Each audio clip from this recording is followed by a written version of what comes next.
Chapter 71, Self-Conscious. The rest of the ride went smoothly. Nobody wished to approach Dirk, so he and Ava were left alone inside their wagon. Like that, the two rested with each other as they pulled up to the town.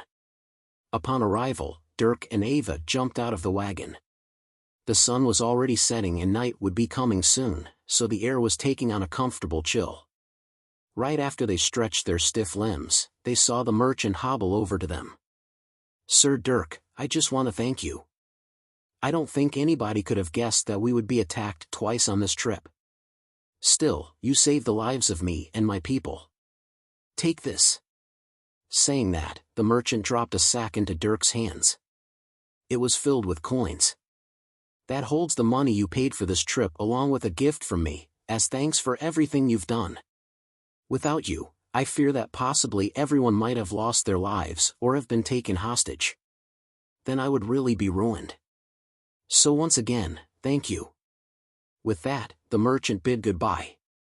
Dirk didn't say a word throughout, something that half signified his acceptance. He could only sigh as he and Ava finally walked into the town. As they left, they caught a glimpse of the three guards. Dirk only looked at them once though before continuing on. He didn't need the sight of those people to further ruin his mood. After taking a look around them, Dirk and Ava were surprised by how wealthy this town seemed to be. The buildings were made of stone and there were a few that rose to almost 100 meters in height. If it covered a larger area, then it would be considered a small city. Seeing the myriads of people walking through the streets, Dirk and Ava felt their spirits lifted a bit. The ride to this town had been spent with sour moods due to the attacks, so they only wanted to have a little peace. Dirk felt disappointed thinking about this. Both of them had left with springy and happy smiles since they had just advanced. They were planning on coming to this town and rushing to the king's hall, killing the king before returning victorious. Now, it wouldn't be the glorious adventure they thought it would be. Bad luck and anger had ruined it for everyone. But time healed all wounds. After spending a while taking a stroll together, Dirk and Ava didn't feel so bad. In this place where nobody knew them, they could act and feel however they wanted. While they walked, Dirk opened up the bag the merchant gave him. After looking inside and counting the coins, he was surprised to see 500 gold inside. This was a bit under double the reward for the mission they were doing. It seemed Dirk had frightened the merchant more than he thought. This put Dirk in an even happier mood. If he could make that much money every trip, he wouldn't mind doing it a few times. He really gave a lot, huh? Ava saw the 500 gold and was also surprised. If they wanted, they could return to the academy and it would have made for a worthwhile trip. Only, they didn't come here for money, but practice.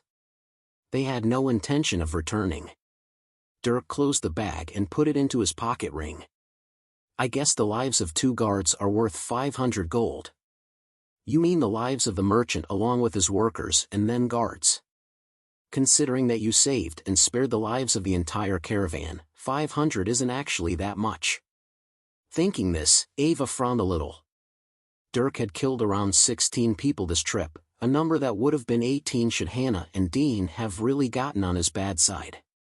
He also saved the entire caravan. Depending on the value of the merchandise being moved, 500 gold truly wasn't a lot. The merchant could have lost thousands. Hearing Ava, Dirk smirked a bit. She was still angry about everything that happened and would likely hold a grudge for a long while. Dirk didn't push the topic though. As only he knew, everything likely happened due to his presence. He couldn't in right mind demand excessive compensation for something he indirectly caused. For him, 500 gold was a good number. Whatever. Let's head into the Dungeon Association and get a map. Tomorrow we'll head in. All right. Are you sure you don't want to rest a day? Your body isn't exactly in its best condition. Ava looked at Dirk worriedly. His face still had several bruises on it along with a split lip. His body was even worse, and Ava had spotted several black bruises on his torso. The beating he took wasn't light since it came from 2 low rank for anima trainers. The only reason he was still standing was because of his unrelenting endurance. Hearing her, Dirk initially wanted to refuse. But when he thought about relaxing and spending some peaceful time with Ava, he changed his mind. It wasn't like they were rushing or anything. They had plenty of time. Why force himself to his limit if there was no need? All right. Let's rest tomorrow. We have all this money. Maybe we can go to a restaurant. I like that idea. Ava smiled at the suggestion. Dirk smiled at her smile, and like that, the two walked to the Dungeon Association. There, they bought a map and some information telling them about the dungeon monsters and king. Dirk scanned it all before pocketing it. So, what restaurant? As they walked out of the association building and onto the darkening streets of the town, Ava nudged Dirk's shoulder while asking. He confidently spoke. The biggest one, of course. There's no way food would cost more than 500 gold at even the biggest place here. You'll only see stuff like that in the capital. Dirk mumbled as he thought about his celebratory date with his mother. The restaurant they went to had been so amazingly expensive that Dirk gawked when his mother whipped out 3 crystal coins at the end of their meal. That was 3,000 gold coins just for their food. While the food was indeed heavenly, Dirk was disgusted at such ridiculous prices. He was even further shocked when his mother told him about food that cost dozens, hundreds, and even thousands of crystal coins. While those foods were created from materials harvested from tier 6 and 7 monsters, it was still crazy that such food existed. Dirk couldn't fathom such things at his level. Shrugging, Dirk and Ava walked toward the biggest buildings in the town. One of them was the Dungeon Association, but the other was actually a restaurant. It was here that Dirk and Ava walked. Of course, Ava couldn't resist linking arms with Dirk as they walked in. Just 2 for tonight? Arriving at the door, a nice hostess greeted the two with a smile. Ava nodded happily. Yes, just us 2. Can we go to the top floor? That depends. Do you have sufficient capital? How does 500 gold sound? Dirk spoke as he raised the bag containing exactly 500 gold. The hostess nodded with a smile. Very well. Take this card and head to the top. Have a wonderful night. Thank you. Taking the card, Ava pulled Dirk in with a bright smile. It wasn't very often she got to feel like a VIP customer, so she was relishing in the feeling. Besides, it wasn't like her and Dirk's families weren't already filthy rich. Several thousand gold was nothing much to them, so they didn't mind spending a measly 500 gold that they got from some merchant. That was if they spent it all anyway. With that, the two ascended straight to the top of the building. There, they were led to a private booth on the wall of the room that overlooked the entire town. For a few miles around, they could see soft lights glowing in the nightly darkness among the hundreds of town buildings. Ava was fascinated by the sight. It wasn't nearly as glorious as the capital city, but this little town held its own charm. After a while, the two placed orders with a waiter that elegantly catered to them, spending 170 gold in one go. After that, it wasn't long before plates of food were brought out. Side by side, the two dug in. They tasted all the different flavors of each dish, even feeding the other bites of their own dish. Occasionally they giggled like children, earning stares and glances from the rest of the people in the room. The two just focused on each other though, not bothering to put up an act for random strangers. Like this, they spent almost 2 hours at their table. By the end, after their plates had been totally cleaned, they gazed out at the dark landscape partially lit by the 2 moons in the sky. I'm tired. As Ava leaned on Dirk's body, she softly spoke while resisting the call to sleep. Let's go then. I think the other large building is a hotel. Okay.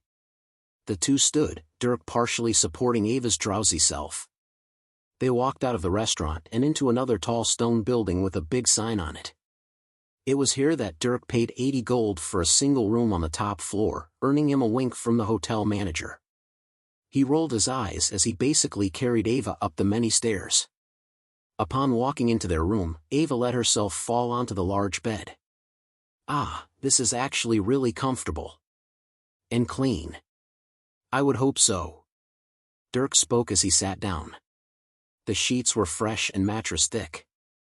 The only bed he would be more comfortable in was the bed inside his own home. "Come here." Suddenly, Ava grabbed Dirk's arm and pulled him into the bed.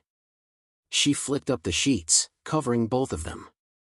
She then curled against his body under the cold covers in an attempt to keep warm. Dirk didn't resist, of course. As Ava got more and more brazen, he went along with it. After she cuddled against him, he enjoyed her fingers that ran through his hair. "Definitely not one of the best days we've ever had." "Heh, far from it." Dirk chuckled at Ava's soft evaluation. First they were attacked by bandits, then Dirk had to take the beatings of 2 rank 4s. While they had a nice night out at a fancy restaurant later at night, it wasn't able to totally erase the gloominess of the day's events. While Dirk's soul was already that of an adult, it seemed both of them had aged years over this single ride to town. Especially Ava. Dirk regretted how fast she was being forced to grow up. Unfortunately, in this world of magical power and monsters, death and destruction were a much more prevalent way of life. There was no escaping it, especially not for people like Ava who were walking the path of a mage and warrior. If anything, they were diving in head first, and Ava was only getting a taste of what life would be like from now on. Still, with Dirk's adaptation to this new life and Ava's growth amidst this chaotic world, they were both becoming stronger people. With these emotional downs, they were able to enjoy the happy ups even more. Ava turned her head up and looked at Dirk's face. With her innate mental powers, she could sense tranquility from him with only some small ripples. It seemed he had calmed greatly despite the turbulence during the attacks. "Thank you." "For what?" For saving me from the scary bad guys." Ava grinned as she hugged Dirk's body. After slipping her fingers in between his, she looked at his cheek. With a beating heart, she seemed to make a decision before moving closer. Then, Dirk felt a soft sensation on his cheek. After letting it pass, he turned his head, looking at Ava's rosy face. They laid there with their faces only an inch away from the other. Neither said anything, only feeling the warm shallow breaths of the other. Then, slowly, Ava inched closer. Dirk felt himself be frozen by an invisible force, all his instincts that kept him calm in sudden and unexpected situations vanishing. She pushed forward. Their lips touched, sending shivers down both of their bodies. Ava's initially tight grip on Dirk's hand loosened as she felt herself melt a little. Dirk's body also relaxed. At that moment, he felt incredibly vulnerable. Usually he would push away any form of vulnerability, but right now, he couldn't help but revel in it. The conflict between wanting to be guarded and wanting to be open raged in his mind, but with Ava's touch, the latter side won. After what felt like an eternity, the two separated just a little. Dirk stared at her, unsure of what to do. And she looked back, waiting, expecting more. But he didn't go for more. He knew he couldn't. Instead, he let out a long breath and dipped his head. He felt bad as Ava's breathing became a bit light, but neither of them spoke. Instead, Dirk just ignored everything else and went to sleep, trying to get his mind off his conflict. As the sun blessed the world with its vital light once more, Dirk's body automatically woke him up. He opened his eyes before squinting under the bright sunlight that streamed through the windows in his room. As he lay there, his brain quickly processed the events of the night before. Remembering everything, he suddenly frowned. Oh God! He pinched his nose as a long breath escaped his mouth. Looking down at Ava's content face on his chest, he felt shameful and conflicted. She didn't know the first thing about his true self, and he felt like he was lying to this innocent soul. It was why he didn't go further. He closed his eyes. Well, at least my self-restraint is still there. At that moment, Dirk felt Ava shift as she let out a small moan. His mouth closed as her body moved against his. Through their loose and thin clothes, he could feel every detail, making him feel even more shameful. He adjusted a bit, moving her off his body and to his side. After Ava stretched out and popped a few joints, she sighed and opened her eyes. The two stared at each other for a while before she eventually spoke. So what should we do today? Honestly, maybe we should head into the dungeon. Dirk spoke his honest thoughts after thinking for a second. He was afraid that if they got too much alone and quiet time, she might want to try again. The dungeon was the perfect distraction from her developing feelings. Really? How are your wounds? Ava asked as she looked at his face. When she actually concentrated on it, she was surprised. All the bruises were gone, and even the split lip was now only a thin red cut. After lifting his shirt and looking at his chest and abdomen, she was even more shocked. The day before, he was filled with black and purple bruises, some of which even bled. Now, his skin was almost perfectly clear, his toned body being shown off in full glory. You know, I'm feeling pretty good. I think my destruction cycles are paying off. Well, if you're really all right. Ava mumbled unsurely as she lowered his shirt. This rate of healing seemed a bit too fast. Of course, she didn't know about Dirk's nanites. With those on top of his twice-enhanced blood and enhanced skin, healing from bruises was something that would indeed happen within the day. And Dirk really did feel almost perfectly fine. There were only a few internal wounds that he had yet to heal from, but he wouldn't tell Ava that. We should go then. All right. But, we don't have to go right this second. I think we do. Get up. Ack. Dirk pinched her side as she got a bit too comfy, causing her to jerk away in response.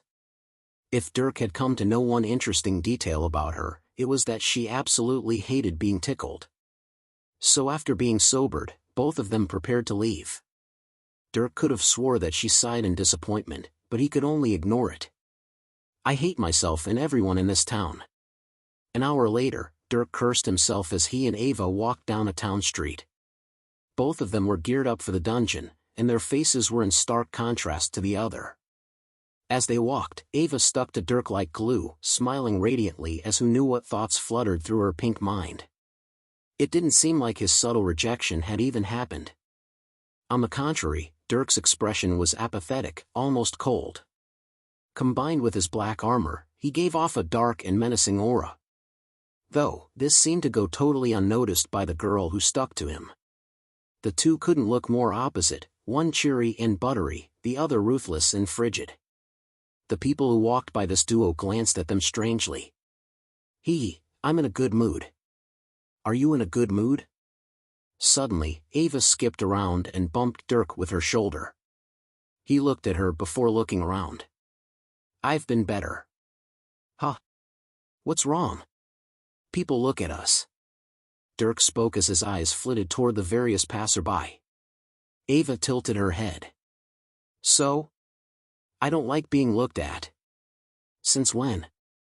I thought you never cared about what people thought. That's why you went around school with a half-bald head for almost a month. Dirk was quiet as he remembered. It was indeed true that he didn't care about other people. No matter the names he was called or the weird ways people looked at him, he didn't even bat an eye. But now, for some reason, he was much more sensitive to the gazes of those around him. Pondering for a second, he suddenly looked at Ava. You. Huh? It's you. You made me self-conscious. Oh? Did I? But whatever do you have to be self-conscious over? Ava smiled mischievously as she stopped and hugged his arm. As she suddenly pushed her body against his, Dirk felt an unfamiliar but amazingly strong sense of embarrassment come over him. Ava whispered as her face pulled close to his. There are people watching. What if we kissed anyway? Nope. As Dirk suddenly grabbed her wrist, Ava was confused. But then, his arms skillfully maneuvered and spun her body around. She was shocked as he lifted her arm behind her own back. Ack! Ah! I'm sorry. As Dirk lifted her arm into a lock with surprising force, Ava let out a small squeal. Hearing her plead, Dirk shook his head of embarrassment, calming himself. Let's go to the dungeon. I think we both need to kill some monsters and focus ourselves. Yes, I understand. Good. With a nod, Dirk let Ava's arm go. She took a sharp breath as the lock released and pain subsided, swinging her shoulder. With a sigh, she turned around, about to scold Dirk a little for the unexpected shoulder lock. But when she did, she didn't see him. Dirk? Ava spun around, baffled by Dirk's silent disappearance. After a couple of spins though, she suddenly spotted a dark figure walking amidst the crowd of passers-by. Concentrating, she saw it was Dirk. "Hey! Where are you going?" With a step, Ava dashed over. Dirk turned his head toward her. "You spotted me rather quickly. Please, I can never mistake your aura." "And was that a magic? Like void walking?" "Aura, huh? And no, that wasn't a magic. You just need better situational awareness." "I do not," Ava shouted as she took back up her position on Dirk's arm. As she further questioned him about that unexpected ability of his, the two continued heading toward the dungeon. Chapter 72, Elemental. The job Dirk and Ava accepted was to kill the king of this dungeon and retrieve its Tier 4 water mana crystal. And naturally, since the king of the dungeon was a water-type monster, the rest of the monsters within the dungeon were water types as well. The dungeon was about 40 miles long from the entrance to the king's hall. However, this dungeon was peculiar in that it had two territories. The dungeon was divided up the middle and two monster species occupied the left and right sides. The first monster type on the left was a crocodile, at least that's what Dirk compared it to. These monsters were long and stuck near to the floor, attacking prey with their long snouts and razor-sharp teeth. Their hides were notoriously tough, and their bodies were filled with anima. Normally, Dirk wouldn't mind hunting such prey. The most valuable part of these crocodiles wasn't their mana crystals, but their tough hides that could be enchanted and used in armor. However, the monster Dirk came here for was the second type. On the right side of the dungeon were things called water elementals. These water elementals had bodies made entirely of water, making them basically impervious to physical attacks. Their fatal weakness though was the elemental core within them. This core was a big crystal ball the size of a head. This crystal core was exceptionally hard to destroy, but break it, and the elemental would die. Within the cores were the water mana crystals. Normally hunting the water elementals wouldn't be worth it. It took too much work to fight the elemental and then manage to break their core, thus getting the mana crystal. However, the reason these elementals were so popular was because not only were the crystal cores valuable, but the water mana crystals were more powerful than normal. Dirk found out from the Dungeon Association that these water mana crystals had much higher densities and purities than normal mana crystals. Smaller crystals but denser mana, all from monsters that weren't too hard to kill. It was very profitable. This was also the reason why the town around this particular dungeon was nicer than normal towns. This dungeon simply gave more money while requiring the same amount of effort. Dirk didn't have to, but he was most certainly planning on killing all the water elementals he could see on the way to the king. After all, he and Ava needed to understand them to ensure higher chances of success. However, although they knew that these elementals were more profitable, they didn't really understand just what that entailed. So when they finally entered the dungeon and saw crowds of people, they were shocked. The hell? Dirk was baffled as he looked at the haven near the entrance. There were so many people around this haven that they spilled outside of it. Dirk saw camps of people all around the haven fortress. Most people were waking up and packing their stuff so they could go hunt for the day. Still, for so many people to be in this dungeon was an odd sight. There were even vendors who cooked and sold food. Around it is then. Ava nodded as Dirk started walking around the haven. They avoided all the people as they set off on the path to the king's hall. However, before they could get far, someone intercepted them. Dirk frowned as a tall man with scale leather armor blocked their path. He didn't have the nicest look on his face, obviously not in a good mood. "You two kids aren't allowed to hunt." Dirk was silent as he looked at the man. His eyes narrowed, and it was clear he was now far from happy. Ava was quick to spot this and stepped forward in his stead. "Why can't we hunt? There's a line. Only certain groups are allowed to go out each day." If we just let everyone go out and scour the dungeon for water elementals, they would be wiped from the dungeon. If you want to hunt, you'll have to join a group and wait until your group is allowed to hunt. How long would we have to wait? We cycle groups every day. There's 3 groups, and since you just joined, you would have to wait 3 days. 3 days? Ava gawked. In 3 days, they could make their way through the entire damn dungeon. Dirk and Ava already had plans to make this trip quick, taking no longer than 3 days to kill the king. With that, they could have a round-trip time of around 10 days. But now, just being able to go and hunt would take 3 days, and who knew when they would be ready to face the king? In this case, this job would take them close to 2 weeks. Ava shook her head. We can't wait 3 days. Besides, we're not here to hunt. We're only here to kill the king. Kill the king? Please. Save yourself the air and just join the line. If I catch you two trying to sneak away, I'll have to throw you out of the dungeon. I'd like to see you try. Dirk sneered as the man took a step away. As he wasn't being quiet though, the man stopped and looked back, his face twisted a bit in anger. What did you just say? He scowled at Dirk.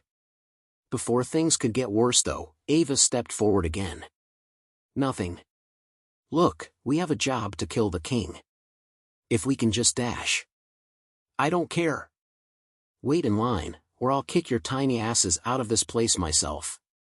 The man bellowed, causing Ava to go quiet. Now, even she was twitching in anger. She was realizing that this trip was positively fraught with conflict at every damned step. Because of Dirk her patience was high, but that was being rapidly sapped at. Hey! Suddenly, she stepped forward, her voice rising an octave. The man was about to snap, but then he saw Ava wave something around. See this? This is a job application from the Magic Academy of the capital city. Our job here is to kill the water elemental king and retrieve its mana crystal. This is my official student identification card. Take a good hard look at these 2 things, and then decide if you still want to hold us here. Better yet, go grab whoever is in charge. Otherwise, we might just have to walk over you and go to the king's hall anyway. Now, the man was silent under Ava's roars. The name of the Magic Academy was just too renowned, and everyone there was a magical freak of nature. Even some of the children there could kill those twice as old as them with a wave of the hand. While the man didn't take Ava's aggression seriously, he was now reevaluating whether or not he could actually fight these 2 kids. Especially Dirk, who gave off an aura bristling with violence. The man looked at Ava before swiping the job application and her student card. After seeing the official seal of the Magic Academy that glowed with magical power on both, his eye twitched. It looked like he kicked a rock today. Be on your way. With a low huff, the man threw the paper and card back to Ava. She caught it with a small smile. Thank you. We shall. Taking Dirk's hand, Ava sauntered off. Along the way, dozens of people looked at the 2 kids with envy. Not just because they were being let through, but because they were students of the Magic Academy. A majority of the people in that academy were nobles at the barest minimum. For all they knew, Dirk and Ava could be high nobles, and they wouldn't be wrong in that assumption. With that, the duo walked off into the dungeon.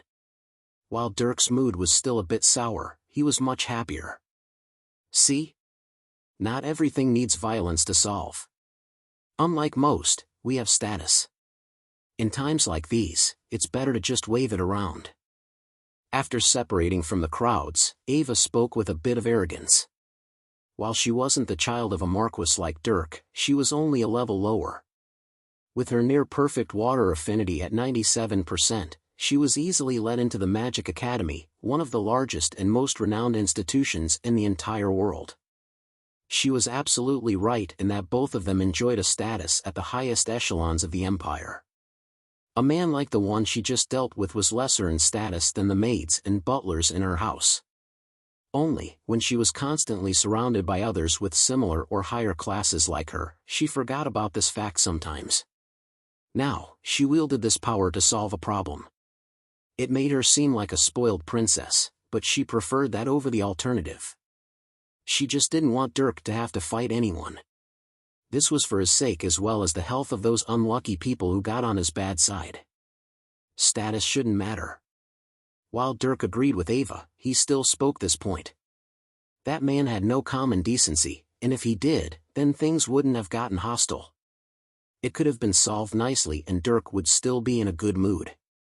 Surprisingly, Ava agreed. You're partially right. In fact, status doesn't matter. It's the power behind that status. Power is everything here. There's power behind the name of the Magic Academy. There's power behind your family name. You also have the power to beat that guy into a bloody pulp. All of these things could have solved that problem. It's just a matter of choosing which would solve it better. If throwing out a name and some papers gets us by, then I'll choose that over having to expend effort on fighting some nobody. I guess. Dirk found himself nodding at Ava's statement. She was right. Not only here, but in this world of sword and magic, power was everything. There was no need for common decency if one was powerful enough to do as they wished. If Dirk and Ava were commoners with power lesser than that man, then they could do nothing but wait like everyone else. But with the power of a name and especially personal power, they could directly bypass all those things. It was like how Dirk enforced his bottom line only the day before with sheer power. He made his point with his fists. That's what it took in this world. While morality wasn't completely thrown out the window, it was further bent to the whims of the strong than on some place like Earth. Dirk was enlightened a bit as he thought of the meaning of power. More and more he was adapting to the dynamic of this world, and Ava was shaping that view once more. He looked at her. Well, aren't you wiser than you look? Huh? What the hell does that mean? I'll have you know that I am a very graceful and distinguished young woman and very wise for my age group.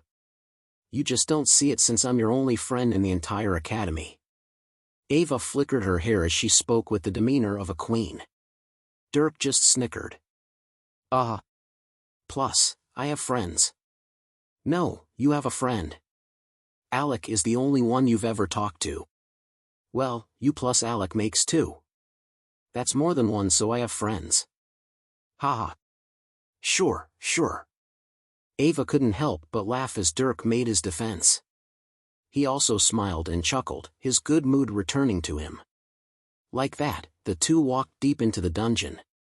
It wasn't obvious near the entrance of the dungeon since it had been modified by the Dungeon Association, but the dungeon was actually something of a jungle. The sun above was blocked by the tall and thick trees while the ground was covered in thick brush. However, this wasn't a normally green and vibrant jungle either. In the water elemental territory Dirk and Ava were in, the jungle was blue and black. This made the surroundings look much darker than normal, as if it weren't even daytime. Plus, as they got deeper in, the duo encountered a thick fog. This fog was actually filled with water mana, so it not only blocked normal senses but obscured mana sense. This would usually be fine. Dirk didn't have any problems trekking through a jungle. But one problem they constantly encountered was the abundant water in the area that formed small murky pools on the ground as well as small rivers crisscrossing everywhere. He wanted to complain as his armor got wet, but this was a water-type dungeon, so he could only deal with it. Well, this is at least better than blistering heat. Ava mumbled as they hopped from the huge exposed roots of a tree over a running stream of water. As their boots splashed in a mossy pool on the other side, Dirk sighed. You better be using nothing but magic here. This is the perfect place for you. We'll see if my water magic can actually harm a monster made of water. Actually, you're probably going to be doing most of the heavy lifting, Mr. Fire Mage. Ava poked Dirk with her elbow as they walked along something of a path. For a while the two didn't see any water elementals, but that was likely because of how popular they were to hunt. Dirk was sure that every time one of those groups was let out every day, every monster in sight would be promptly wiped from existence. So although it took them a while, the duo eventually spotted one of these elementals. From behind a large tree, Dirk and Ava observed a large blob of water whose body flowed with thick water mana. The blob was a simple sphere about 8 feet in diameter, and its bottom glided across the surface of the ground to move, like a flat tire. Dirk and Ava were surprised by the size. That thing is huge. Oh, there's its core. Ava suddenly pointed as she spotted a glimmer within the water elemental. In the middle of its body floated a huge crystal about a foot in diameter. The crystal was translucent, and in the very center of this crystal was a small blue orb the size of a marble. This was the mana crystal. So we need to break the core to kill it. And we can take both the core and mana crystal as harvested material. Only, the core is really big. We can't hold very many, maybe 1 or 2 at most inside your ring alongside all our other items. Well, time to practice. What tier is this elemental? I would say the middle of tier 2. Ava guessed as she felt the power of the water mana radiating from the elemental. Hearing that, Dirk nodded. Alright. There's not much threat. Experiment with it and see how well your water magic does. Okay. With that, Ava stepped out from behind the tree. After taking a few obvious steps, the water elemental seemed to spot her. Without warning, 2 streams of water were launched from the body, threatening to crash into Ava head-on. Of course, such an attack was child's play to Ava. Her face was neutral as she brought up and pointed 2 fingers. On the back of her hand, runes were suddenly formed while a magic circuit was constructed. This spell had 3 circles and over a dozen runes. This was obviously a higher level spell than normal. And in fact, it was one of the spells she had chosen after going back to her classes. After a second to complete the spell, the magic circle flashed, and Ava's hand moved. Her 2 fingers streaked through the air, a line of water being left behind. From her left shoulder to her right hip, a blade of water was instantly formed. And once it formed, it was fired. The water blade sliced through the air and toward the 2 streams. Crash! Despite the water blade being thin, the 2 streams of water exploded outward upon colliding. The water blade sliced through and obliterated both streams before continuing toward the elemental. Seeing this deadly attack, the elemental's water body shook before sending out more streams of water. But they were all destroyed by the water blade. The water blade was unstoppable as it cut into the elemental's body, crashing into the core. Crack! When the blade hit, the core instantly chipped and cracked. However, it wasn't completely broken. The water elemental's body, upon being injured, felt a huge amount of its body flood away. It was quickly reduced to only 3 feet in diameter. Good job. Seeing this, Dirk walked out and stood beside Ava. The water elemental continued to attack them, but its attacks were nothing more than little splashes of water. In fact, it weakened by the second, water mana flooding from its core. It would soon die without them doing anything. A single water blade. So we know that nothing in the shallow areas can harm us. And it seems your water mana is effective. The same element from 2 different people will still collide as 2 separate magics. It's all about who the mana belongs to. Though, it takes a bit more brute force. Try your magic next time. Your fire magic is a direct counter, but your earth magic would also be good with its rigidity. Alright. Let's see if we can find another one. But first, time to harvest. Saying that, Dirk walked over to the dying elemental. Its body had already almost completely drained away, so Dirk grabbed its core with his hands and stuck his fingers in the cracks. With a bit of force, he pulled the core apart like shattering glass, the mana crystal within dropping to the floor. Ava grabbed the mana crystal, feeling the water mana within. She was surprised. Despite the elemental only being a tier 2, the mana density was that of a tier 3. While it exchanged that for lesser total mana volume, gathering enough crystals would reconcile that. No wonder the elementals were so popular. At least the harvesting is clean, albeit a bit wet. Come on. Dropping the head-sized core, Dirk turned and continued walking through the thick jungle. He definitely preferred this over digging through flesh and bones. Ava pocketed the mana crystal before following. Chapter 73, Misdirection/Wait. Not long after they defeated the first elemental, Dirk and Ava found the second. It was here that Dirk stepped out and tested his magic. After having completed his advancement to Tier 3, Dirk's earth magic was, if used in the right way, his most powerful weapon. His mana pool was massive compared to before, his regeneration was much swifter, and he was most proficient with the magic. Compared to that, his fire magic was incredibly lacking despite having recently learned a new spell. This was because he had only formed the single earth and mana heart. His next steps were to form mana hearts for the dark and fire elements. But that would take time, so for now, he much preferred to use earth magic. Stepping up to the elemental, Dirk was quickly attacked with 2 jet streams of water. However, he didn't dodge as he raised his hand. A magic circle appeared on his palm. This was casting by his own power, not utilizing the AI. Thus, it took around a second before the spell was completed. After it was though, 2 rock arrows appeared above his head. Only, these rock arrows were different. Normally, Dirk's rock arrows appeared as gray stone. Now though, they had a bit of a metallic sheen with metal chunks comprising the body. They were heavier, stronger, and sharper. This was a consequence of Dirk's intake of metal mana during his advancement. The metal mana his mother supplied was incredibly thick, so when it was absorbed, it spilled into the other half of his mana pool where his basic earth mana was.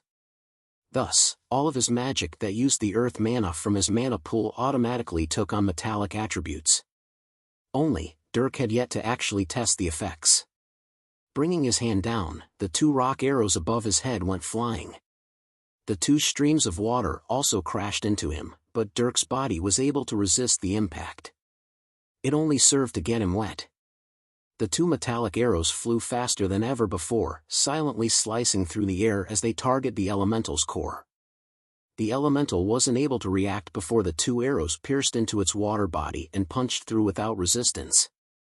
Before long, the 2 arrows met the core. With a small impact, the core was directly split open.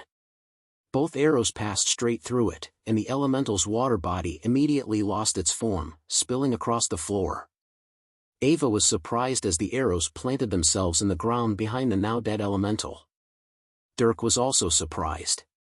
As he threw the arrows, he noticed how he could put much more power behind them than before. This was a result of his soul having grown during his advancement.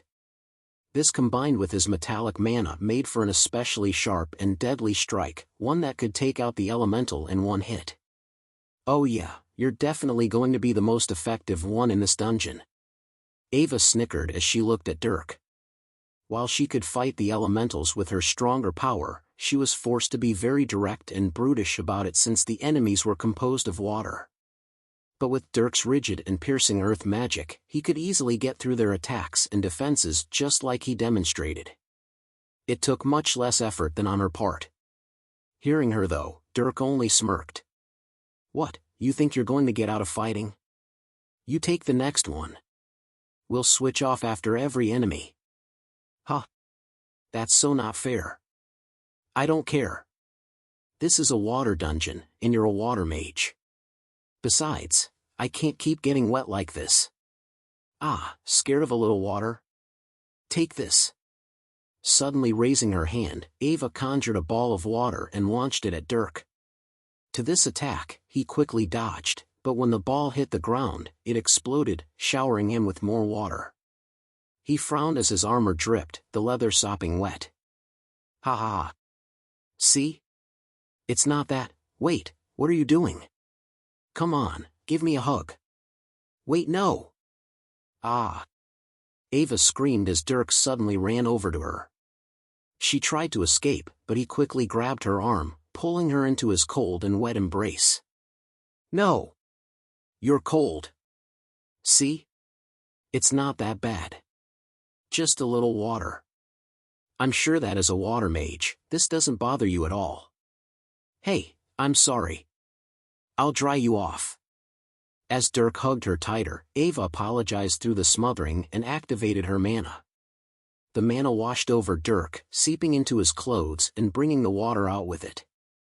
Dirk was surprised as his armor became perfectly dry. You could do that?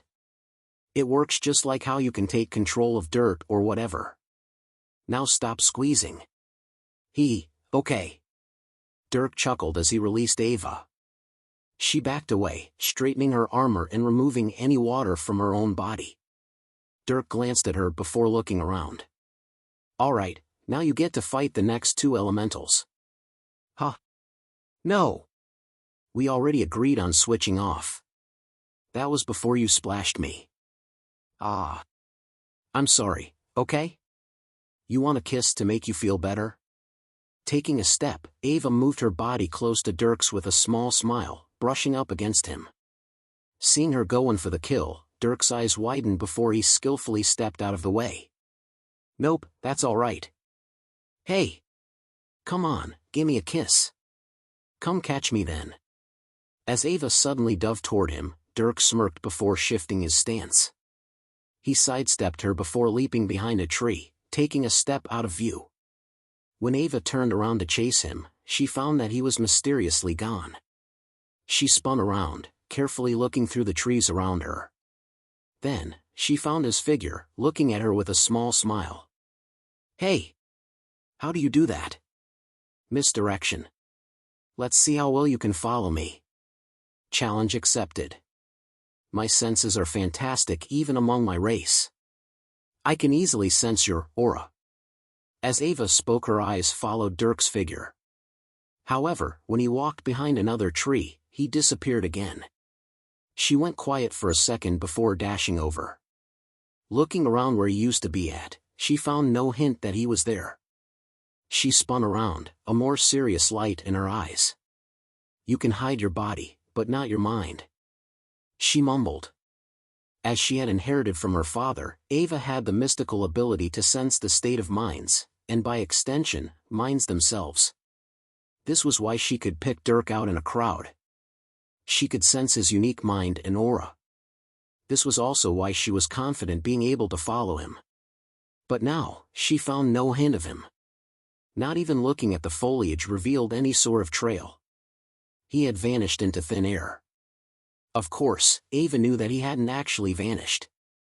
There was only so far he could go in a certain amount of time, and he was heading for the next haven anyway. That gave her a direction. What was shocking though was how silently he moved. He was a ghost. Starting now, I'm going to be jogging to the haven. I hope you can keep up. Hey! Suddenly, Ava heard Dirk's voice. She whipped around to see him standing only 30 feet from her next to a tree. This caused her to feel a small wave of goosebumps. He had so easily snuck up to her. Dirk smiled before taking another step.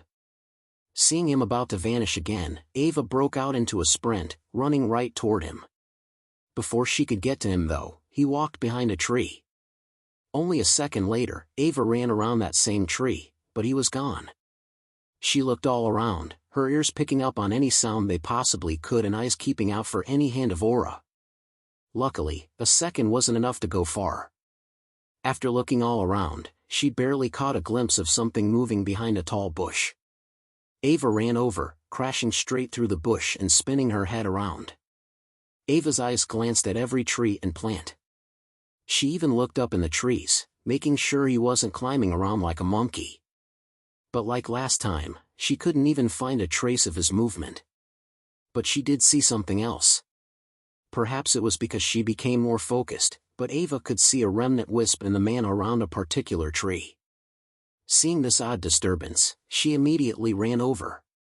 Meanwhile, Dirk was already moving from the tree that Ava was running to. But as he heard her run in his direction, he was surprised. She had found him so quickly. Interesting. I left no trace, but she still found where I went. Is it my aura? Or maybe the man around me? There's more I have to account for. Well, this will be good practice. Thinking that, Dirk kicked his movement up a notch. He moved from trees to bushes and behind large rocks. His steps were silent, his body nimble, and his movements accurate. He barely left behind footsteps. He moved forward at a quick pace for half an hour. Despite this, Ava was able to keep up shockingly well. It was only a few times that Dirk had to give her hints when he lost her. All other times, she was able to keep hot on his trail. It was in these instances that Dirk tried out different things in an attempt to mask the invisible trail he left. Unfortunately, he wasn't able to come up with much. Dirk knew that moving through anything would disturb mana, and he knew that it was this that likely gave his position away. But not disturbing mana was easier said than done. It wasn't simply withholding the mana inside oneself. It was like trying to run forward without disturbing the air. By normal means, it was impossible. One had to adopt certain techniques in order to mask their effect on the surroundings. Dirk had achieved mastery in doing so physically, but now he had to do it magically. And doing so magically was much harder. Still, Dirk began to practice, keeping his senses locked on the mana around him and his effects on it. Like this, the two made their way deeper into the dungeon. From the entrance to the King's Hall on the right was 40 miles of forest, and there was a haven between these two areas as well as a haven next to the King's Hall. Normally it would take several hours while walking to cross 20 miles, but at the pace they were going, they would only arrive in 2. Because of this, Dirk decided they could head straight for the King's Hall. Of course, he didn't plan on just running there. Along the way, any elementals he came across were taken care of. Sometimes he would kill them himself and other times he would stop and wait for Ava, letting her take care of it before running off again. With that they gained experience, preparing for the battle with the king. In fact, Dirk was a bit expectant to fight the king. Not just because of the reward, but because he could only fight elementals with his magic. He couldn't reach their cores with his weapons, so magic was the only way. This wasn't a bad thing, and he wanted to stress his magical power. He needed to learn to rely on magic more because it was an essential part of his combat ability. However, he knew the king wouldn't be an easy fight. So he was especially experimental with the elementals. He tried using his rock arrows as well as his improved fireballs. Unsurprisingly though, the fireballs were quite a bit less efficient than the rock arrows since they went against water, their direct counter. On the contrary, his arrows were exceptionally effective, cracking open the cores every time. The only thing that annoyed Dirk was the occasional splash of water that got him wet. This continued for a few hours. During these hours, Dirk and Ava ran non-stop to the furthest haven, their only times of rest being their fights with elementals. As they got deeper, the elementals got stronger and also more plentiful. They eventually rose to tier 3 and would appear in groups of 4. This was still tolerable though, so the two weren't delayed by much. After a while, they finally found the haven. In around 4 hours, they had crossed 40 miles. Despite this, neither of them were tired. Dirk was at the peak of rank 3, and Ava wasn't far behind. For them, running without using anima was easy, especially with their prior training. The only thing that limited them was the difficult terrain of the forest.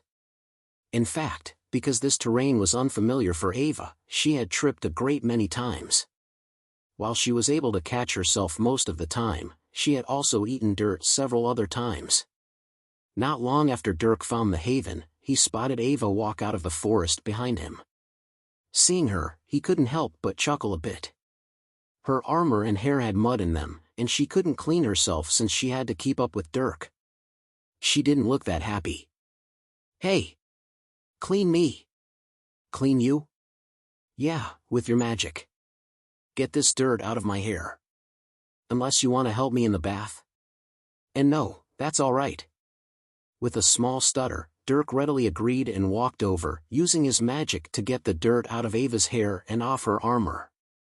He was hesitant about how far they had gone already, and he would not go and start taking baths with her as well. With a wave of mana, Ava became mostly clean. A bit of water and she would be good as new. With a smile, she glued herself to Dirk's side, the two approaching the haven. Rather unfortunately though, the haven wasn't empty like Dirk expected it to be. In fact, it was quite the opposite. Dirk once again underestimated how popular this dungeon was. Inside the haven were many groups of people with tents pitched all around the area. While it wasn't full, there were still many groups. It was not a comforting sight to Dirk. He and Ava walked in, and sure enough, there was someone to approach them. "Hello, you two. Mind if I ask what your business here is?" A man approached, medium in stature and radiating earth mana. He was a mage with short hair and clean face. This made sense since the elementals were much harder to fight with just weapons. Because this man approached without a sense of hostility, Dirk wasn't immediately on guard. Still, being confronted at all for the second time in a day didn't make him happy. Ava spoke as his gaze bore into the man, obviously not very friendly.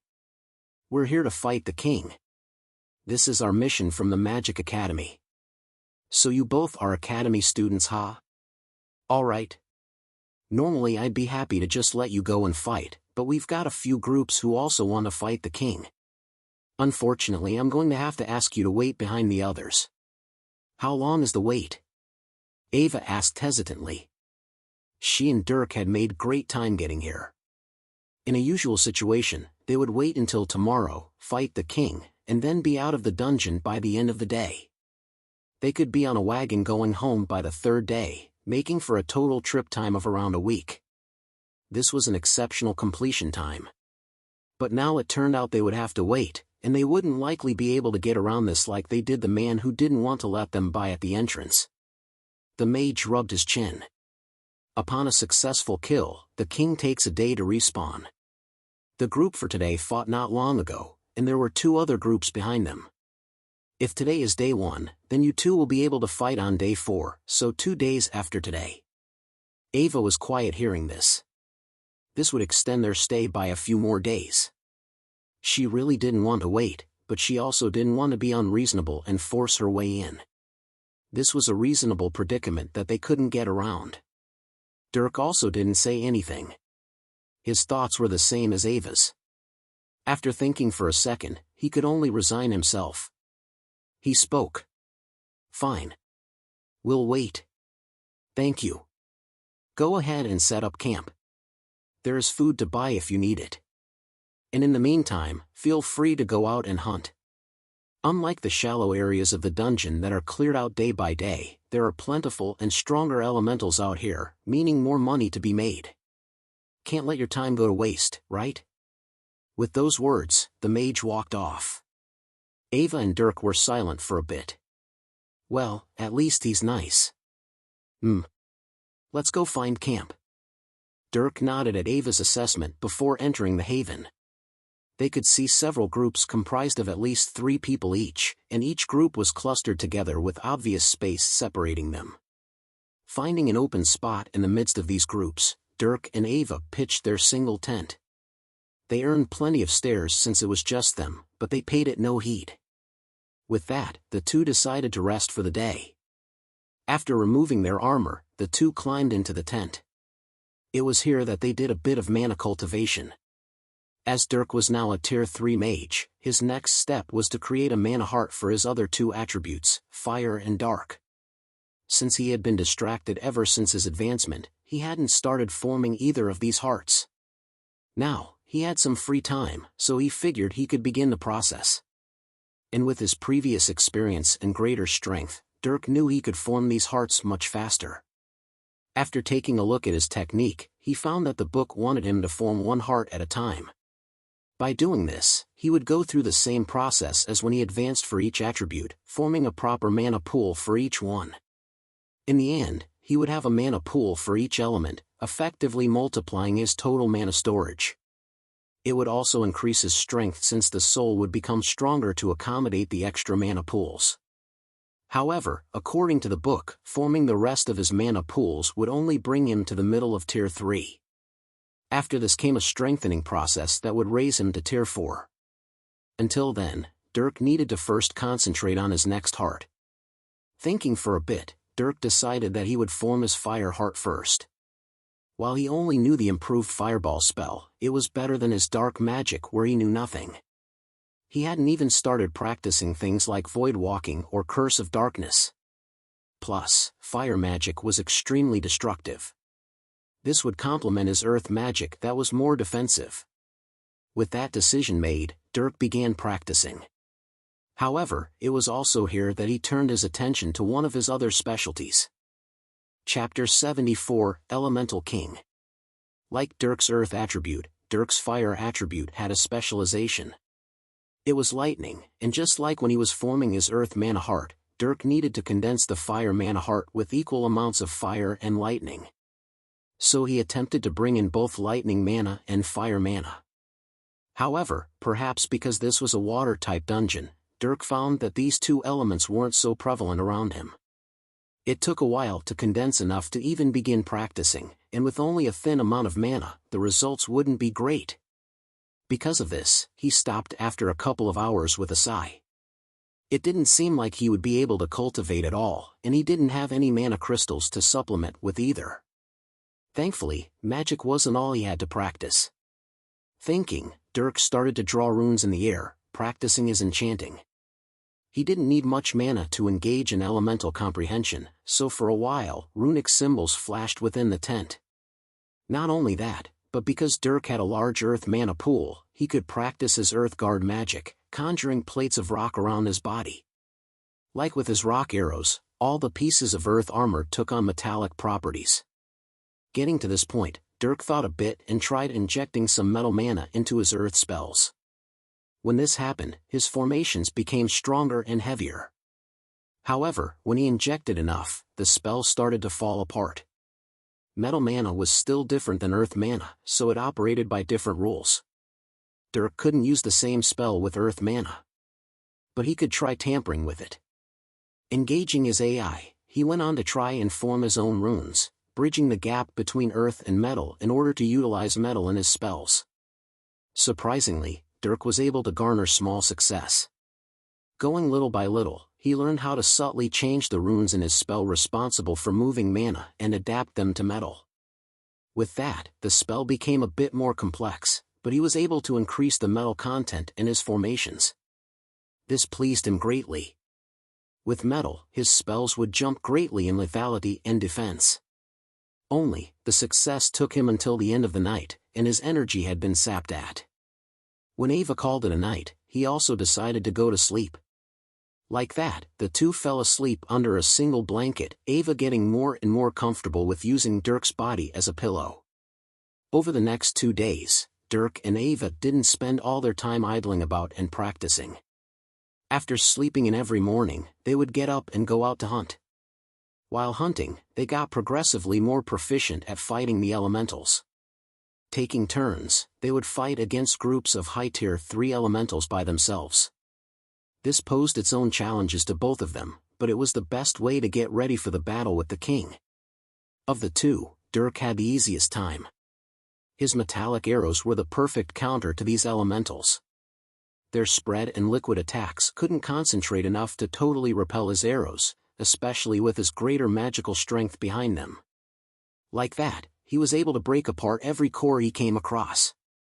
The only thing he needed to worry about was his accuracy and the attacks that came at him.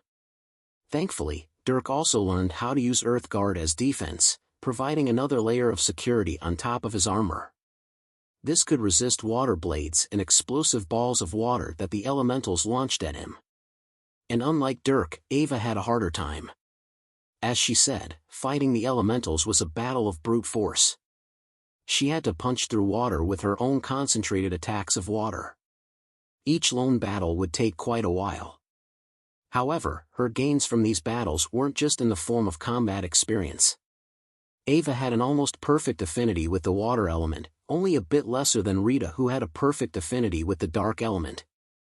And like Rita, Ava was turning out to be a bit of a genius when it came to the water element. During her battles with the elementals, Ava was constantly watching the movement of water mana within the elementals. She saw how they gathered it and ejected it. Unlike people who formed magic circles and spells, these elementals were one with the element, and they displayed a fluid and silent way of moving water mana, manifesting its effects. While she couldn't totally copy their techniques, Ava was able to garner some inspiration from them. Over the course of 2 days, her casting time was reduced greatly and her spell formation became much more efficient. She even learned how to cast her low-level water ball and water wall spells silently, showing no magic circle in the process. This was true silent casting that boasted near-instant casting speeds. Dirk was surprised to see this. Not even he could silent cast so well. After all, silent casting involved the direct manifestation of a spell's effects. In the words of several teachers, silent casting was basically the direct manipulation of mana, transforming it without the assistance of runes. Runes were the language of magic, so casting things without them meant you were communicating directly with mana. It was the difference between writing a letter and getting a response and talking straight to another person. It was a difficult thing to do, requiring a deep comprehension of one's element. Seeing Ava do this though, Dirk started pondering how he would do it too. He didn't want to fall behind, and silent casting was very appealing to him who sought subtlety and speed. Of course, this required him to form spells himself and learn their secrets. If Dirk kept using his AI to cast, he wouldn't learn much. So he made a resolution to only use instant casting in times of necessity. Otherwise, he would cast things himself. Like this, the duo fought until the day their battle with the king was planned. And on day number 4, it was time. You two, it's your turn. On the morning of, the mage who spoke to Dirk and Ava upon their arrival greeted them at their tent. By now, the two were already geared and ready. They had been up for 2 hours, waiting and settling themselves for the fight. As Dirk packed items into his ring, Ava turned to the mage. Thank you. Is there any advice you can give us? Advice? Hm. The mage rubbed his chin for a second. Don't panic if you have to wear the king down. For many people, this king forces them into a battle of attrition. If you get worn out first, you'll be killed. That's why all the groups here have at least 3 people, so they can switch off and fight over time. Honestly, just the 2 of you is pushing things, but you're from the academy, so I can't say anything about your power. Thank you. Sure. The hall is open. Enter when you're ready. Then we'll be off. With that, Dirk and Ava bid goodbye. The mage watched as the two headed for the black dungeon portal, sinking into that murky wall before disappearing. After walking through the entrance, Dirk and Ava were placed into a large area with 2 rows of tall blue trees on the left and right sides. These rows that comprised the king's hall guided them forward to the doors of the king's chambers. In their way were 3 enemies. Enemies found in the king's hall were usually called the king's guards. The 3 guards were all elementals.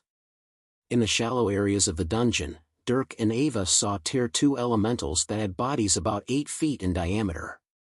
These guards had bodies about 14 feet in diameter, and with 3 of them in the way, they seemed to seal off all paths forward. Of course, Dirk and Ava weren't planning on trying to sneak past these guards. If they couldn't kill them, then they would die by the king's hand. So they moved forward, launching their attacks. They're stronger than the strongest enemies we found in the deep areas of the dungeon. Low tier 4s. All right. Dirk nodded at Ava's evaluation. In the lizard dungeon, they had faced high-rank enemies around rank 4. With their magic and strength, Dirk and Ava were able to face the enemies, even kill the lizard king despite being hurt. But these enemies were impervious to any physical attacks. Their rank wouldn't help them much and could only be used defensively. Thus, they had to use nothing but the power afforded to them by their tier. Both Dirk and Ava were low tier 3s. Normally it wouldn't be feasible for them to fight enemies that were an entire tier above them. But neither of these 2 people were normal. Dirk's magic was the perfect counter to these enemies, and Ava had great comprehensive strength with only her single element to focus on.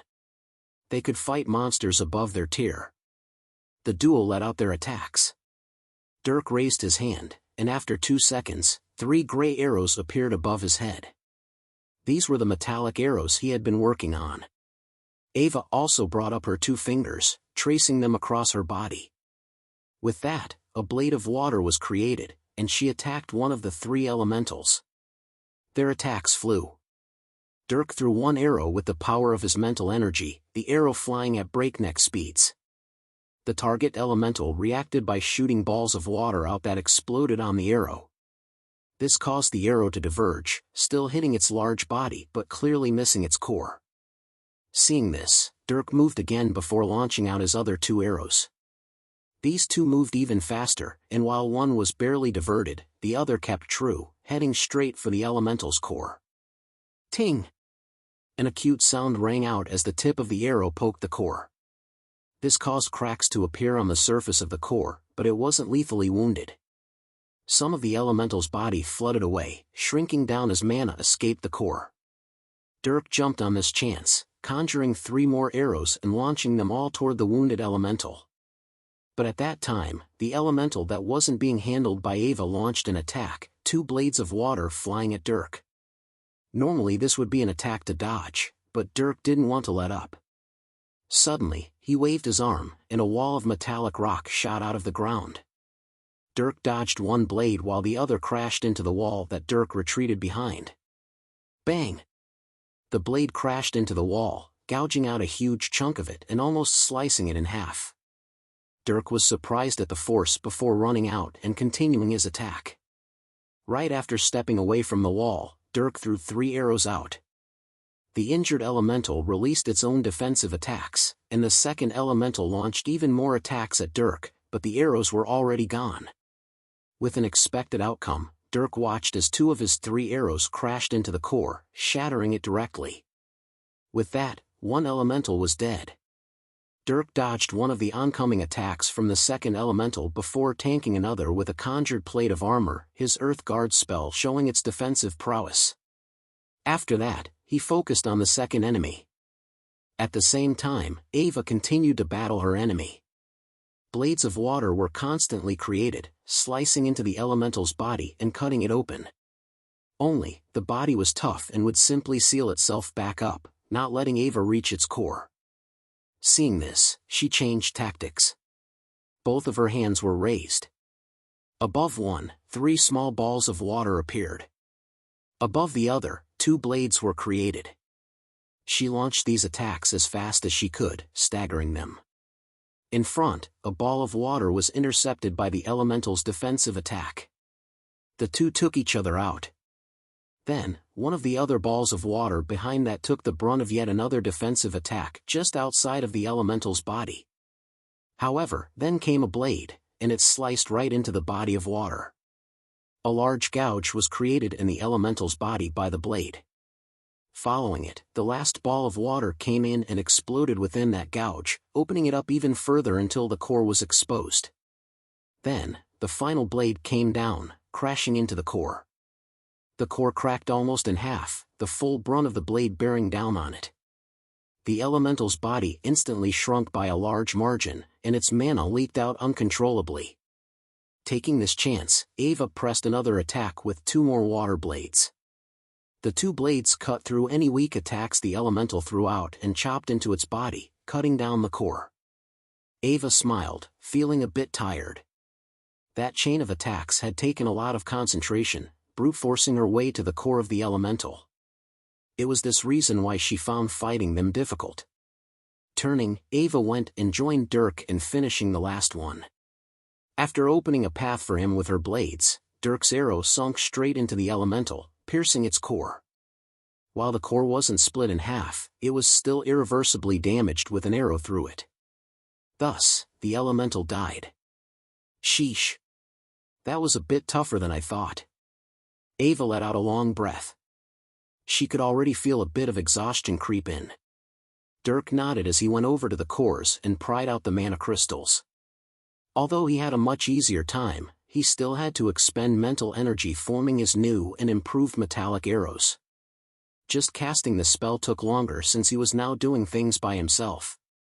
Dirk knew that the king would be a level harder than these guards. Going off of his difficulty, fighting the king was risky. Luckily, there was only one king. And if what that mage said was true and things usually became a battle of attrition, then Dirk felt they would be safe. At the very least, he had no trouble preserving their lives from such a monster. But it would be another tough battle, especially given their lesser tier. They were fighting an entire tier above them, possibly higher. Just this fact caused Dirk to frown. If he had his fire mana heart, then he would be much more confident, but he only had his earth mana at his disposal. After harvesting the crystals, Dirk and Ava took a seat by the large black doors to the king's chambers. They rested for a couple of hours until they were in peak shape. After that, they stood, facing the doors. "Are we sure?" Dirk asked hesitantly. He truly hated how the king's chambers were a path of no return. What if they entered and immediately discovered that the king was beyond them? They could only wait to die then. But those were the rules.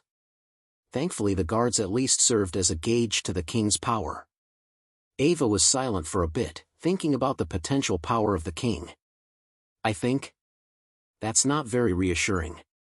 "Well, you tell me. You're better at this stuff than I am. Let's just make sure we're working together.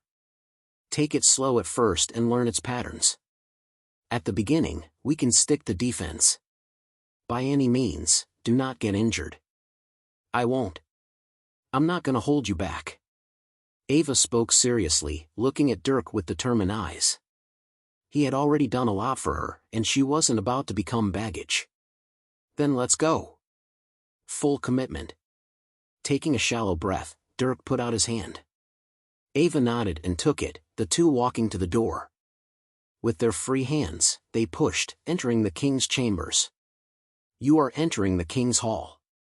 Behold, elemental king of water." Dirk's muscles went taut as a message reached his mind. Looking forward, they could immediately see their enemy. The doors closed behind them, sealing shut. The two challengers looked at the king. In the middle of a ring of tall trees was a field of grass and mud. In the center of this field was a single blob of water. It looked just like all the other elementals that Dirk and Ava had faced before. However, this blob was only 8 feet in diameter. It was the same size as the weakest elementals in the dungeon. But this fact wasn't comforting. Seeing the smaller size, Dirk frowned, as did Ava. Both knew that within that elemental was an explosive power. Not long after they entered, Dirk raised his hand. 2 seconds later, 3 of his metallic arrows were formed. He launched these 3 arrows at the same time, each one flying in a straight path at the elemental. Only, none of them hit. As they flew, the elemental released 3 balls of water, each one intercepting an arrow. Upon collision, the balls exploded, sending the arrows spinning off in other directions. "That's not good." Ava was intimidated. Each ball of water was pressurized, making their explosion that much more violent. And while Dirk might not understand the power it took to pressurize water, she did. If she tried, it would take a large portion of her power in order to pressurize the water that much. But that elemental had casually thrown out such attacks. "Split up, and don't stop moving. Dodge attacks." Suddenly, the elemental launched out a few blades of water. Dirk reacted quickly, throwing out those words and running to the side. Ava also took off in the opposite direction. With that, the battle with the king commenced. Chapter 75, Battle. After the first exchange of attacks, Dirk and Ava were bombarded by many more blades and balls of pressurized water.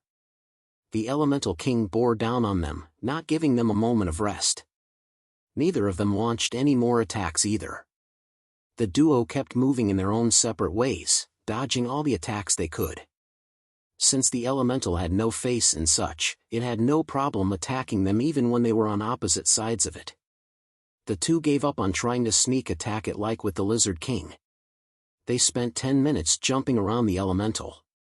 Because both of them were anima trainers, they could run around for hours and their instantaneous movement speed was high, allowing them to dodge for however long they needed to. This was a great assurance that made Dirk confident in a battle of attrition. Otherwise he wouldn't be willing to risk getting tired. Dirk didn't know how anyone who didn't train anima would handle themselves in this place unless they were at least at the level of the king. With that, Dirk and Ava entered something of a lull in the battle. Dirk kept observing, watching how the king would launch water balls and blades. He saw how long it took to form attacks, the speed of the attacks, their accuracy, their frequency, their range, and their power. He grasped all the details he could, then planned how he could bring about the king's demise.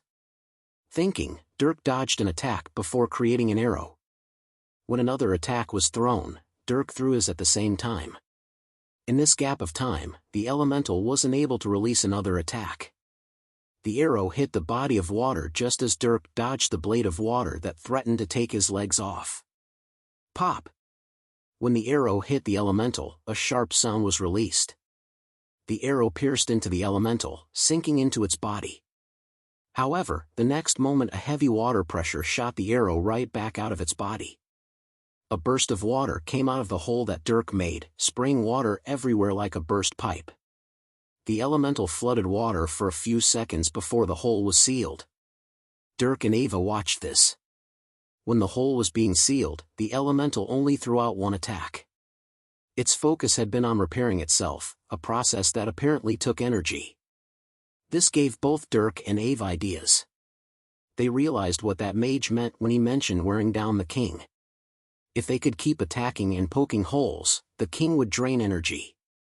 It took lots of energy anyway to pressurize water, and the king wasted a lot of energy when throwing out strong attacks that constantly missed. Ava! With an idea, Dirk suddenly shouted across the field. Throw attacks at it, and make it recover. But conserve your energy. This battle could take a while, so don't get tired before this thing does. Got it. Time your attacks for when it throws its own. Go! With that shout, Dirk cast a spell, as did Ava. He created 5 rock arrows while she created 3 water blades. After that, they waited for the right moment to strike. Then, when the king sent out attacks on both of them, they sent their own. The 2 attacks passed each other, one of Ava's blades and one of Dirk's arrows breaking the body of the king open.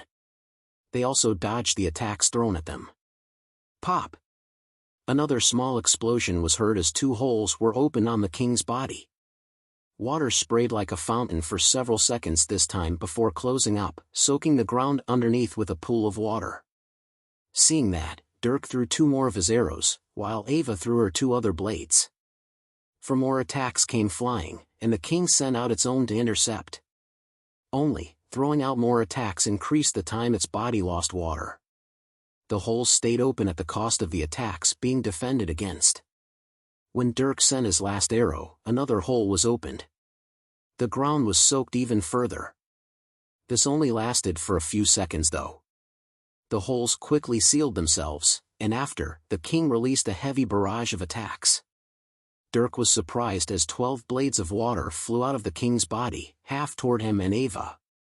The blades of water showered down on top of them. Dirk ran, pillars of rock throwing him across the field. However, the blades curved, following as best they could. Dirk scoffed before stopping and facing them. When the 6 flew at him, he dodged at the last second. At the same time, a thick metallic wall was created in front of him. With the angle he created this wall at, 3 of the blades flew by him, but the other 3 landed. Bang! The blades cut into the wall. Shockingly, Dirk watched as his wall was directly sliced open. He saw one blade take the top of the wall off while another blade cut through the wall and slid right past his front, only inches away from his face. The last blade hit the side of the wall, passing by his body. What was left was the small section of wall that Dirk barely fit behind. Upon passing, the blades cut into the field and released a small pressurized explosion, kicking up mud. Dirk was still a stone for a second. Shit! He cursed at the sharpness of those water blades. The next second, he dashed out from behind the wall. Luckily, even after creating the wall he moved his body out of the trajectory of the blades. He never fully trusted his magic against this strong enemy, and that had saved his life. Only, he was worried about Ava, who got the same attack.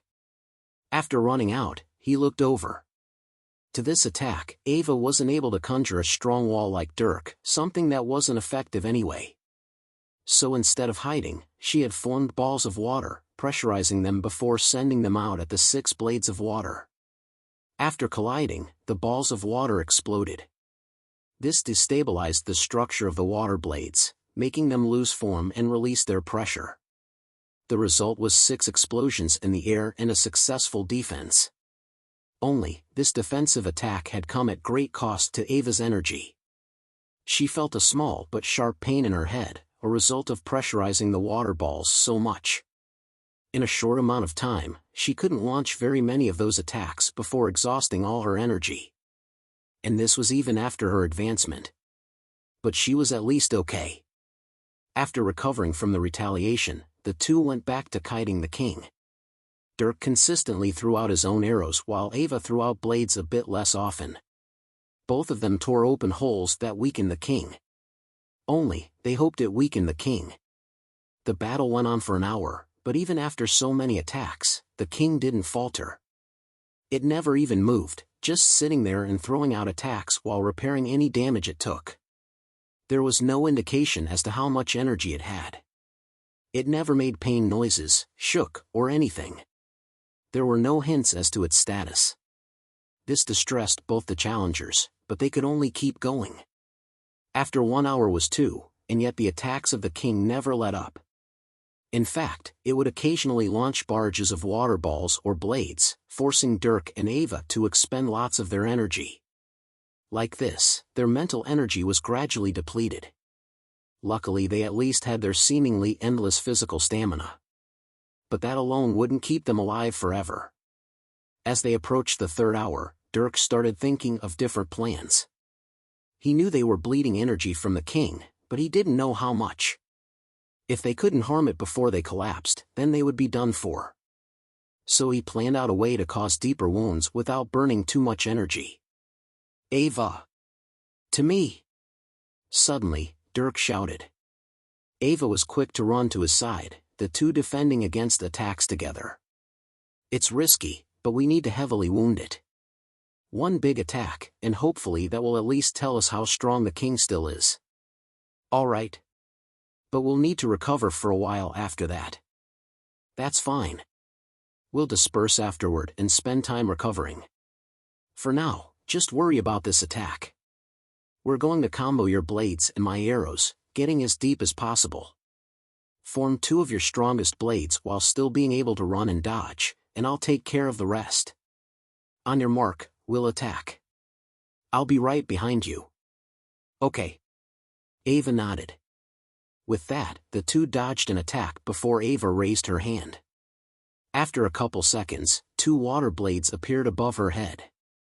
The blades were a foot long, about half the size of normal, and their power was extremely condensed. After forming these blades, Ava felt another sharp pain in her head, but she pushed through, approaching the king. I'll give you an opening. Suddenly, Dirk jumped forward. The king attacked him, throwing out 4 balls of water. To this, Dirk formed and launched 4 arrows. The attacks cancelled each other. After that, Ava took the chance. Running forward, she swung her arm, and the blades went flying. The first blade instantly cut through the king's body, creating a large parting.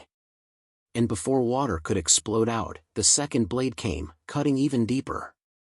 The 2 blades combined opened up the king's body until there was barely a foot-wide barrier of water between open air and the core. Naturally, Dirk didn't let this chance go. Before the second blade even hit, he was already behind the attacks with his own rock arrows. As soon as the king was open, he threw down 6 of his own rock arrows. However, at the same time that he threw the arrows, the king attacked with a water ball. Dirk disregarded the attack, pushing forth and releasing his own. When his arrows were gone, he raised his arm, and a layer of metallic rock covered it. The ball crashed into him, the explosion sending him flying. At the same time though, the arrows rained down upon the core. One after the other, the arrow tips chipped the core. The first one barely scratched the surface, and the second one only created a small opening before bouncing away. But the third and fourth ones opened up a crack. The last 2 opened up the crack further, causing water mana to spill out. After that, the arrows were blasted away as water came exploding out of the large gouge. Dirk! After watching the successful attack, Ava flipped around to Dirk. After getting hit by the water ball, he had been thrown away, tumbling on the ground before coming to a stop. Only, Dirk was never one to be hindered by pain. After gaining control of himself, he immediately jumped to his feet despite the throbbing pain in his arm. The piece of armor he had raised to block the water ball was totally shattered, and now his entire arm was paralyzed as the muscles spasmed in pain. Dirk grit his teeth as he turned his head to the king. After the attacks landed, the king's body immediately shrunk by a small amount. Still, it was noticeable, and they had done damage. That's all Dirk wanted. For a while, the water within the king continued to spray out and soak the already wet ground.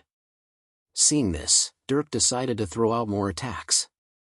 He was in a better position than Ava to do so with more energy to spare. Raising his arm, Dirk conjured 5 more arrows, immediately throwing them all out. The king responded and threw out 3 water balls, blowing away 3 of the arrows. But 2 arrows still landed, puncturing the water body even more. Dirk was happy as the king was further injured. With that crack in the core, it would continue weakening over time. Now Dirk and Ava just had to survive. However, as if the king knew this, it suddenly changed tactics. Right after the arrows punched into its body, 6 water balls shot out of it. Dirk saw this, and his pupils contracted. All 6 shot toward him. Damn! He cursed, running away. The 6 water balls followed behind him, rapidly gaining ground. Boom! Suddenly, one of the balls made contact with Dirk, exploding. His body was thrown across the field, tumbling a few times. Using this momentum though, Dirk staggered to his feet and continued running. Right after though, another water ball flew at him. He barely brought up a plate of metallic rock armor on his back before it exploded. Boom! Dirk was sent flying again. Right after hitting the ground though, he jumped back up to his feet, the rock armor on his back shattered. Again. Boom! Right after, yet another ball exploded behind him. Dirk did the same and created armor, but it was also shattered. This time though, as Dirk recovered, he turned around and created a wall. One of the balls exploded on it, directly shattering it. However, as the next ones came flying through the debris, they were met with arrows that took them out. With that, Dirk took a deep breath, looking at the king. His entire body now throbbed in pain, the armor not doing much to mitigate the shockwaves. He felt a bit of blood seep into his mouth from how rattled his body was, but he ignored it as his nanites went to work. The king's body continued to gradually shrink. Not long after sending out those balls, the hole started to seal up. But even with its body intact, its core was irreversibly damaged. It would still weaken over time. Damage to its body would just accelerate the process. Dirk knew this, so when the king sent out another 5 water balls, he braced himself. He just needed to outlast the king and keep it off of Ava. However, it was at that moment that Ava suddenly struck. With 2 water blades, she cut open the distracted king, causing more water to explode out. Dirk looked over and saw her gritting her teeth in obvious agony. Hey! Don't attract its attention. Just recover. No! I'm helping. Ava shouted back, forcing herself to create another water blade. She launched one quickly, creating another gouge. After that, the king sent out 2 water balls toward her. With a splitting headache, Ava turned and ran, grabbing her axe for the first time. Right as the water balls got close, she swung around. The blade of her axe split open one of the balls. The resulting explosion threw the axe out of her grip, sending it across the field. Then, the second ball came hurtling toward her. At that time though, a wall was suddenly erected in front of her. The wall blocked the ball, breaking under its subsequent explosion. After that, Dirk came running over. Can you move? He spoke as he turned around, sending out arrows to some more incoming attacks. Through her dizziness and pain, Ava nodded. Yes. All right, no more magic. Just run with me. Stick to defense, and I'll try to poke some more holes in it. But you've already used so many rock arrows. It's fine. I've got a bit more in me. Dirk reassured her. Not unlike her, after getting tossed around and having to conjure so many walls and arrows, he also had a stabbing headache. But his pain tolerance was higher. Even with this headache, he still maintained his physical function. Hearing him, Ava could only agree. Any more magic and she would pass out, and then she would be dead weight to Dirk. Mustering up all her willpower, she began to run again, Dirk right behind. Over the next several minutes, the two dodged and blocked attacks together. The king continued to be aggressive, using its dwindling power to try and kill its enemies before it gave in to death. Because of this, the pressure on Dirk and Ava only increased. And while Dirk knew that more pressure meant the battle would end faster, he was worried about the damage they would receive trying to defend. Because of that, he started to use everything at his disposal. By now, Dirk's earth mana heart was almost depleted. He had been pulling in mana gradually from his surroundings to supplement his magic.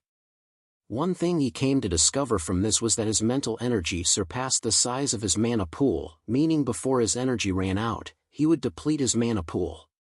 This happened during the battle, requiring him to use mana lungs in order to pull more mana in.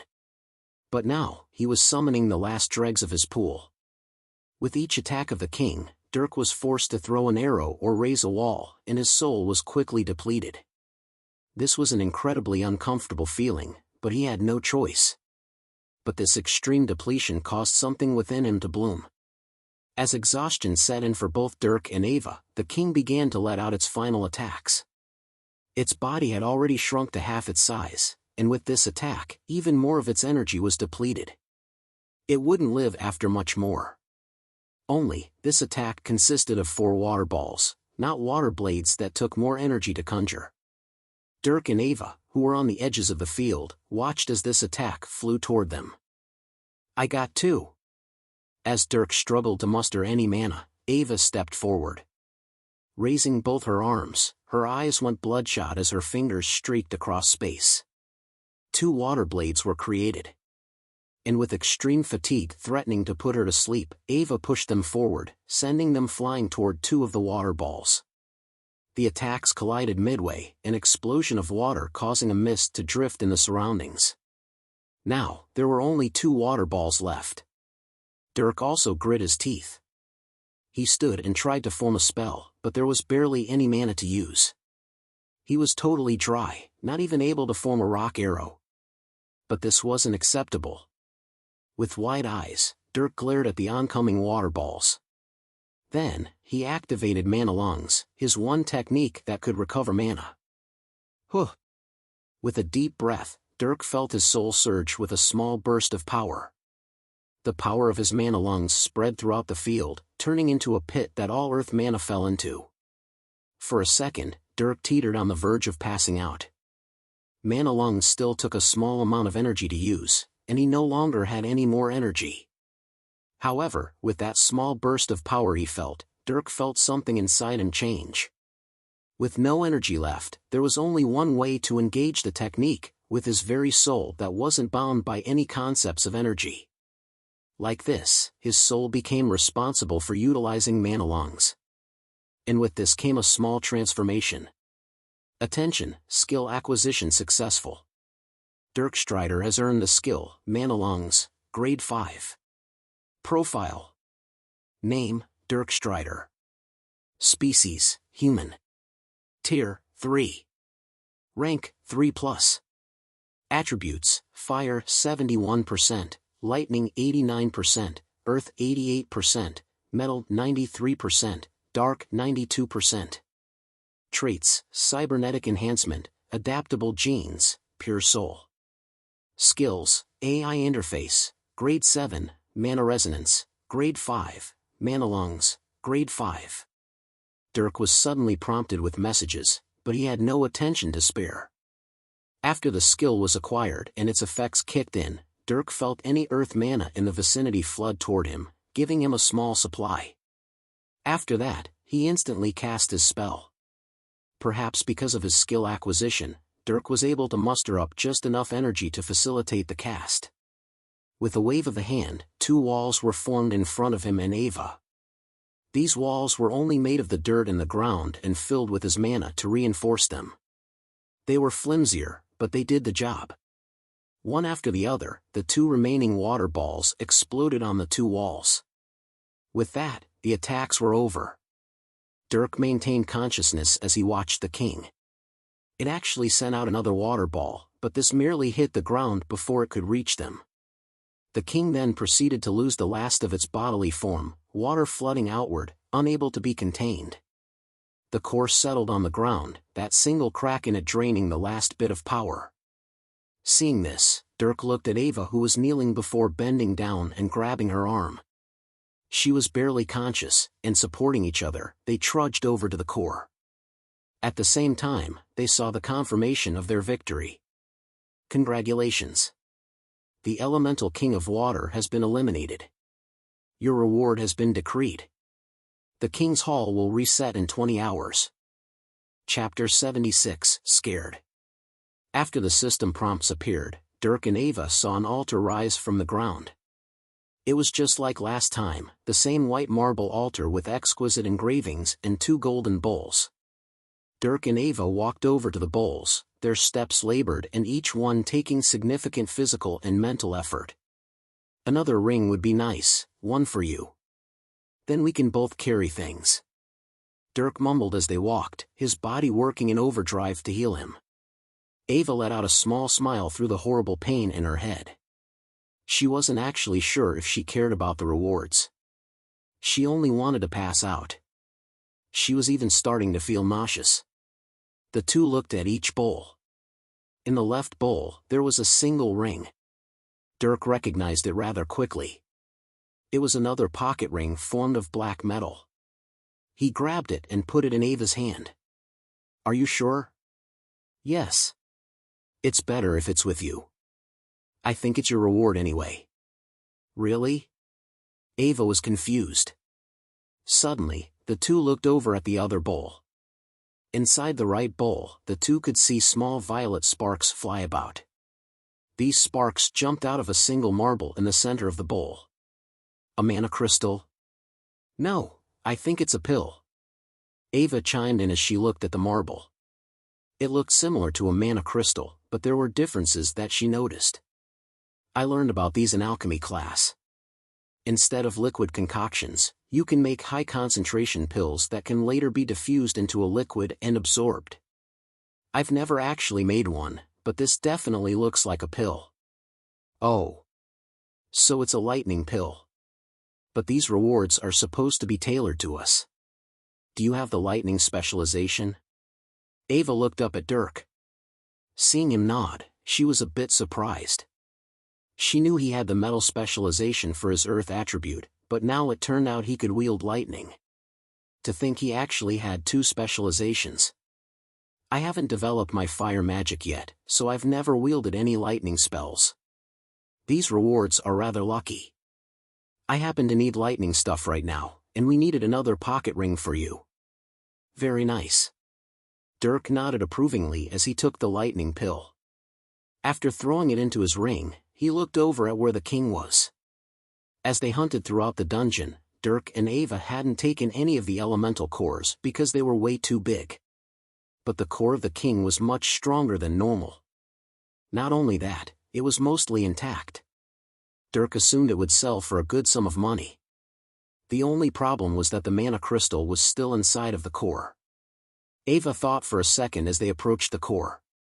Hey, let's just take the whole thing for now. I'll put it in my ring. Maybe we can sell both at the academy. That works for me.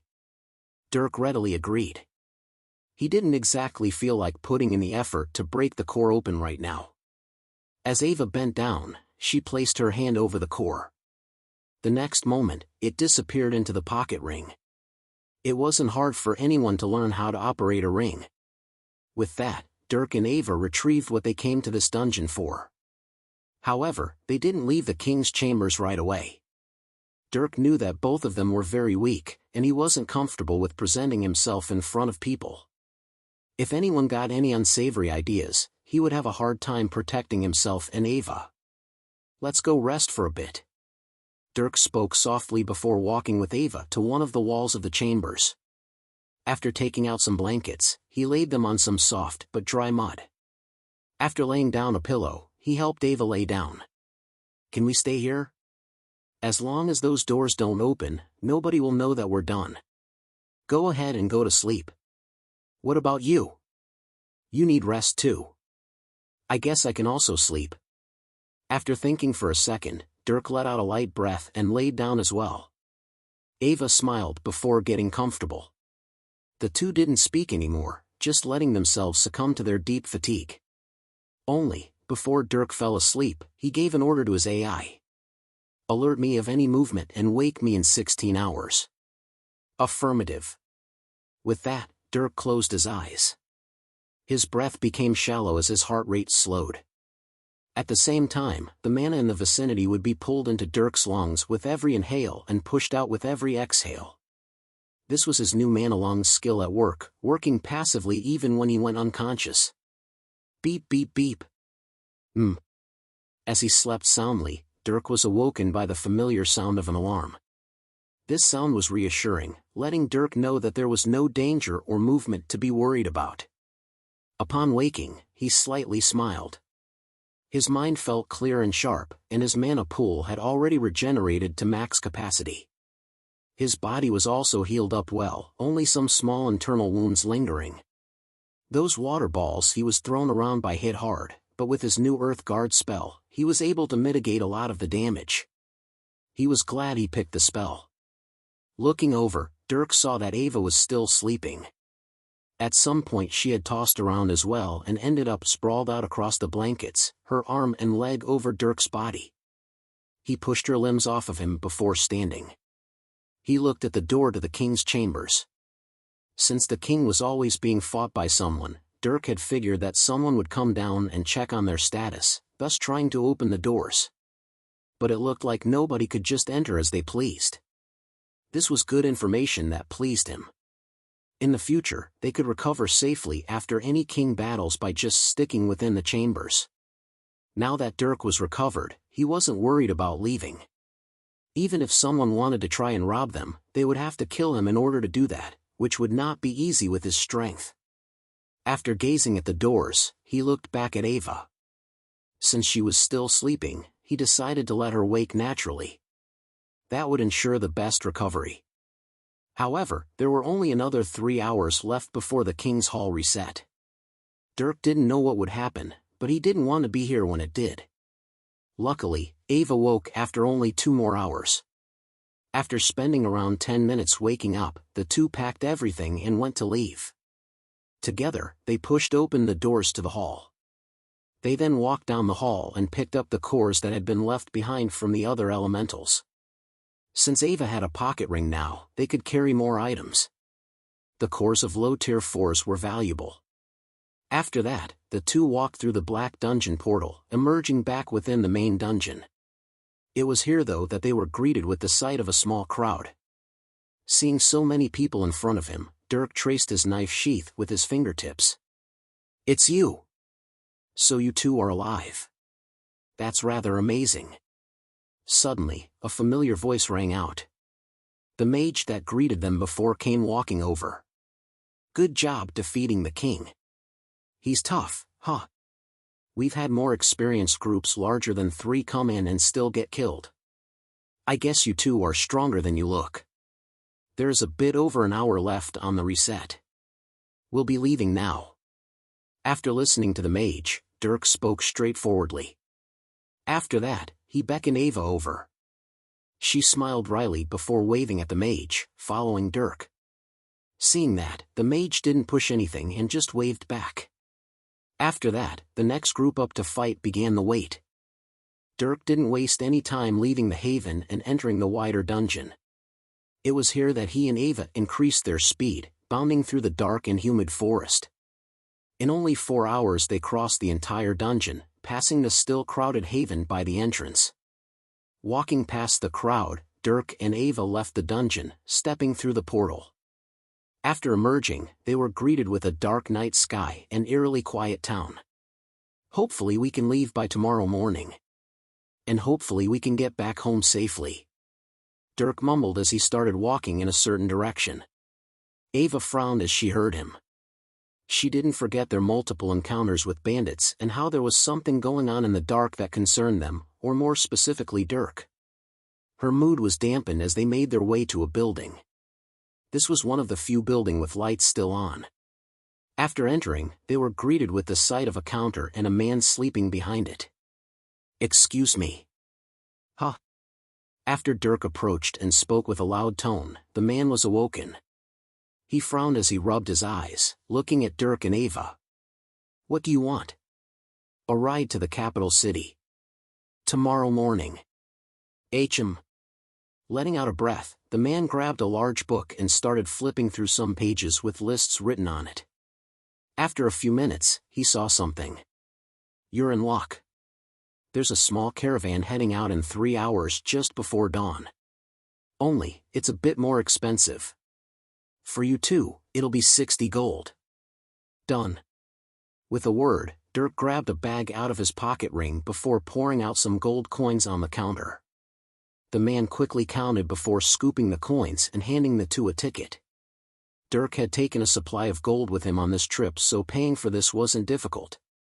With that, the two left the building and sat against the wall of another, waiting for the 3 hours to pass.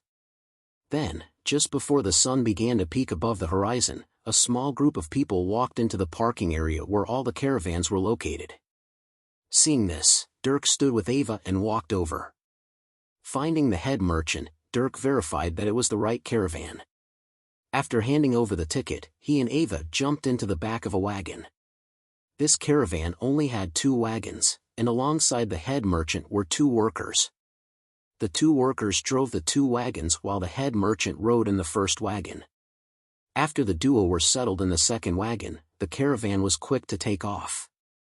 The 2 wagons drove off onto a road, making their way back to the capital city.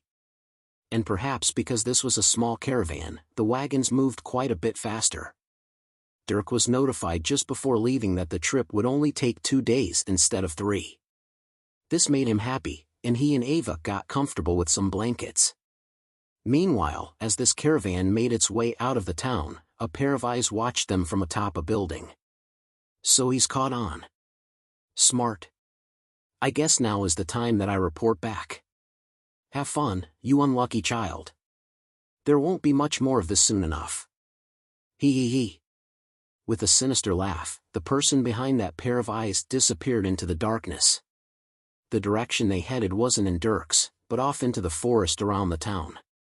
The 2-day drive back to the capital city passed uneventfully.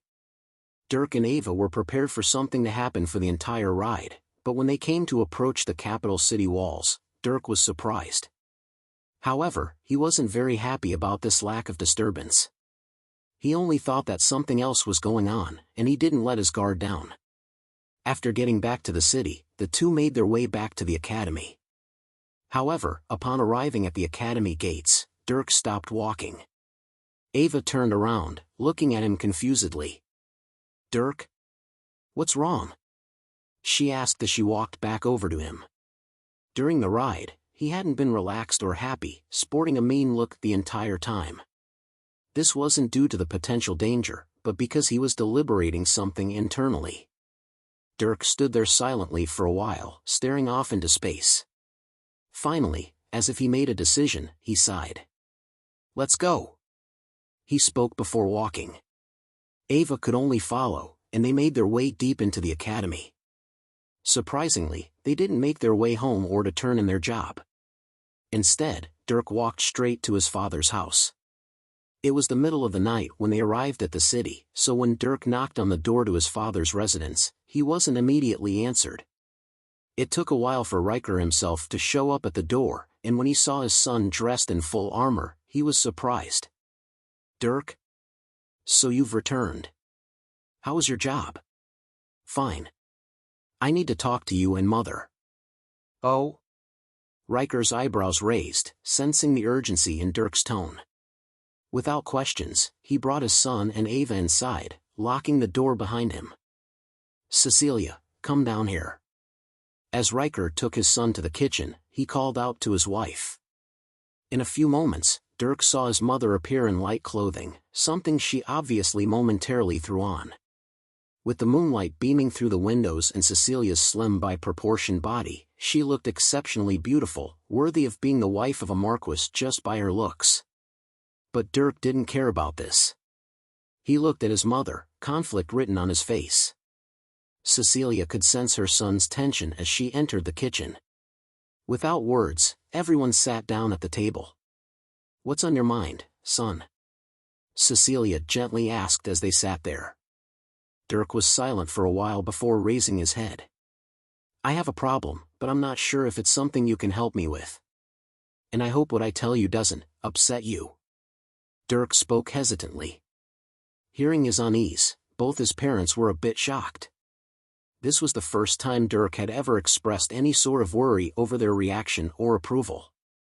And Dirk truly was worried. He was planning to expose what he had done recently, and he didn't want them to think that he was some abnormal freak. For the first time in his life, he found himself concerned over their view of him. He was scared. "Whatever it is, Dirk, you're safe to speak it here. There's nothing you can say that will change our love for you," Cecilia assured her son with careful words. Dirk lightly nodded to this before taking a small breath. "During the job I took before this recent one with Alec, Ava and I had a confrontation with 3 robbers who sought to hurt us. I killed all 3 of them. I was told by the last robber I killed that they had been hired by someone to attack us." Dirk directly spoke, his words clear for everyone to hear. Ava felt a small chill come over her as she recounted those events, and Dirk's parents were stunned silent. Dirk continued after a moment. "After Ava and I completed the job alone, we returned, and I was both distracted and unwilling to speak of this event. However, we encountered more of these happenings on the recent trip. The ride to the designated down was 3 days long. In the middle of the first night, the caravan was ambushed by a group of bandits. I killed 7 of these bandits. After that, the caravan continued, but in the middle of the 3rd day, we were attacked again by a large group of a couple dozen bandits. To defend the caravan, I killed 11. However, I also took a bandit hostage. In private, I asked this bandit if they had been hired to attack the caravan. The bandit spoke of a mysterious man who had spoken to their leader only the night before, one he had never seen. I tried to get more information, but before I could, an invisible figure killed the bandit right in front of me from a distance. I was only able to spot a small fluctuation in dark mana that indicated someone was there, but this invisible person's skills were beyond mine and I couldn't track them. After that, nothing else happened, and Ava and I were able to complete our job and return here with no more conflicts." Everyone was silent as Dirk finished. Ava clenched her fists under the table, all the things Dirk spoke of playing back in her mind. Meanwhile, Cecilia's face was pale, and Riker had an ugly frown. Nobody spoke for a while. In Dirk's mind though, this silence was deafening. He had a bad feeling well up within him, and he became a bit fearful. Dirk had deliberated greatly on whether or not he would bring this up. Sure, he was worried about who was trying to hurt him, but at the same time, he wasn't sure how he would ask for help. What could his parents do? For all he knew, this was coincidental, and there was nothing they could do. And now, he had also told his parents that he had ended 21 lives. Would they think he was some sort of monster? In this world of sword and magic, that was unlikely, but Dirk still had this irrational fear within him. He had come to like his parents. They were nice and caring, both giving him freedom and watching out for his well-being. Dirk didn't want them to think anything that would distance them from him. To him, telling of everything that had happened was a big risk. Dirk didn't know what he would do if they became disapproving or distant. But he had taken the leap anyway. His instincts told him that this issue was bigger than it seemed, and in this world of massive power gaps, Dirk didn't have anything else to fall back on. There were people Dirk couldn't defend himself against, and for the first time ever, he was putting his safety in someone else's hands. He both hated and loved this fact, because he didn't have the power to defend himself, and yet he had someone he could trust and rely on. Dirk didn't speak any further, but with each passing second, he became more and more anxious. Finally, his mother stood from her seat, walking over and wrapping him in a tight hug. Chapter 77, Clutches. Dirk's body went stiff as his mother embraced him. "I'm so sorry, my baby. Everything's going to be okay. You have nothing to worry about. You're not in the wrong here." Cecilia's voice was emotional as she tightened her grip on Dirk. Feeling her warm hug and reassuring words, Dirk felt a huge weight lifted off his shoulders. He found himself smiling with a bit of emotion as he hugged her back. To him, this was one of his happiest moments in a while. Despite the things he had done at such a young age, his mother didn't resent him.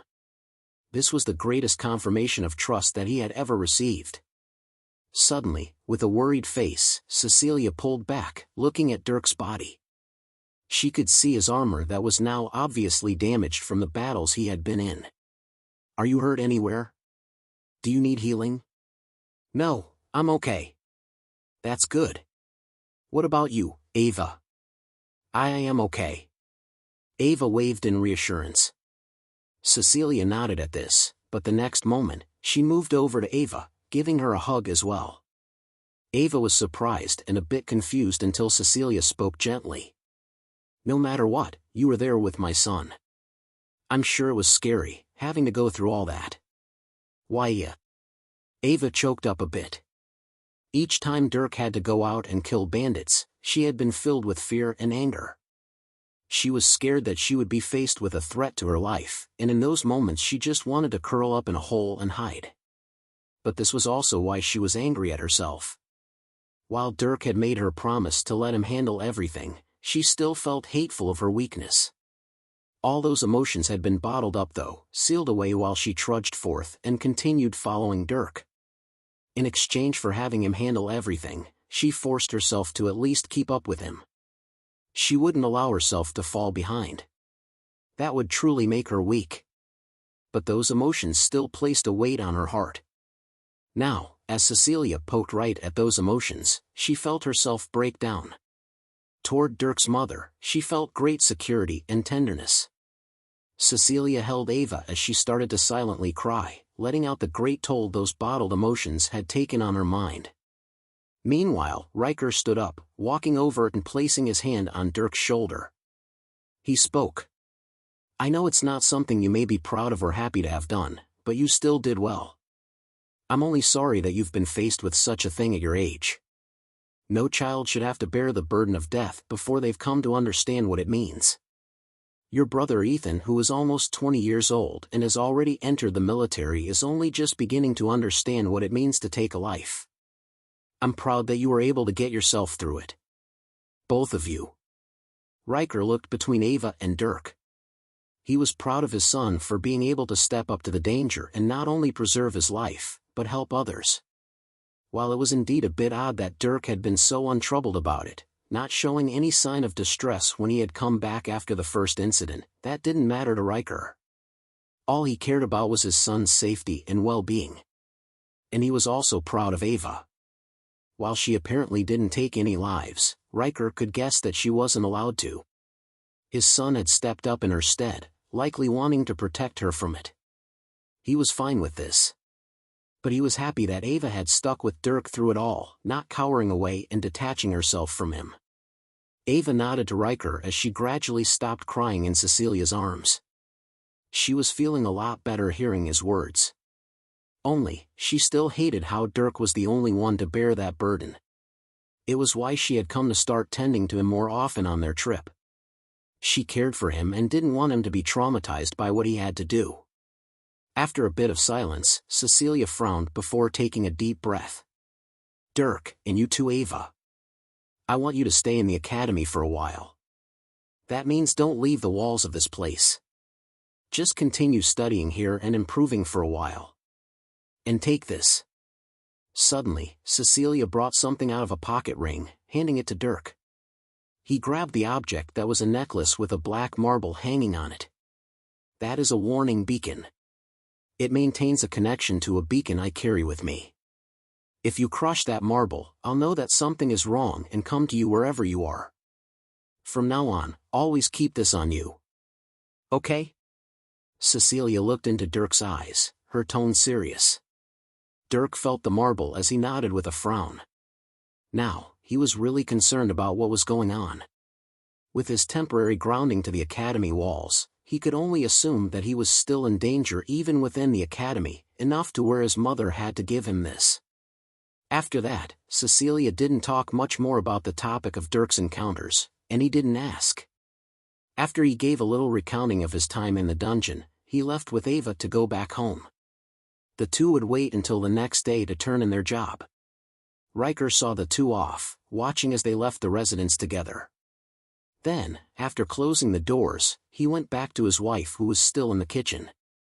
Cecilia had a pale face, and her hands trembled. He wants to take my baby away from me," she mumbled, her lips quivering. The next moment, her face contorted in rage. "That bastard.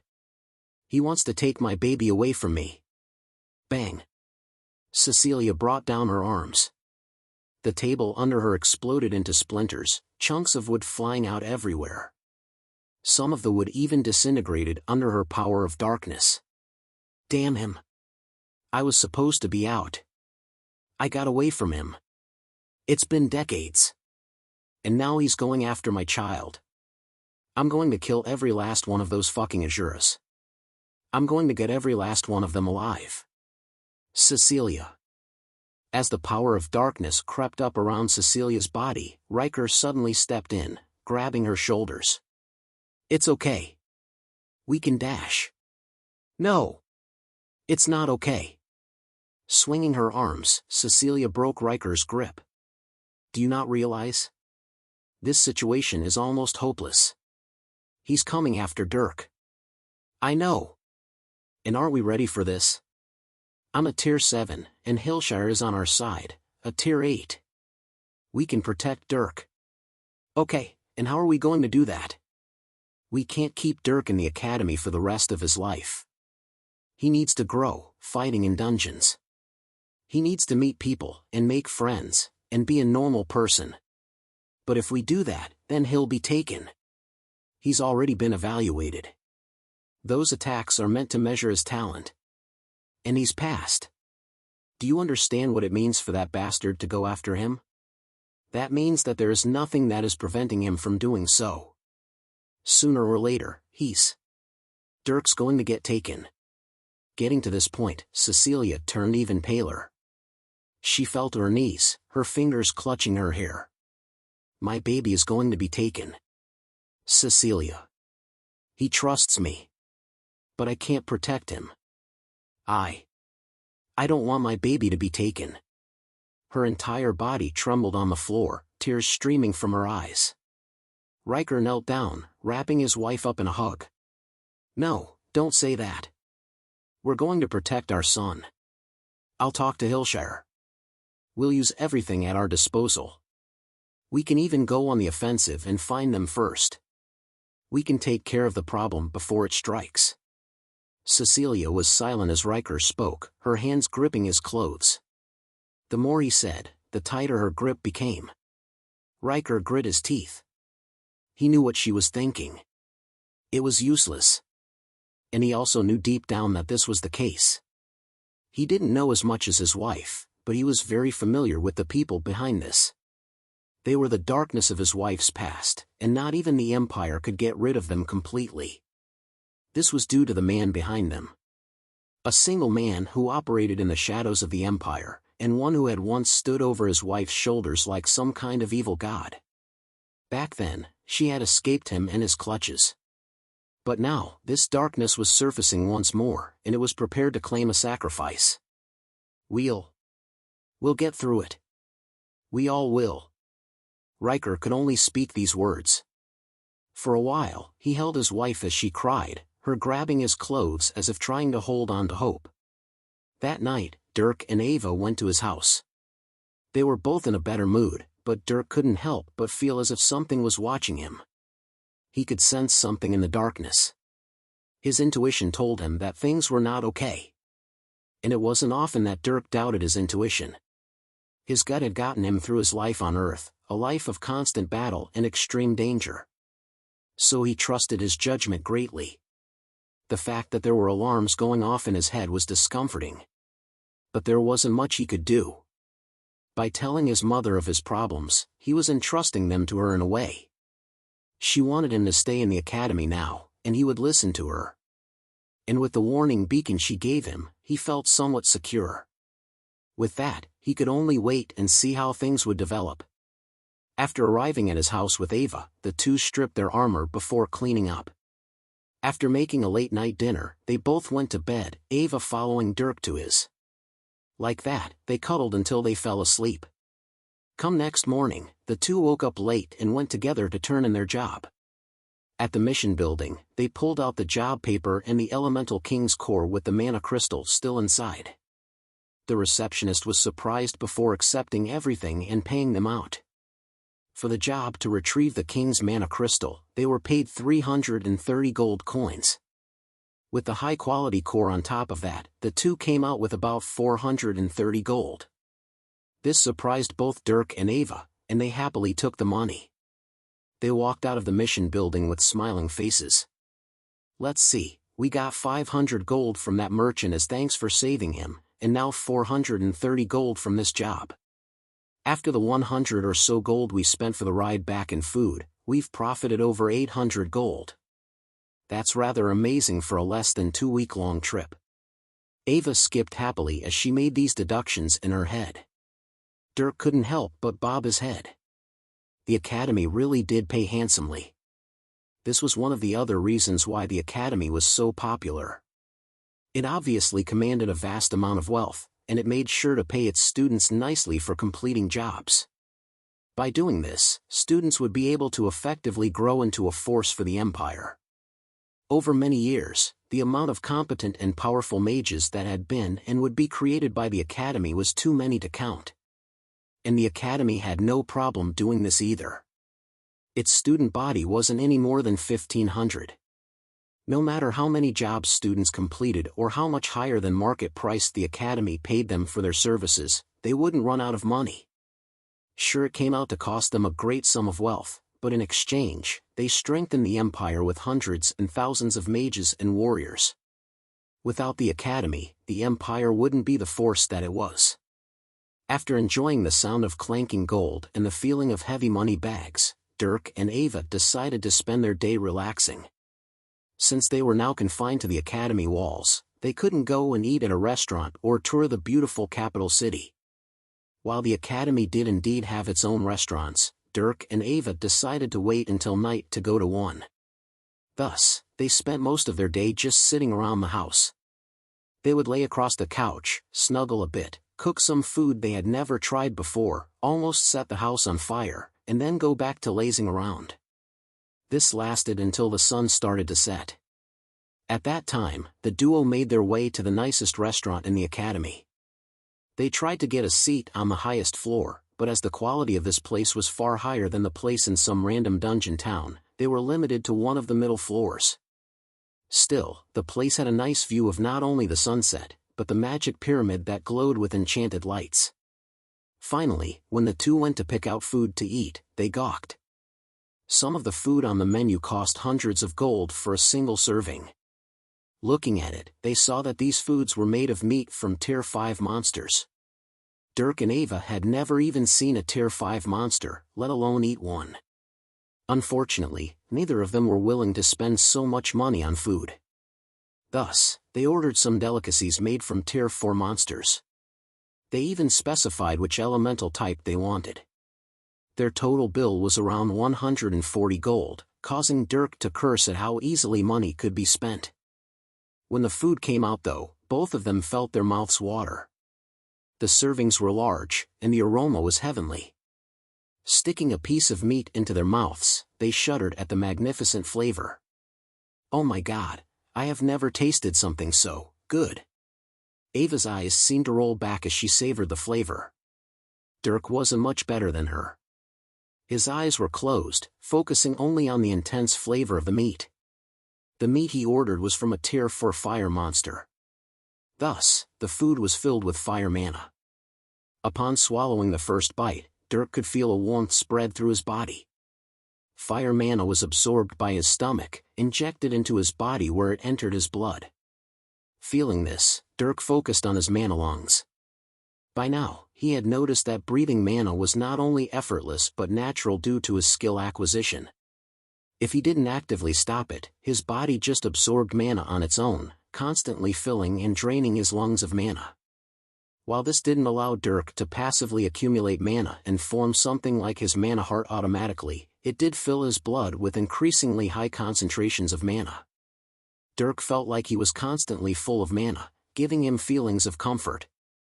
And if he ever wanted to, he could draw on all this mana to concentrate it and form the mana heart like he needed to. And right now, as Dirk focused on his mana lungs, he found that it was bringing in large concentrations of fire mana from the food he ate. After pulling some of the fire mana from his lungs, he focused it in his chest, right next to his heart. Faintly, a red orb congealed. This orb was located within his heart at the bottom left corner, almost right next to his earth mana heart.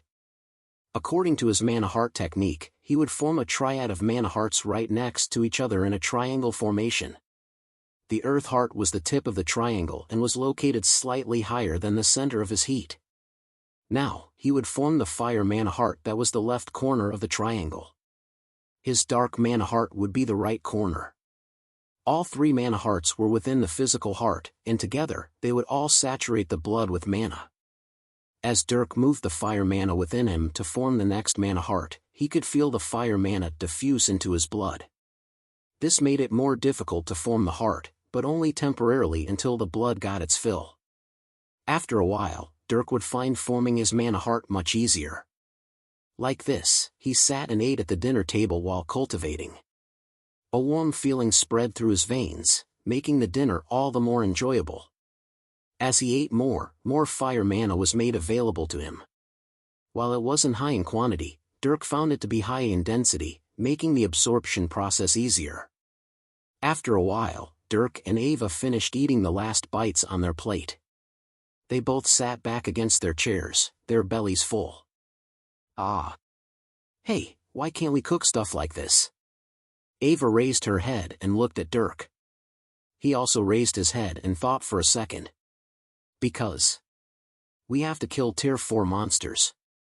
I think that will be my reason to get stronger for a while. Agreed. Ask the waiter for water. If I eat or drink any more I'm gonna puke. Ava shook her head as she reclined further into her seat. The food was so good that she ate more than what she should have been capable of. She couldn't even move. Dirk let out a breath before laying back too. They waited for about half an hour like that as their food digested. After finally recovering enough to move, the two went home for the night. The next day, their classes would start back up, and for the foreseeable future they would be practicing magic. Dirk also planned to continue his destruction cycles. He had neglected them for a while as he had always been fighting, but now that would change. Chapter 78, Runic Formations. The next day, Dirk and Ava resumed their school schedule. Because Dirk didn't have any issues with his spells, he didn't go to his classes for help. The only spells he hadn't gotten a hang of were his dark ones, but that was due to him not having his dark mana heart yet. Only Curse of Darkness could even be studied, let alone the other ones that had higher prerequisites. Plus, Dirk didn't know if he wanted to see Geralt in order to get help. So he decided to go back to his forging and enchanting classes. First came the enchanting class. Upon entering, Dirk was silently handed the enchanting book by his teacher. The old man spoke with a small scowl. I understand that developing your spells and fighting monsters in the dungeons is important, but enchanting is a craft that takes time and dedication. You are my only student that has ever missed so much time and study pertaining to this craft. Thus, I give you a challenge, if you will. Catch up with the first half of that book and enchant this item. If you can do so within 2 weeks, then you can stay in my class. Otherwise, I don't want you here. You have the ability to enchant, but you lack the commitment. And if you decide to leave for another job anytime soon, then don't bother coming back. Dirk was silent in front of his irritated teacher. His face sported a main frown, and his dark eyes bore into the man. With a huff, he snatched the item his teacher wanted him to enchant and walked out of the classroom. He had already scanned the book entirely, so he didn't need to remain in the room to use it. Overconfident brat. The teacher waved his hand as Dirk exited. Dirk didn't bother as he left the area, his eyes frigid. As for the item, it was another piece of leather. Dirk just threw it into his pocket ring before moving on. After his enchanting class came forging. Dirk entered that room early, meeting his dwarven teacher. Dirk. It's nice to see my most accomplished student again. Tell me, do you plan on leaving for jobs or whatnot anytime soon? The dwarf asked this question with an expectant gaze. Dirk shook his head, pleased by this teacher's lack of hostility. No. I'm here for the foreseeable future. Good to hear. Since that's the case, I've thought of a curriculum for you. How many hours a day can you devote to forging? I can comfortably do 8. 8? That's more than I expected. Very well. I've done a bit of thinking, and I'm interested in squeezing out your natural talent. Thus, I'm not going to baby you like all those other students who won't go anywhere with forging. I have 3 classes every day that take up about 5 hours of my time. I want you to come to Forge 8 of the Hall of Artisans a few hours before noon from now on. Understood. Good. Let's see if you can live up to my expectations. As for today, I want you to do a bit of studying. Take this book and read through the Theory of Fire section. I know you're a fire mage, and this stuff is especially important for forging. Plus, there's a bit of knowledge in here that goes into more depth than even magic texts. It'll be useful to you even beyond forging. The dwarf flicked his hand, a book appearing from his pocket ring. It was a pristine book built from parchment and a thick scale leather cover. It wasn't huge, but it was by no means small. Dirk took it, feeling the weight in both his hands. Stay here for a few hours, and disregard your classmates during class time. When class ends, you can ask me any questions. I want to make sure you understand certain things before moving on. Understood. Dirk nodded before turning and heading to his desk. Not long after, students started flooding into the classroom. There were less than when the class first started. Dirk opened the book, his head buried in it and disregarding the odd gazes from those around him. Even as the dwarf started yelling instructions, Dirk was zoned out. His AI scanned each page as he flipped through the book. Inside, there was tons of foreign theory. It went through things like hammer techniques, how to channel strength, and how to control the body. There were 2 important sections though. The first was the fire theory as the dwarf mentioned. This section talked about the different types of fire, temperatures, and how different materials interacted with fire. It even talked about how a fire mage could control their fire directly to conduct their forging.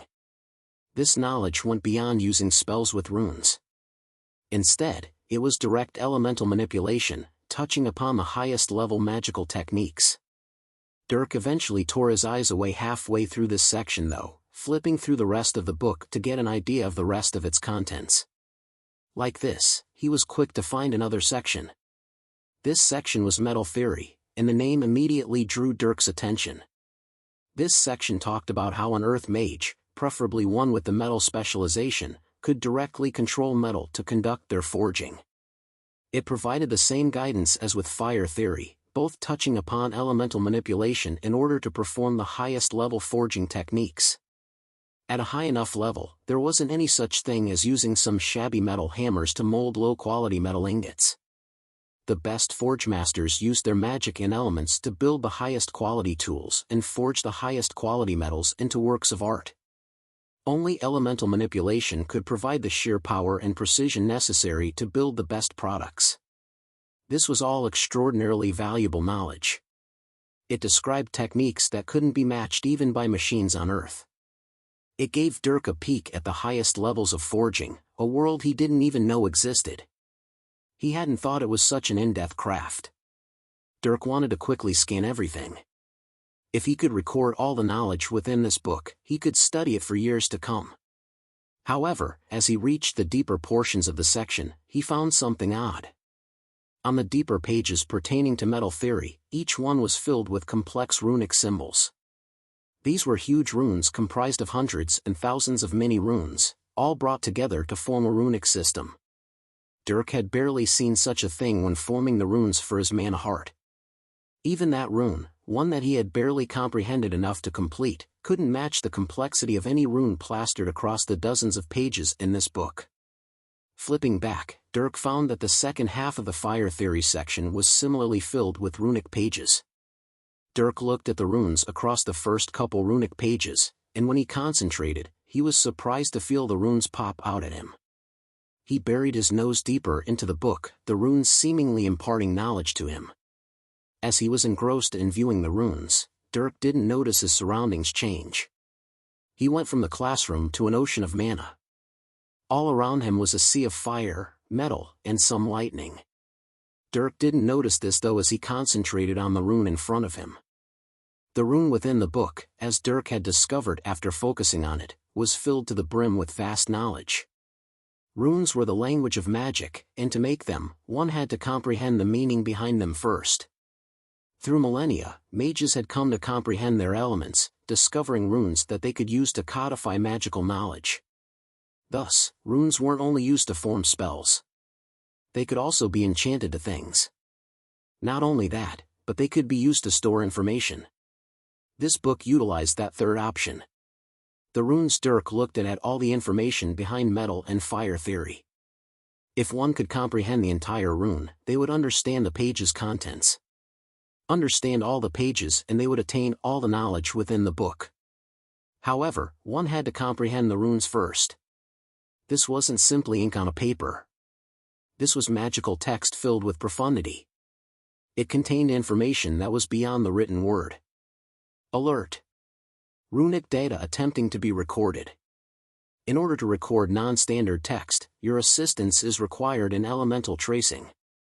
Suddenly, Dirk heard this alert from his AI. At that moment, he became a bit more lucid. Looking at the rune in front of him, he quickly understood what his AI wanted. Suddenly, around the rune on the page, digital lines began to appear. Dirk's vision began to focus on one of the parts of the huge rune. Then, alongside his AI, he began breaking it down. The digital lines were moved by Dirk to conform to the runes bit by bit, outlining them and then being saved. As he did this, the AI recorded the information down. What they were trying to do could only be described as runic tracing. Dirk couldn't actually comprehend the entire rune. For a bit, he thought that he would need to study the book long-term to get anything from it. But with his AI, he discovered that he was actually able to trace the runes, saving them for later. This didn't mean that Dirk or the AI understood the rune. He wouldn't even be able to create the runes with this traced information. It only meant that Dirk could look at it later, going on to comprehend it then. This was the beauty of runes. It codified elemental information, so technically, it could be copied without comprehending it. Such advantages were found in enchanting as well. Enchanted scrolls could be used by mages without understanding the runes on the paper. Enchanted weapons could be used by their handlers without understanding the runes within the enchantments. Despite not understanding the enchantments, mana could still be pushed through them, activating the runes and thus the enchantments or spells. Dirk's AI was now using this same logic. It could record the runes, tracing them and saving them for later. It was almost like the AI was enchanting the runes into itself, thus being able to save it. However, this process of tracing wasn't easy.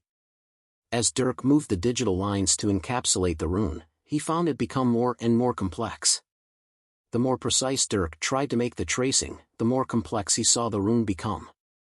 It was a cycle of tracing, discovering inaccuracies, correcting them, and discovering even more inaccuracies.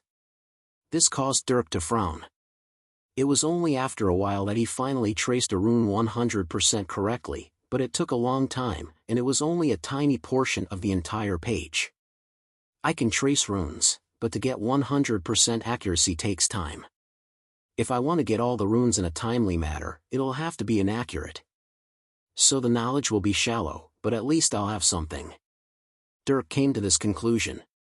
If he had 100% accuracy, then he would have 100% of the knowledge contained within the rune. But he couldn't copy the runes so precisely in the time he had.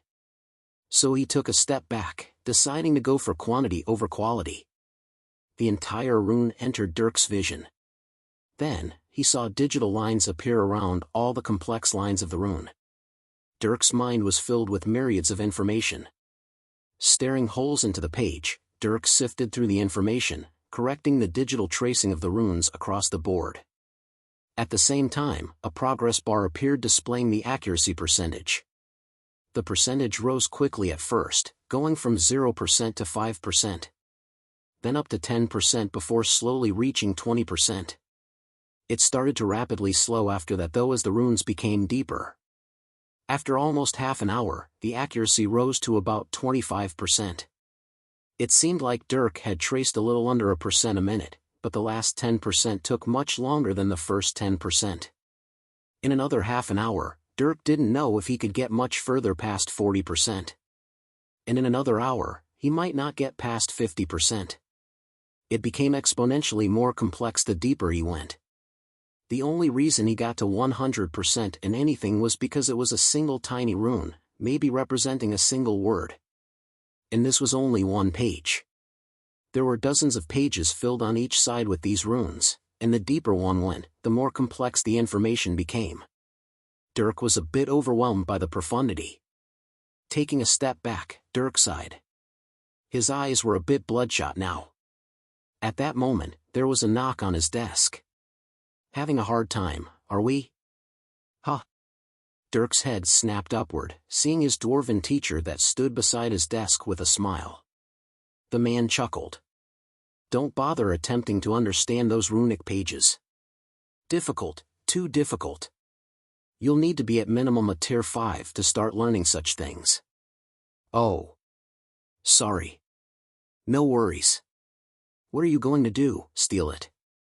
You can't even understand it. There was a reason I had no problem giving this valuable book to you. In fact, there's a reason places like the Academy and Master Artisans are never worried about lesser-tiered persons stealing any of their high-level books. It's because they can't do anything with it. And if there aren't any runic texts, then the item probably isn't valuable. Dirk nodded understandingly.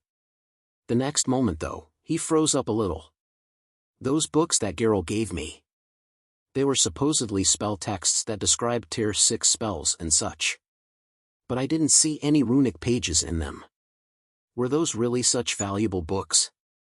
You know what, knowing Geralt, they probably planted fake spell books for him to steal. Maybe I need to talk to him. Dirk scratched his head. No matter what, Geralt had tried to help him with valuable spell knowledge. If Dirk could warn him of the danger, that might save both of them some trouble. Maybe that would ensure that Geralt didn't steal anything anymore since he apparently wasn't as sneaky as he thought he was. Anyway Dirk, we'll stop here today. I hope you at least read some of the beginner parts of Fire Theory. Yes, I did. Good. Then tomorrow morning, Forge 8. Be there and we'll begin. Understood.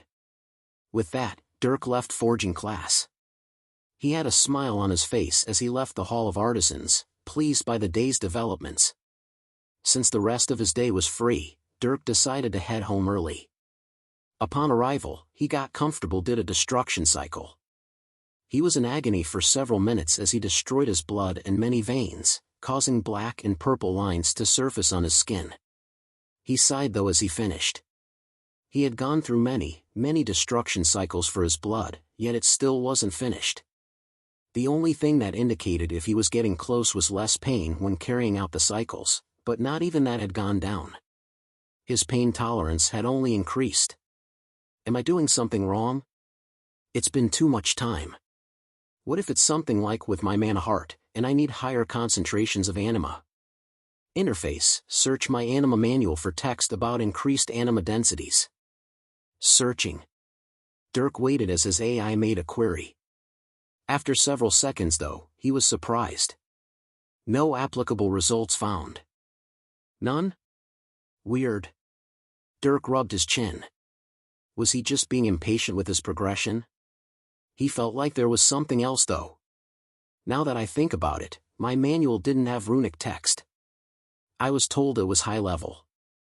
Wouldn't it have runic text if it were high level? Thinking of that, Dirk suddenly stood up. He quickly walked to his bedroom where he dove into his closet and sifted through neatly organized items. After a few seconds, he fished out his book, The Anima Resonance Destruction Technique. Dirk flipped it open, reading through the sections. Way back when, he had only seen ink on a paper.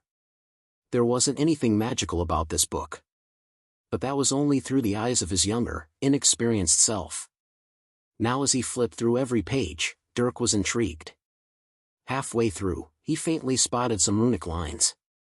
These lines followed some of the text, but others flowed through the entire page.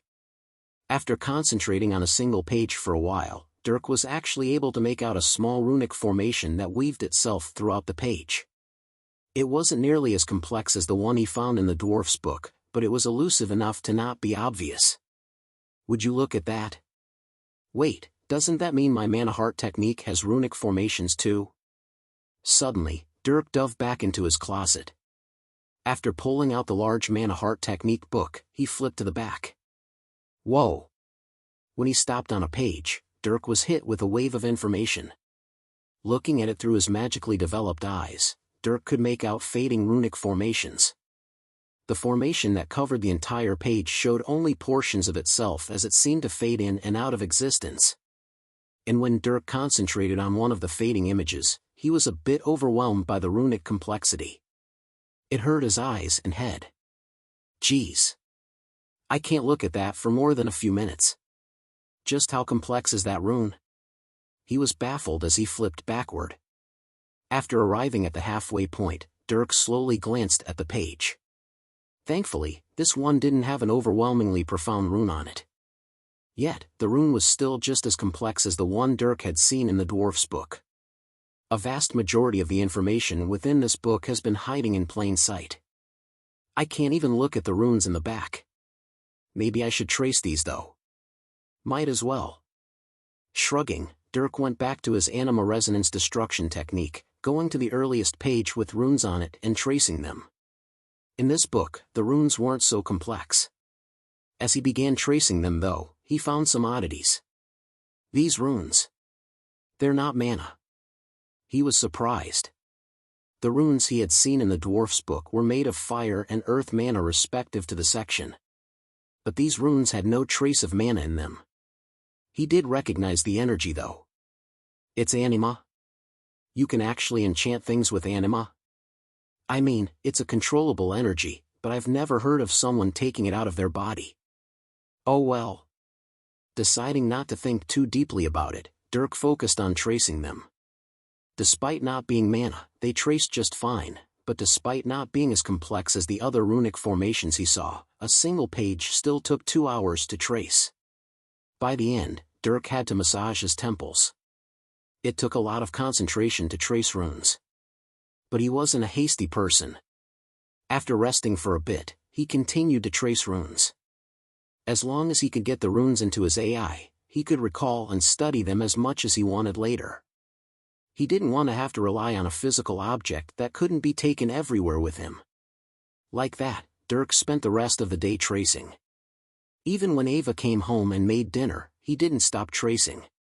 He only stopped to eat dinner, the pastime doubling as much needed rest. Finally, come night time, he was hit by a wave of mental exhaustion. He had told Ava that he was trying to comprehend runic formations on a page, something she didn't know existed either. She was surprised though at the mental toll it took on Dirk.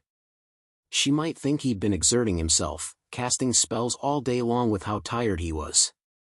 At least getting to bed was easy. The two were quick to fall asleep beside each other. While she wasn't as tired as Dirk, Ava was still more than done with the day. She had her alchemy class to take, and she was determined to do well in it. Unfortunately, it took a lot of mental and magical effort on her part. Such a complex profession wasn't easy to get good at. Chapter 79, Forging. The next day, Dirk woke up a bit later than usual. He needed more time for his mind to recover from all the tracing the day before. But when he did wake up, he was refreshed. His mind was sharp, and he was eager to take on the challenges of the day. After having a nice morning and breakfast with Ava, the two left for their classes. Dirk didn't bother stopping by his enchanting class. Instead, he headed straight for the Hall of Artisans, specifically Forge 8. After a bit of searching, Dirk found himself at the top floor of the building. His destination was a large pair of doors, from then radiating cold nothingness. Around the edges of the door though were streaks of ash, as if clouds of dust had puffed through the openings and brushed the walls. Dirk knocked. "Who is it?" "I'm busy here." "It's Dirk." "Dirk?" "Ah. Yes, come in." When Dirk heard his teacher's voice turn from hostile to welcoming, his mouth twitched a little. Had he already forgotten that he was going to be here? Dirk didn't mind too much though as he pushed through the doors. Upon entering, he was hit with a wave of heat and sprinkled with sparks that flowed through the air.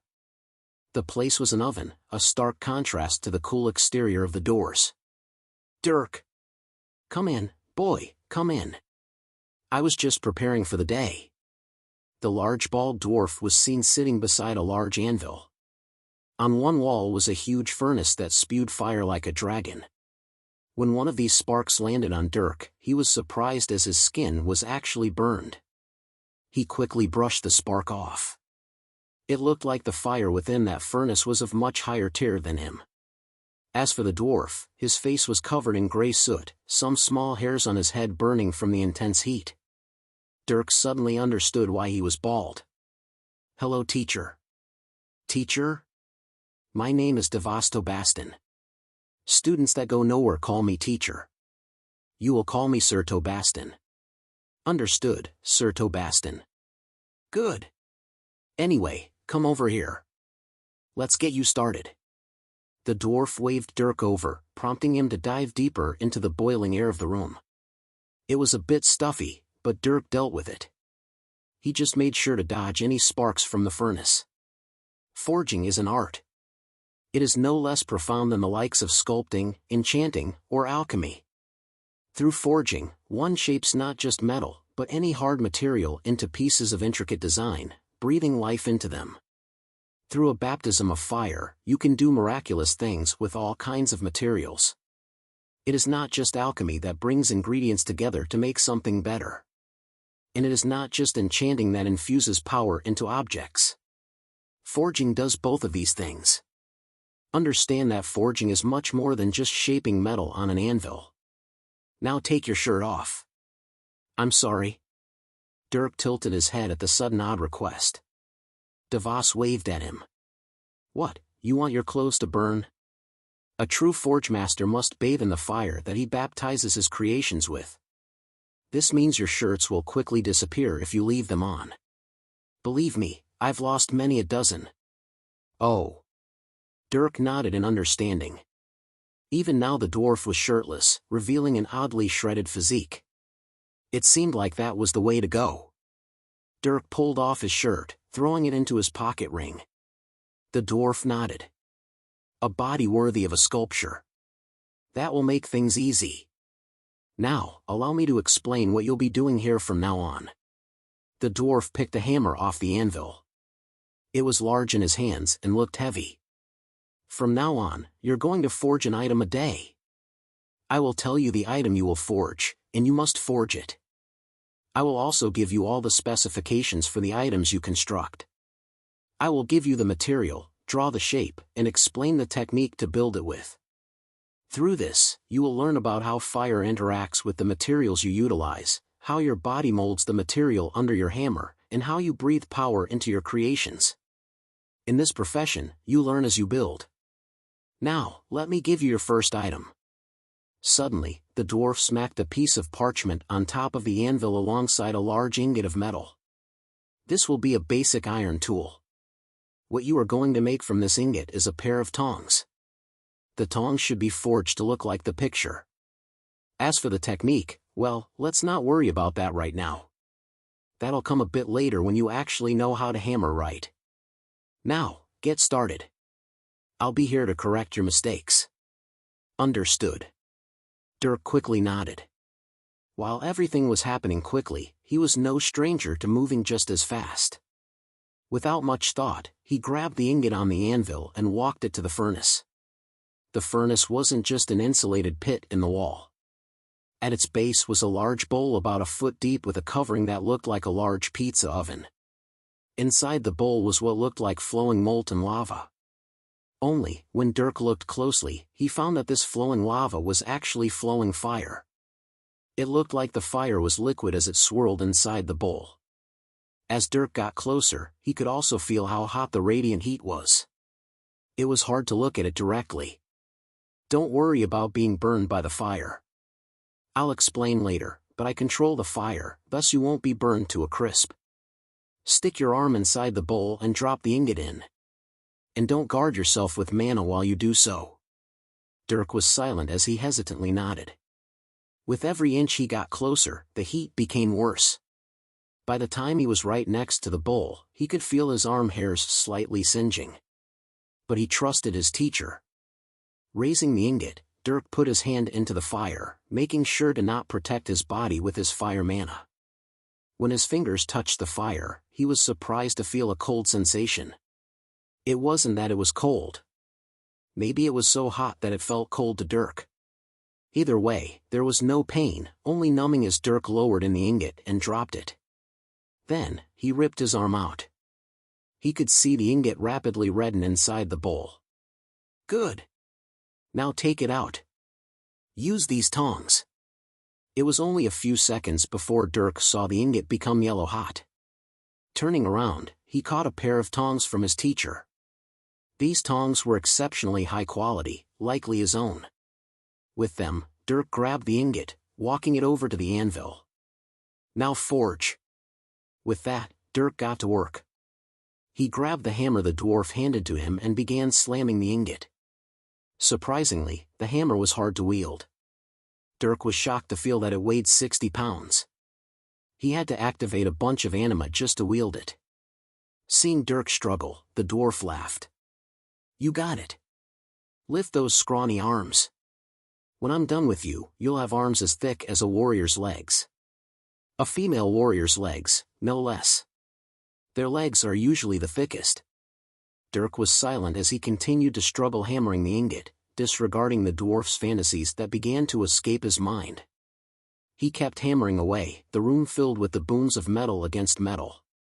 Every time Dirk hit the ingot, he could feel the shockwave reverberate back into his arm. The anvil he was on had no give at all, hard as diamond. If he accidentally tapped the anvil with his hammer while hammering the ingot, it would numb his hand with pain. And he did indeed clip the anvil a few times.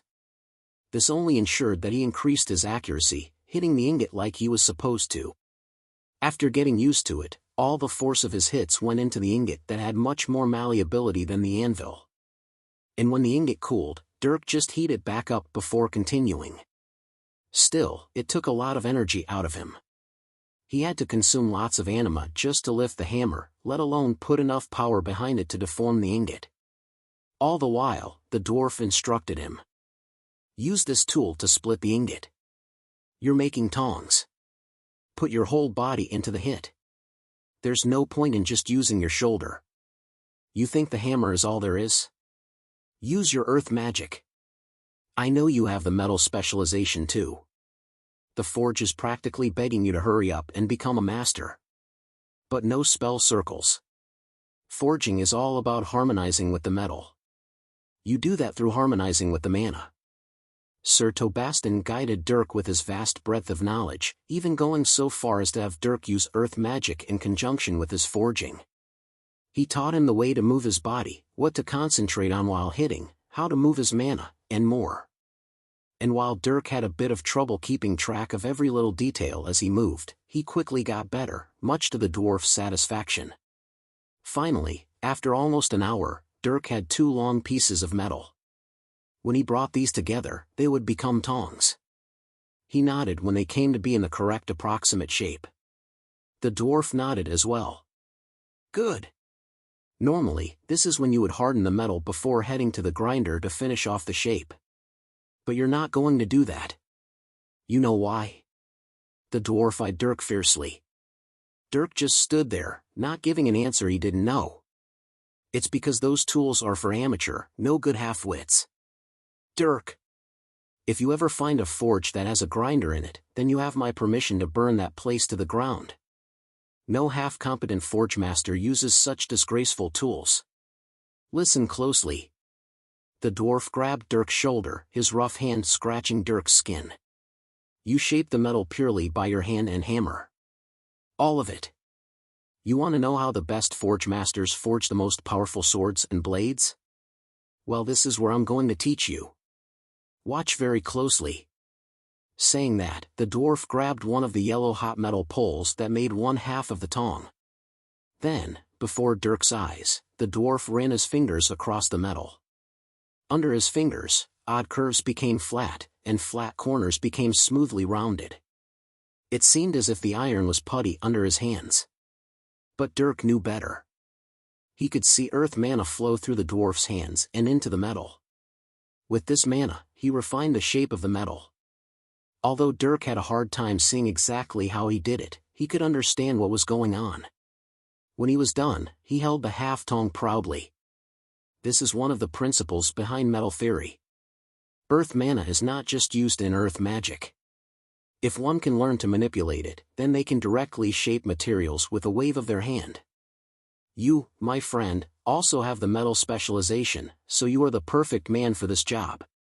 With metal mana, you can tap directly into metals like an earth mage would rock or dirt. And with your metal mana, you can precisely shape your metals however you wish. This is one of the foundations of a true forge master. However, what I used is not just earth or metal mana. You must use fire mana in conjunction. Watch me again. The dwarf picked up the other tong half. The deep red metal that had been cooling rapidly heated up again within his hands that spewed out a light film of fire. Then, the fire mana from his hands was infused into the metal along with metal mana. Like that, he perfected the shape of the tong. As he watched, Dirk did his best to see what the fire mana did. But he couldn't quite pin it down. Did it just heat up the metal? Was there something he was missing? The dwarf smiled. There. Remember this. Fire mana is not just heat that makes metals melt. Fire is something that ignites change. With fire, we can not only melt metals, but fuse them together.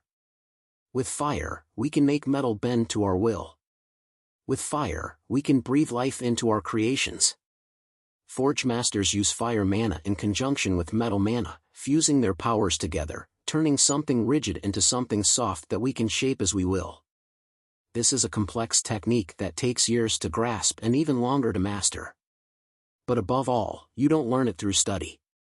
You learn it through practice. Now start tempering those tongs. You have another item to make afterward.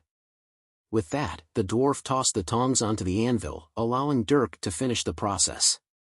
After setting them to temper, he walked back to the anvil. Here! The dwarf slammed another ingot and piece of paper onto the anvil. The ingot was quite a bit larger than before, and the paper had the image of a hammer on it. Your next item. This time, you'll be using a mold to cast your hammer. It'll be a singular piece of metal, like mine is.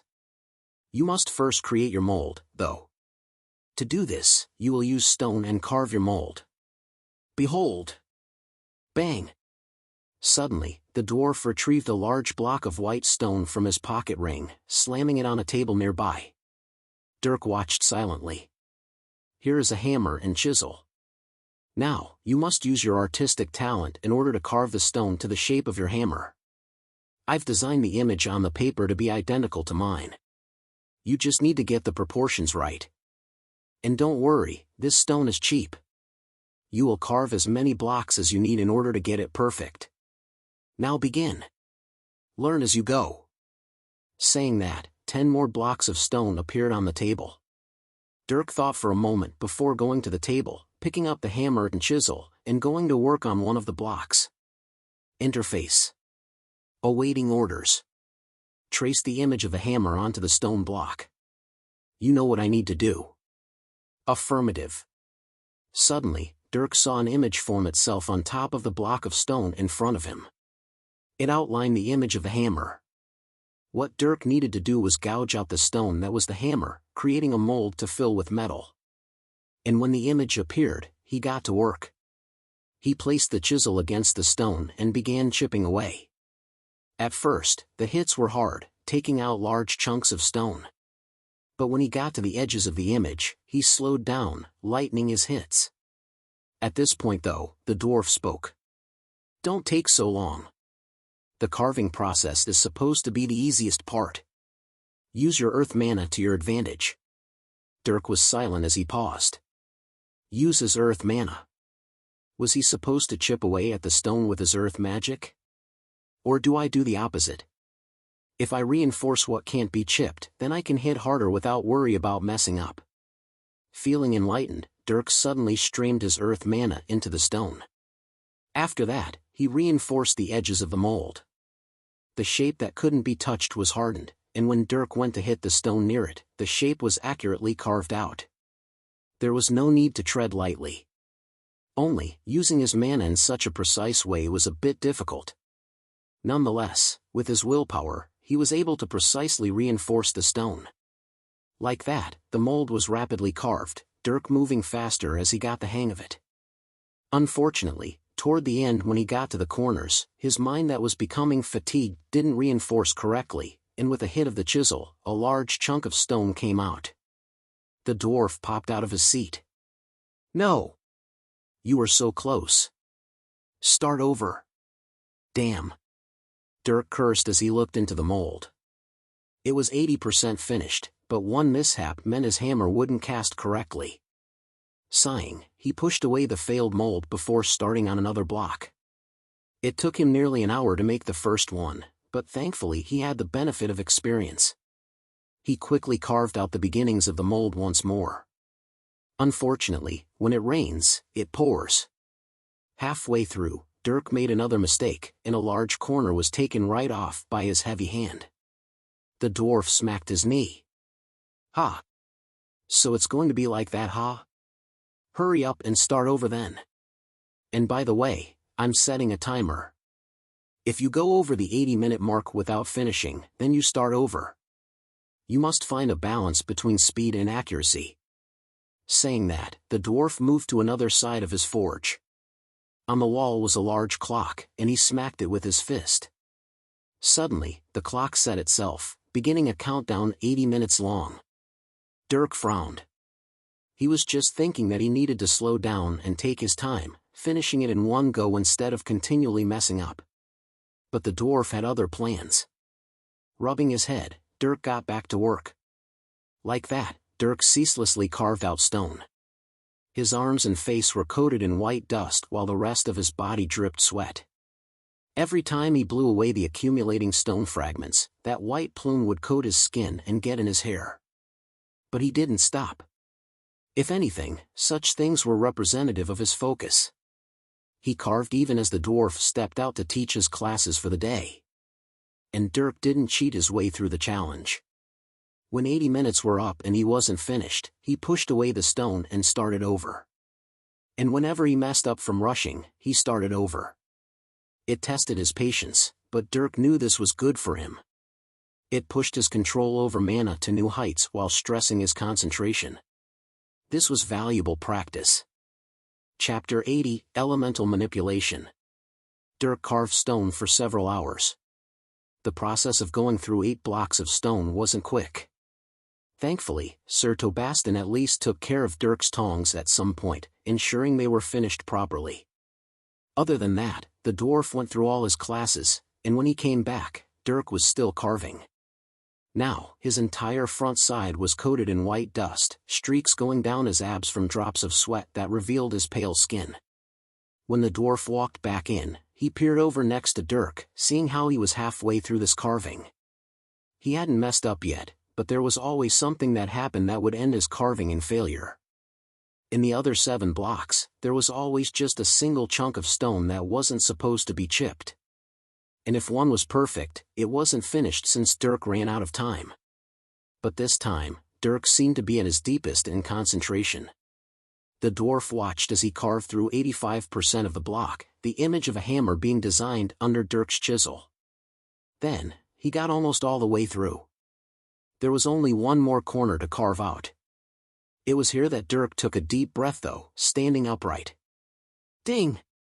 A clock rang out, snapping the dwarf out of his reverie. He realized that Dirk had run out of time. Dirk pushed away the block of stone, preparing to grab another one. The dwarf wasn't having it though. Bah! Screw that clock. You were doing good. Just continue and finish. And don't mess up. All right. Dirk readily agreed. Grabbing the block of stone, he carved out the last corner inside of it. Then, with the final touches, he finally had a good product.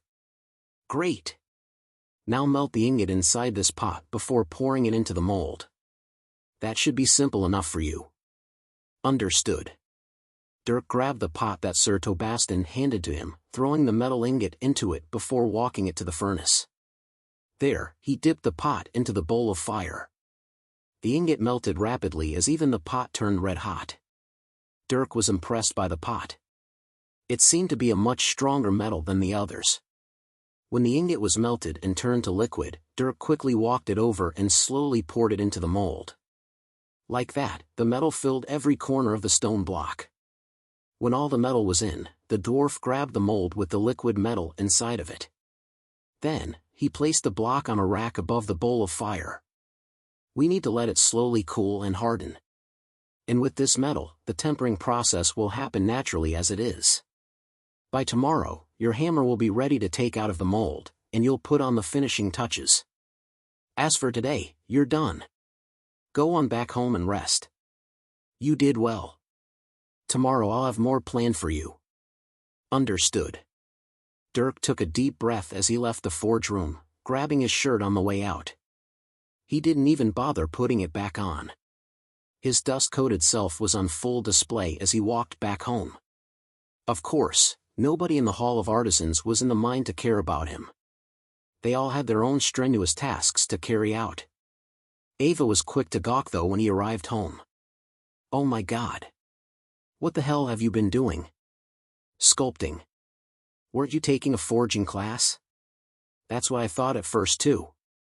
I need to clean. Dirk was too tired to explain as we walked himself straight to his bath. After a long soak, he came back down to see dinner on the table. Oh. Thanks. Sure. Dirk smiled as he sat down. After Ava joined him, the two ate a large meal before sitting around for a while. After several minutes of silence, Dirk opened his mouth. How's alchemy going?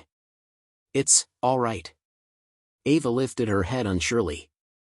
The memorization part isn't too bad. Lots of ingredients and techniques and reactions to know. We aren't making our own concoctions though, so we just need to follow recipes for the most part. Still, actually making things work is difficult. It doesn't help when there's little Miss Genius getting all high and mighty either. Who? Drick tilted his head. Just some girl in the class who gets everything right. And she makes sure everyone knows she's the best. Worse yet is she has the skill to back it up. I'd try to shut her up otherwise, but she's a tier 4, as well. And best of all? She seems to have something against me specifically. Did you do anything to her? No. I didn't. My guess though? She likes Alec.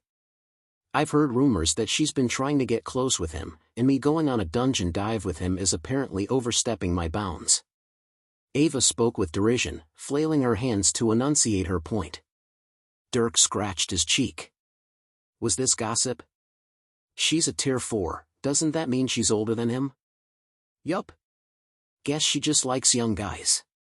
That or her family has connections with his. Either way, she hates my guts, and I can't do anything about it.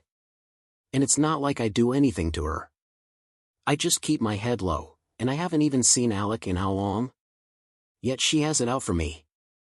The bitch messes with me in the middle of my experiments, and since she's kissing the teacher's ass, he doesn't do anything about it. Heh, there is one thing I got on her though. What? Dirk tilted his head as Ava smirked. She smiled at him. She's as flat as a board. Well, she's actually not that flat, but mine are much bigger than hers. I might be shorter, but damn if I don't have her where it counts. Ava smiled as he cupped her chest with her hands. Dirk glanced at her awkwardly. Was this really her measure of superiority? He shook his head. Well, good luck in class. Just keep working at it and I'm sure you can get better than her. Of course. At the very least I'll become more powerful. Then I can knock that arrogant bitch off her pedestal. A good goal to pursue. Dirk just gave her a thumbs up. This vengeful side of Ava, it was new and a bit surprising. Had she been hiding this all this time? Dirk didn't know if he needed to hear more gossip, but it wasn't bad hearing about her challenges. Unfortunately, it didn't seem like she was done. There's also this girl in my water class. Yesterday she snorted when I first came back to class. Now, I don't know if she was being mean, but several weeks ago before we had gone on any dives, she always liked to have a bit of attitude when she talked to me. And I heard from my friend that she was one of the people I beat during the tournament. But then I heard from someone else that she had a crush on a guy who was apparently staring at me, and she didn't like that, so now she's mad at me for no reason. Dirk was quiet as Ava began lecturing. At first he just listened, remembering the information she told him. He began building a large web in his head that connected points of conflict between all the names she threw out. But when he found out that there was no point to anything she was talking about, he began to zone out. Gradually he became unable to understand a word she said as the web grew to unfathomable proportions. Before he knew it, an hour passed, and they were still sitting at the table with dirty dishes in front of them. He stood and began cleaning, and Ava went to join him. But she still talked as they settled the house for the night. Even as he climbed in bed, she was still talking. When she jumped under the sheets next to him, he planted his hand over her mouth, silencing her. Sleep. Ava nodded meekly as he looked at her with tired but sharp eyes. With that, Dirk sighed and buried himself in his pillow. He quickly fell asleep afterward. First he had a day of strenuous sculpting before getting his ear talked off at the dinner table. He made a note to watch out for this in the future as his consciousness slipped away. The next day, Dirk was back at Forge 8. Upon arrival, Sir Tobaston had him extract his hammer from the stone mold. With that, Dirk had his own hammer and tongs. Those two tools were really the only ones he needed. At least, that's what Dirk thought until the dwarf started another lesson. Today I'm going to have you make a knife. This time though, instead of using the filthy grinder in the classroom, you'll be shaping it by your own hand. This will finally stress your control over metal and fire mana, putting it to the true test. Of course, I don't expect you to pick up on this quickly, but I do expect the barest results. You should at least be able to affect the knife using metal mana and magic. And remember, this isn't basic magic like what you've been learning. This is elemental manipulation. The sooner you start learning it, the greater you'll be later on. Now, here's your ingot and design. Start forging. With that, the dwarf tossed the ingot and paper at Dirk. Dirk didn't ask questions and immediately got to work. After heating the ingot, he began shaping it with his new hammer. Ting! Ouch! Dirk grimaced a bit when he brought down the hammer. Yesterday he had hit the anvil so many times that his palms were bruised from the reverberation through the hammer. Today he woke up feeling relatively fine, but now even the slightest vibration hurt his tender fingers. Of course, that didn't stop Dirk from slamming down the hammer anyway. His hammer was just as heavy as the dwarf's, if not heavier. This meant he needed to use anima to wield it correctly. His muscles were sore just like his hands as well. Still, he pushed through the pain. At the very least, the skin on his hands wouldn't break due to his skin destruction cycles, and sore muscles were never something Dirk minded. All of this was making him stronger. For almost an hour, the violent clangs of metal on metal shook Dirk's ears. And when he was done making the general shape of the knife, he stopped. Now grab the knife. When it's hot, it's easier to mold with your mana. That means you must use fire and metal mana to keep it soft and shape it. Of course, there's a balance between the two, but I'll let you find it. The dwarf spoke these words as Dirk grabbed the knife. The red-hot metal warmed Dirk's hands considerably, almost too much for his liking. After a few seconds, he felt pain on the skin of his fingers. The metal was burning him. "Activate your mana, and get used to the heat," the dwarf shouted, prompting Dirk to infuse mana into the knife. First came fire mana. With that mana protecting him, Dirk was no longer burned by the red-hot metal. However, the metal started to cool the longer he held it. He couldn't have this, but even after filling the knife with his fire mana, he wasn't entirely sure how to heat it. Dirk had only generated fire with fire magic before. He had never directly increased something's heat with just his fire mana. At the same time though, Dirk had controlled things like rocks and dirt with earth mana directly. He wondered if it was the same concept. With that in mind, Dirk started to try and activate the mana inside the knife. He didn't form any runes, just attempting to garner a reaction from the mana while it sat inside the metal. However, nothing came to him. Then, he thought of something. "Wait, I have resonance. It's probably not the same thing, but I don't know how to interact the mana with the metal otherwise. Let's try it." Thinking that, Dirk activated his skill. His AI also kicked in, and the fire mana began to fluctuate inside the metal. When Dirk enchanted, he had planted a rune onto a piece of leather using resonation. However, he didn't shape the fire mana into a rune this time. So when Dirk finally found the correct frequency to resonate at, there was no enchanting. Dirk was able to feel something though.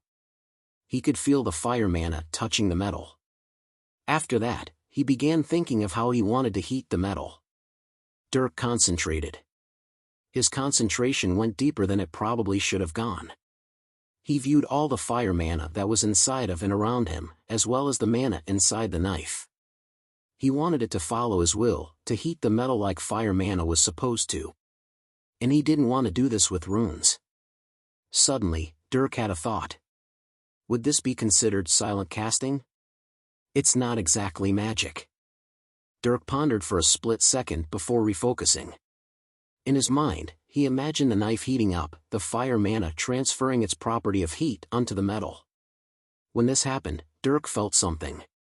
The knife that had been cooling down suddenly stopped cooling. Dirk held the dark red knife in his hand, staring holes into it. His fire mana constantly resonated with the metal, and it sucked energy out of him. But to his joy, the metal no longer dropped in temperature. The dwarf saw this as well from the side.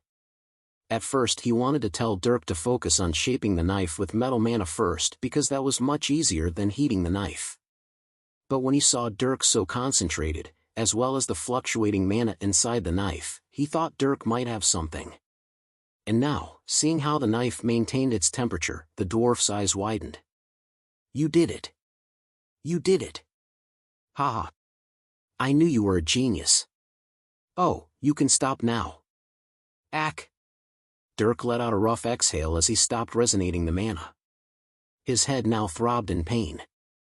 It was just maintaining the temperature of the knife, but it took all his concentration. Still, Sir Tobaston smacked Dirk on the back. "Boy, you're a true talent. You were only supposed to shape the metal. I was going to teach you heating metal with your fire mana later since I thought you would fail that part. But look at that. You actually took the first and most crucial step all by yourself. Do you know how difficult what you just did was? I consider myself a genius, but it took me months to even figure out how to affect the metal's heat with my mana. Hey, if you don't mind me asking, what's your fire affinity?" "It's 71%. Dirk answered without much hesitation as he rubbed his temple. Sir Tobaston was helping him a lot, and how could he possibly use that information maliciously? Dirk didn't particularly care either way. The dwarf was shocked though. "Only 71%? How?" "I'll tell you what, I've got a fire affinity of 97%, and I actually performed worse than you." "Bah! I thought you had perfect affinity. Are you sure about that percentage? You're not lying to me, right?" "No, I'm not lying." I don't believe it.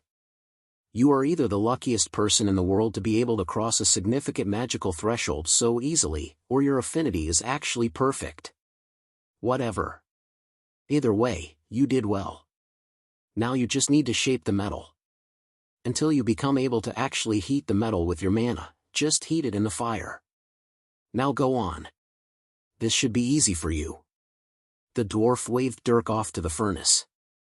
Taking the knife, Dirk dipped it in the flame before taking it in his hands.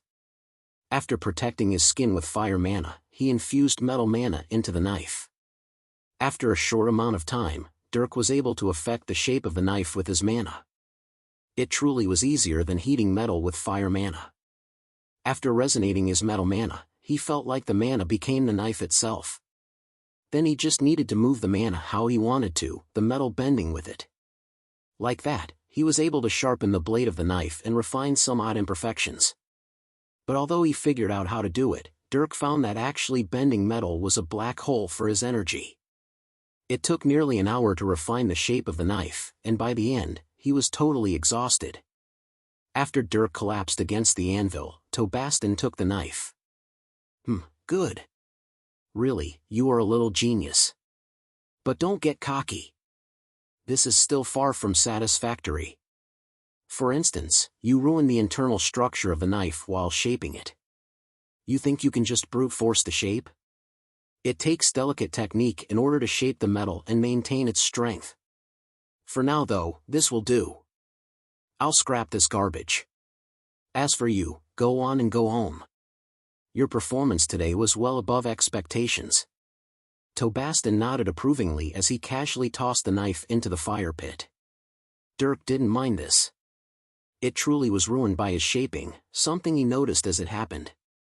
But Dirk had only cared about being able to shape the metal, not doing it well, so he didn't care about ruining it.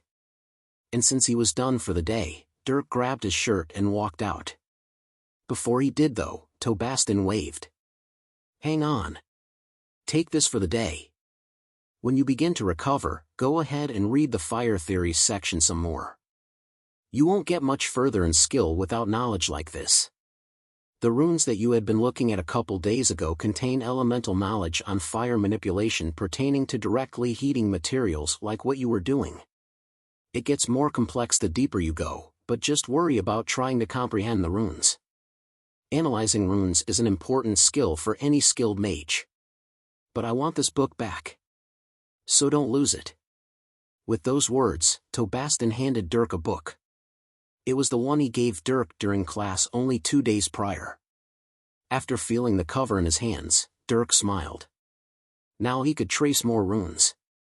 Thank you, Sir Tobastin. Sure. Now go on. You need rest. With that, Dirk left the forge. After putting the book into his pocket ring, he slung his shirt over his shoulder and walked out of the Hall of Artisans. Cool air graced his sweaty skin as he emerged outside. Oh, that reminds me. I should probably speak to Geralt. Yes. I am right here, my prodigious student. Ah. Chapter 81, Contraband/Apprentice. When Dirk heard an overly enthusiastic shout from behind him, he was startled into a fighting stance, flipping around with a drawn knife. Now in front of him, Geralt recoiled at Dirk's pointed weapon. After a second though, Dirk drooped as he sheathed the blade. It was just his teacher. Seeing Dirk calm down, Geralt smiled and straightened his back. He was currently dressed in bright green jester clothes, a large top hat on his head with a giant feather sticking out the top, not the side. Dirk tilted his head at the foot and a half-long green feather that rose to the sky like a sword. Why are you here, teacher? After processing the odd clothes and glancing at the empty sleeve of Geralt's coat, Dirk finally asked. Geralt smiled brilliantly. Why, to speak to you, of course. I must say, your wanting to speak with me and my coincidental meeting with you is truly fate. Say, I have a bottle of alcohol here, courtesy of the generous Master Shen. He left it out just for me. So should we toast to this occasion? Huh? No. Dirk rubbed his forehead, half expecting to hear the roar of an infuriated alchemist any moment. When nothing happened though, he sighed. Geralt put away the bottle. Shame. I hear he had been aging it for nearly 300 years. It must really taste good. Nonetheless, we aren't in a fine dining environment. This wouldn't be the appropriate place to open such a bottle. Anyway, I digress. Dirk, my pupil, I have come to a startling realization. What is it? Dirk was confused as Geralt suddenly took out a book. Looking at the cover, he saw the title Voidwalking. The spell book? Yes. It turns out, I've been conned. There aren't any runic pages within this book. Is that right? Dirk was a bit baffled as Geralt showed him the pages. He had just been meaning to speak to Geralt about this, but he actually found out first. Indeed. I had been in the process of transcribing the book, and that's when I had this epiphany. Those dirty scam artists. I think the Academy was just protecting its property. The Academy? No, I'm not speaking of them. I mean the Empire that handed the Academy these faulty books. They're trying to scam this magnificent institution of highly valuable knowledge. I'm sorry. Dirk's face turned incredulous. How the hell did he come to that conclusion? The Academy was an institution directly underneath the Empire. Why would they scam them of books? Geralt raised his head high. You heard right. But fret not. I recently found where the genuine, original copy of these books are through some unsavory but useful friends I found lingering around this place. At first they tried to run and disappear with their black cloaks, but I was able to tempt them with some potions. Truly, they were very secretive people, and they ran a high price. But I was able to get what I wanted. I suppose I should thank Master Shing for sponsoring this exchange. Dirk was silent as Geralt followed his own train of thought. Unsavory people? The genuine copy? What was this teacher getting himself into? Before Dirk could speak to reprimand him though, Geralt got back to the point. Anyway. Here you go.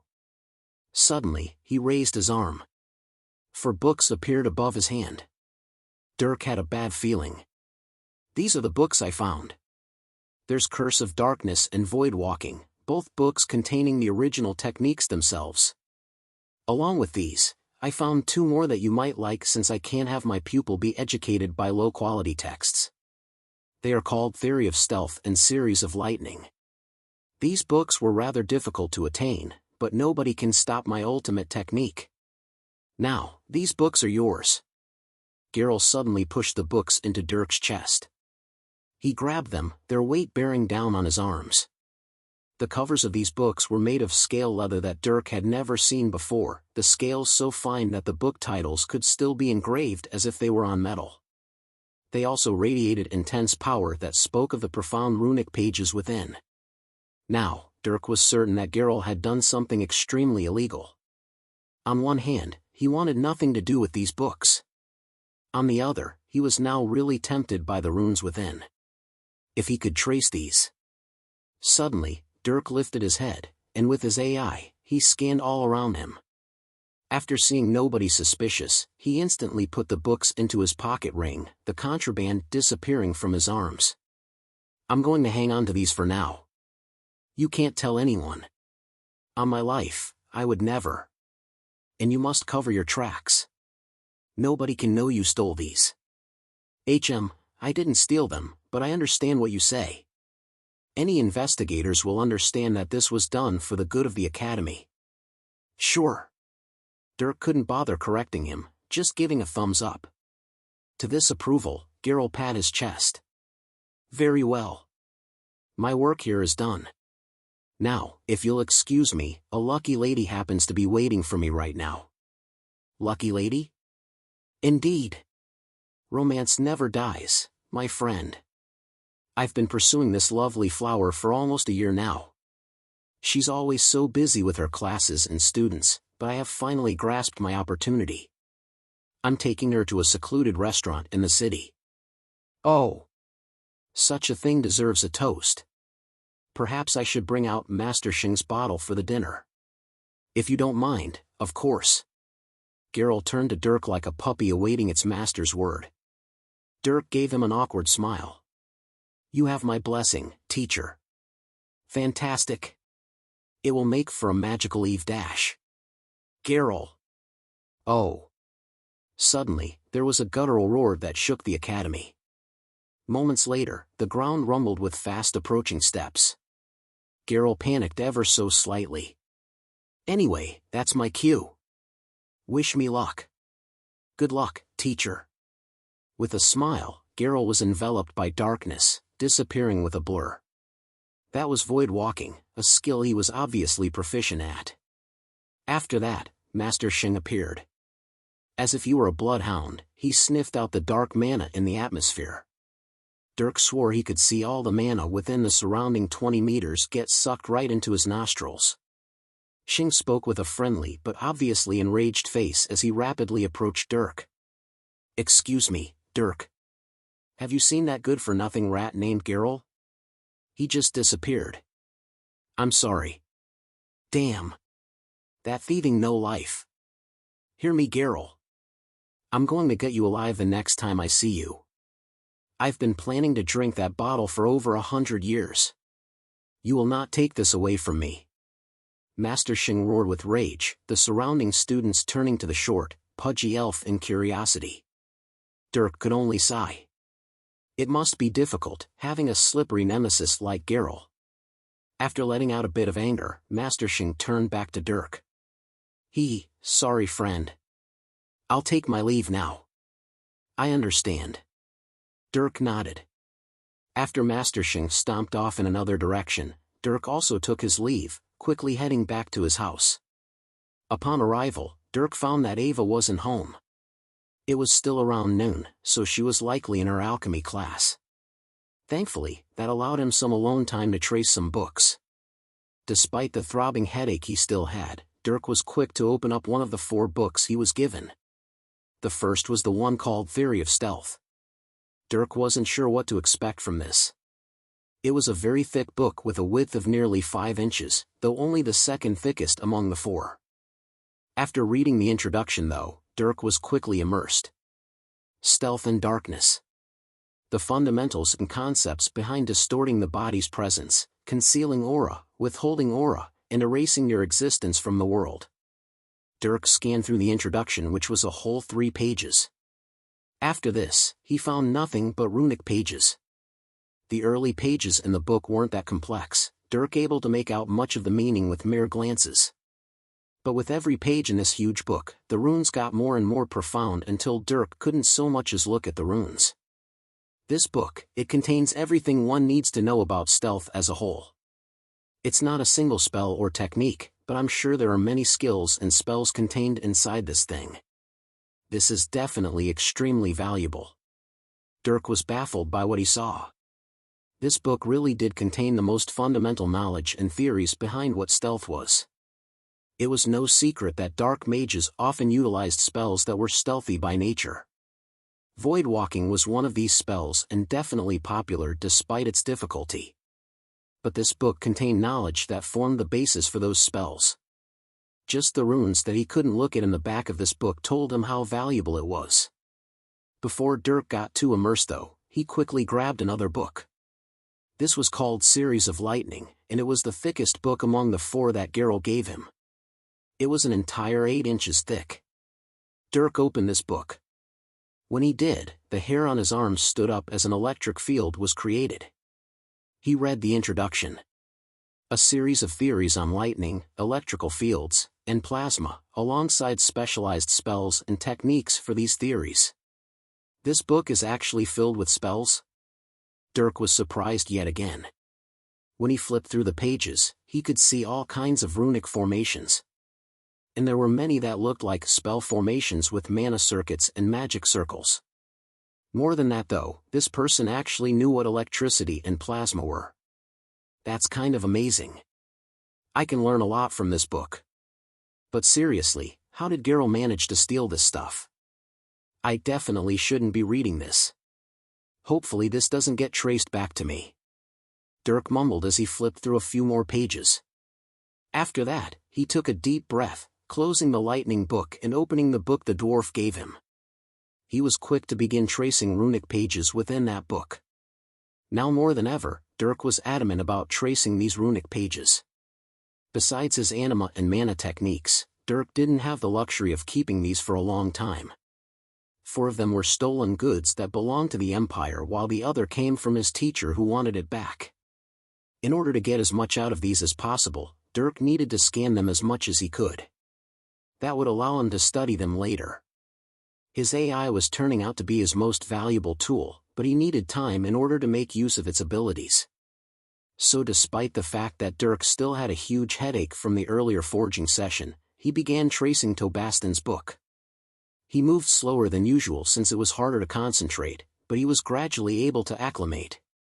Digital lines constantly corrected themselves to the runic lines around the page in his vision, and a percentage meter slowly but surely increased. Like this, Dirk spent the rest of his day tracing. Since tracing runes didn't take mental energy like magic did, he was able to recover while tracing. Even then though, when Ava finally got home later in the night, Dirk had to pull his bloodshot eyes away from the books.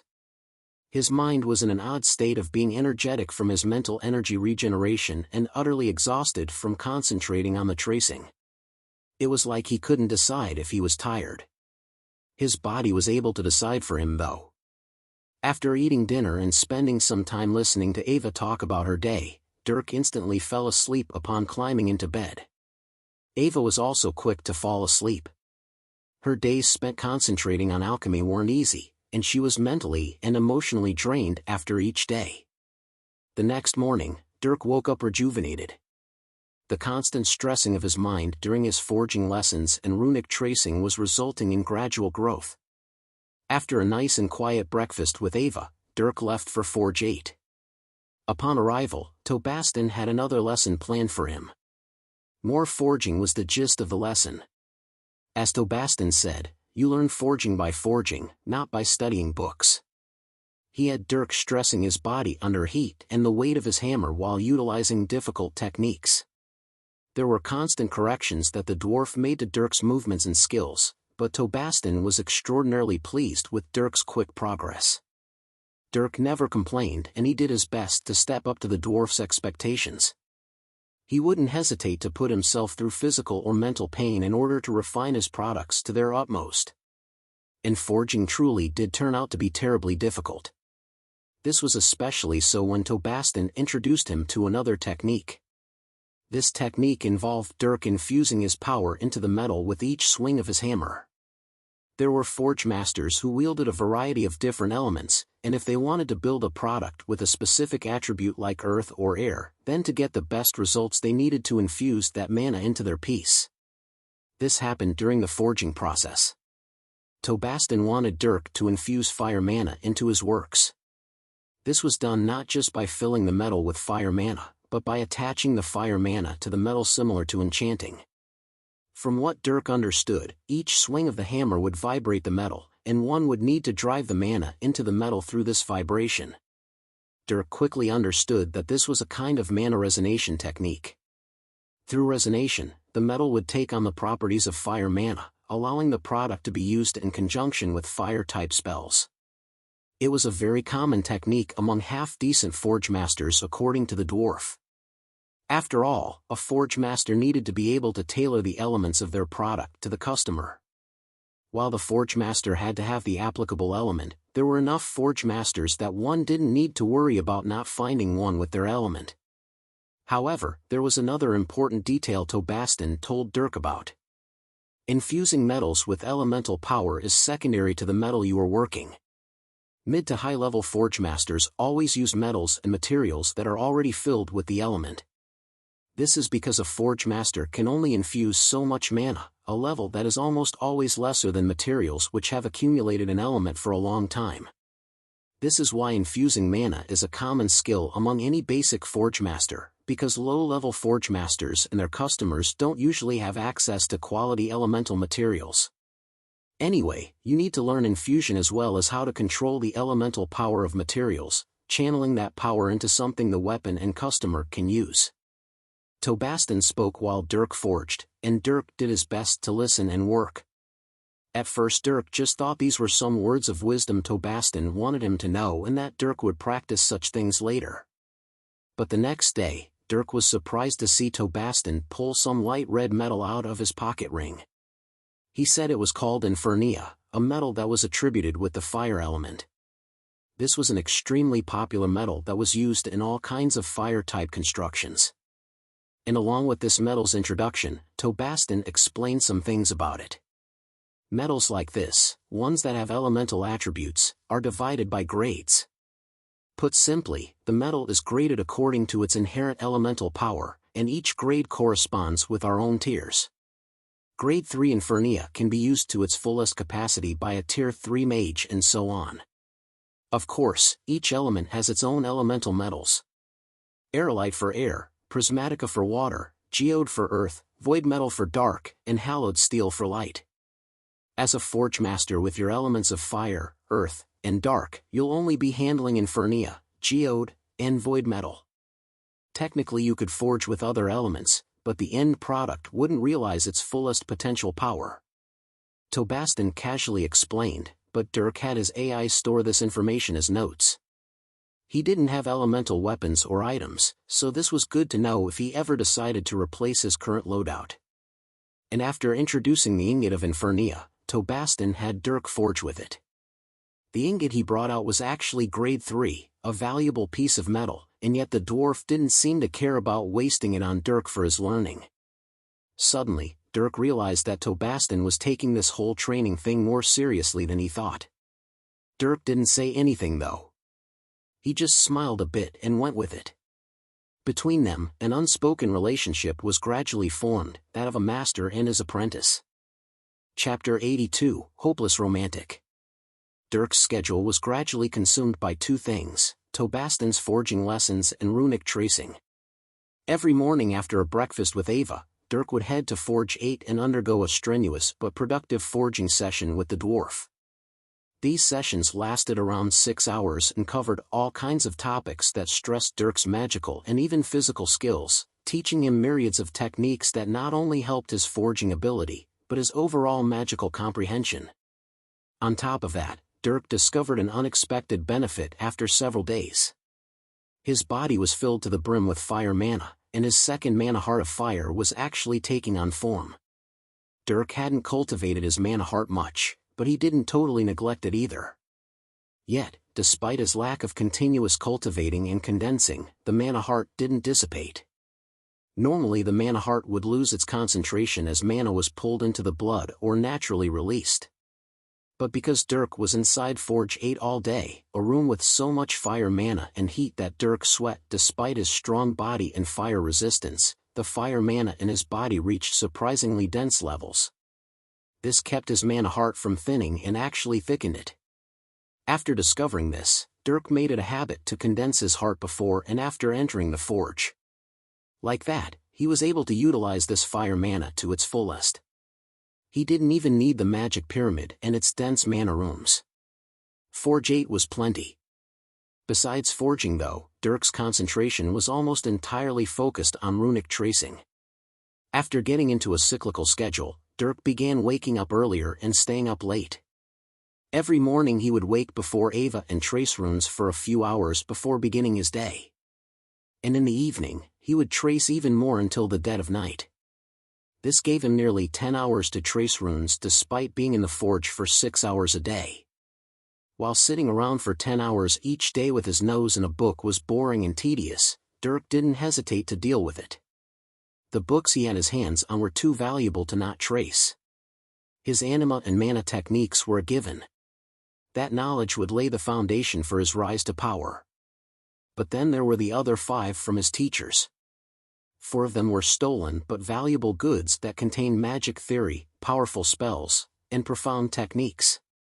The other was from Tobastin and held techniques that would help his forging and elemental control. Dirk was almost too obsessed with tracing these books, but he didn't care. Sure, he would have access to his techniques and Tobastin's book for however long he wanted, but he wouldn't have his hands on the stolen goods forever. Thus, those became his top priority. Besides, Dirk would rather have those books stored in his AI anyway. That would ensure he would never lose the knowledge. Dirk liked such assurances. So for 3 weeks, this obsessive and cyclical routine continued. And it paid off greatly. Dirk became much more proficient in forging. After so many days under Tobastin's direct tutelage, he went through hundreds of pounds of metal and forged dozens of items from weapons to even armor. Most of them were crappy failures, but some of them came out nice. Dirk was especially proud of a knife he made using Infernia. With that knife, he could use fire attacks in conjunction with his stabs. It became his new daily carry weapon that was hidden on his person.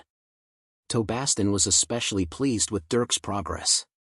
While Dirk had only just begun to embark on the road of a forge master, it was amazing that he could take those first few steps in such a short amount of time. Technically, with a bit more experience, Dirk could open his own low-level forging shop in some town if he wanted. While such a thing was far from his true potential, Dirk was still only 13.5 years old. What would become of him in 5 or 10 years as he grew as a mage and a forge master?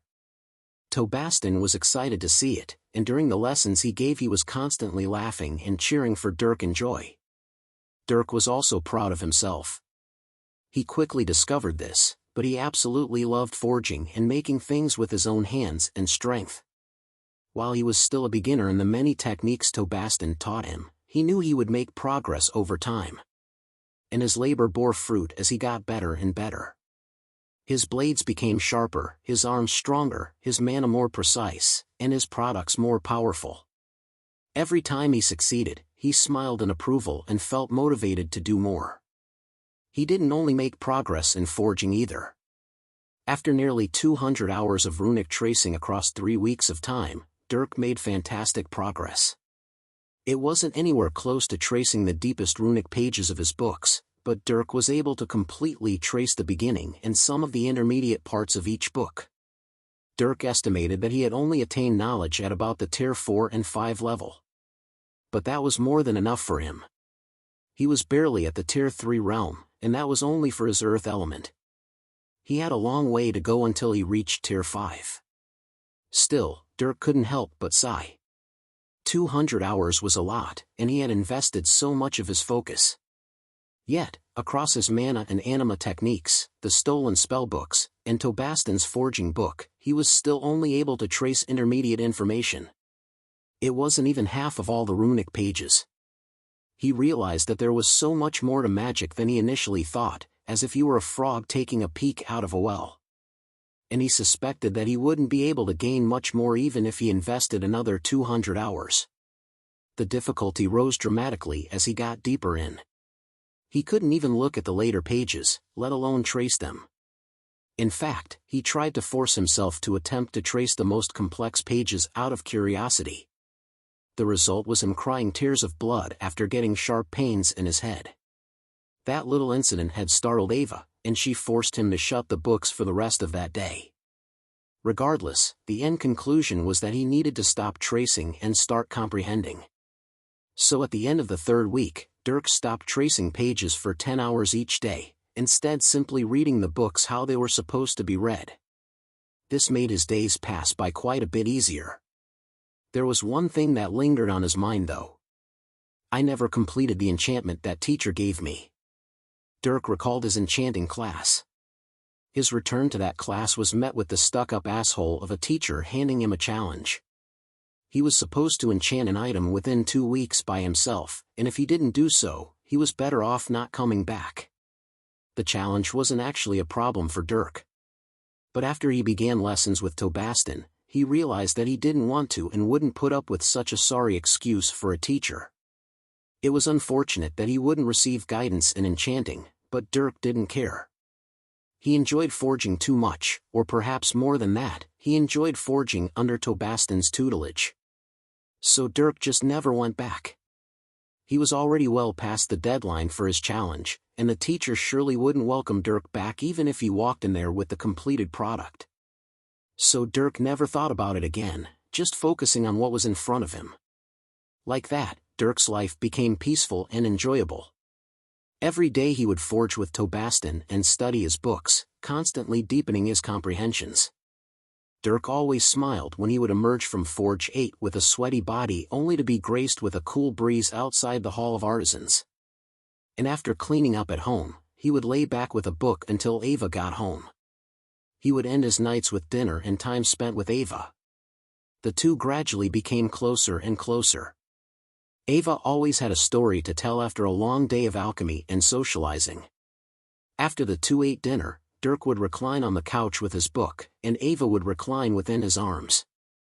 As he read his book from over her shoulder, she would go on about her nemesis, the things she learned during alchemy class, or whatever gossip she heard from her friends. In this way, Dirk had become fantastic at multitasking, being able to analyze runes while also listening to her stories. While he didn't bother to remember every detail, he could pick up on the gist and agree with her conclusions that her nemesis was an arrogant, prissy princess. He also realized that Ava was showing real passion for alchemy. She always spoke with great wonder about the various techniques and ingredients she used in concoctions. While Dirk obviously wasn't as social as Ava, not so much as making a single other friend outside of her and Alec, she didn't mind his reclusive nature. For Ava, her day was filled with drama and stressful study for alchemy. While she spent a lot of time with her friends outside of alchemy doing who knows what, at the end of the day, she always returned to the quiet household where her favorite person was. Dirk was that warm blanket that comforted her after an emotionally draining day. Sometimes, the two wouldn't even speak to each other, just being in each other's presence. Sometimes that was enough. And perhaps it was their lack of training, but the dynamic of their relationship had changed. Before, Dirk was always the strict man who would train alongside Ava, him acting as her mentor that pushed her to be the strong girl she wanted to be through body-numbing exercise. But they never trained anymore.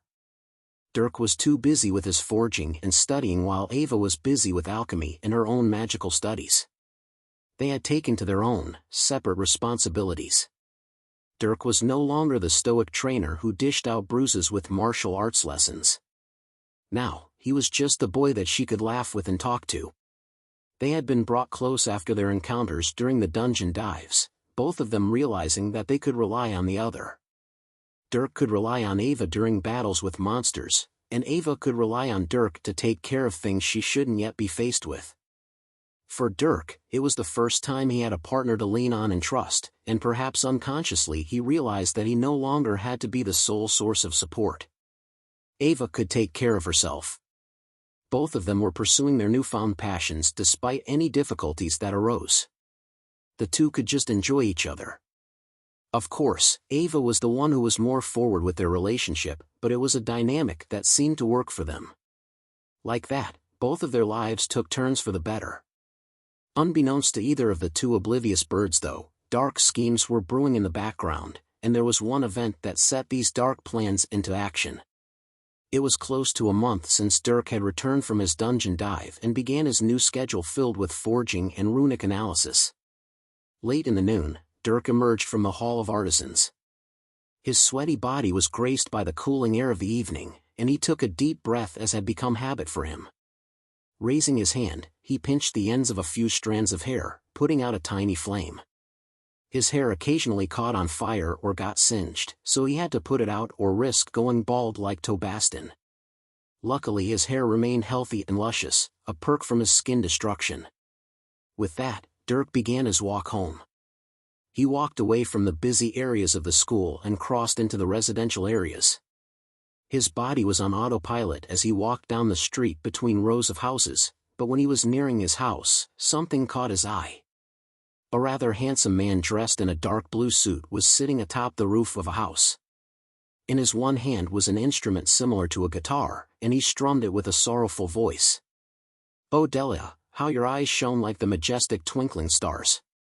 Oh Delia, how I am empty without your vibrant, joyful smile. What the hell?" Dirk stopped in his tracks as he saw this man strum a sad tune. Hearing the voice though, his eyes suddenly twitched. "Geralt? Oh Delia. How I miss you so. Oh my Delia, how I would give the world just for you. Geralt. Oh my Dirk. No, don't add me to your song." Dirk stopped Geralt before he could sing something about him. Sighing, he rubbed his forehead. No, teacher. What's going on?" "Oh Dirk, there's no need to call me teacher. A failed romantic such as myself could not possibly impart wisdom in the field I love so dearly. Please, address me by my name." Our friendship runs deep, after all. Dirk was silent, unsure of what to say. Since when did they have a deep friendship? Even if they did, it was exceedingly one-sided. Dirk didn't think much before just going along with it. All right then. Geralt. What happened? I've been abandoned, my friend. My love has moved on without me, a beautiful stallion that ran off without the rider that is I. Ah. The depths of my sorrows. Oh Deliha. Stop. Dirk waved his hands as Geralt strummed another tune, preventing him from singing another song. So he was dumped. I guess that sucks. After realizing what happened, Dirk felt a bit bad. Although he could totally understand the girl, it remained that Geralt cared enough to be hurt by this failed attempt at love. At first Dirk thought about just walking away and staying out of this mess. But feeling a little empathetic, he decided to be a decent person. It would be heartless of him to just abandon another man in his time of need. Question was though, what was Dirk to do with this hopeless romantic? Ah, Geralt. I don't know why I'm doing this, but would you like to stop at my house for a dri dash? Yes. I will happily accompany you, my friend. Flipping a switch, Geralt immediately jumped off the roof of the house with a bright smile. Dirk's mouth twitched a bit with a strained smile. All right then. Follow me. Of course.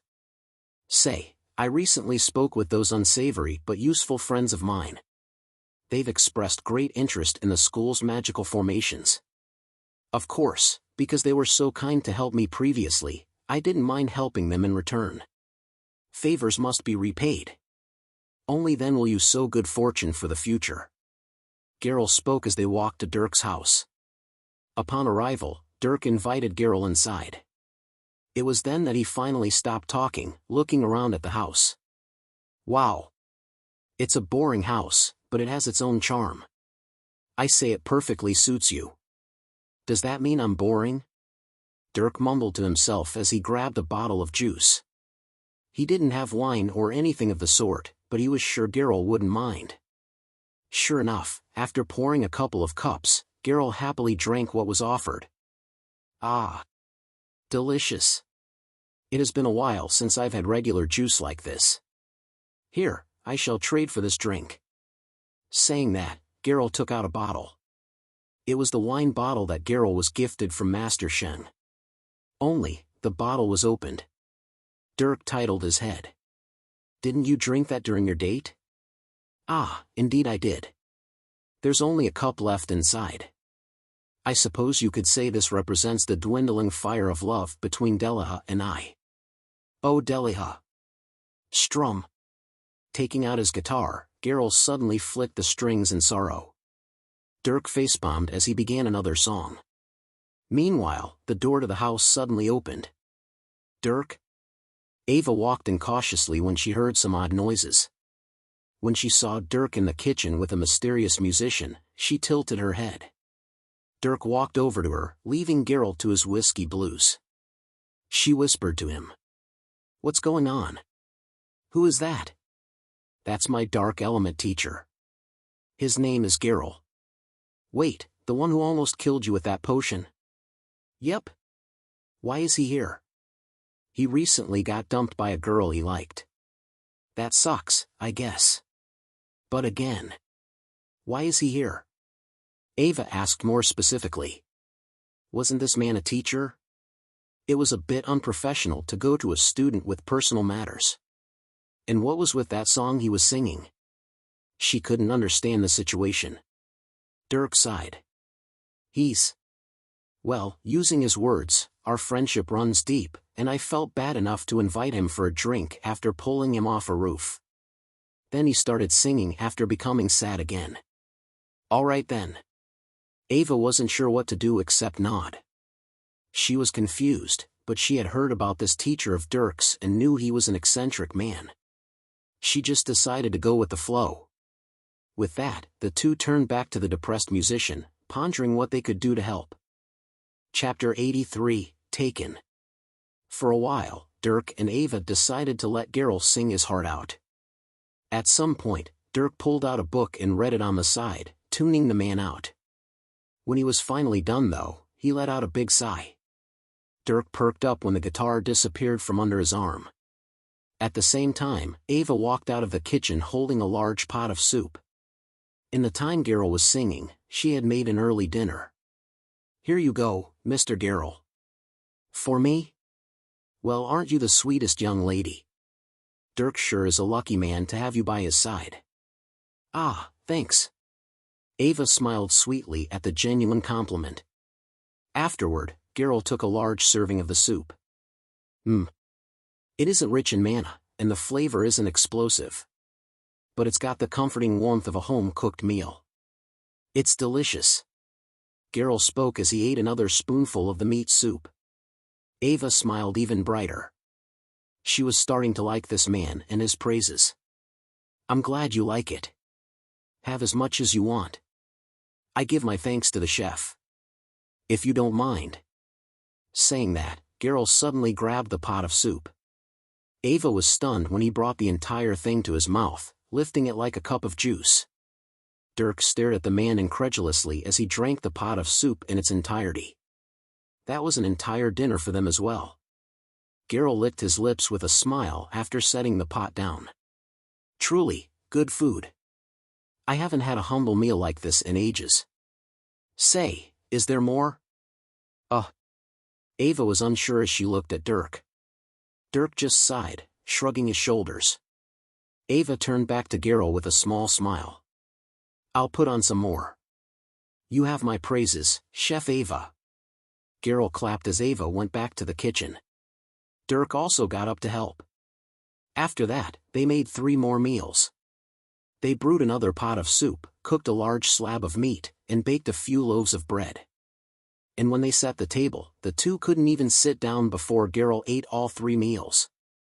They watched as 3 more dinners worth of food disappeared. Thankfully, it seemed to be enough.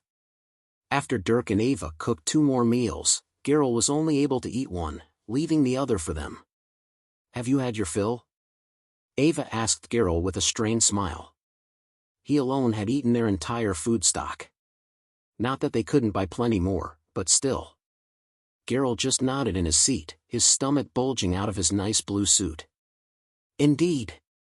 I thank the chef again for her wonderful cooking." "Sure."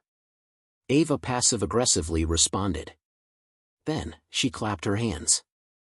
"Anyway, I think it's about time we close up for the night. Mr. Geralt, why don't Dirk and I escort you home?" "A double escort? I've never had a double escort before." "Then it'll be a new experience.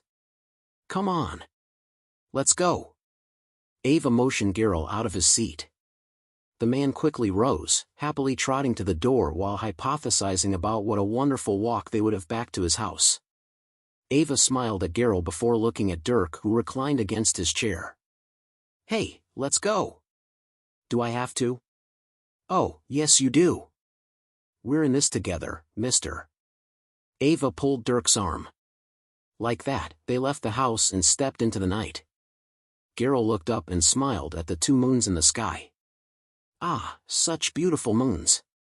Light and dark, chaos and order. Did you know that some believe the 2 moons to be bridges to other worlds? Perhaps they hold worlds within themselves. There are also those who believe that those 2 moons hold the sources of power for all light and dark magic.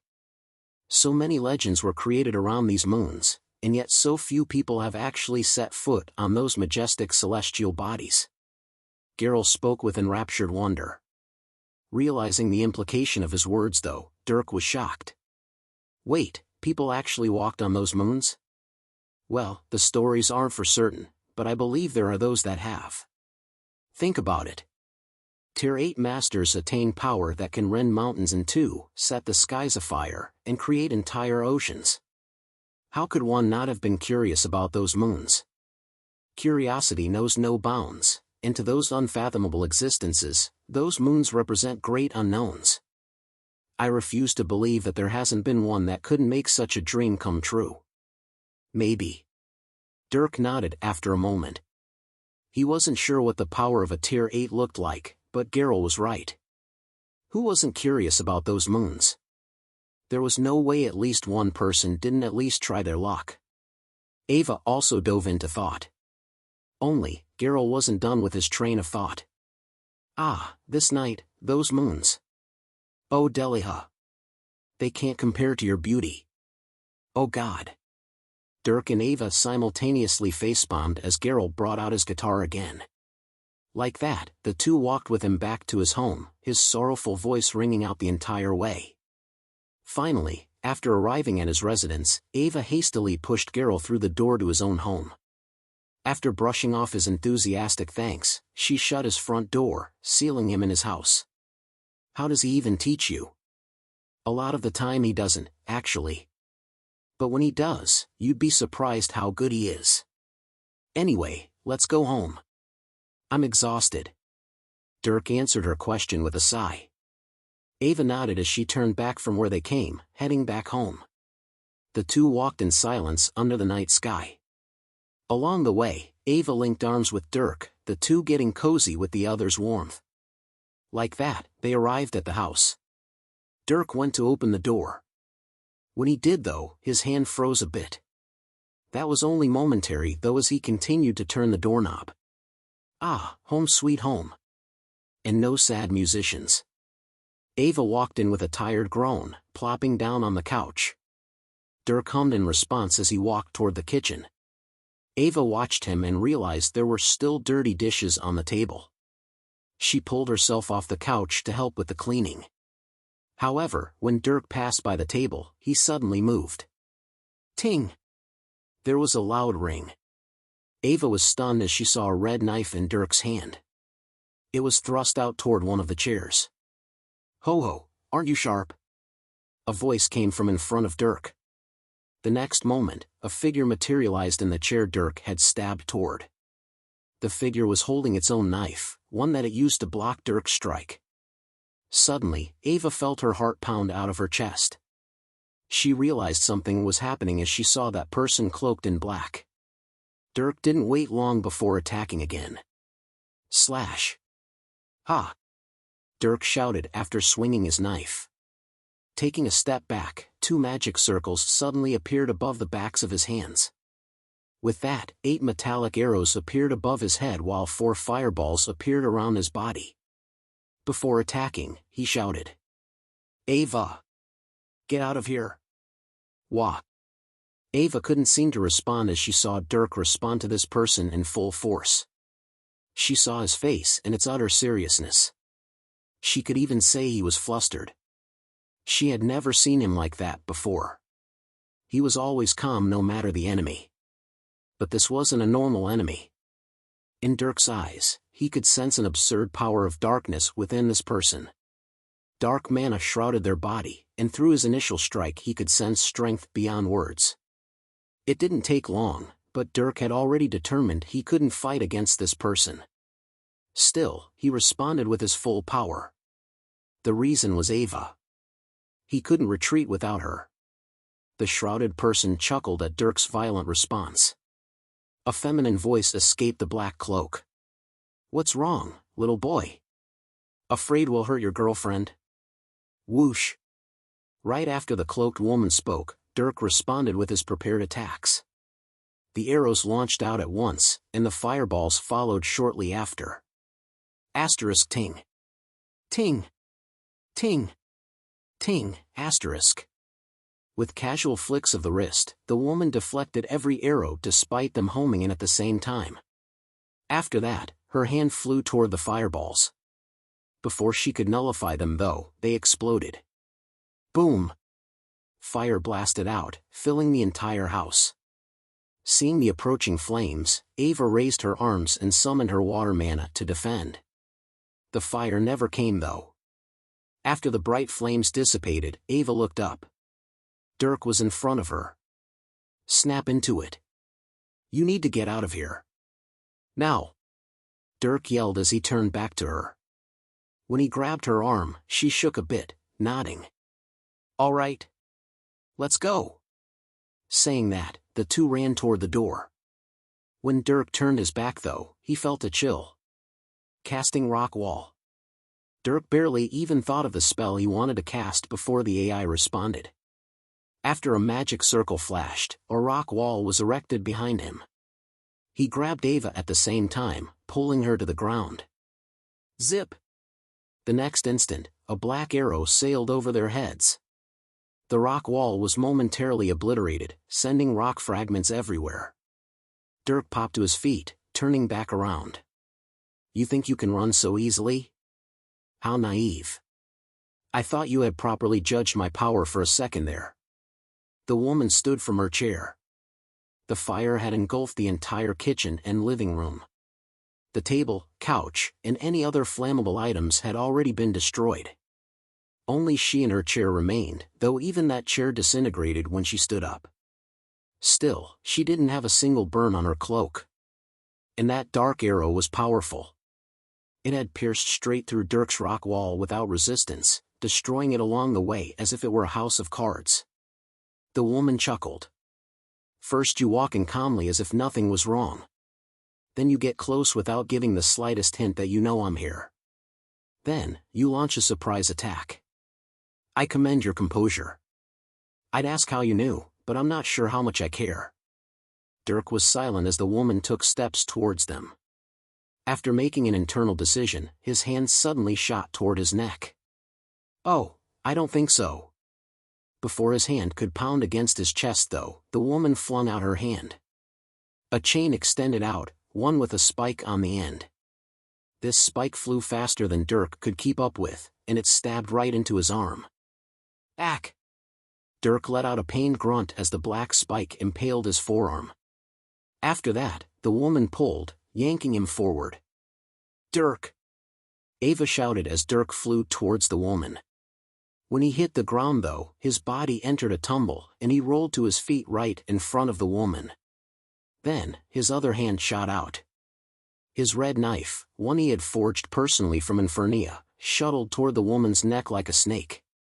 Ting! The woman responded with her own knife though, blocking the sneaky attack. Dirk could see her smile from under her cloak. Skillful. I'd almost think you were properly trained if you weren't still a child. Whoosh! Dirk didn't respond, continuing to throw out attacks. Spikes, arrows, and fireballs constantly shot out at the woman while Dirk attacked with his knife. His body was fast, nimble, and cunning. He backed the woman into corners with every attack, each advance chain with the next. It was skill that no child should possess. But the woman never faltered. She just swung her knife while spinning around, cutting down each and every attack. She seemed to dance with Dirk as the two made their way across the floor. But it never seemed like she was trying. Dirk was throwing all his strength and speed at this woman, but her hand was always sturdy when she blocked his attacks. It felt like everything he did was futile. It was a new feeling to him who had never fought someone with absolute strength. After several exchanges, Dirk also started to send his hand towards his neck again. The reason was due to the necklace on him. This necklace held a black marble, and it was the beacon his mother had told him to crush when he was in danger. Well, he was now in mortal danger, but he couldn't even crush it. Whenever he tried, the woman would yank her chain, jerking his body around. It had never actually come out of Dirk's arm, still impaled through his muscles and keeping him from using it. He tried to rip it out, but that put him in mind-numbing, paralyzing pain. When he fell to his knees due to this pain, the woman had merely laughed like he was some kind of joke. He couldn't get rid of the chain, and even when he tried to fall on the marble, using his chest to crush it, she would lift him back up. Nothing he did could set off that crucial alarm. It was obvious that she knew its function. When Dirk stood from his knees and started launching more attacks, she chuckled. My goodness. You're a tenacious one. Let's see how long you can last. With those words, Dirk suddenly saw the woman vanish. The spike in his arm was suddenly ripped out. Ah! Dirk let out a rough scream. It felt like the spike tore out his nerves. His body felt weakness overcome as blood streamed down his hand. Then, a fist came around, slamming into his back. Bang! Dirk's body slammed into the floor under this punch. When he forced himself back up, another fist drove itself into his stomach. He was lifted off the ground before falling. He coughed, blood spilling from his mouth. Still, he got back up. When he did, he was punched again. Each fist sent shockwaves through his body, and he was alerted by his AI about internal injuries. But that was only the appetizer. After fists came a knife, each slash opening large wounds across his body. Dirk's body was quickly soaked in blood. Still, he kept standing. He tried throwing back attacks with his rapidly dwindling strength, but none of it mattered. Then, there was suddenly a shrill cry. "Get off of him!" From upstairs, Ava came charging out with her axe.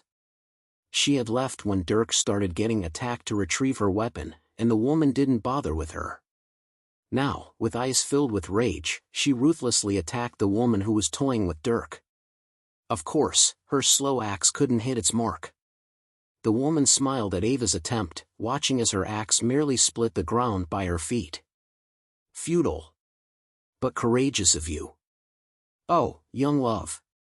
How naive and stupid it can make people." Ah! Suddenly, Ava cried out in pain. Dirk's pupils contracted as he saw a wound open up on her hand. "Stop. Or what? What will you do about it, Dirk Strider?" The woman cackled as she continued. Ava let out cries as wounds opened up on her body. And these weren't normal slices either. Dirk had felt dark mana within each one, dark mana that caused excruciating pain. He could put up with it, but Ava couldn't. Ava collapsed after a mere 5 slices, tears streaming from her eyes. She was in so much pain, and she couldn't do anything about it. Dirk gritted his teeth. "What do you want? You, Dirk Strider." Suddenly, the woman appeared in front of Dirk's face. Her hand grabbed his hair, yanking him upward until he looked into her eyes. "How about it? Would you like to come with me?" "Fuck you." Wrong answer. Bam. The woman drove her fist into his stomach. As Dirk collapsed in on himself, the woman simultaneously grabbed his necklace, pulling it off his neck. She gazed at the black marble. "So this is the warning beacon? Naive, so naive. And you? How stupid are you? You should have crushed this the moment you realized something was off." Thud. Ack. Dirk felt the wind escape his lungs as she ruthlessly kicked him. Despite the pain though, rage was brewing inside him. As the woman seemed to admire the marble, a feeble voice sounded. "Get away from him." Ava barely stood and swung her axe again. Let alone casting magic as well, she barely had the mind to stand. Each movement sent waves of pain through her. The woman sneered as the axe missed her, hitting the floor. She didn't even move. Ava was just that out of it. Stupid. Crush. Raising her foot, the woman stomped down on the axe. The metal warped under her foot, directly folding in half before crushing the wooden floor underneath. Ava felt her heart sink as she fell to her knees. What was this freakish power? Ack. I'm going to kill you. You? Kill me? The woman smiled as Dirk stood up with hateful words. Despite the horrifying pain he was feeling, his eyes were determined. She just watched as he stood, sneering at his hopeless resistance. However, he quickly raised his arm afterward. She became curious about the item in his hand. It was a metal device, entirely black with a few glowing circuits along its body. From its handle extended a hollow barrel. Final stand weapon system deployed. It was his weapon system, a single pistol with a mere 8 bullets inside. For years, Dirk had waited and waited as the nanites within his body constructed this weapon piece by piece. It had long been completed, and now, Dirk was desperate enough to bring it out. Of course, the woman didn't know what this thing was. She just raised her eyebrows in curiosity. That was until Dirk pulled the trigger. Bang! There was a flash as an explosion rang out. Bang bang bang bang bang bang bang. 7 more shots rang out after the first. Ava covered her ears as the sounds rattled her head. Dirk's eyes were glued to the woman. After firing every bullet within the gun, he lowered it. Bullet casings rattled on the ground by his feet for a second before silence prevailed.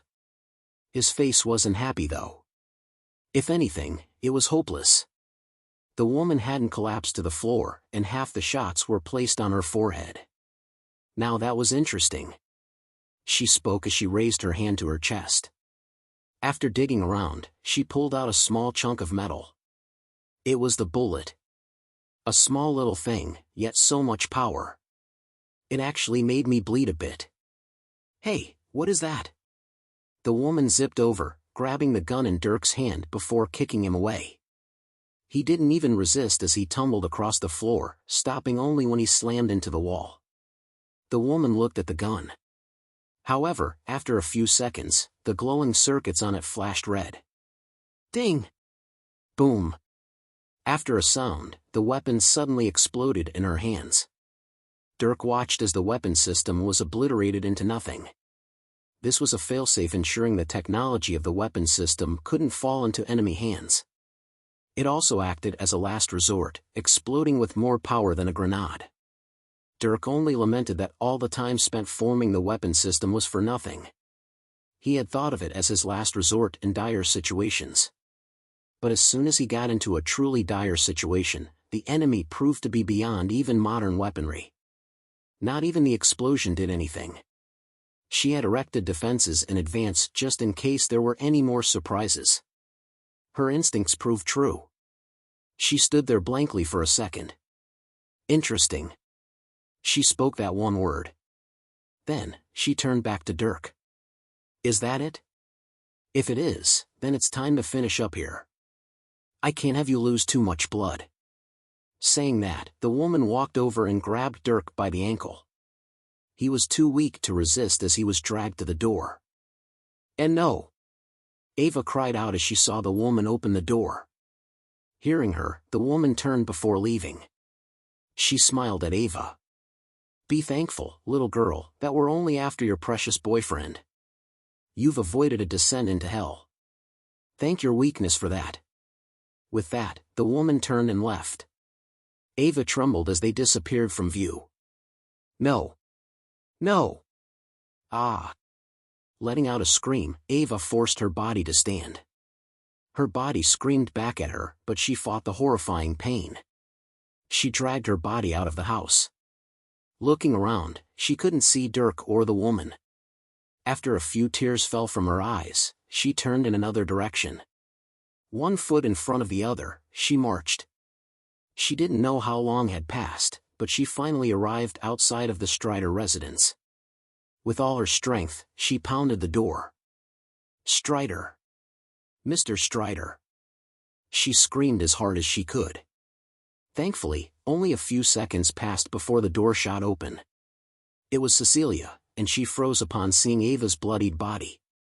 Riker was right behind her, and his heart sank after instantly realizing what happened. No! He muttered as Ava fell to her knees. Dirkie! Someone attacked us. They took him. Cecilia was silent, but Ava was horrified as dark tendrils extended from her feet.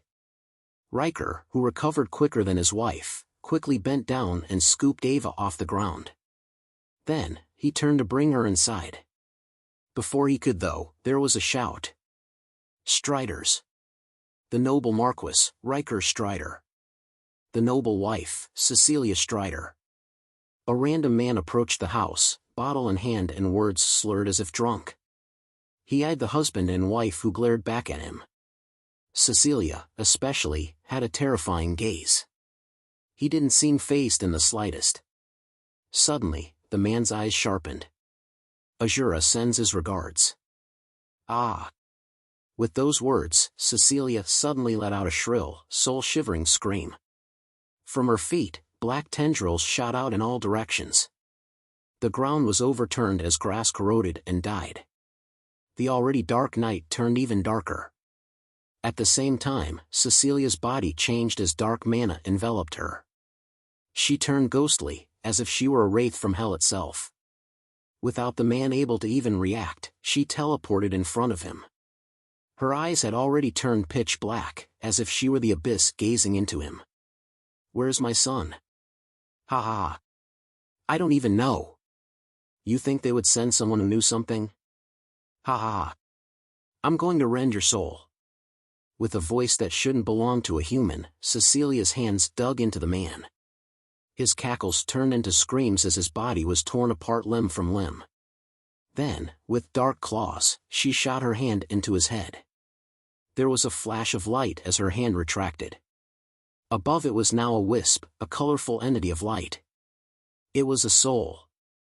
Cecilia's two hands contracted around this soul, and within her grasp, screams were let out, ringing in the minds of others. These screams died out though as the soul disintegrated under her fingers. The light dissipated.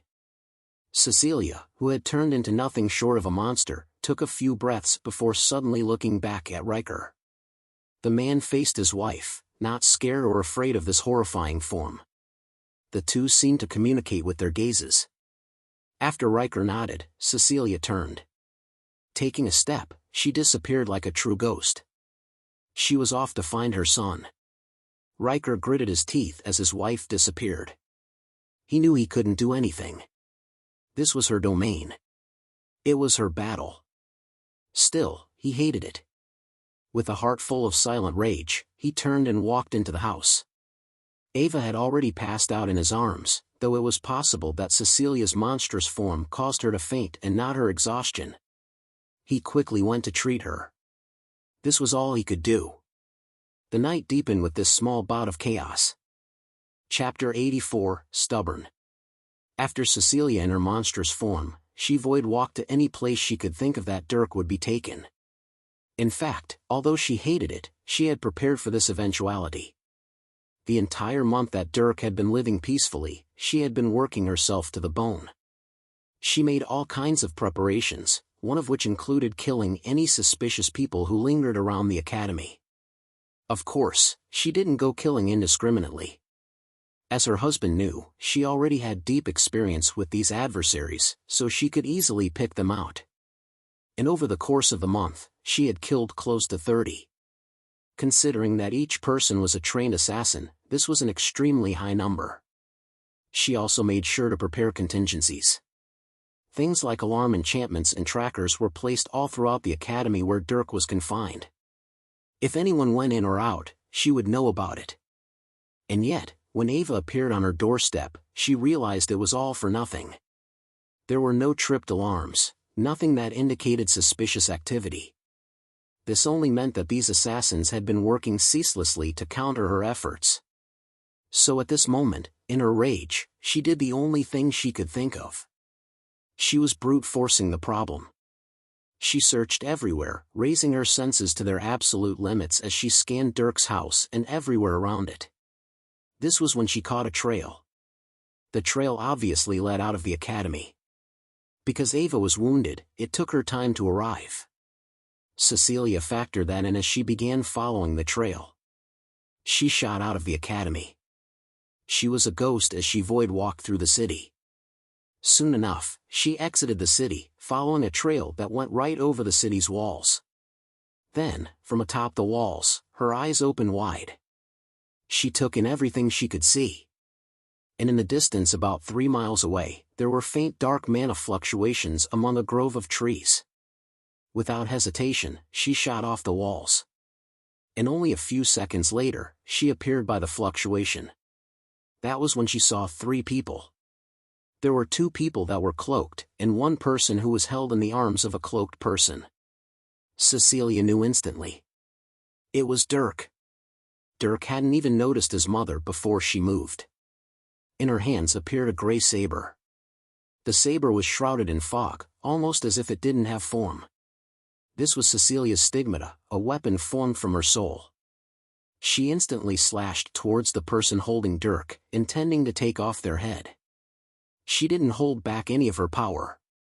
While she slashed, a dark domain was released, turning this space into one filled with her entire power.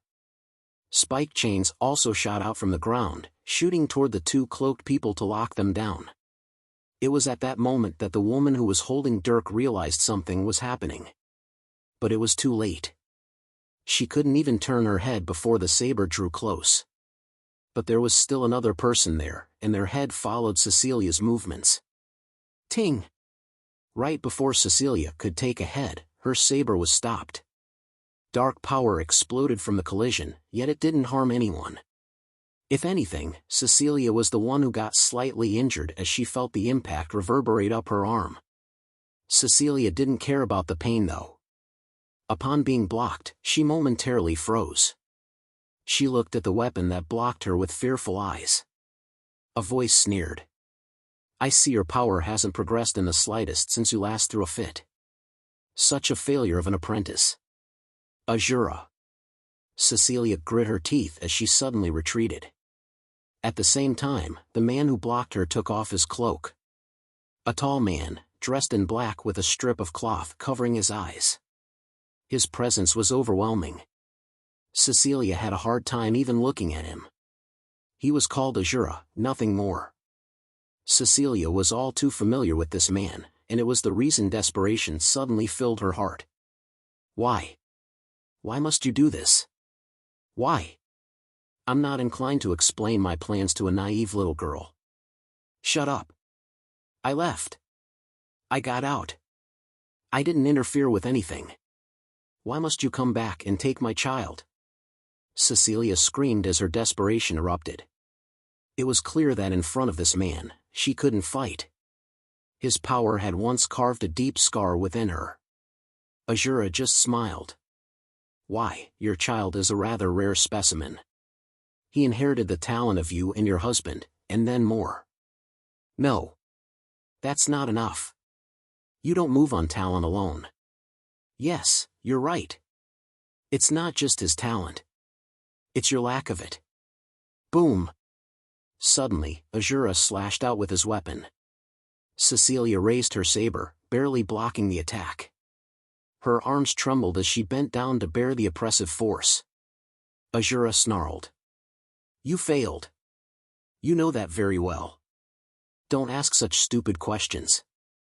I trained you to be the best, and you let your heart be clouded by happy little delusions. I should have killed you then, when you decided to marry a man you were supposed to kill. Ha! Even I don't understand where I went wrong. Slash. Azura swung his sword in fury. A blade of darkness was released, crashing into Cecilia. She grunted as she blocked it with all her power. But I don't care about you anymore. A failed apprentice, a failed harbinger. But in the end, it turned out all right. You created something with potential. And now, I'm going to do things right. No! Cecilia lashed out after hearing his words. Her saber came swinging, her body in attack seemingly disappearing as it moved. But Azura still blocked it. He blocked each one of the hundreds of attacks that rained down in only a few seconds span of time. At the same time, Dirk was watching from the side. After being dragged away by the woman, Dirk was put into some magical restraints. These restraints inhibited his mana and even his anima. He was made weak, no stronger than an adult man, and even that was only because of his trained muscles.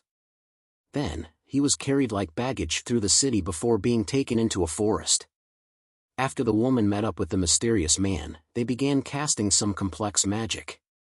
And that led them to now, when Cecilia arrived and interrupted things. At first, Dirk had been thrilled to see his mother. But when the mysterious man so easily blocked her, his heart sank. After that, he listened to their conversation, learning many important things. He looked at his panicked mother, feeling heartache at her helplessness. She was in his position when he had fought the woman. In front of absolute power, everything was futile. Of course, the power his mother displayed shocked him, but he didn't have the mind to worry about her hidden power. Because even that wasn't enough. He watched them fight. The pressure radiating from both of them made it hard for him to breathe, and the woman carrying him was also being stifled. She backed away as the two fought. Unfortunately, the fight didn't last long. After a mere minute, Cecilia was blasted away.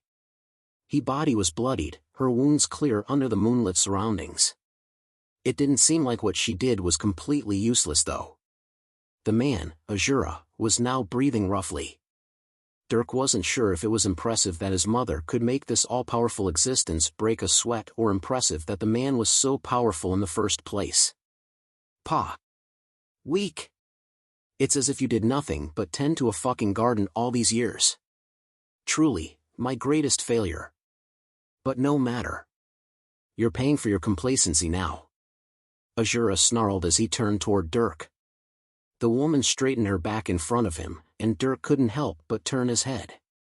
The man's gaze, despite being covered, pierced through him and sent stabbing pains through his eyes. No. I'm going to hunt you down. I'll kill every Azura I find. I'll dismantle everything you've worked for. I may not be able to kill you, but I'll ruin everything you've built.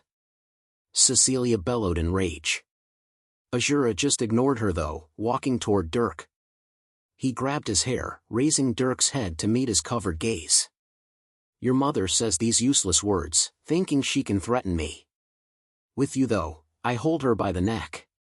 Tell me, how does it feel knowing you're a burden to your mother? No. Dirk, don't listen to him. You'll never be a burden to me. You're my child. More useless words.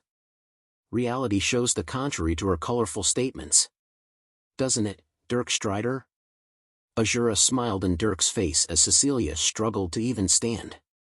He wanted to see Dirk's conflict. He wanted to see Dirk's image of his mother collapse. Quite the opposite happened though. Though Dirk was in pain, he faced Azura with a smile. Or, it was more like a derisive sneer. What, you want me to agree with you? Go fuck yourself, you blind piece of shit. Oh? We've got a stubborn one here. I'd say you got that from your mother, but she broke. Broke? She's here fighting you, making you pant like a fucking dog. I'd say you're pretty shit at breaking people if that's your standard. Dirk cackled a bit as he shot back, causing Azura to frown. The woman holding Dirk was also enraged. You will not speak in such a manner. Bang! Dirk!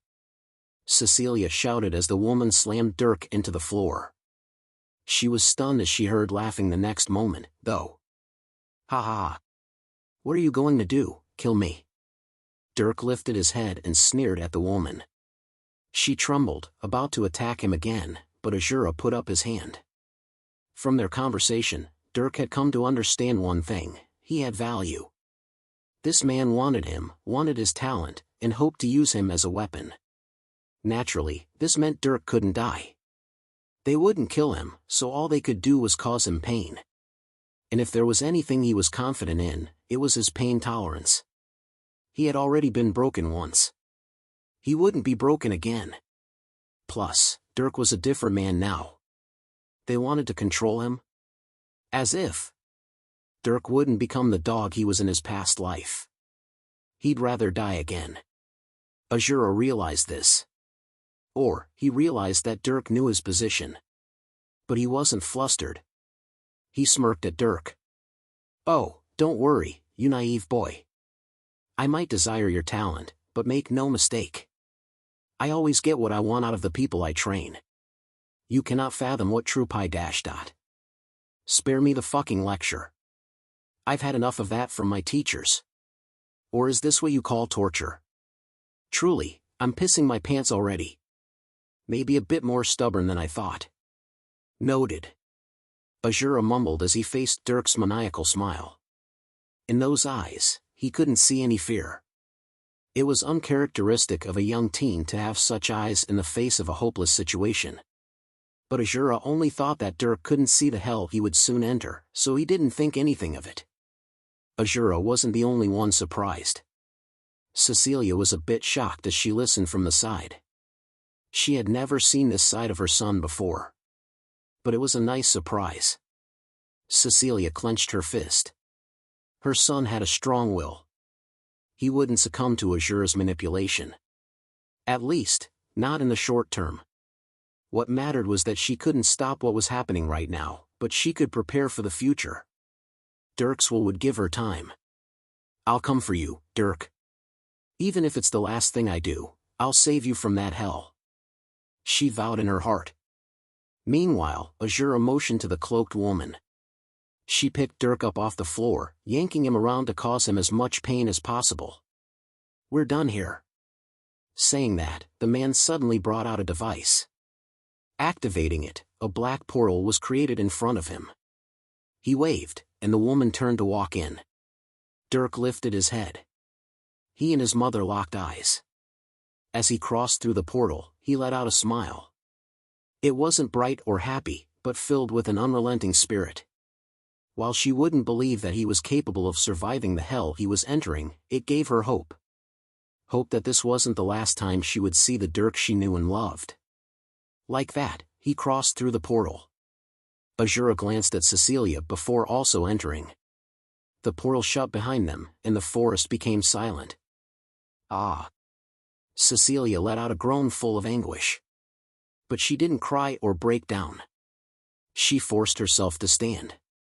She had work to do, and she wouldn't stop until she saw her son again. With undying determination, she walked back to the city. The forest she left behind had long withered and died during the clash between two dark mages. Not even blood was left behind. Naturally, such a commotion would draw the attention of security forces. Guards from the capital city were quick to rush to the scene, but by that time, Cecilia was long gone. From that night onward, the Strider family was in a bit of disarray. After Cecilia returned from her battle, she collapsed in front of her husband. She had sustained horrible wounds, so on top of Ava, Riker tended to his wife. Thankfully, Riker was a rich man who had access to myriads of medicines. His wife was a dark mage and couldn't drink potions that were made with the light element. But he had potions made specifically for dark mages, powerful ones at that, so he didn't hesitate to use them. Ava was also tended to with expensive treatment. Of course, Riker had no thoughts about repayment.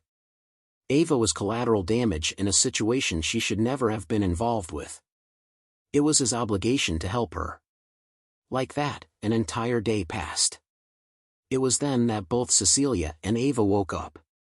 When Ava woke, she gritted her teeth at the pain that filled her body, unable to even sit up in her bed. Cecilia was different though. She didn't hesitate to jump out of bed. Upon doing so, she downed an entire 3 potions. Her body was filled with the turbulent healing power of the potions, and for a while, she couldn't move. But when the potions settled, she had become quite a bit better. She had energy, and she could use her body and magic. That was enough for her. I'm going. And since she was healed enough, she went to leave. Riker stopped her though. Cecilia, you need to rest. No, I need to start working. Are you going to help me? Or are you going to coddle me? Cecilia's eyes bore into her husband's. She loved the man, but she now had an objective that took precedence over even her life. There was a reason Riker didn't help at all last night. It was because he wasn't suited for the work Cecilia did. Truth was, in a head-on battle, Cecilia wouldn't lose to her husband despite him being a tier 7. While she was only a tier 6, she was also a low rank 7.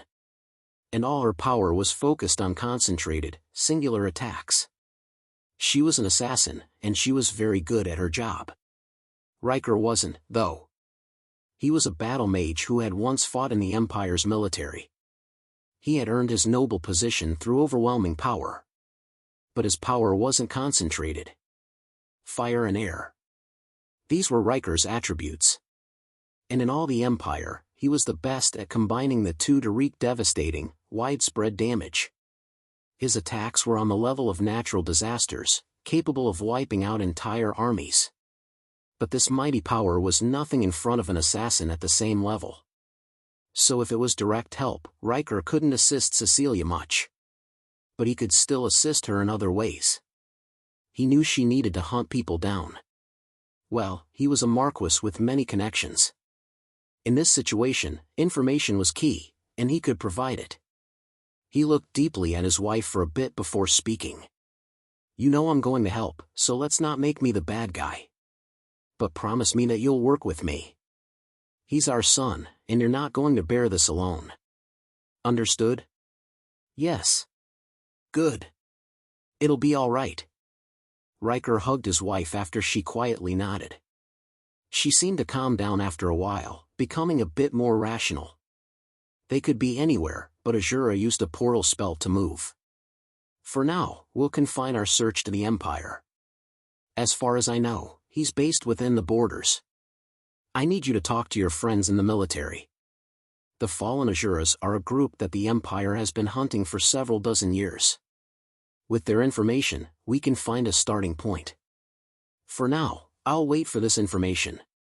But don't make me wait long. Don't worry. I'll find one of my friends today. He won't object to the help. You go ahead and rest. And take care of Ava while you're here. I will. Now go. With that, Riker left the house, leaving Cecilia alone with Ava. Cecilia sighed before weakly walking toward the bedroom Ava was in. Are you awake? Yes. After Cecilia knocked on the door, she heard a small response. She entered, finding Ava curled on the bed. She had recovered some more after drinking some potions, but she was still weak. Not just physically weak either. She obviously wasn't handling the situation well. Cecilia went and sat on the bed. There was silence for a while, and it was actually Ava who spoke first. I'm weak. I need to get stronger. Strong enough to protect my friends. How do I do that? Ava lifted her head, turning to Cecilia. Her eyes were sorrowful but decisive. Her best friend had been taken, and she couldn't do anything about it. During that fight, she had been determined to kill that woman in order to save Dirk. But it was futile. After she woke up, instead of breaking down like a weak little girl, she steeled herself. She wasn't unlike Cecilia in this moment. Both were determined to do something about otherwise hopeless situations. Cecilia returned Ava's gaze, thinking for a second. I will take you to a friend of ours tomorrow. You train anima, but I highly doubt your manual is one of the good ones. We'll fix that. As for magic, well, depending on your technique and your progress, you likely aren't able to switch it. But we'll figure something out. After resetting your foundation, I will train you. It'll be a bit brutal, but you don't care about that. Cecilia accurately gauged Ava's mental state. She was desperate for power, and Cecilia had no trouble giving that to her. Ava was the one by Dirk's side, and Cecilia was rather fond of this girl. She was willing to help Ava reach her goals, or at the very least put her on the right path. With her willingness to help, Ava's face softened a bit as she nodded. With that, their goals were set. Meanwhile, Dirk had just begun fighting his own battles. Chapter 85, Hell. After Dirk was brought through the portal, he reappeared in a dark space. He had been smiling at his mother as he was brought through, but as soon as they disappeared, the smile was wiped off his face. Now, he looked around with a ruthless gaze. The room they were in held a portal, but they quickly walked out of this room into another area. At first glance, it looked like a massive cave. The ceiling was nearly 100 meters high and the walls had tunnels that led to other areas similar to an ant colony. This seemed to be the central hub for this underground settlement, and there were stone buildings all along the ground and even some on the walls. Welcome to Hell. The woman snickered as they walked into this hub. Along the way, Dirk looked around and saw cloaked adults and uncloaked teenagers.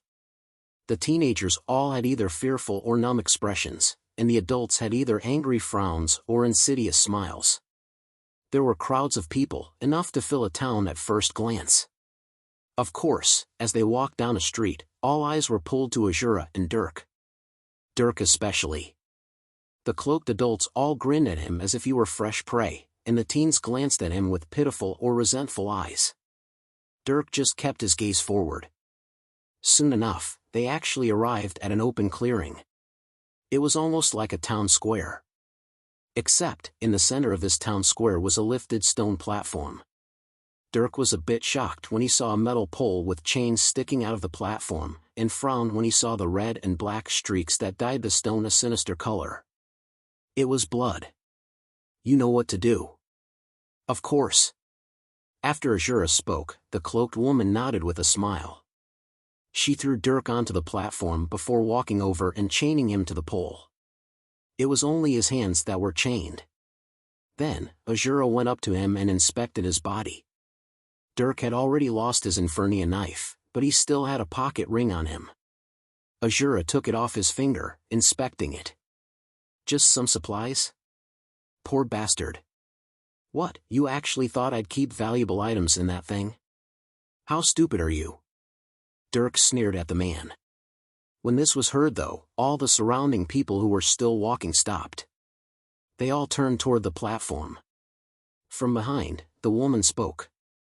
Watch your words, little boy. You think I was just sitting in your house doing nothing? Feast your eyes. Suddenly, the woman waved her hand. In front of Dirk appeared some books. His eyes widened. It was his mana and anima training manuals, along with the stolen books Geralt had given him. The dwarf's book wasn't there since Dirk had returned it after some time, thankfully. For a moment, Dirk panicked. They had a hold on books that were the key to his future advancement. But suddenly, he remembered his AI. I already got everything up until tier and rank 5. Thankfully I focused on analyzing those runes. Interface, I love you. Dirk smiled inwardly. Outwardly though, he was frowning. Azura finally smiled seeing his distress. That's right. I think I hold your future in my hands now. You want to advance? Think long and hard about whether you obey me or resist me. Let's not worry about that right now though. Delia, go ahead and start. All right. Wait, Delia? After the woman cheered with sinister intent, Dirk perked up in astonishment. This woman, she had the same name as the one who dumped Geralt. The woman clearly saw Dirk's astonishment and smiled. Recognize that name? I'm sure taking care of that depressed idiot was awfully exhausting.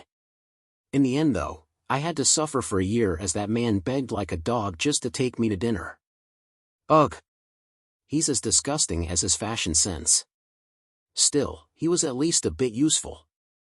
A bit of information feeding, and not only did he steal some spell books, but I was able to take out the Academy's alarm formations. What an idiot. Delia sneered as she recalled her manipulations. Dirk found himself enraged. You conniving bitch. Geralt was a happy man before you. Yeah. A bit too happy for anyone's taste. Delia. Suddenly, Azura shouted. Delia instantly went silent before bowing. I'm sorry, master. No more chatting. Give this stubborn child some physical education. Right away. As Azura took the books, Delia retreated behind Dirk. Looking around, Dirk could still see crowds of people silently watching him. In fact, it seemed like everyone in the vicinity had stopped to watch. It was eerie. Azura smiled as he turned to the crowds. See this, child? They're all here to watch you suffer. This is law in this place. All peoples are to stop their activities and watch when someone is receiving physical education. This way, they remember why bowing their heads is the correct decision. Physical education? What are you, a clown? Just call it torture. No need to be stupid, dumbass. Dirk jeered at Azura, causing him to frown again. He turned and looked at Delia behind Dirk.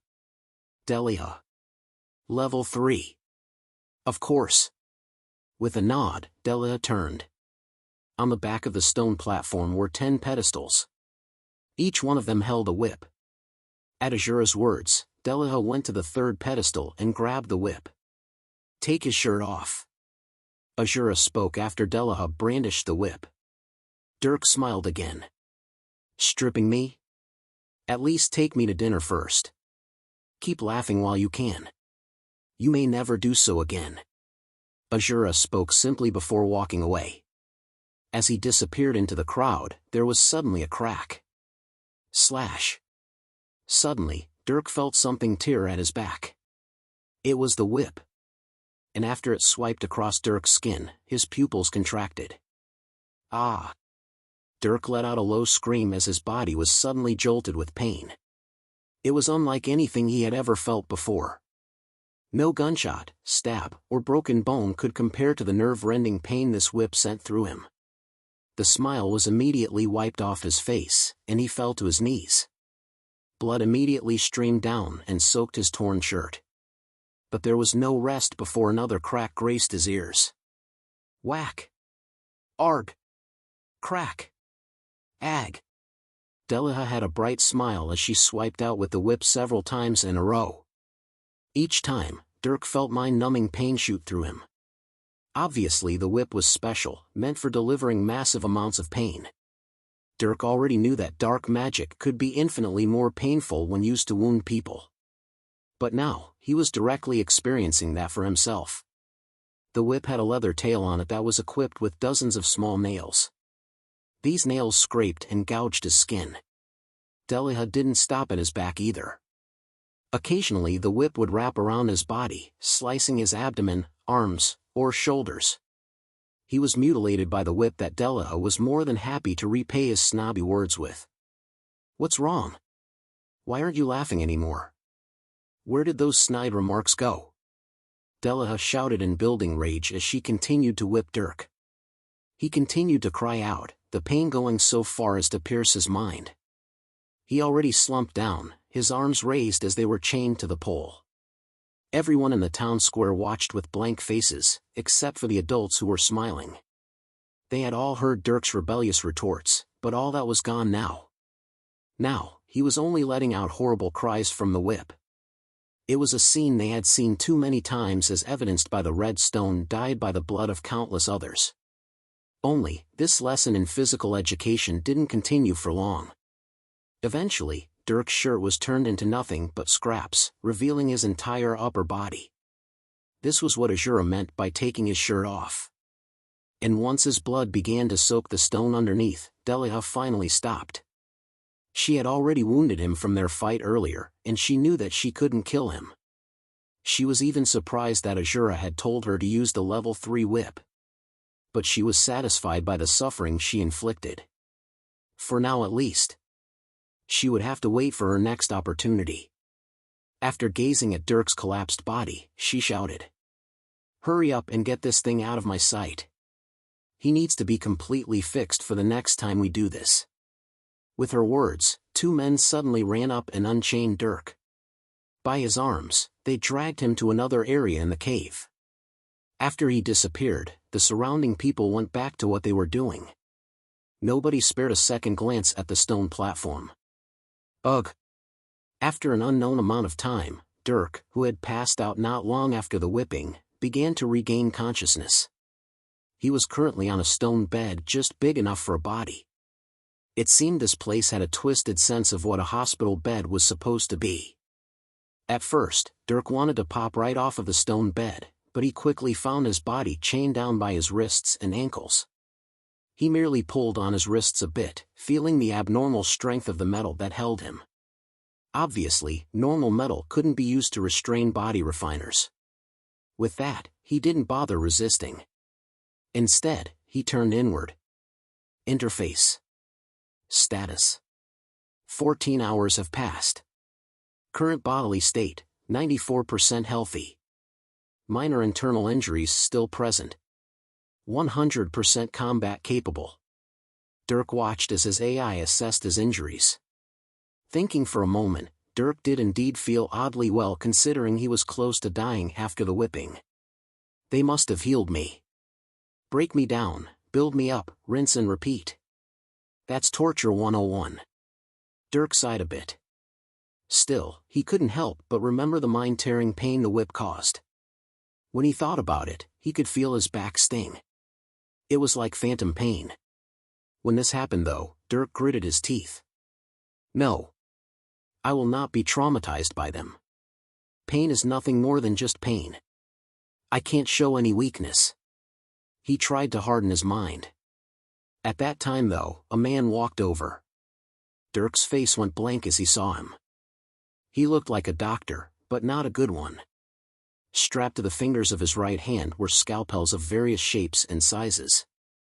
His clothes were covered in dried bloodstains, and on his eye looked like a magnifying monocle.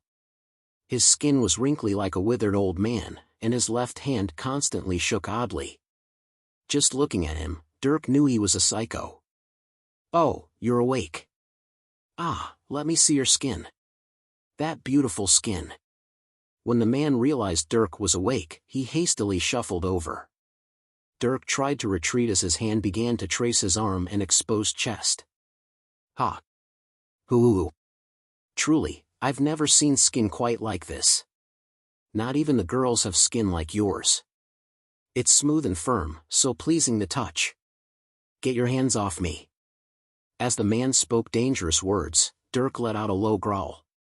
The man just ignored him though as he focused on Dirk's skin some more. Thankfully, it wasn't long before someone suddenly walked into the room. It was a cloaked man, and he immediately laid eyes on Dirk. "Fingers. I need the kid. Ah, pity, a pity. Do be sure to send him back quickly. I doubt it'll be long if he keeps the attitude." The man snickered. At the same time, the doctor named Fingers walked off to another table where another body was unconscious. He was disturbed as Fingers began feeling the skin of a boy. A very good reason to never fall unconscious here ever again. Dirk made a silent vow as the man began to unchain him. First were Dirk's arms, and once both were freed, Dirk suddenly shot his hand out, grabbing the man's arms that went to grab a restraint.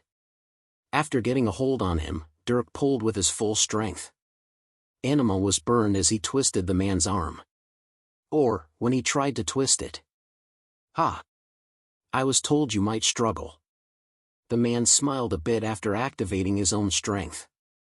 Then, Dirk was overpowered as he was slammed into the stone bed. Cough! Dirk grit his teeth as he tasted blood in his mouth. However, he wasn't yet done. Suddenly, a metallic spike surged from the ground. It slammed into the man's thigh, and this time, the man couldn't handle it so well. "Ack!" He grunted as the spike pierced into his thigh. After that, Dirk threw out a punch, his knuckles slamming into the man's jaw from below. He went tumbling to the floor. With that, Dirk concentrated on the shackles around his ankles. Feeling the metal mana within him, he filled the shackles. Then, using the knowledge he was taught while forging, he bent the metal using his mana. Creak! The metal barely warped after Dirk poured his energy into the mana. He felt a sharp pain pierce his head, but he ignored it as he pulled the shackles off his ankles. Then, he looked at the man who was kneeled down with his pierced thigh. After bringing back his foot, he kicked out. Bam! His heel slammed into the man's nose, causing blood to spray. Dirk then jumped off the bed and ran out of the room. He didn't even spare a glance at the panicked Dr. Fingers. After exiting the room in nothing but shorts, he looked around. He had entered a tunnel with only one direction to go. Without hesitation he ran through, quickly coming upon the exit. By the exit though were two cloaked guards. These two guards quickly noticed Dirk, but by that time, he had already taken the initiative. He cast more magic, 5 metallic arrows appearing around him. These arrows hurled forth at the guards while he charged. They raised their own magic though, blocking all the arrows with wind and dark magic before pulling out knives. Dirk jumped at one man just as he pulled his knife. He didn't dare to bet that they wouldn't stab him since they could heal him afterward anyway. So using more magic and his oppressive strength, he bombarded the man with swift fists. Only, he quickly realized that the guard was much stronger than he thought. The guard didn't even flinch as Dirk drove his fist into his face. Ha! Weak! With a snicker, the guard threw his own punch. It was fast, and Dirk couldn't dodge it. The fist slammed into his side. Crack! Dirk was shocked as he felt 2 of his ribs break. He coughed out blood as the wind was knocked out of his lungs. As if he didn't feel pain though, Dirk dodged the hand that was about to grab him, tumbling out of the tunnel. Then, he took off into a sprint, running into the central town. Dirk looked around as he jumped on top of a building, the 2 guards right on his tail. He barely began to breathe again, but his face was apathetic as he scanned the surrounding terrain. Where would the exit to this place be? Maybe the portal? Thinking that, Dirk shot off into another direction. Dirk's AI rapidly created a map of the place from what he saw, so he was able to remember the location of the portal. The guards shouted as he used all his strength to run. Dirk's body flew across and between buildings. He ran across walls, tumbled through tight holes, and scaled tall stone structures. He had the balance of a gymnast and the skill of a parkour expert. Like that, he was able to maintain distance from the two guards who didn't wish to cause too much damage to the surroundings just to catch him. But they weren't his only enemies. As he ran through the town, all the cloaked adults walking around naturally saw him and heard the shouts of the guards. Since something interesting was happening, they didn't hesitate to join in the chase. Soon enough, Dirk had over a dozen cloaked assassins on his tail. He even got into scuffles, but he slipped through them quickly in order not to get surrounded. Like that, he eventually ended up outside the door to the portal. With all his strength, Dirk rammed the door, blasting through. When he did, he was shocked to see no portal of any kind. The only thing he saw was Delia, and she was casually sitting on a chair in the middle of the empty room. Wow! He told me you would arrive here. Turns out you can be read like a book. Delia stood with a sneer. She then shot out her hand, her spiked chain hurtling toward Dirk. He couldn't dodge, and the spike pierced into his shoulder. Dirk let out a groan when the spike seemed to sear his nerves, but he wasn't one to easily give up. He ran backward with the spike inside his shoulder, casting all the spells he could to hurt Delia. His free hand also grabbed the chain, and he went to pull it out. But it was as if the spike was glued to his body. The only thing he felt was pain as he pulled harder and harder, and when he was yanked forward, he couldn't resist. Delia huffed as Dirk landed in front of her feet. She pulled the chain again, lifting him up. Then, she took out a knife and drove it into his stomach, brutally twisting it. When blood dripped onto her hand, she threw him away. She chuckled as Dirk struggled to even breath. Really? Fighting when you know it's useless? Rip! Ack! Dirk cried out a bit as the spiked chain tore out a chunk of his shoulder. She then walked over and grabbed his leg, dragging him out of the room. When she exited, she saw a dozen cloaked men surrounding the doorway. Her gaze swept over them all. Useless. Couldn't even catch a child, huh? Does that mean I should bring out the whips for all of you? Fuck. Bring him to the platform. Yes, ma'am. The men all shouted before one of them ran over and grabbed Dirk. Then, he was quickly dragged to the stone platform before being chained up again. He kneeled as blood streamed down his stomach. 20 lashes. Level 3. Yes. When Delia gave the command, one of the men grabbed the level 3 whip. Crack. The whip shot forth, creating red streaks on Dirk's back. He cried out as his body seemed to fail him. Every single time the whip came down, Dirk's voice echoed out into the ears of everyone who stopped to watch. At some point though, Dirk let out a roar. Ah! Fuck you! You can't break me! He screamed, and when the next whip came down, he sealed his mouth shut. Grunts escaped between his gritted teeth, but he refused to let himself cry out like a child. Still, the pain was horrific. When the 20th lash came down, Dirk had collapsed. His body was finished, especially after being blatantly stabbed by Delia. Delia frowned. Take him to Fingers. Hurry up. Yes. With her word, Dirk was dragged away like a corpse. Once he disappeared again, the surrounding people went on their way. Meanwhile, Azura watched from above. With a huff, he turned away, going back to business. In time, you naive child. Chapter 86, Situation/Rest. Dirk was taken to Fingers for the second time in a day's time. Of course, the Mad Doctor was thrilled to see this. Here, let's get potions inside you. Can't have that wonderful skin of yours remain destroyed. Fingers grabbed a bag and a needle as he spoke with a jittery voice. It looked like he administered potions through something similar to an 4-drip. After all, unconscious people couldn't drink potions. Dirk wasn't unconscious though. Although it was sooner than he thought, he was making true on his vow to never sleep while in the presence of Fingers. When he saw Fingers about to stab him with those shaky hands, he shouted, "Get away from me! Give me the bottle, damn it!" He cursed between breaths. He was so weak that the guards didn't even need restraints to hold him down. Seeing as how Fingers ignored him though, he glared at the man. "Hey! Stab me with that needle, and the next time I get out of here, I won't bother trying to escape. I'll come straight for you." "Quiet." Suddenly, one of the guards smacked Dirk across the face. Fingers clearly hesitated though. He didn't hesitate for long, however. After Dirk was chained down, he stuck the needle into his arm. "Ack!" Dirk grunted and looked over. The needle didn't even go into the vein. Fingers' shaky hand missed and hit his muscle instead. Seeing this, Fingers pulled out the needle before trying again. But he still missed, and Dirk was baffled as he retried.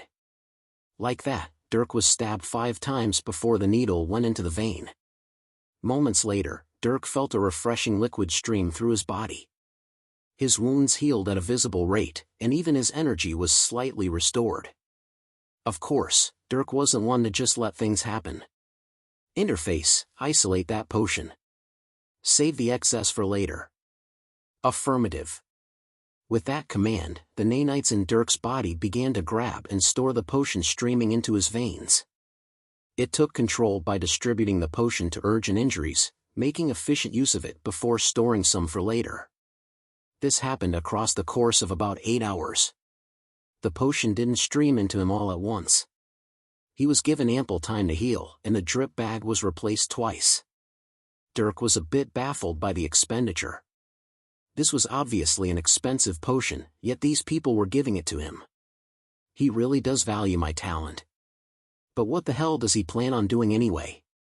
Dirk began to wonder about Azura's motives. After a few seconds though, he shook his head. That wasn't what he should be caring about right now. The portal is no longer there. I need to find where the exit is. But I don't have the power. I'm still weak. I need to bide my time.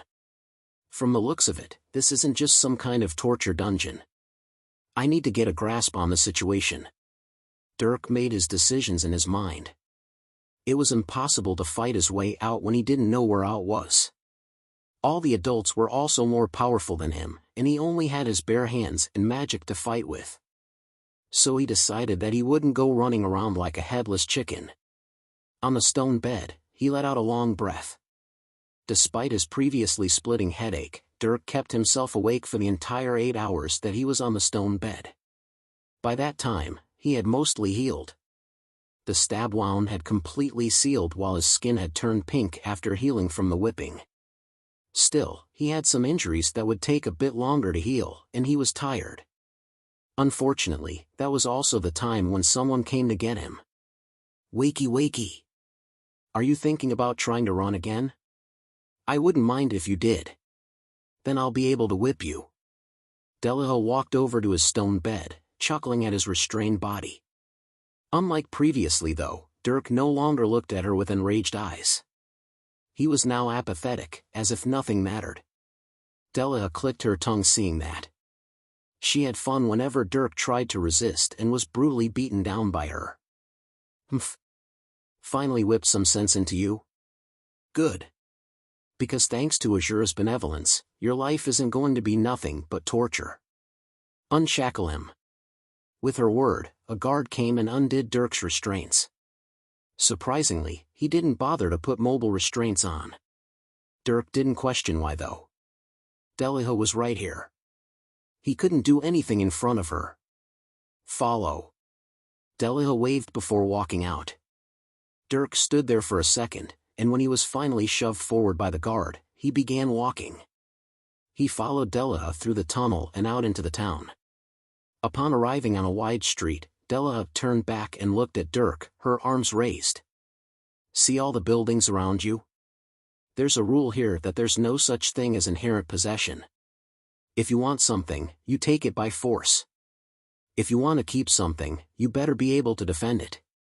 This goes for everything from your clothes to your residence to any items you receive. Of course, not all the items in circulation are borrowed goods. There's currency here and a place to buy things. The only rule here is that there is no killing. You can beat someone within an inch of their life, but you aren't allowed to take it, and aren't allowed to let them die from the after effects of your work. After all, you are now property. We aren't keen on losing our investments. If you're found to have killed someone or let someone be killed, you will be subject to a month of physical education. Delia chuckled as she explained. Dirk listened quietly and quickly understood the nature of this place. It was the law of the jungle here. If you were weak, you'd have everything taken from you, even the clothes on your back. While you would still live in the end, it would be a hellish life. You'd be worse off than a homeless man in the streets of a city. Not even getting treated was pleasant. There was the Dr. Fingers, who was as creepy gets. Going there meant dealing with him, and even Dirk would make sure you wouldn't have to go if he could help it. Other than that, there are two things that go on in this place. Every one of you little Azuras in training are required to take lessons. And every month, there are evaluations. There are rankings that score you based on your performance in the evaluations. And of course, there's the arena where battles take place every 3 months. Everyone must fight in these battles. Nothing is optional. And to incentivize good performance, people who don't live up to standards are given extra physical education. Those that do good are handed currency, allowing a bit more luxury in this place. Dirk was silent. It seemed like there was a kind of hierarchy in this place, and competition was definitely fierce. After giving out that basic information, Delia went on to take Dirk on a small tour. She went through several tunnels, showing Dirk where all the lesson areas he would be taking were. There were some lessons for pure learning, but most were taught by example. They taught everything from stealth to killing to protocol. This was a place that trained assassins, so it was natural they taught all these things. Dirk was actually surprised though when he saw how much effort was going into this place. He was able to get a glimpse into the nature of this entire endeavor. It was an organization. While there was plenty of torture and brainwashing, it still had a purpose, and it needed people to achieve goals. If they just whipped their people all day, there wouldn't be any competent underlings. There had to be incentive, or reason to improve and obey. They'll train me. But they'll also ensure that I will be working for them. There will come a time when I will do things without their supervision. But they won't let me until they can trust that I've been assimilated, and I will not do what they want me to. So I need to escape, but I need power for that. Dirk came to this conclusion. The only variable was time. How long would it take him to gain power, and how long could he last? Dirk knew that given enough time, there were very few that couldn't be broken, or at least affected and twisted. How long would it take? A week? Months? Years? He didn't know. It all came down to how he adapted to this place and how hard they tested his tolerance. After being taken to all the lesson areas and given a schedule that he needed to follow, Dirk was taken back to the town. Then, Delia came up to him and grabbed his forearm. He resisted a bit, but she could easily control him with her strength. Rank 6? Probably. Dirk guessed her rank as she brought out an item. It was a black metal band with a black crystal embedded in its center. She slapped this metal band on his right forearm, and it clamped down. Ack! Dirk suddenly felt a searing pain that seemed to melt into his bones as the metal heated up. The black metal turned to liquid and extended from his wrist to his elbow. It even sunk into his skin as it formed something like a runic formation. After several seconds, the metal band had turned into a runic enchantment that branded his arm like a tattoo. The black crystal had also formed itself into a shape in the middle of his forearm. Dirk looked at the tattoo. Other than the runes he couldn't understand, there was a large infinity loop in the middle. It was a number 8. Congratulations. You are no longer the noble child, Dirk Strider. You are now Harbinger 8. 8. Dirk mumbled, the corner of his mouth twitching a bit. Could there be such coincidences? Delia smiled. Anyway, that's all I have for you. You're on your own now. And do be sure to perform well. Or don't. I'll personally be carrying out any of your physical education, so it's fine with me if you slack off for a while. With a small chuckle, Delia waved and walked off with her guards. Dirk was left in nothing but a pair of shorts, standing in the middle of a street. So I need to fend for myself, huh? Everything from my clothes to a house. Dirk frowned as he looked around. He had already memorized his schedule, and there were clocks all around the town to track time. Since there was no light in this place other than the artificial lamps everywhere, one couldn't track time by the sun. Dirk had his AI though, so that wasn't a problem. Either way, he didn't start anything until tomorrow, or 14 hours from now. Truth was, Dirk wanted to sleep more than anything. He had been up for nearly 10 hours, and all of it was spent recovering from a nasty headache and horrible wounds. His body and mind were exhausted. And while Dirk would prefer a house, he wasn't interested in fighting anybody for one right now. Thinking that, he turned and walked off between some buildings, avoiding the curious gazes coming from all around. The town was a large area within the massive cave, composed entirely of stone buildings, walls, and structures. There were small and large living spaces, some of which were like apartments and others that were like proper houses. The houses were on the outskirts of the town while the more compact apartments were in the center. There were even houses that were built up the walls of the cave. These ones had large staircases leading to them and windows that were lit.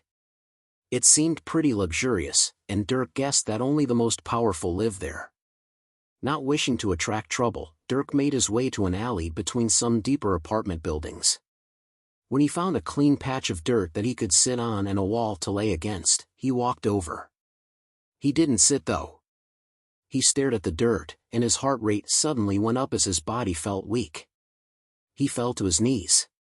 Perhaps it was because he was finally alone, but all the stress that built up since he was taken came crashing down all at once. And not the physical stress either. He clutched his chest as he breathed roughly, feeling a deep pain inside of him that didn't come from any wound. Ack! Ha! Ha! Damn! I really thought I had it for a while there.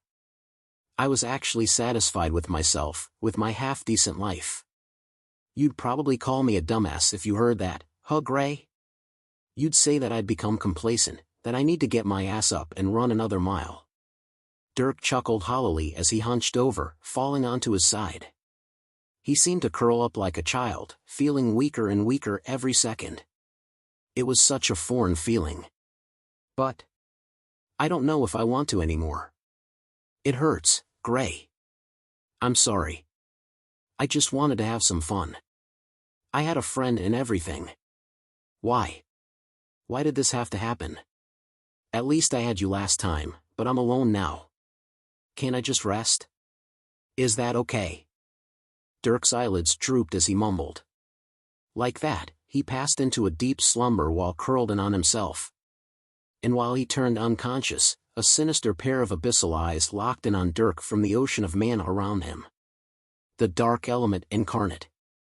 That colossal being slowly inched towards Dirk, not attacking, but keen on taking that pure soul for itself. It waited, delightful over the weakness that its prey was exposing. So delightful, despair. 13 hours passed as Dirk slept. For him who was far beyond ordinary humans, sleeping for such a long time was as out of place as it was concerning. And he would have slept longer if not for an untimely interruption. Proximity chatter detected. Dirk's eyes slowly began to open at the alert of his AI. Since it was chatter he was alerted about, Dirk's ears automatically perked up while the AI isolated some sound. Is he the new one? Yeah, the Harbinger. I saw him come in here and fall asleep. It's been a long time since then, so he might be awake. Hey, I hear he got the bloody mistress on his ass. He's quite the unlucky one. He's Harbinger 8 though. 8 is lucky, right? Fortune's fool. Why does Silky want to hurt him though? That's none of your concern. Just get ready. After Dirk listened in on the chatter, 3 people suddenly appeared at the entrance to the alley he was in. His eyes closed for a moment. Lucky. He sighed inwardly as he turned over. His face was blank, as if he didn't care about the 3 people who sneakily approached him. They looked to be older teenagers, perhaps 16 or 17 years old. Go away. Dirk mumbled just loud enough for them to hear. They were momentarily surprised that he detected them so easily, but got over it as they smiled. The leader of the 3 looked at Dirk, who lay on the floor like a homeless man with his back turned to them. He was in nothing but shorts, so his body was dirted by dirt, dust, and residual dried blood from his healed wounds. The leader walked over next to Dirk. When he did, he caught a glimpse of the large number 8 on his forearm. It caused him to frown momentarily before he snickered at Dirk's pitiful appearance. A harbinger sleeping like a dog? That's a first. Hey!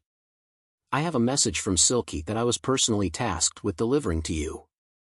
You probably have no idea who that is, so all I'll say is that she's someone you can't defy. I suggest you climb to your feet and receive the message.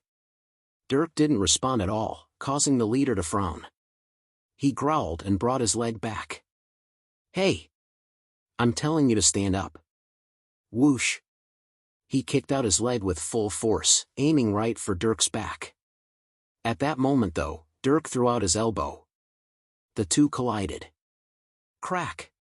With Dirk aiming at a weak spot on the leader's shin bone, it wasn't he who gave out. The leader felt waves of pain overcome him as his bone folded around Dirk's elbow, snapping in half. Ah!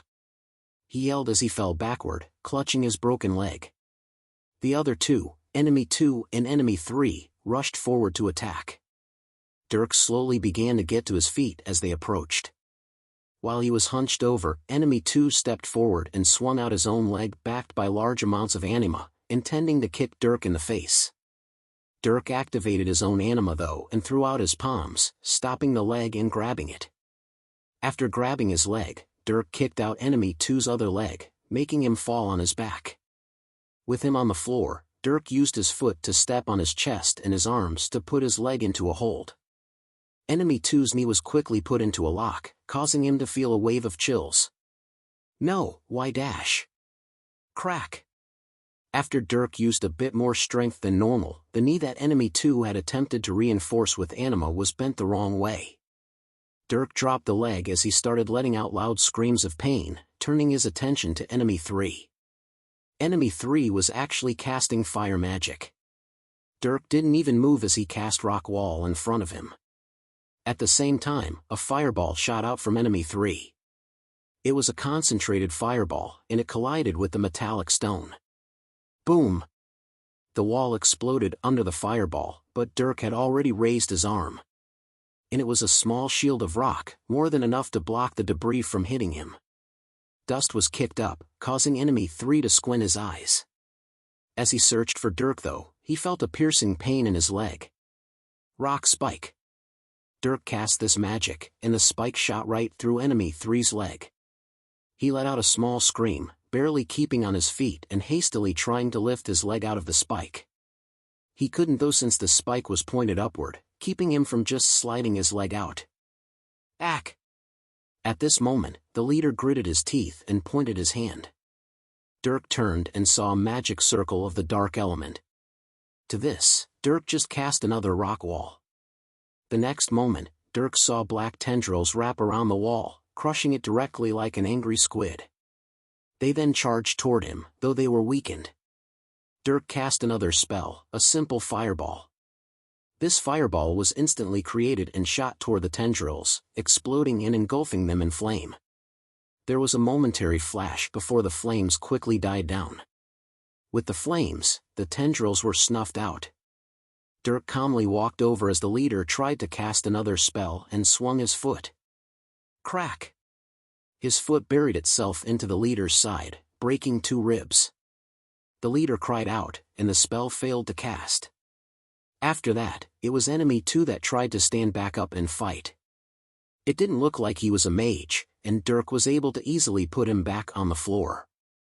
Then, when enemy 3 tried to cast another fire spell with the spike still in his leg, Dirk cast another rock spike, the spike shooting through his arm this time and interrupting the spell. With that, all 3 enemies were incapacitated. The entire time, Dirk didn't have the slightest change in expression. His eyes were still dull, even a little sorrowful. I didn't want to fight. Why did you have to come here? Should I take you to Fingers now? I can't let you die, after all. As if he were a merciful caregiver, Dirk suddenly walked over and grabbed each person, throwing one over his shoulder and dragging 2 by their arms. Like that, he walked all the way to Fingers, though he had to dish out some more punishment to the rowdy bunch along the way when they got angry. Chapter 87, 50 Lashes. The 3 messengers were terrified as they were dropped in Fingers' medical room. Dirk was right. Going to Fingers truly was dreadful for everyone. Upon arrival, Fingers was actually a bit wary of Dirk, who had previously made a vow to come for him. He was surprised though when Dirk brought 3 customers. Here you go, Fingers. Maybe I'll have some more for you later. Who knows? With those words, Dirk walked out under the vigilant gazes of the guards. Fingers rubbed his chin before his eyes gleamed and looked at the 3 boys. They all began to beg and pander seeing that gaze, terrified of what was to come. Dirk didn't turn back as he walked out, even when he heard screams. After leaving, he went back to his spot in the alley, laying down on the dirt once more. Like that, he stared off into space. Although he felt hunger and thirst set in at that moment, he didn't seem to care. Instead, he began to contemplate. I don't want to be here. I just want to go home. To Mother and Ava. I don't want to be whipped. It hurts so much. I don't want to have to keep hurting so much. I escaped one hell and was thrown into another.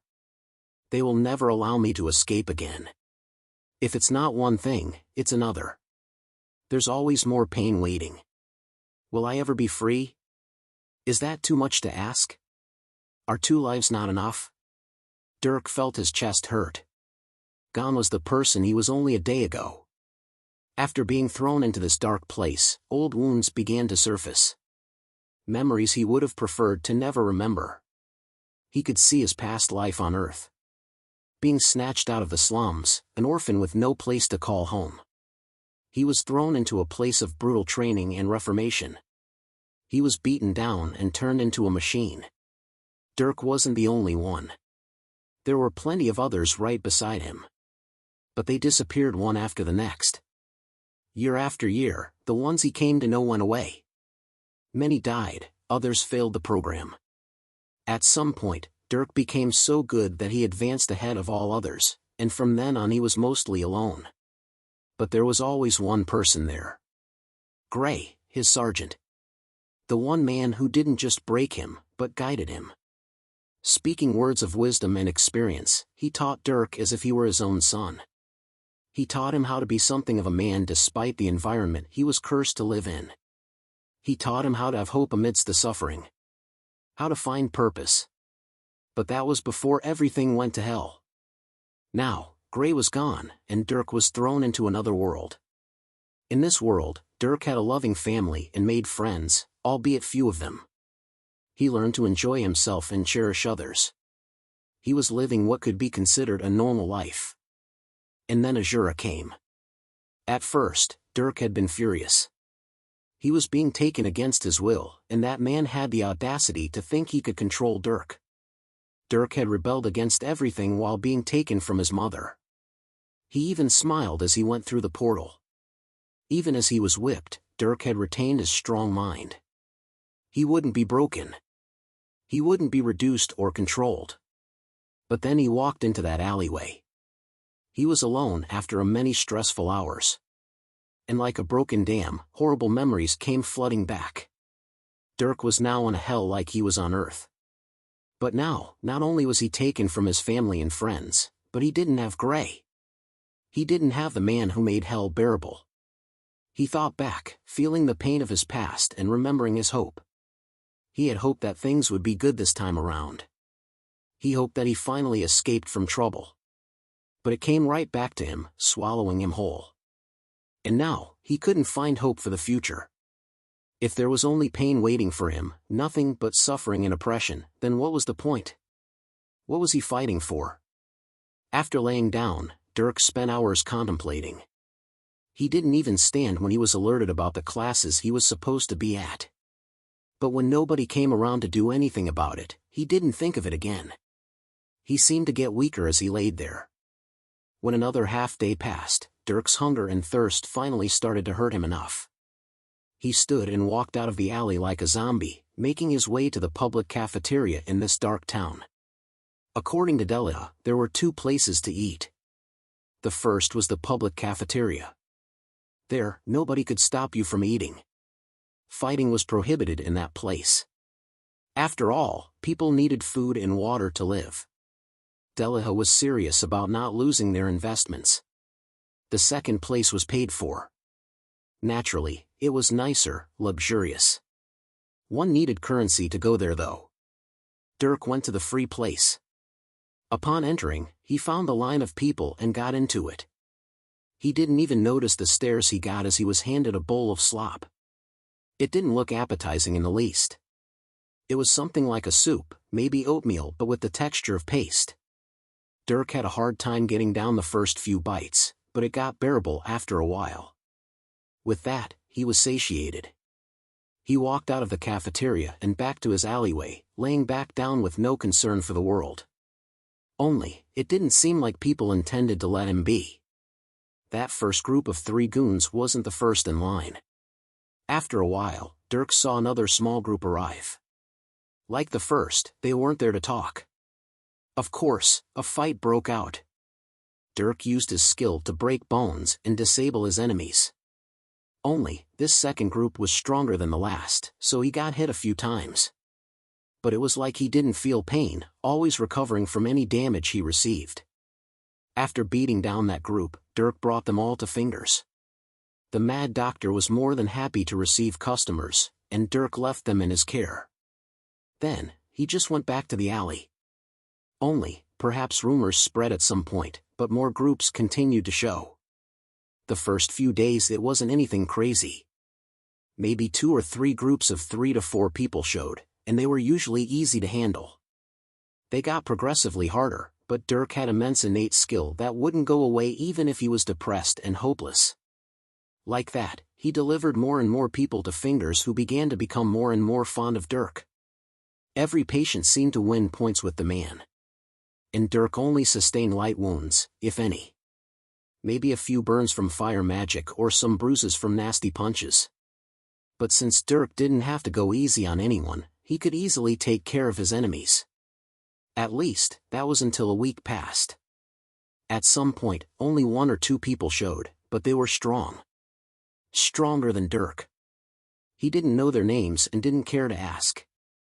They only fought, and he responded in kind, though not enthusiastically. And the result was Dirk's defeat. While his enemies weren't in good shape, he was the first to go down. A broken arm, leg, and ribs. He couldn't even stand and had a hard time breathing. His body dripped blood from multiple wounds caused by dark or earth magic. And when he was done for, his enemies dragged him to Fingers just like Dirk did to his enemies. He was literally thrown into the room. Only, Fingers was more angry than happy to have Dirk as a patient. Thankfully, Dirk at least received better treatment. Fingers kept the skin admiring to a minimum while diligently slicing Dirk open to repair his broken bones. Dirk was awake during the surgery, and it was then that he found out that they didn't use numbing agents during any kind of surgery. Dirk had to suffer the pain of being cut open and his bones being reset. No wonder others dreaded being taken here. Compared to the whipping though, Dirk found this pain to be rather bearable, though he still let out loud groans of pain. And because his nanites automatically reset bones, Fingers didn't have to cut him open that much. It was only the arm that he opened up, and not his leg or ribs. Afterward, Dirk was given healing potions. Within 8 hours, he was almost good as new. His own body's healing plus the potions meant no scars remained of either the surgery or injuries. Dirk left the room after Fingers made him promise that he would send more people to him. Like that, Dirk went back to his routine of eating and sleeping in the alleyway. And yet, people still didn't leave him alone. Every other day, there would be more people to fight Dirk. Some groups were bigger while others were stronger. Either way, Dirk was put into a horrible cycle of constantly being harassed or beaten into the floor by people he didn't know. His only rest came to be with Fingers while recovering. Dirk quickly broke his vow to never sleep when on his hospital bed. Recover, sleep, eat, go back to the alleyway, get beat up, and get sent to Fingers. This became his routine, and it lasted for an entire month. The entire time, Dirk didn't become angry. He wasn't even annoyed. He just took the beatings while dishing out his own. He never seemed to care about anything, and even the people who came to kick him into the dirt noticed. Some people who repeatedly showed up even became reluctant to fight him. Granted, those were only the weak ones who would go to Fingers with him at the end of the battle. There was only one time Dirk became serious, and that was when someone tried to steal his shorts, the only pair of clothes he had. That person left with nearly a dozen broken bones and a quarter of his skin seared like meat. Fingers had to treat that person for almost a week, to the Mad Doctor's great delight, of course. During that month, Dirk was put through dozens of beatings, sometimes multiple in a day. It was like the entire town was targeting him, and Dirk was able to find out through chatter that people were being paid to put him in the hospital. There were strong assassins that led groups of people, and they sent their minions in order to reap some easy rewards. The name Silky was one of these top-ranking assassins, and there were several others. Still, Dirk didn't care. He never even changed his spot. That alley was always the one he went back to. Unfortunately, he couldn't keep up his laziness forever. Come the end of the month, a certain event rolled around. Dirk knew it was coming and had yet to participate in one. The monthly evaluation. It was a test that everyone had to participate in, no exceptions. Those who didn't meet a certain standard would receive physical education. It tested people on what the classes taught them. It was testing their skill as an assassin. At first, Dirk disregarded it. Nobody came to him for his classes, and he didn't want to leave his comfortable alley anyway. But this time, there was a certain someone who was happy to cause him distress that arrived. Wow! To think you've fallen this far. Comparing you to how you were a month ago makes me truly happy. Deliha appeared in the alleyway, looking at Dirk while laughing. When he first came here, he had been barking back like a rabid dog. But now, he was wallowing in filth within an alley. She meant it when she said she was happy at the sight. Dirk didn't respond to her, just remaining laid down on the dirt like he always was. She frowned at this, walking over to him. Hey! Get up, you dog! Bang! Her foot came swinging, slamming into Dirk's back. He grunted as he was sent flying into a wall, almost breaking a hole through it. He coughed as he crawled to his hands and knees. Deliha jumped over and grabbed his hair that had grown out, picking him up. You sorry excuse for shit. I don't care if you can't walk. Nobody is allowed to skip the monthly evaluation. If you don't walk on your own, I'll spike you with my chain and drag you with it. Actually? Why don't I do that anyway? Ack! Dirk suddenly felt a jolt of pain as Deliha's hand shot out. Her chain spike was buried in his arm, and she yanked it as she walked out of the alleyway. Dirk was pulled forward, the spike in his arm feeling like it was tearing up his nerves. Like that, he was led through the town like a prisoner, coming upon a large tunnel. There were many other people who walked through this tunnel, and many eyes turned to Dirk. Deliha dragged him past all the crowds that made way for her and into an open clearing. Another large cave not much smaller than the town cave. This was the place where every assassin in training was evaluated. There were multiple stations for casting magic, testing physical strength, and more. You get to do all the tests, Mr. Harbinger. Let's get this over with so I can whip you. Move. Deliha spoke before yanking him. Like that, she dumped him into the first test. The first evaluation was magic. Here, Dirk had to show his proficiency in certain spells. Of course, it was the spells that everyone here was taught, and not just whatever he knew. And since Dirk hadn't gone to any classes, he wasn't able to perform a single spell. This naturally resulted in a 0 for this particular test. The second evaluation was his martial arts. Here, he was assigned an opponent who he had to fight. The two had to demonstrate their martial arts skills. It was here that Dirk shined. He beat several opponents back to back, displaying perfect technique and showing them what they wanted. It was only when he was beat down by a rank 4 opponent that the test stopped. He came out with a mark of 370. Dirk didn't know how good that was. Then came the third test. This was a stealth test. One had to hide from an instructor who went searching for them in what seemed like a maze. There were plenty of obstacles and small structures to use, and was a wide enough area that the instructor couldn't immediately sense everyone with magic. Of course, the more proficient one was in the use of stealth magic and techniques, the better and longer they could hide. While Dirk didn't know any stealth magic since he hadn't gone to classes, he was naturally stealthy. He moved silently, evaded everyone, and kept his distance. In the end, the instructor found 3 people before finding Dirk. Dirk was given a score of 180 before moving on. Finally, the last evaluation was an academic test. Here, Dirk was asked about topics that varied wildly. He was tested on poisons, weapons, chemicals, strategy, hypotheticals, and more. It was here that Dirk actually decided to perform badly. He was silent for many questions. Naturally, he knew the answers to most of them, but not only did he not know what specific answers they wanted from him, but he didn't want to show the knowledge he had. He had a lot of modern knowledge that didn't exist here. He couldn't show anything out of place.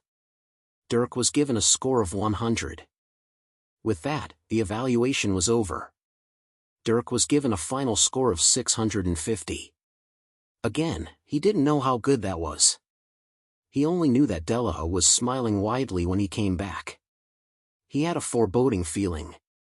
Dirk waited after finishing, Delaha just standing there and smiling at him. Suddenly, Dirk saw the crowds of people around him part ways. A man came walking through, and Dirk narrowed his eyes at the approaching figure. Azura. He came walking through blindfolded like always, his attention turned to Dirk. The surrounding instructors and adults bowed at the waist when he arrived, including Delia. Azura stopped in front of Dirk, his gaze boring into the half-naked boy who was much shorter than him. Dirk felt deathly pressure from him that made him feel like he was being choked. Delia. Sir. What's his score? Azura asked expectantly. Delia smiled. 650, sir. 650, Harbinger 8, do you know what the highest score one can get is? Dirk was silent. He just stared at Azura, his gaze basically blank like he didn't care. Azura smiled at this. The maximum score is 4,000. You failed amazingly at every test. It's like you tried to do horribly. But I know why you didn't score well. You didn't go to a single class during this past month. I heard about all the times you were beaten, your bones broken and wounds mended by fingers. It must have been hellish. But I assure you, from now on, it will get so much worse. Ack! Azura shot out his hand, grabbing Dirk by the throat and raising him up. Azura spoke softly. Did you think you would be saved? Did you think that if you waited long enough, your mother would come barging in here and pull you out? I want you to remember how weak your mother was in front of me, and know that I never leave here. Even if she showed up, she can do nothing. Even if an army showed up, they would be annihilated as soon as they stepped foot into this place. You will never be saved. Remember these words well. Who? When Azura dropped Dirk, he breathed in sharply before coughing. He glanced at Dirk before snorting. I gave you your month. You think being beaten every single day was bad? I think it's time I properly introduced you to what hell really feels like. Deliha. Sir. Deliha stepped forward with an expectant face. For every class Harbinger 8 misses, he will receive 50 lashes. The level of the whip will be left to your discretion. Understood. And do be sure to account for all the classes he has already missed. There are 4 classes a day, and he has missed 30 days. That means 120 lessons have been missed, and 6,000 lashes are needed to make up for them. It is up to you how you go about distributing this physical education over time. Why yes sir. Delia shivered a bit as excitement came over her. 6,000 lashes. This was basically a permit to whip him whenever and however much she wanted. Of course, Azura saw her excitement, but he didn't mind. That's all I have for you. Go ahead and begin today. Oh, and Harbinger. The lashes will stop when you decide to pledge yourself and give your loyalty. When you decide to bow down and give your everything, then you will no longer be whipped. And... Azura suddenly bent down, pulling Dirk's hair and whispering in his ear. If you pledge yourself, I will allow you to whip Delia all you want. She'll become your dog to do whatever you want with. Break her mind with pain, make her your sex slave, burn her alive, feed her to the dogs. My reward to you for giving your undying loyalty will be her life. And if you tell her this, the deal is off the table. Think about that as she tears the skin off your back over and over again. With those words, Azura shoved Dirk away. And because Azura isolated the sound while talking, Delia heard nothing, still smiling out of anticipation for the fun she would have. With that, Azura left. Delia was quick to grab Dirk by the throat. Come, little boy. It's time for some physical education. With quick steps, Delia dragged Dirk all the way to the town square, chaining him to the stone platform. After that, she picked up the level 3 whip. And for the next few hours, screams echoed through the town. Chapter 88, Limbo/Classes. When the whipping started, Dirk was instantly jolted awake. He hadn't been asleep. But for the entire month prior, he had been in a state of limbo. Not even the fights or the beatings could shake his mind. He just idly went through the days, not having any particular purpose, as if he were a wandering zombie. His mind never seemed to think of anything. He was merely existing. But now, his dull eyes sharpened. As soon as that whip streaked down his back, his mind was jostled. He let out a pained roar. He had forgotten how horrifying the pain was. But he was quickly reminded. The whip didn't stop, tearing into him over and over again. Dirk felt the whip's power shoot through him, intentionally causing more pain. It used dark magic, and that dark mana shot through his skin and nerves like thorns, tearing him apart. Delia laid down 40 straight lashes. After that, Dirk was reduced to a groaning mess on the floor, hanging by the shackles on his hands. His back, arms, legs, and even abdomen was nothing but torn skin. Seeing his sorry state, Delia called someone. It was a dark mage, and he was ordered to heal Dirk. Using magic, Dirk's body was restored within a few minutes. It worked even faster than the potions. Dirk wasn't thankful though. Despite the wounds being gone, it was like he could still feel the pain. Delia walked over to him. Come on, don't give out just yet. I'm thinking we can do 60 lashes a day. That'll make 100 days of fun. What do you think? I have a dark healer on standby too, so don't worry about not being able to take it. Oh, but you'll still need to go to classes. Unless you want to add to the count, of course. I don't mind. Delia laughed, sending a swift kick at Dirk before walking away. Then, she whipped him 20 more times. Only then was he sent to Fingers to heal. Dirk was numb as Fingers gave him a potion drip. He laid on the stone bed with a blank stare. He couldn't seem to think. With time though, the numbness began to subside. He fell into a deep sleep, only to wake up 8 hours later. It was time for class. Thinking about how horrible the whipping was, Dirk decided that it was in his absolute best interest to go to class. He dragged himself there, walking through the tunnel and arriving at a large room. There were a few dozen others there with him. All of them were dressed much better than Dirk. Dirk still had bloodstains on him. His shorts were obviously in a poor state, having been soaked by blood a few times over. Still, he had nothing to his name, worse than a homeless man. He sat in the class, and by a rude instructor, he was taught about certain magics. There were spells for every element that the instructors wanted them to specifically use, and they had to learn all of them. Dirk was given a list of fire spells, earth spells, and dark spells. At first, Dirk didn't seriously concentrate on learning the spells. The only thing in his mind was the horrible session of physical education. But when he thought about the monthly evaluations, he knew that if he performed badly again, he would likely be put through more.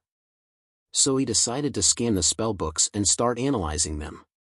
When he did, he was surprised at what was shown. For the earth spells, there were ones that were surprisingly lethal. For example, disc blades made of rock bullets, and serrated arrows.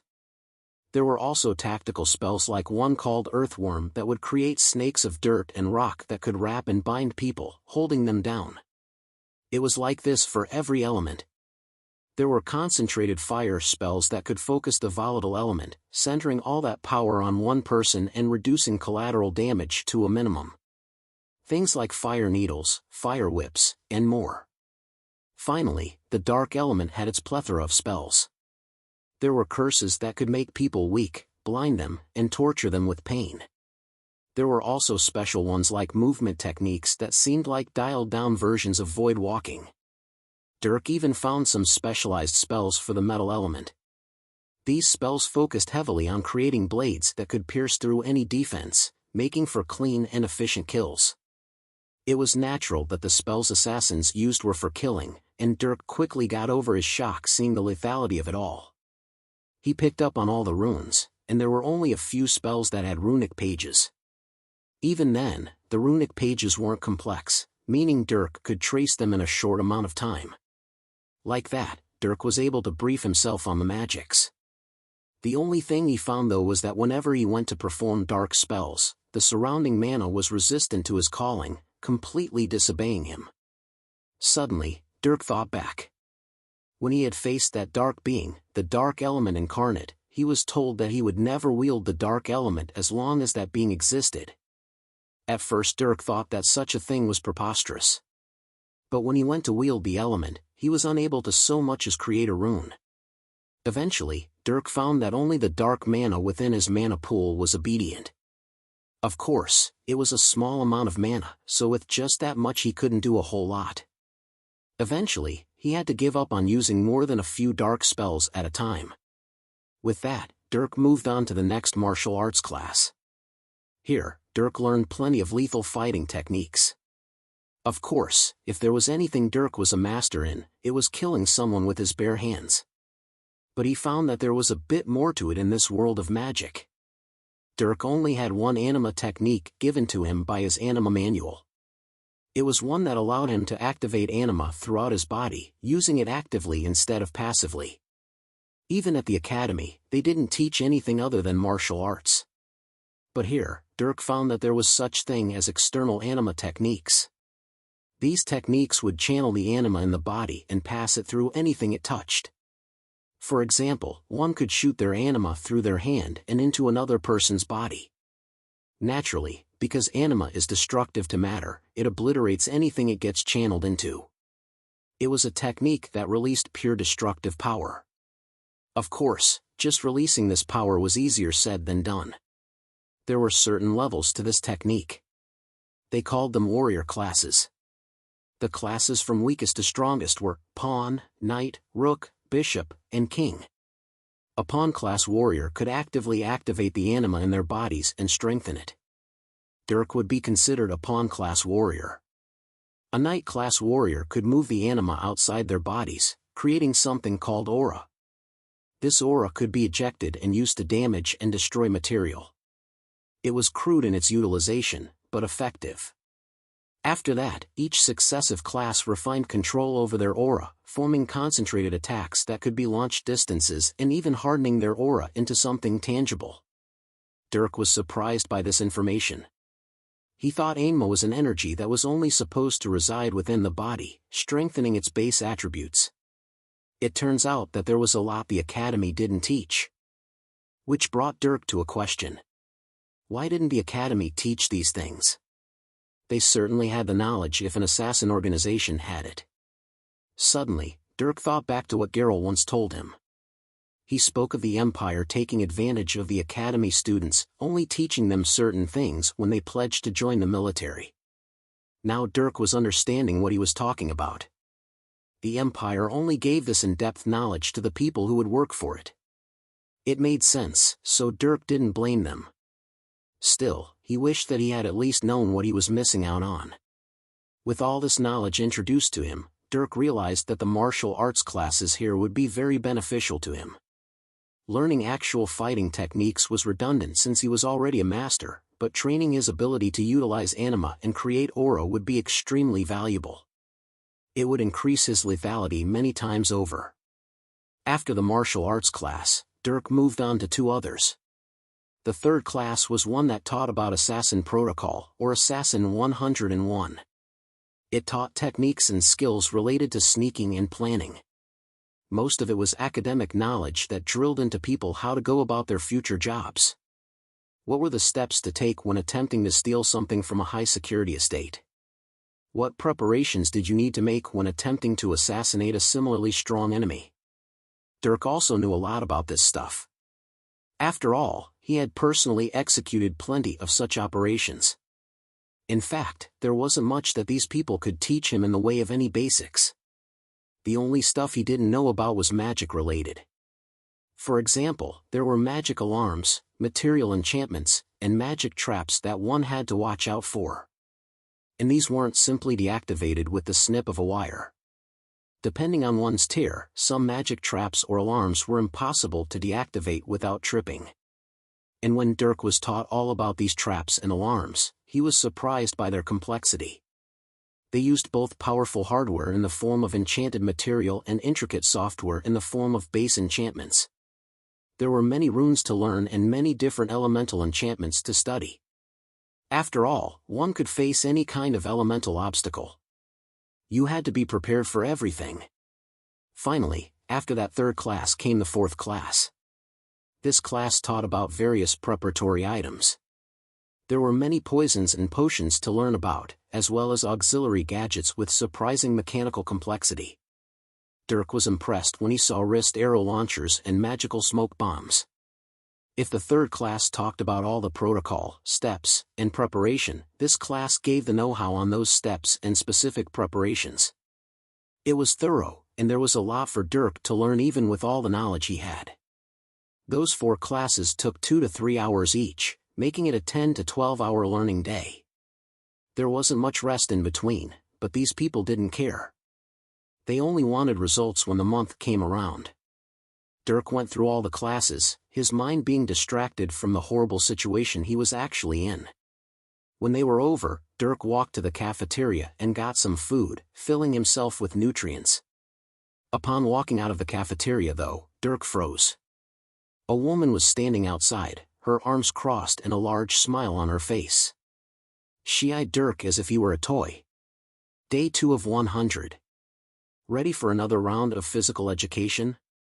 Della sneered at him, and Dirk suddenly felt his skin sting. He didn't move, only staring at Della with unwillingness. She smiled even more. Follow. She spoke and turned, walking toward the town square. Dirk didn't move though.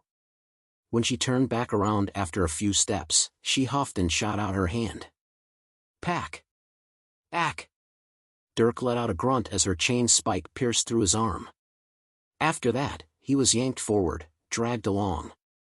Then, he was chained to that same cold metal pole. The ground that had previously been soaked by his blood was dry, but it wouldn't be for long. His heart rate increased as Della grabbed the whip. He really didn't want to feel that pain again. But he could do nothing. After she sinisterly smiled, screams ensued, the surrounding onlookers staring at his suffering with fear. Dirk's routine turned into 2 things. Learning and whipping. He would wake up, go to classes for the day, eat, and then get dragged off by Della to get whipped. After he was reduced to a bloody mess, he'd be sent to Fingers and get healed. Nothing ever remained of the wounds. His skin always healed over, becoming perfectly smooth as always. His muscles also healed. Any broken bones were mended by his nanites and healed by the potions. And although he lost tons of blood each time, Dirk was never in an anemic state. Due to the enhancement he was forced into by Geralt and that experimental potion, Dirk's blood regeneration was high. He could regenerate it all while passed out in Finger's medical room, especially thanks to the potions. Truly, the potions were high quality and expensive. But Dirk wasn't appreciative. It only made his suffering worse. There were no days off, and he had to bear the whipping each and every time. 2 weeks passed like that. Sometimes Delaha would come around before he went to class, making the classes harder to focus in since he would just barely be healed enough to remain conscious. The only solace for Dirk was that the pain of the level 3 whip became bearable after a while. Only, even that was taken away when Delaha noticed his tolerance rising. She was quick and happy to increase to level 4, showing him a new world of pain. Dirk was increasingly beaten down. The days became harder to continue through, and Dirk constantly felt weak. Even when he was perfectly healed, his mind was occupied by the pain that he knew was waiting for him. His back, his limbs, and any part of him that was torn apart by that whip hurt whenever he thought about it. It was the phantom pain. It never seemed to go away. Perhaps deep down though, Dirk knew it was his mental state. Ever since he stepped into that alleyway, it was like all his confidence and willpower came tumbling down. He knew it was stupid of him to allow himself to become so pitiful. He knew that it went against everything he stood for. But when he thought about how unfair his situation was, he couldn't help it. He was supposed to be the son of a noble, someone who enjoyed luxury and privilege. The only things Dirk should have to worry about are school and magic. For a while, the only things he did were forging and studying. Along with dungeon diving and being with Ava, that had been enough. Dirk was content. He was finally experiencing a life of productivity and happiness. So of all the situations Dirk had to be thrown into, why did it have to be this? Why did his mother have to be a former assassin? Why did it have to be him who was taken? Why did he have to get dragged into this torturous hell? He already lived the life of a cold-killing machine, one who was nothing more than a dog to do someone else's dirty work. So why? Why did this have to happen again? Dirk shook his head whenever he thought of blaming his mother, but he couldn't help think about it anyway. And the daily whippings didn't help. At first, Dirk never considered Azura's offer. But after a while, Delaha's smile became so hateful and irritating. He hated her laughs. He hated being stabbed and dragged by her chain spike. He hated her pretentious degradations. Whenever his mind wasn't being overwhelmed by pain, he was thinking about how much he wished to kill her. But the thought of pledging himself to Azura was worse. He had said that he wouldn't be broken, and that meant that he wouldn't accept the offer no matter how tempting it was. Still, the urge got worse every day. His heart was constantly filled with hate. When Delaha appeared in front of him after classes, the only thing he could imagine was putting a bullet through her skull. This continued for another 2 weeks. At this time though, instead of being taken for a whipping, Dirk was taken to the monthly testing area. Like that, he took the 4 tests once more. And this time, his score was much higher. 1300, it wasn't fantastic, but double what he had before. And what mattered was that he was going to classes. Delaha didn't care though. After he was done, she took Dirk to the town square like always. And as a reward for doing so well, she gave him an extra 20 lashings. It was at this point that the hate in Dirk's heart deepened. Across the course of another month, Dirk kept thinking about how much he hated getting whipped every day. He hated Delaha, but above all, he hated Azura for bringing him here. The 3rd month after Dirk's arrival came around, marking yet another test. On this, Dirk got 1570. It wasn't much better, and because of the small improvement, Delaha went even harder with her lashings. Then, the 4th month. Another test, and another set of lashings. After this 4th month though, Dirk was finally feeling a little hope. 90 days had passed, and Dirk only had 10 more days of lashings. Day 100 out of 100. Who would have thought you'd actually survive all of this? Delilah smiled a bit as Dirk was chained up as usual. Thinking, she went to the level 6 whip. Over the course of 3 months, Dirk's tolerance had risen even more. They had moved up to level 5 already, but only used it for a couple weeks. Since it's your last day, and technically I've gone beyond 6,000 lashings, I'll change things up. 30 lashings with the level 6 whip. Dirk was silent. Right now, he didn't care about anything else. He just wanted to get this day over with. After today, he wouldn't have to suffer through this again. Then, it started. Crack! Ah! Dirk let out a scream. No matter how many times he had gone through this, when Delilah used a higher level whip, it was as if he had no pain tolerance. The metal cattails on the whip shot dark mana through his body, searing his nerves directly. When the 20th whip came around, Dirk collapsed. A dark healer merely repaired his body though before they continued. And when they were done, Dirk was a mess on the floor. Delilah let out a soft breath. Ha! That was nice. Well, it's sorry that this is our last day together. I rather enjoyed it. Get him out of here. Delilah waved and walked off. A couple guards grabbed Dirk afterward, taking him to Fingers as they had dozens of times already. Even Fingers was already expecting Dirk. As soon as Dirk was laid down, a needle went into his body, infusing a potion. That level 6 whip had not only torn his skin, but ripped his muscles and broken several bones. It was all healed though with the potions. As Dirk's body was repaired at a visible speed, he slightly smiled and closed his eyes. It's finally over. Like that, he passed out. For the first time in a long time, he actually looked forward to tomorrow. Chapter 89, Laid Bare. Upon waking from his deep sleep, Dirk immediately headed to his class that was starting soon after. By now, walking right out of the medical room into his classes had become normal. Dirk would take all the time he could to sleep and recover, and classes took up half the day, so there wasn't a lot of room for free time. Now though, Dirk had a small smile. He sat down in class with a bit more energy than before, and he absorbed what was taught with a bit more enthusiasm. While the teachers were still rude and would be critical over every error, Dirk didn't mind. And then, when the classes were done, Dirk anxiously made his way to the cafeteria. He stepped in line, got his food, and savored the near-tasteless bowl of slop. It tasted better today. Dirk was a bit happy, though he didn't show it on his face. But then, the time came to step out. Dirk walked out of the cafeteria with slow steps. His eyes scanned the surroundings. The only thing he saw was the curious gazes of those around him. By now, Dirk had become almost famous since he had been whipped every single day for over 3 months. There was nobody who didn't know his name and didn't know Delilah, who was always waiting for another session of physical education. But this time, when Dirk walked out of the cafeteria, there was no Delilah waiting for him. He stood around for a minute, almost unsure if it was okay for him to walk away. Then, after a few more seconds, he walked off. He was in a bit of a daze as he walked back to his alleyway. The dirt all around the alley was dyed with blood from all the fights Dirk had here, but it had become something of a home, as sad as that was.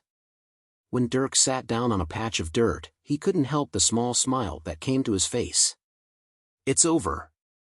He let out a small chuckle. He wasn't dragged off to receive 60 lashes. Dirk had diligently gone to his classes, no matter how tired or hurt he was, in order to prevent more lashes from being added to the massive pile he had to endure. Now, that work had paid off. Now I can relax a bit. He sighed as he lay down. With a content face, he fell asleep. He was naturally a bit tired since fatigue had built up over such a long period of being exhausted every day. Now, he could go to sleep in a normal fashion, not while recovering on a stone bed. The next morning, Dirk was up bright and early. Well, there was no sunlight in this place, so it wasn't bright, but it was early. After enjoying some quiet time, Dirk ate at the cafeteria before heading to classes with high energy levels. Now, he was actually a bit eager to learn.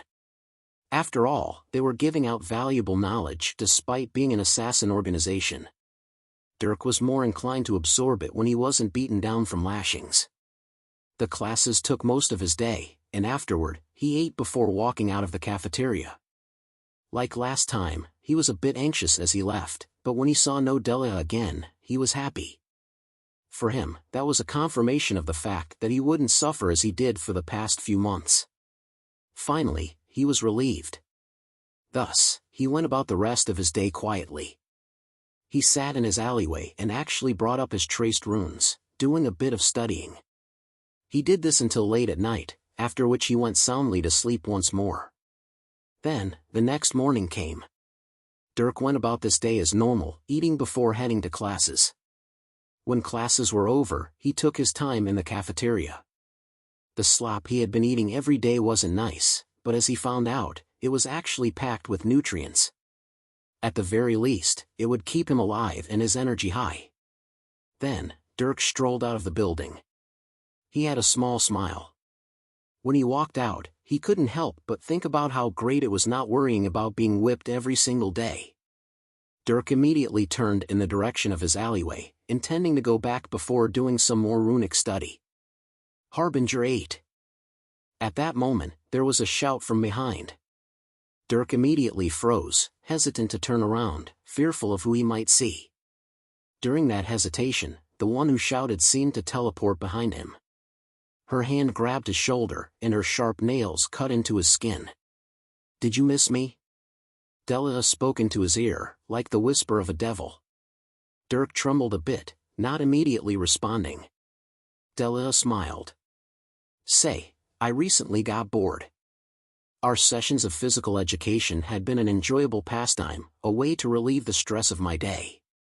I will admit, the whipping also got repetitive, but now that I've had a couple days off, I realized how much I enjoyed it. So I went to Azura. I thought that perhaps it was a bit unfair to just drag you off and whip you for no reason." Delia spoke as she circled him. Her finger traced from one shoulder to another, leaving a red line of blood across his back. Dirk entirely disregarded it. This amount of pain was pitiful compared to the whipping. It almost didn't register as pain. She stopped as she spoke into his other ear. "Guess what Azura told me? He said that you still hadn't pledged yourself to him. He said that he had offered you a deal that you hadn't yet accepted. So he gave me an order. He said that until you accept his deal and give your loyalty, I'm free to hand out 50 lashes a day. And no. Haha. Yes. Isn't that exciting? Really, I didn't appreciate the time we spent together before. But now, I'm going to savor every moment." With her cackle, Delia stabbed Dirk's arm with her chain spike. His body was pulled forward as she suddenly ran toward the town square. Dirk's mind was almost blank as he was chained up. The men who chained him were fluid with their actions. It had become reflex for them who had done this every day for the past 3 months. Then, Delia grabbed the level 6 whip. "You've had a couple days of rest, so why don't we continue where we left off? And by the way, the level 6 whip and beyond have magic that I can activate. That pain you felt before was only the barest capacity of this thing. If you survive long enough, maybe we can try it out." Delia laughed as she raised her hand. The whip cracked as she got the feel for it. Then, she swung towards Dirk. Before the whip reached him though, something had changed in Dirk's mind. It was like something broke inside of him. It wasn't he who had finally been broken. Instead, as the whip came down and tore away the skin on his back, it was like a layer of himself was being peeled back. With the wave of pain, Dirk's mind seemed to experience a moment of unprecedented clarity. For the first time, he was faced with his innermost emotions that had been sealed up and shoved down below his veil of depression and despair. He could no longer hide from it. The rage and hatred he felt, the bubbling chaos that had been brewing inside of him. It exploded. Ah! Dirk's eyes were bloodshot as he let out a guttural roar. This roar, backed by all the power in his trembling body, seemed to shake the entire town. It wasn't a roar of pain. Even Delaha realized what was happening. His mind has finally been cornered. Suddenly, Azura appeared in a corner of the town square, his gaze directed at Dirk, who continued to roar despite the lashings. It was as if he didn't feel the pain as he drowned everything out with his hate. He had gone completely mad. Azura knew. This was what he had been waiting for. Delaha had tortured Dirk every single day for 100 days. Dirk was mutilated every single time, put through unbearable hell. Azura had never actually had so much trouble with any other child before. He was shocked that Dirk had withheld himself and didn't completely break down. But he had been patient. It was a process, breaking someone. So he gave Delaha her orders, and Dirk was beat down bit by bit. Then, when the 100 days was over, he was given a moment of rest. For 2 days, Azura held Delaha back. Dirk had been anxious, but relieved when he thought it was all over. He thought that there wouldn't be any more suffering. He even confirmed it when the second day came around and nothing happened. But then, when the third day dawned, she went. Then, he watched. He watched as Dirk's glimmer of hope was destroyed. He watched as all the relief was burned away. As soon as Dirk began to climb out of the abyss, as soon as he saw that tiny ray of light, he was yanked back down. That was the last straw. Dirk had barely held out through the 3 months. He had been holding on to that hope deep down inside that the pain would eventually end. That through following directions, he could slip by and dodge the inevitable future before him. And now that he knew he couldn't, now that his hope was shattered, he snapped. When Azura heard Dirk's roar, he knew that a critical moment had presented itself. Dirk was now faced with his most carnal form out of sheer desperation, and he had to make a decision. Dirk's inner turmoil was so immense that it caused him even physical pain. The pain of his mind was so great that it seemed to tear him apart alongside the whip. His roars died down as more lashings tore at his body. He began to weaken. As he fell to his knees, unable to hold himself up, Azura spoke a message through magic to Delaha. Heeding her master's command, she dropped the level of the whip and continued. Over time, as Dirk struggled and collapsed in on himself, Delaha eased up. She didn't make him pass out from the pain. She let him think, as per her master's orders. And Dirk really did think. He couldn't seem to escape the darkness that crawled through his soul and broke him from within. It will never end. Dirk heard a whisper as he hugged his head. They will whip you. They will break you. You will be nothing more than a dog. Shut up. Dirk screamed at the voices that appeared in his head. I won't be broken. I can't be broken. They have already broken you. No. It will never end. You will always suffer. I don't want to suffer. It hurts. Dirk remembered the pain of the whip, how it tore into him until even his bones were exposed. He didn't want to feel that every day. The pain will find you. It will always be there to bring you to your knees. Feel the whip. Feel the blades tear you apart. Look to the future, and gaze upon the endless torture that awaits you. Despair.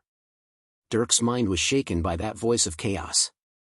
He curled in on himself, and even though the whip got weaker, he still felt that tearing pain, as if his pain tolerance had vanished. Despair. As if that voice were speaking through him, Dirk mumbled that word. The cracks of the whip echoed in his ears, bringing along with it searing pain. On Earth, he suffered even as a child. Forced to kill for people who thought nothing of him, he was forged into a cold killer. In this new world, he enjoyed his 13 years of life before being dragged down into this hell. Dirk, who had a taste of what love and fulfillment were like, had been crushed when it was taken away. He desperately wanted what was taken from him. Suffering. It seemed to follow him across lives. He was dragged into the worst of it, especially here. It seemed like he never had the power to control his own life. On Earth, he had been so brainwashed into thinking that what he did was all he could do, and he was bound by chains of his own making. Here, it was actual power that kept him from holding on to what he desired, chains that he struggled against yet couldn't break free from. He never had control. And when he didn't have control, he suffered. Could he ever gain control? Would he ever have that power? These were the questions that rang out in his mind. And for a while, even as the whip cracked, even as that voice of chaos spoke to him, he faced his inner turmoil. If the suffering would never end, then what was the point in fighting? Should he just lay down? But if he gave himself up to Azura, then would the suffering stop? It wouldn't. Like on Earth, he would do the bidding of another man until he was no longer needed. His life would no longer be his. And by the time he wanted out, it would be too late. But he couldn't escape Azura. There was no way out of this hell. So what was the other alternative? All this suffering, what was it for? What's the point of continuing on? At that moment, Dirk remembered the one person who got him through hell before. As if he had come to him from beyond the world of the living. Damn it. If you're going to suffer every day, then you may as well do it better than everyone else. That rough voice echoed in his ears. What do I always tell you? Suffer now so you can suffer better tomorrow. Now get your sorry ass up and keep running. The memories flashed through his mind. Life is pain. You think you can avoid it? Only pussies try to avoid it, and they're the ones who take a bullet to the dick and die miserably on the battlefield. The only light in the darkness. Look, if you're going to go through all this pain, you may as well get something out of it. If you keep thinking that this is for nothing, then you'll get nothing out of it. Or, you can just get fucking better. So get that head of yours screwed on right and stack some fucking bodies. Take it as one last order from your damn superior. Have I earned enough of your respect for you to obey me this once? Ha! Dirk let out a hollow breath. It was like he could see that lumberjack yelling at him with a cigar in his mouth. Did he reach out from the afterlife just to yell at him again? At some point, tears began to drip down his chin, landing and mixing into the pool of blood below him. An indiscernible smile appeared on his face. Yes, sir. Dirk choked out those words. Deliha tilted her head at the language she couldn't understand. He hadn't spoken in this world's native language. Then, Dirk shifted his body, climbing to his hands and knees from the floor. His body was completely drenched in red, lacerations lining every part of his back and exposing even his ribcage. Deliha was about to lay down another whip, but Azura stopped her. He appeared in front of Dirk, whose blood had dyed the stone platform 100 times before.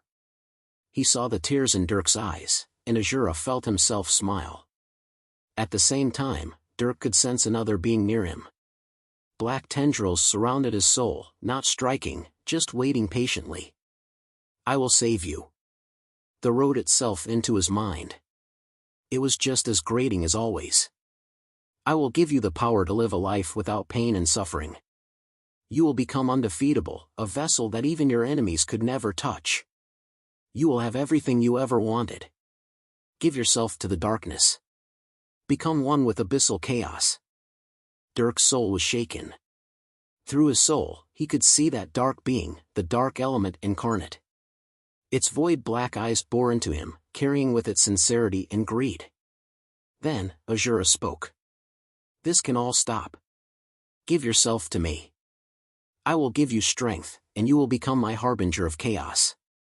They both extended their hands to him, promising him a sweet future full of power.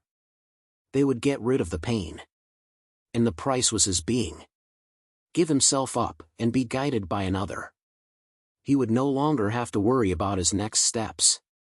His path would be carved for him, and all he had to do was obey orders, to just do what he was best at. It was easy. He wouldn't have to think. He wouldn't have to struggle so much. He could just go with the flow. But I already did that once. Dirk chuckled. He had already lived a short life of obedience. And that life ended when he finally raised his head and fought back. He had died, perhaps even given his life for freedom. The freedom to explore things he'd never had. Things he believed he deserved. The love, the passion, the happiness of this life. What would be the point then if he just bowed back down? Those abyssal tendrils crept closer, wrapping around the limbs of his soul. Azura also extended his hand, raising Dirk's body. Azura's eyes were expectant. He saw Dirk struggle and knew that there was nowhere for him to go but toward him. He would give in. Azura had been waiting a while for this moment. The dark element incarnate also shivered in excitement. Dirk's pure soul was ripe for the taking. He just had to give in, just a little bit, and that chaotic being would have the ultimate vessel. But then, Dirks raised his head. He faced Azura with tear streaks down his face, and his soul began to light up the dark tendrils around it. Azura looked into those eyes of Dirk's. Through them, he saw antagony. He saw defiance, an unyielding will that had now been forged through the fire of his hell. When the black tendrils around Dirk's soul were burned and consumed, that dark being also knew the choice Dirk made. In this critical moment when all had been laid bare, Dirk chose resistance. He raised his head, and he devoted his life to the hope and light of what existed beyond the darkness. Roar! The dark being cried out as it was burned away. The tendrils all retracted, and Dirk gained control over another large amount of dark mana. That dark being left with one final attack, shaking and weakening Dirk's soul with a slap of dark mana. You will regret this decision. You will regret ever choosing to fight. It bellowed as it pulled back. At the same time, Azura clenched his teeth. Dirk smiled at him while blood dripped from his nose. Pooh! Then, he spat in Azura's face. With his spit came blood. Of course, none of it hit Azura who used magic, but that didn't matter. Damn you! Bang! With a furious roar, Azura tightened his grip on Dirk and sent out a fist.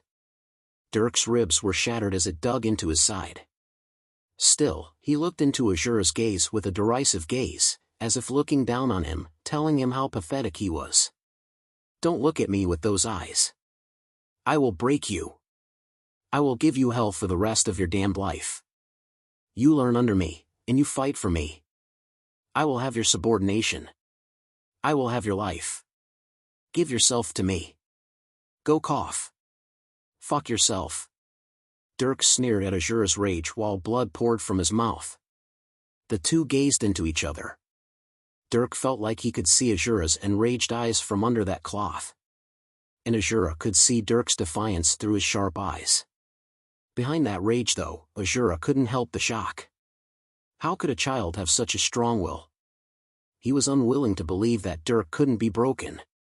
He began to think that this critical moment wasn't actually the turning point he thought it was. But he also wasn't naive. At this moment, Dirk's will was firm. It would take more pain and time. Stepping up to the platform, Azura snatched a whip and began doing things himself.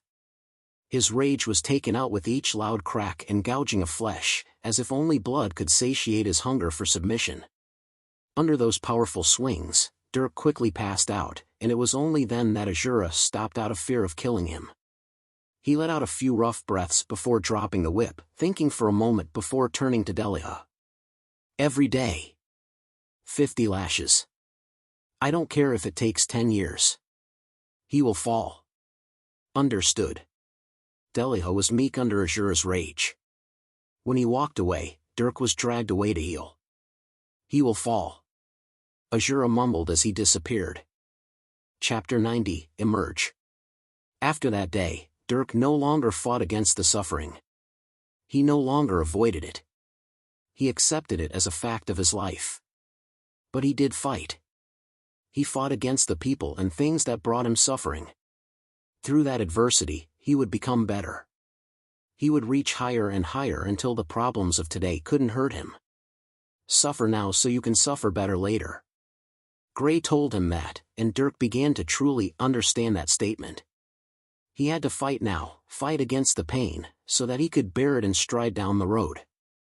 For a while, Dirk had thought that he could avoid the pain, and that would make things easier. But now he realized that since it would always be there, since it would never go away, he was the one who had to become stronger. Granted, this new mentality didn't make the process much easier. Crack! Ack! Every day, Dirk was dragged off by Delia, chained up, and given another slice of hell. Due to him causing Azura displeasure, Delia was out for his blood and screams. It was her job to break him, and she began taking that job seriously. Crack! Ah! Dirk's voice became background noise to the people of the town, his screams like the calls of a bird that everyone came to ignore. Nobody even stopped to watch him get whipped anymore, even though it was a rule. It just happened that often. Crack! Ugh! But that didn't mean people didn't notice the changes when they came. At some point, the screams became quieter. The roars died down, and the cracks of the whip were unaccompanied by that familiar exclamation. People were confused when they heard the whip cracking and no scream afterward. It was almost like someone was swinging a whip around for fun. Crack! And when they went to go face that incongruity, they gazed upon the red stone platform, and they saw a man standing tall. Crack! Dirk's face grimaced when the whip tore into him, but he remained standing and silent. When Delia got pissed off, she would launch the whip out at his legs and knock him to the floor. But he would always pull himself back up. Crack! It had been 6 months since Dirk hardened himself, and 10 months since he had entered this hell. Ever since he made his decision, he had been whipped almost every day. It was only ever so occasionally that Delia didn't show up, giving him a rare moment of rest. In the past 6 months, it had happened only 3 times. In those 6 months, the only thing Dirk did other than go to class and eat was take the monthly tests. As for the fighting competitions that happen every 3 months, Dirk didn't fight in those. Instead, he was whipped in front of the entire town, perhaps as a show of humiliation. Dirk had passed his months like that. Wake up from recovery, go to class, eat, and get whipped. It was routine, but Dirk wasn't just idly going through this cyclical schedule. The first thing Dirk had done was change up his situation a bit. How pathetic was it to return to a patch of dirt in an alleyway? There was also the only pair of shorts on him that had been soaked by blood several times over. Dirk decided to change that. So he found someone, or more like a group of people. There were many that had attacked Dirk his first month here. His AI remembered those faces. And now, he was coming back to return the favor. After a few short fights and a couple deliveries to fingers, Dirk had himself a new pair of shorts. He also got himself a small room inside an apartment building. Whenever he wasn't recovering, he was in here. Inside the room was nothing more than a crappy mattress, a chair, and a wooden bin. And in Dirk's eyes, the wooden bin was the most valuable item. With that, Dirk called upon a magic that he learned long ago. Chore magic, magic that was so simple, even if you didn't have the attributes, you could perform it. After a bit of concentration, Dirk was able to conjure a blob of water. Like that, he repeatedly cast this tiny magic to create dozens of blobs of water, filling the tub. And he took a bath. He got rid of all the dirt and dried blood on him. He cleaned himself and his clothes up. When he was out, he looked relatively fresh. His shorts weren't soaked in blood anymore, and he didn't feel like a dirty pig. From then on, Dirk would clean himself up after all the whippings. After recovering, of course. That was another thing he got himself to do. Dirk no longer spent 8 to 10 hours in Finger's room. After recovering enough, he would leave for the apartment. It usually took 5 hours to recover, and Dirk would be fatigued when he left early, but with this he had some free time. And with that free time, Dirk's mind focused on the future. His advances in power, his plans of action, how he would fight. Over those 6 months, Dirk forced himself to fight in some way. When Delia came to grab him, he actually started to fight her. It would result in an extra beating, but how could he care about such little pain? He did it to make the process of getting him to that platform all the more difficult. He no longer just followed them. Even when the guards were chaining him down, he was fighting them, throwing out surprise kicks and jabs. Other than that, he began to fight his own secret battle. Dirk turned to his traced runes, and he studied his ass off. He accumulated his mana heart of fire and lightning, making it stronger. He also resumed his blood destruction. He wanted to finish it. And he made no excuses. Even with the beatings, Dirk was destroying nearly 30% of his blood supply every 2 weeks. It made him much weaker, and his days became that much more difficult to trudge through. But he did it anyway. He was like a machine that would run even on dry fuel. But his body had adapted. His AI had learned how to seal off the blood vessels in his back and limbs, preventing tons of blood from spilling during the whipping. That helped Dirk recover faster. And along with his blood destruction, he was able to increase his strength. And that wasn't all. Although Dirk knew that the chances were slim, he started working towards something.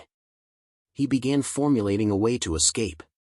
Dirk refused to believe that there was no way out of this place. This wasn't a prison, but a training ground.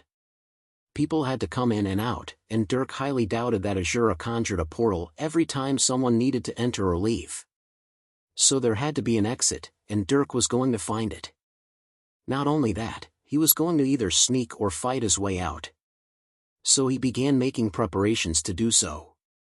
He planned his routes, and his AI got a read on every guard and their patrol routes. He began following these guards and staff members, seeing where they left to when the day was done.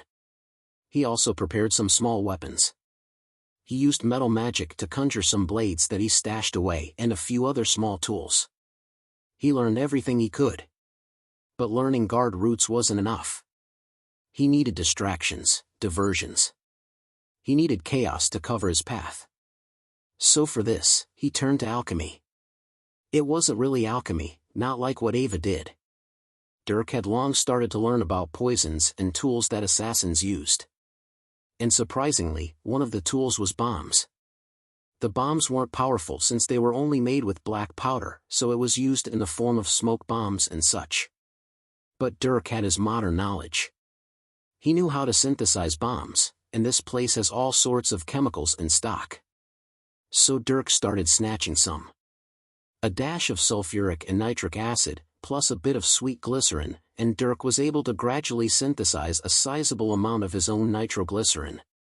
He carried out the synthesis in his apartment room over a fairly long period, and the process almost resulted in a massive explosion, but he was careful enough and succeeded in making a small supply. He then created bomb capsules and detonators. And during this time, he simultaneously planned their positioning. Thankfully, this entire town was in a cave. It wouldn't take much to collapse certain parts of it, and Dirk could shake off pursuers rather easily with a well-timed detonation. Thus, he formed his plans, everything taking shape in his head. But that wasn't all. In this world of magic, simple stealth techniques weren't enough. People could detect you through aura alone. So Dirk needed to learn magical stealth. And that was why he put most of his study time into comprehending the runes behind the book Theory of Stealth. Truly, once Dirk began comprehending those runes, he realized how profound it was. It covered all aspects of what stealth was. From your effects on the surrounding mana to the sounds your feet made against different materials. It even talked about aura and how it was released from the soul. When you sensed someone's aura, you were sensing the state of their soul. Apparently souls had something like fields of power around them. Aura was these fields, and it could be strengthened by both someone's rank and tier. So the book talked about retracting aura, pulling back that soul field. It was extraordinarily complex, so much so that the same information was written down in all the elements. Dirk worked on comprehending this single section for all his elements. This was actually the advice of the book. It spoke of the association between attributes and the soul, and that learning stealth and all the elemental runes would help one learn it better. Though, when it spoke on the nature of the soul, things got vague. Dirk guessed that was some high-level information not contained within low-level runic pages. Still, for the current Dirk, it was his most valuable information.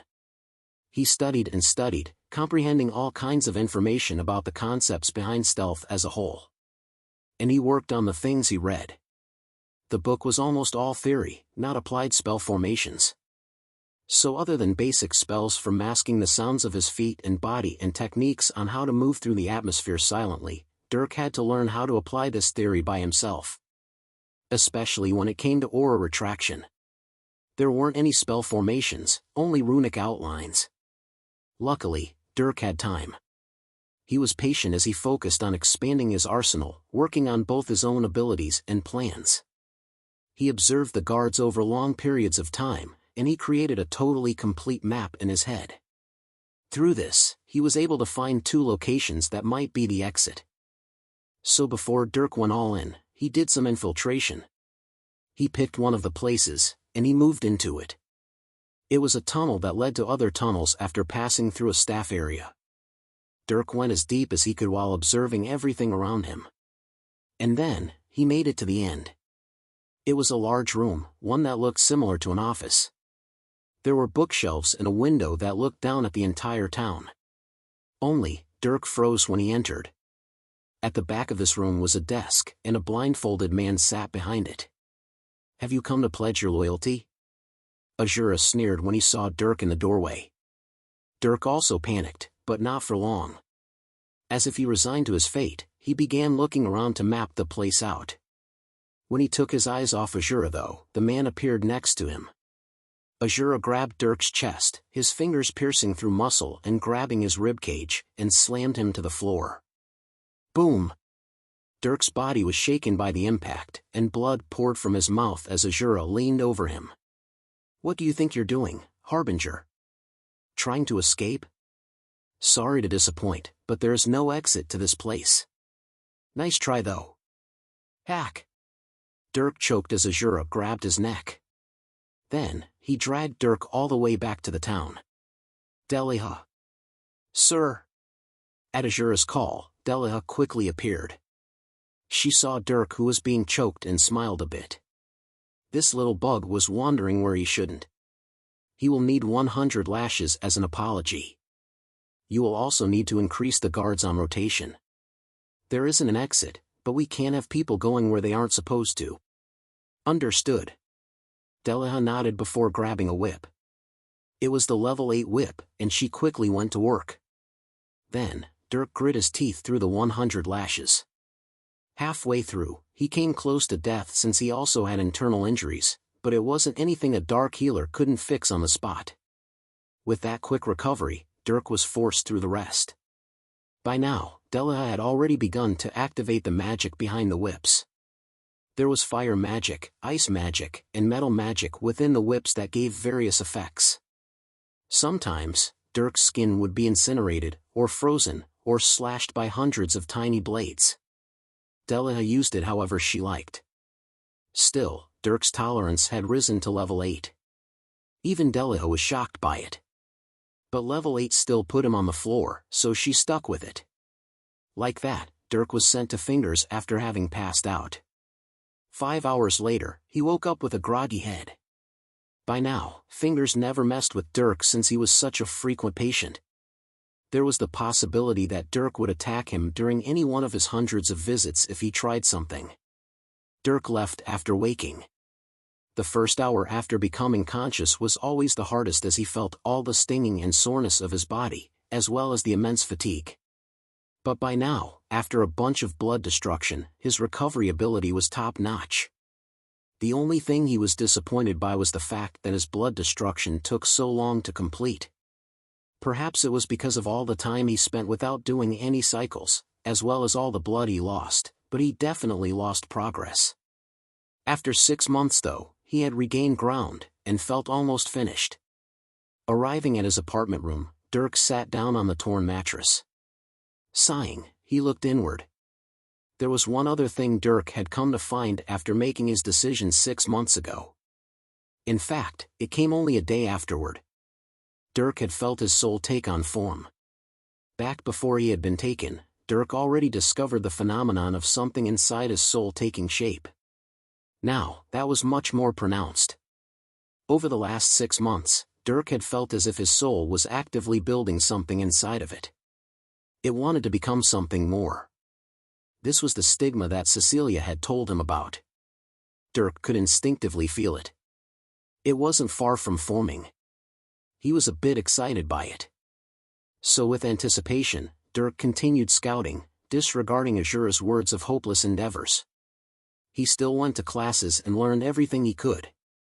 Over 6 months, he had learned a lot of lethal spells and even his martial arts had sharpened up. He began to get close to forming aura with his anima, which ironically was called the same thing as Soul's aura. Though, Dirk had too much of a hard time with moving anima out of his body, so any results wouldn't come soon. Like that, he waited a while before doing some more searching. Since Dirk was able to eliminate one path, he decided to scout the other.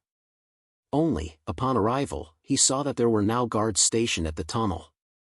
After thinking, Dirk just shot straight toward them. He didn't attack, instead dodging their attacks and bouncing off, shooting past them.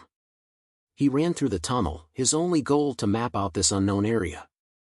Those guards were hot on his tail as he used his full strength to avoid them. Then, Dirk made it to the end. And he saw nothing. What? It was a dead end. He had run down this tunnel that was nearly 100 meters long. And at the end, there was nothing but a wall of dirt. The tunnel just stopped. The guards snickered at him, who was now cornered. What, you thought the exit was here?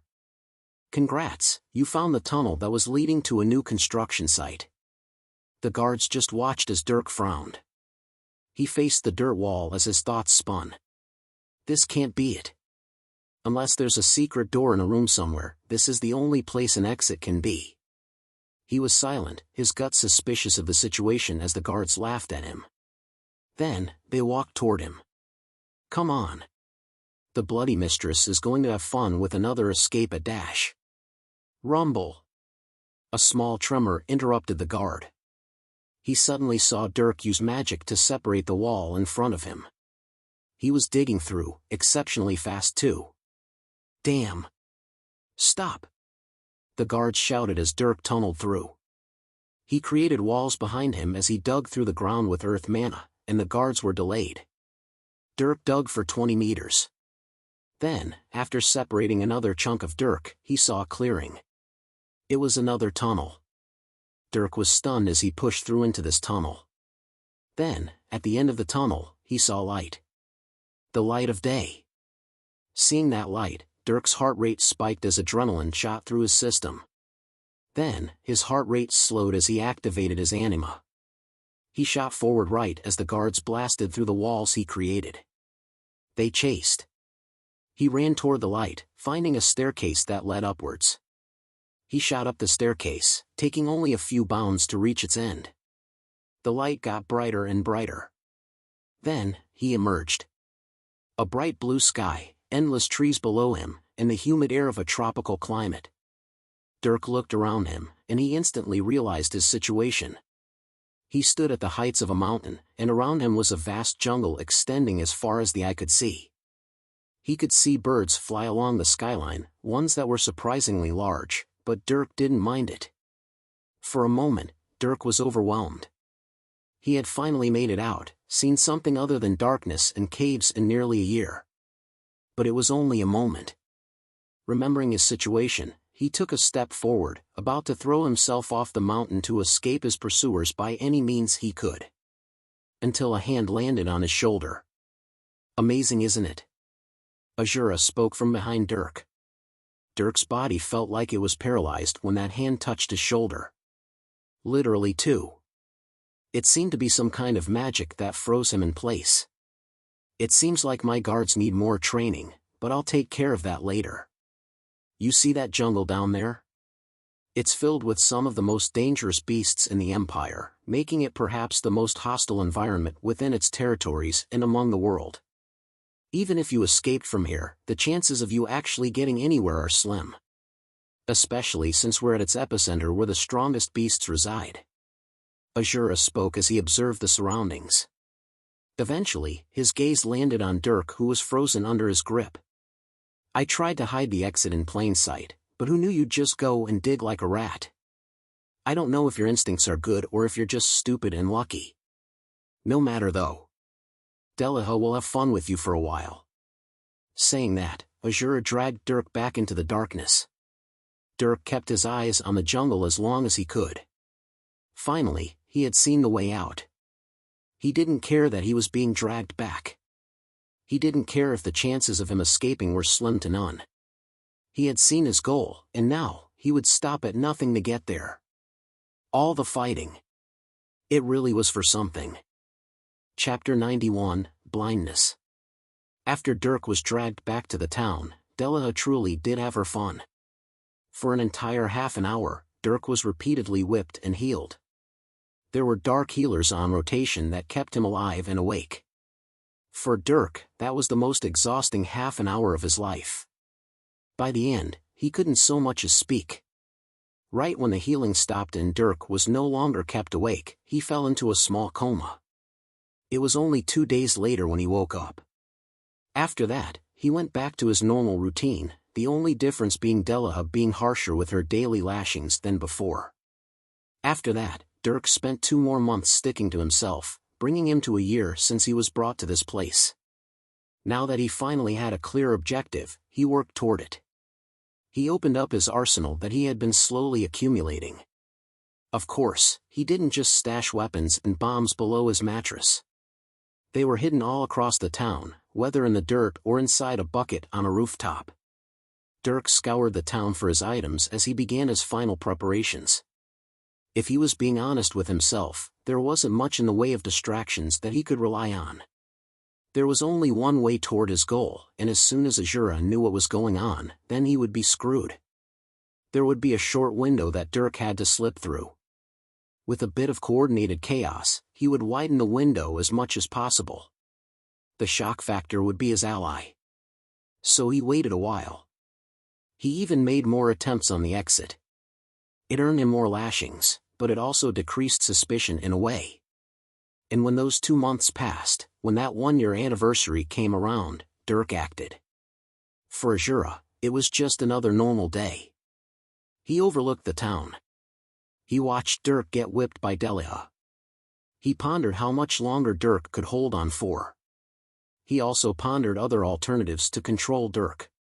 He had thought many times about making Dirk a slave. He was a master of dark magic, and there were countless curses that could control someone's mind and body. There was one major downside though. When someone was made a slave or cursed to be controlled like a puppet, their talent effectively disappeared. You would never see them grow.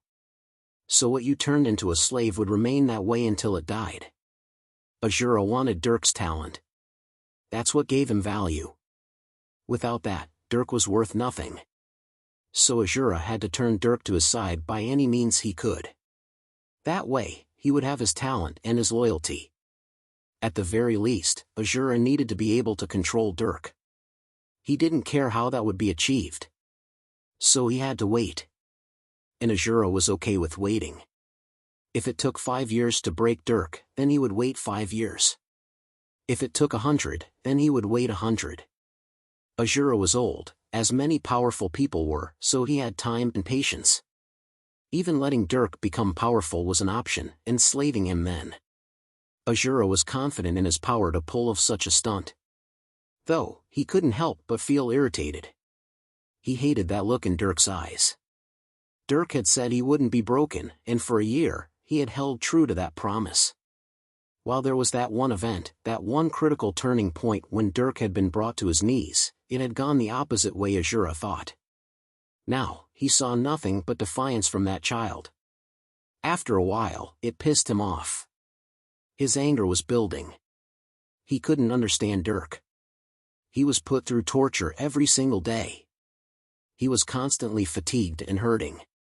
His body had been destroyed and rebuilt hundreds of times. The pain he endured would drive a normal man to insanity several times over. And the only reason Della couldn't increase the level of the whip when she wanted was because Dirk's body was too weak to handle it. Dirk still couldn't die. He couldn't understand this freakish willpower no matter how he thought about it. And that irritated him.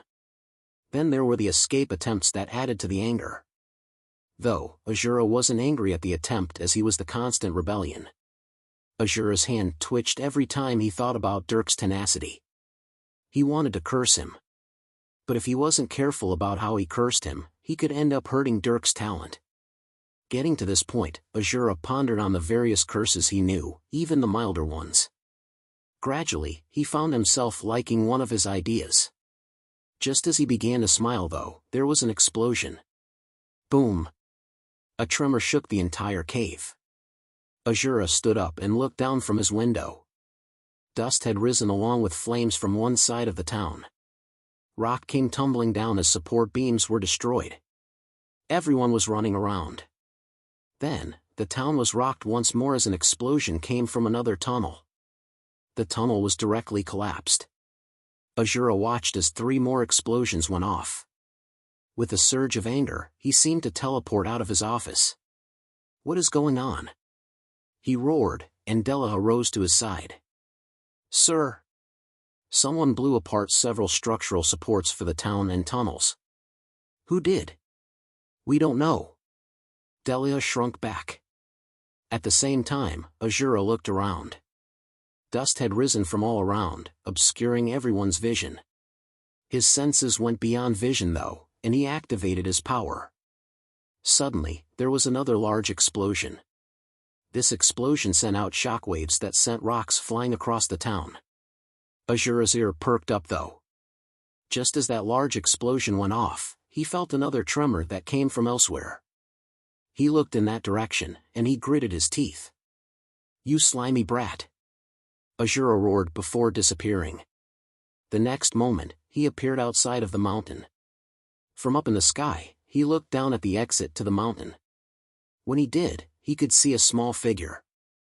It was Dirk, and Azura saw him sprint toward the edge of the mountain. Underneath him was a cliff that plummeted nearly 1,000 meters down. Still, he fearlessly jumped off the edge. Then, as Dirk free fell, Azura watched as he spread his arms and legs. From between them, thick material spread out and caught air. It was a jumpsuit, although Azura didn't know that. And with that jumpsuit, Dirk flew at high speeds above the jungle. Moments later, the exit to the mountain exploded, sealing the tunnel behind him. It was a perfect escape. Azura had been distracted just long enough for Dirk to leave the mountain, and now, he was flying away like a bird to freedom. How Dirk made bombs strong enough to explode with the force they did, Azura didn't know. He also didn't know what that suit Dirk wore was. It was ingenious for what he was trying to accomplish. If it were anywhere else, and if he had been running away from anyone else, it would be a perfect escape that ended happily. But Azura's senses couldn't be so easily fooled. He watched Dirk fly for only several seconds before snorting and disappearing. Dirk, who was flying with the wind, was about to nosedive toward the jungle. He knew that Azura would likely check things out, so he had to disappear into the trees before that. Only, just as he was about to do so, he saw a figure appear in front of him. Naive. Dirk heard that one word, and along with his hopeful heart, he suddenly dropped toward the ground. Dirk was paralyzed, and he panicked as he plummeted like a rock. Azura didn't catch him. Instead, there was a small booming noise as Dirk's body slammed into the earth. Azura slowly lowered himself into the jungle where Dirk landed. He quickly found the kid. Dirk was in a small pit. His leg was twisted in an odd way while he continuously coughed up pools of blood. It looked like he was barely conscious, and he was definitely close to dying. Azura didn't seem to care though. He merely leaned over Dirk's body. It worked, for a mere few seconds. You're more capable than I thought. But you failed again. Have you realized that it's impossible now? Azura asked. All he got in response though was the derisive gaze of a dying kid. Azura's mouth twitched. His anger rose. You have no idea what you're up against. You're just a stupid, naive child who thinks they can fight forever. But I will admit, you've forced me to reevaluate the measures I should take to bring you down. Azura grabbed Dirk's throat as he said that. Then, the two flew into the air. Azura pointed Dirk's head to the surroundings. Say, isn't it a beautiful view? Dirk, although on the verge of becoming a dead man, was confused. Why was he asking that? Azura just smiled. Take in this sight. Enjoy it. Those defiant, insolent eyes of yours. They've pissed me off for long enough. Azura growled. The next moment, the two entered a portal, appearing back in the chaotic town. Dirk was dropped onto the stone platform that he had become all too familiar with. Then, he was healed by Azura personally. Dirk's body repaired itself, all his wounds disappearing as if they were never there. Dirk took in a sharp breath, coughing up more blood before calming down. The healing was amazingly effective. Dirk felt almost as good as new. He didn't have much time to appreciate it though as Azura quickly grabbed him by the throat again. "Sir!" Delia came over at that moment. Azura ignored her, just looking into Dirk's eyes. Dirk looked back. He couldn't speak, but if his eyes could be read, they would be cursing Azura over and over again. Azura chuckled. Then, his free hand reached for his head. He grabbed his blindfold. Dirk was surprised as the strip of cloth fell. Azura's eyes, they were closed. Or, it was more like they were sealed shut. Fiery cracks that spread over his eyelids and skin, pulsing with glowing hot power similar to magma. They radiated unfathomable power that went beyond the fire magic Dirk knew. And it surely wasn't Azura's own power that had created such a horrible pair of scars. Azura spoke. "I once fought a god, a being that, at the time, I couldn't hope to match. Still, I was arrogant. In the end, the price for my arrogance was my eyes. I was burned, and I have suffered under this fiery curse for nearly 200 years. Azura spoke about himself, and Dirk couldn't help but be a bit curious. Fought a god? 200 years? It seemed like Azura was a much greater figure than Dirk thought. Though, he wasn't sure if he believed his words. When Azura was done speaking though, Dirk's body suddenly shook as it was filled with pain. Now, today, you will pay the price for your arrogance. You have faced me, a being you couldn't possibly hope to match, and you still act with insolence. Now, I will have you pay for your hubris." "Ah!" Dirk screamed as Azura grabbed his head. When his palm rested over Dirk's eyes, he felt a searing pain. Black cracks spread over his skin, and Dirk's vision was blurred red with blood. His eyes closed, and they seemed to be welded shut with black fire. The cracks spread across Dirk's eyelids. Then, Dirk felt his soul shudder. Azura's dark power cut deep, beyond the flesh to target his very being. His power tried to harm Dirk's soul, permanently branding it. At that moment though, there was a low roar. "Halt!" A grating voice. Azura felt that voice shake his mind, and he suddenly found himself within the mana dimension. He was faced with a deep pair of abyssal eyes. To Dirk who was weak, those eyes weren't that threatening. But Azura could realize the fullest extent of its power. Endless nothingness. Utter despair and terror. The two stared at each other, and surprisingly, Azura didn't falter. The dark being growled. "I have claimed this soul. You shall not harm what is mine. I didn't think you'd have your eye on this one, Eldritch Primordial." Azura responded, and the dark being's gaze sharpened. Its name, Eldritch Primordial, wasn't known by many, and many who knew it were long since dead. "You will yield this, Azura. You shall not blemish this soul." Azura was quiet for a while, the two gazes boring into each other. Finally, Azura huffed. "Fine." With his word, Azura's awareness returned to the normal world. In his hands was Dirk, who was groaning in pain. Clenching his teeth, Azura infused a larger chunk of his power into the curse. The cracks over Dirk's eyes darkened more before Azura dropped him. "Ugh!" Dirk coughed a few times when he was released. He quickly felt his face. Those black cracks spread over his eyes, down to his cheeks, and around his eyebrows. Most concerning of all was that Dirk couldn't open his eyes. Not even pulling open his eyelids with his hands worked. When Azura saw Dirk trying to claw open his eyes, he sneered. "Don't bother. I have cursed you. Now, both you and I suffer from blindness. Your blindness is the price of your arrogance. You will bear it for the rest of your life. Though, I supposed I can be convinced to restore your sight. The price for that, well, you already know." Azura smiled as he kicked Dirk away. He turned with a laugh. Delia. Sir. Make sure Harbinger 8 here gets acquainted with the cold hard floor. He'll need it since he's blind now. Understood. Delia smiled at her master's happiness. Then, she had Dirk chained up while she grabbed a whip. Azura walked away as he heard the cracks of the whip in the background. Although he couldn't brand Dirk's soul, this much was still satisfactory. I've shut those impudent eyes of his. Let's see how long you can live without your precious vision. Saying that, Azura disappeared while Dirk let out pain groans. Dirk woke up on a cold stone bed. He was in Finger's medical room. But now, it felt much different. He couldn't see anything. His vision was black.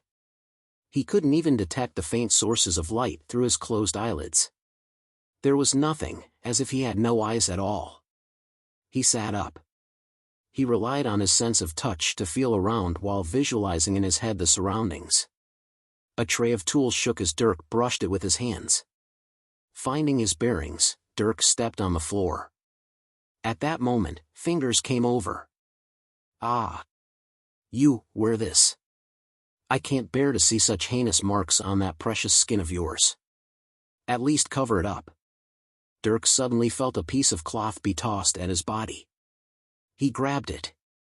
It was just a plain strip of cloth, like what Azura wore over his eyes. When Dirk thought about Azura though, he gritted his teeth. Fire was conjured, incinerating the cloth in his hands. Ah! Fingers exclaimed, but Dirk ignored him. Instead, he fumbled his way around the room, finding the exit. He found the tunnel and traced the wall with his hand as he walked down it. Damn! Dirk cursed as he fumbled his way past the guards who stood at the exit. He was shoved and punched when he almost bumped into them, but eventually made his way out. Like that, he was in the town. Dirk had walked out of Finger's room hundreds of times, so he knew the way around to his classes and apartment room. Dirk tried to visualize everything in his head, but there was a difference between what he thought and reality. He bumped into a dozen people while making his way back to his room. His AI also tried to help, but since Dirk's eyes no longer functioned, it couldn't trace out the surroundings. Dirk had to find the way himself.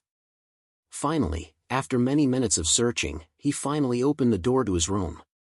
It was silent, supposedly empty, but Dirk sensed otherwise. Wow, you actually made it here.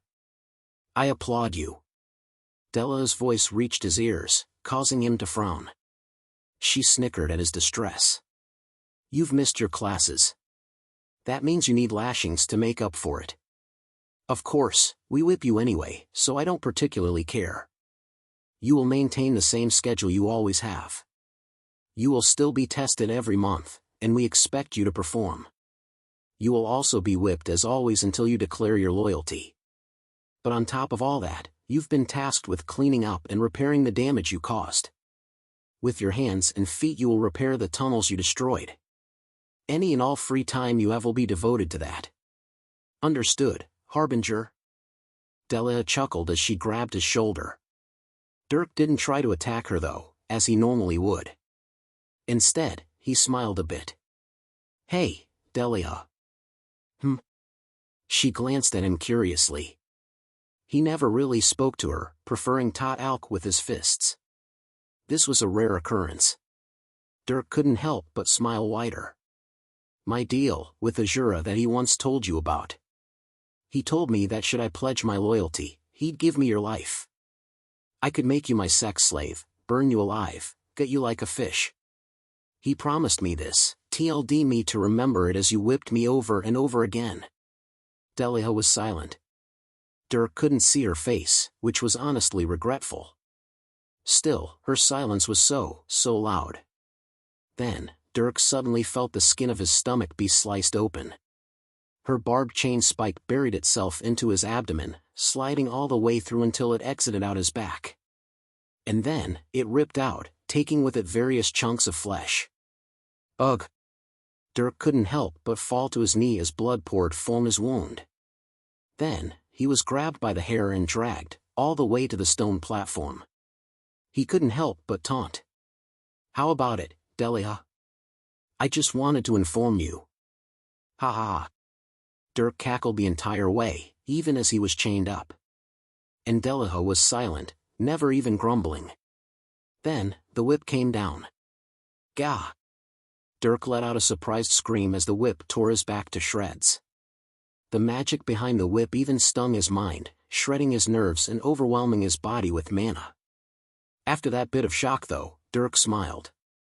Level 9. Ha ha ha. He cackled even more, even as the whip came down repeatedly. Even as he bled, as his muscles failed him and he collapsed on the verge of death. He laughed. He laughed so much that it seemed to hurt more than the whip. For the first time in a year, he laughed his heart out, even as his consciousness slipped away.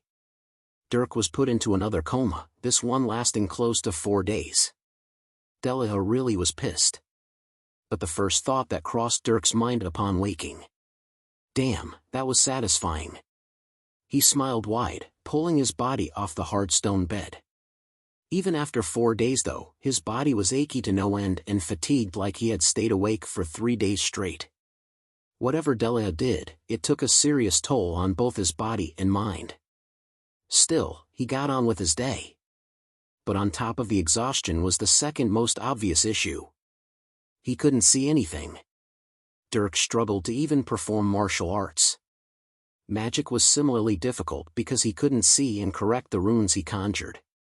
If it were spells he already knew, then he wouldn't have so much trouble, but he was still learning a lot of what was taught. The worst of all was his other 2 classes that taught about assassin protocol and poisons and gadgets. Because he couldn't see, he couldn't even identify what poison was what. He also couldn't see the structures they used for practice. He just couldn't see. It was a serious disconnect. Dirk almost felt like he was hallucinating as his mind desperately tried to envision the things around him. At the end of the day, Dirk barely made his way back home. When he did, he tripped over his chair that had been placed right in front of his door. It seemed Delaha moved it to mess with him. After finding the mattress, he sat down and clutched his hair. Well shit. Dirk let out a frustrated huff. No matter what he did, he couldn't see anything. He even pulled out a knife and tried to cut open his eyelid. This actually allowed his eyelid to open, but even when light beamed into his pupil, he didn't see anything. Also, it was extraordinarily painful to even open his eye. He really was cursed with blindness. Although Dirk had a hardened mind, and was satisfied after taunting Delaha and making her doubt her very loyalty to Azura, this was really frustrating. It got under his skin, like a constant, overwhelming itch that he couldn't even claw open his skin to scratch. It was his sight, after all. Even as a super soldier, sight was his most important asset. Sure, he could do things blind, but such actions were limited by what he knew of his immediate situation and surroundings. To be permanently blind? It was nothing short of crippling. At some point, he shook his head and took a deep breath. I'll figure something out. Azura seems to sense things perfectly fine. That means I can too. I just need something else to detect things by. Like mana. With those mumblings, Dirk focused his senses on the mana around him. Even when he could see, his mana sense was rather fantastic. Now, he sought to see things through the lens of mana. The floor, the walls, any solid structures. Dirk started with earth mana, sensing it in all the things around him. For a while he couldn't make out much, but as he got more and more attuned with the surrounding mana, he began opening the door to a whole new world. Chapter 92, Stigma. More time passed. For Dirk, the first month after losing his sight was the most difficult. It was like learning how to walk again. His balance was thrown off, his coordination was all over the place, and he was constantly beaten up when he ran into people. Of course, he tried to fight back, but it was many times more difficult. He had to resort to grabbing people and grappling. Then there was the construction he was forced to do. Of course, he wasn't the only one who was rebuilding. There were many other kids who were tasked with cleaning and rebuilding. But Dirk was the only one who was berated so much.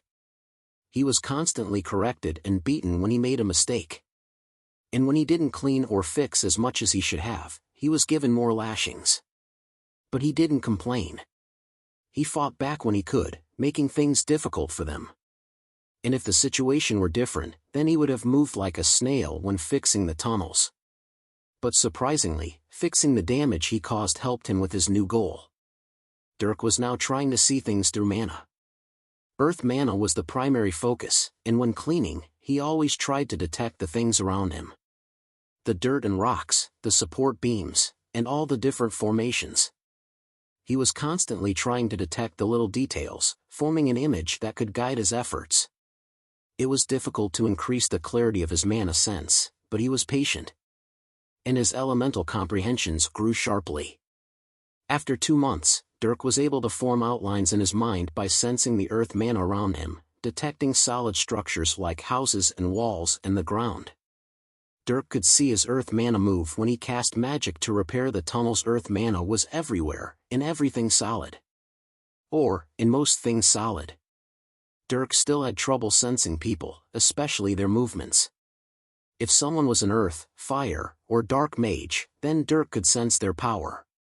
But if they had the water or air attributes, or weren't mages at all, then he couldn't sense any more than the sounds of their footsteps. That's when he began to improvise. Dirk began feeling the mana around him move. Mana was subtly affected even by people who couldn't wield it. It moved around their bodies. Dirk could see tremors in the earth mana that filled the ground when people walked. Matching that with sounds, and he was able to avoid Popel's general vicinity. That wasn't all. Dirk continued to cultivate his fire and lightning mana heart, and he was also becoming more attuned with the elements since it was now all he saw. Through this, he was able to faintly see lightning mana within people. Dirk surmised that it was the nervous system within bodies that he was sensing. And through this discovery, Dirk understood something about mana. Mana was in all things. It was inherent to matter. No matter how small, there was earth matter in people's bodies. There was also lightning and even fire mana flowing through them. All the dirt and rock around them also had mana. If he had the air attribute, then Dirk would be able to sense the air moving around him and the movement of it into people's lungs. If he had the water attribute, then he could sense the liquids around him, including the blood flowing through people.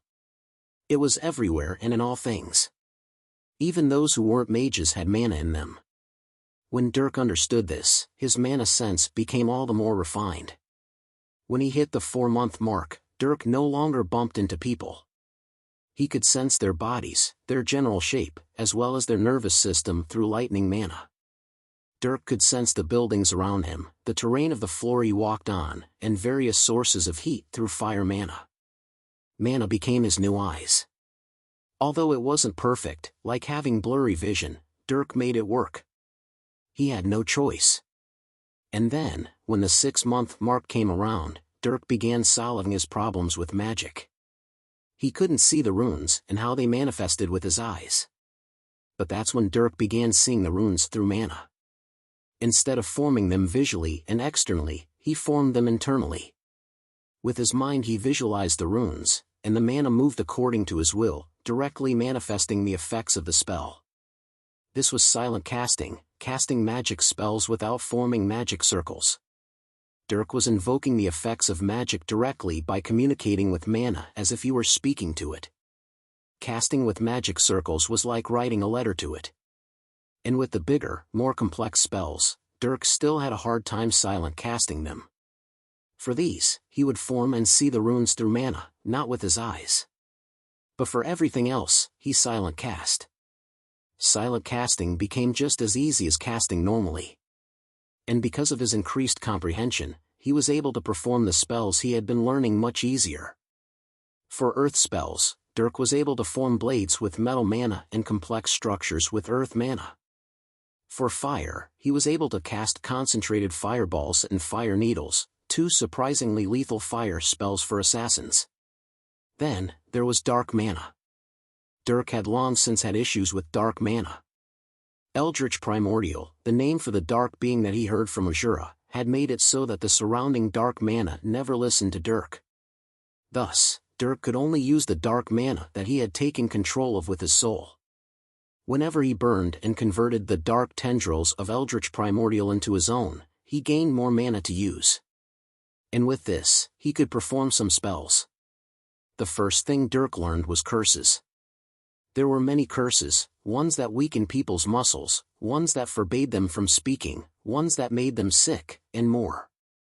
Some were more direct, curses that could corrode and harm people. Dirk learned all kinds of curses, including one that blinded people. Then, there were the attacking spells.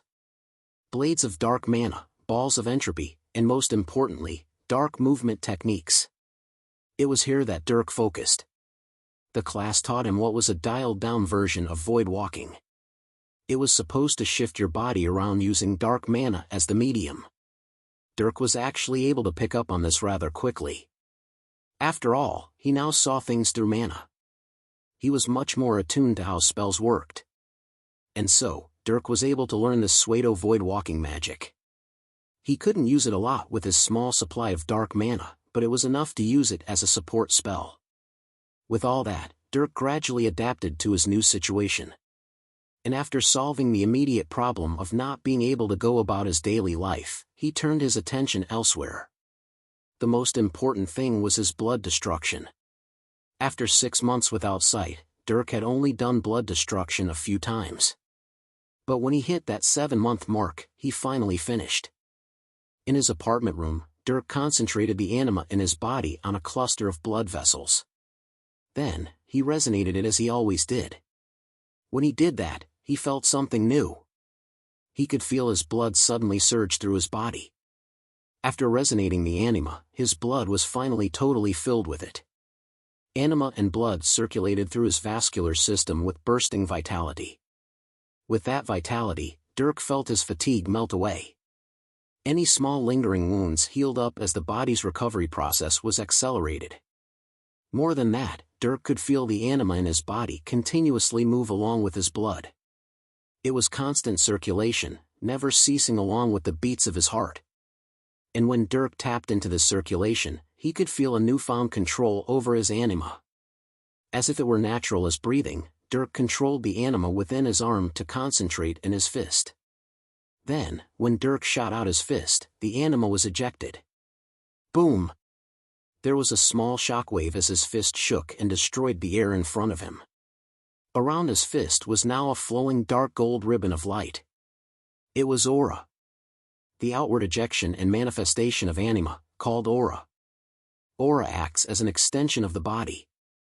The color depends on one's soul, usually random. Dirk mumbled the words he had learned. And just like he said, the aura around his fist was like an extension of himself. He could sense it, see it. It wasn't unlike mana in how it appeared to him. He looked at that dark gold light around his fist, and with a thought, it retracted. It felt so natural to move it around. This was thanks to his completed blood destruction. Suddenly, Dirk pulled up the traced runes for his anima resonance destruction technique. He read the pages within the blood destruction section, comprehending the runes. When blood destruction is complete, one's vitality will increase greatly, providing immense endurance and vastly increased recovery speed. And because anima now circulates with the blood, one will be able to channel it not just within the body, but outside the body. This creates aura. Dirk continued to read. Normally, when one learned to channel anima outside their bodies, it would result in their own destruction. The anima would obliterate their blood vessels and skin, even the bones. But Dirk's technique worked to prevent that. He first destroyed the skin, something that allowed him to intake and eject anima freely. Then, he destroyed the blood, allowing the free circulation of anima and ejection of it. And since his body was now saturated with large amounts of anima, he didn't destroy himself when ejecting it. He could create aura freely. As Dirk felt his control over his anima along with the bursting vitality that didn't seem to stop increasing, he was excited. He took deep breaths, invigorating himself and enjoying the lack of fatigue. At that moment though, Dirk felt something within him change. It was his soul. As his blood circulated, Dirk noticed that it kept intaking anima. With that, his vitality continued to explode. It seemed like almost too much vitality. And when it reached a tipping point, Dirk felt his soul respond. Dirk's awareness was taken into the mana dimension. Looking inward, he could actually see his anima flood through his soul. It strengthened his soul, strengthened the vessel that contained mana. Golden veins appeared throughout his pure soul, coursing with vitality. When these golden veins fully formed, Dirk's entire real body was deprived of anima. He felt weak, but only for a moment. Those golden veins circulated, and within moments, the anima around Dirk surged, flooding into him. It only took a minute for him to regain all the anima he lost. Now, he felt even stronger than before. He felt like he could punch through steel. He felt like he could punch Azura. If he were to be whipped again, Dirk wouldn't collapse so quickly. He could recover so much faster. Dirk felt his soul circulate with anima and power. And once it died down, Dirk's awareness returned to the normal world. He lifted his head, taking deep breaths. But then, just as he thought it was over, Dirk felt his soul move again. His cheek twitched when he was pulled back into the mana dimension. Why was his awareness being yanked around like a tug of war? Curious about the successive events, Dirk looked at his soul. At that moment though, he felt a horrible searing pain fill his mind. It wasn't bodily pain. In the center of Dirk's soul was an object that had been forming for a long time now. It was his stigma. It had been sitting there, continuously forming for over 6 months. Now though, along with his anima rank advancing, it seemed to reach its own tipping point. The stigma, the shape that his soul formed, was separated from his soul. At the same time, Dirk's skills seemed to react. Warning! Stigma formation detected. Warning! Skill infusion detected. Warning!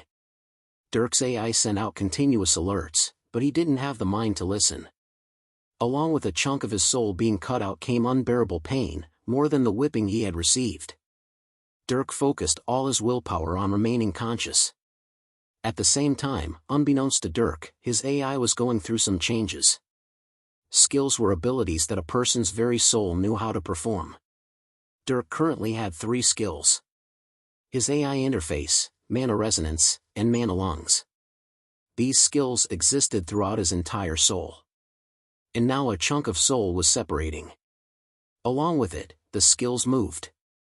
Dirk's AI seemed to go nuts over this. Warning! Skill separation detected. Warning! Soul connection detected. Warning! Warn! Warning? The AI seemed unsure of itself. It sifted through its knowledge. Stigma is forming. Stigma had taken shape. Tool of the soul. Shape of the soul. A tool. A weapon. Versatile. The AI seemed to decide something. It became aware of itself and the stigma that had separated from Dirk's soul. It knew what needed to be done. Form the stigma into a weapon.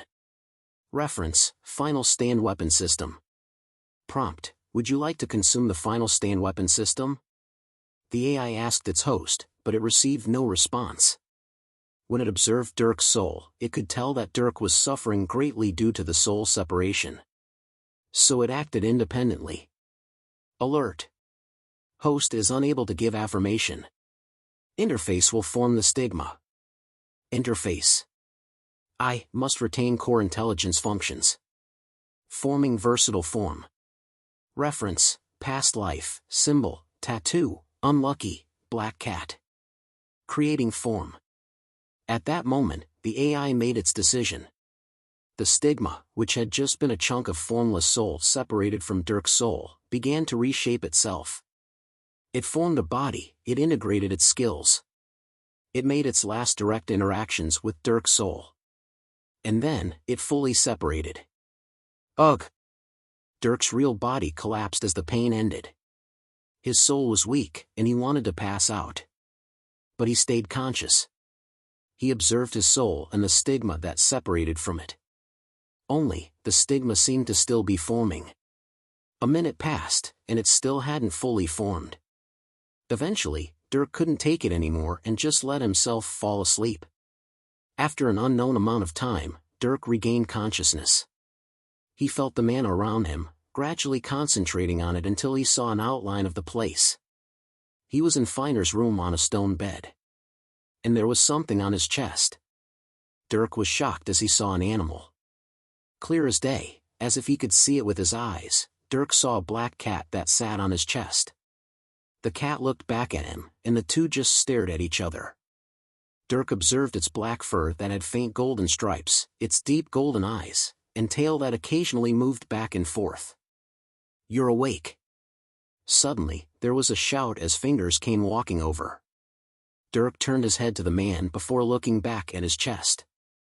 The cat was no longer there, like it was a hallucination. "Delia brought you here when she found you passed out, told me to make sure you were still alive. You've been asleep for 3 days." Fingers cast some magic to assess Dirk's body. Before his shaky hand could touch him though, Dirk batted it away, sitting up himself. "I'm fine." "Oh. If you say so." Fingers backed away, not intending to earn Dirk's ire. Dirk had been through hell beyond words, so if he said he was fine, then he probably was. When Fingers walked away to attend to other patients, Dirk looked at the stone bed next to him. There was a black cat sitting there, staring back at him. Dirk was surprised. So it wasn't a hallucination. Suddenly, Dirk felt something.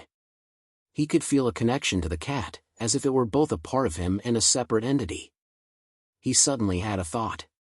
"Are you the stigma?" "Yes." "Oh?" Dirk's eyebrows raised when he heard the voice in his head. It was usually monotone and robotic, but now there was a bit of personality. "So, what are you?" "I am a stigma, a tool formed from your soul." "That is indeed what a stigma is." "What's your function?" "I retain the intelligence capabilities of your AI interface. I am also a versatile tool, capable of forming into a weapon." "What weapon?" "Using your final stand weapon system as a reference, I have formed a general-purpose pistol." Saying that, the black cat suddenly disappeared. Then, Dirk felt something in his hands. He looked down.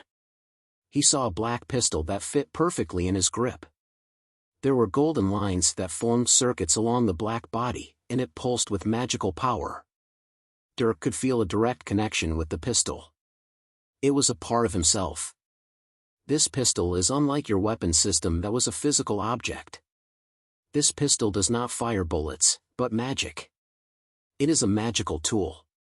Any attempts at forming something physical, like a real gun and bullets, failed. "Oh. Well, it was formed from my soul, so I think that's impossible." Dirk mumbled inwardly as he observed the pistol. It felt familiar, and he smiled unconsciously.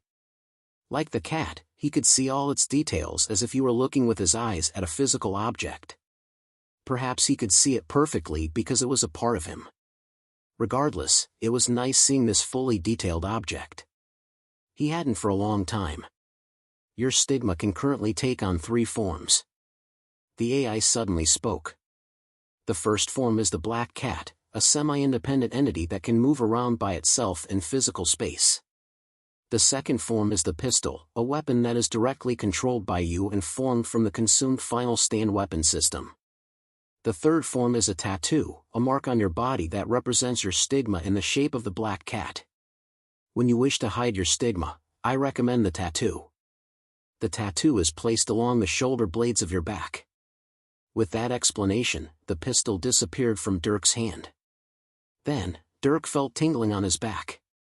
He could intuitively sense the tattoo. This caused him to frown though. He recalled his memories from Earth. He had a tattoo just like this.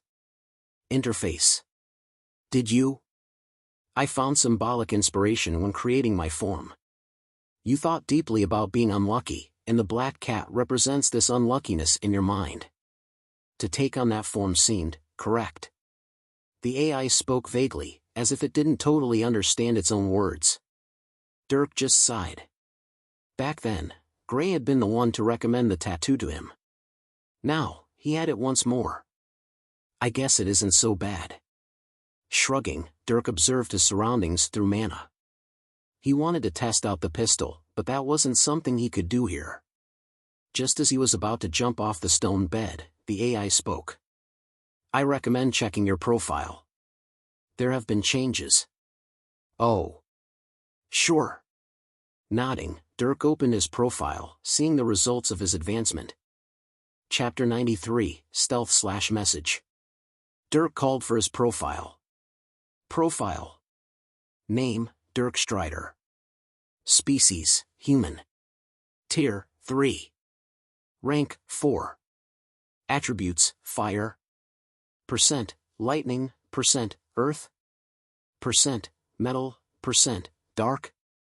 Percent. Traits, cybernetic enhancement, adaptable genes, pure soul. Skills, AI interface, grade 7, mana resonance, grade 5, mana lungs, grade 5.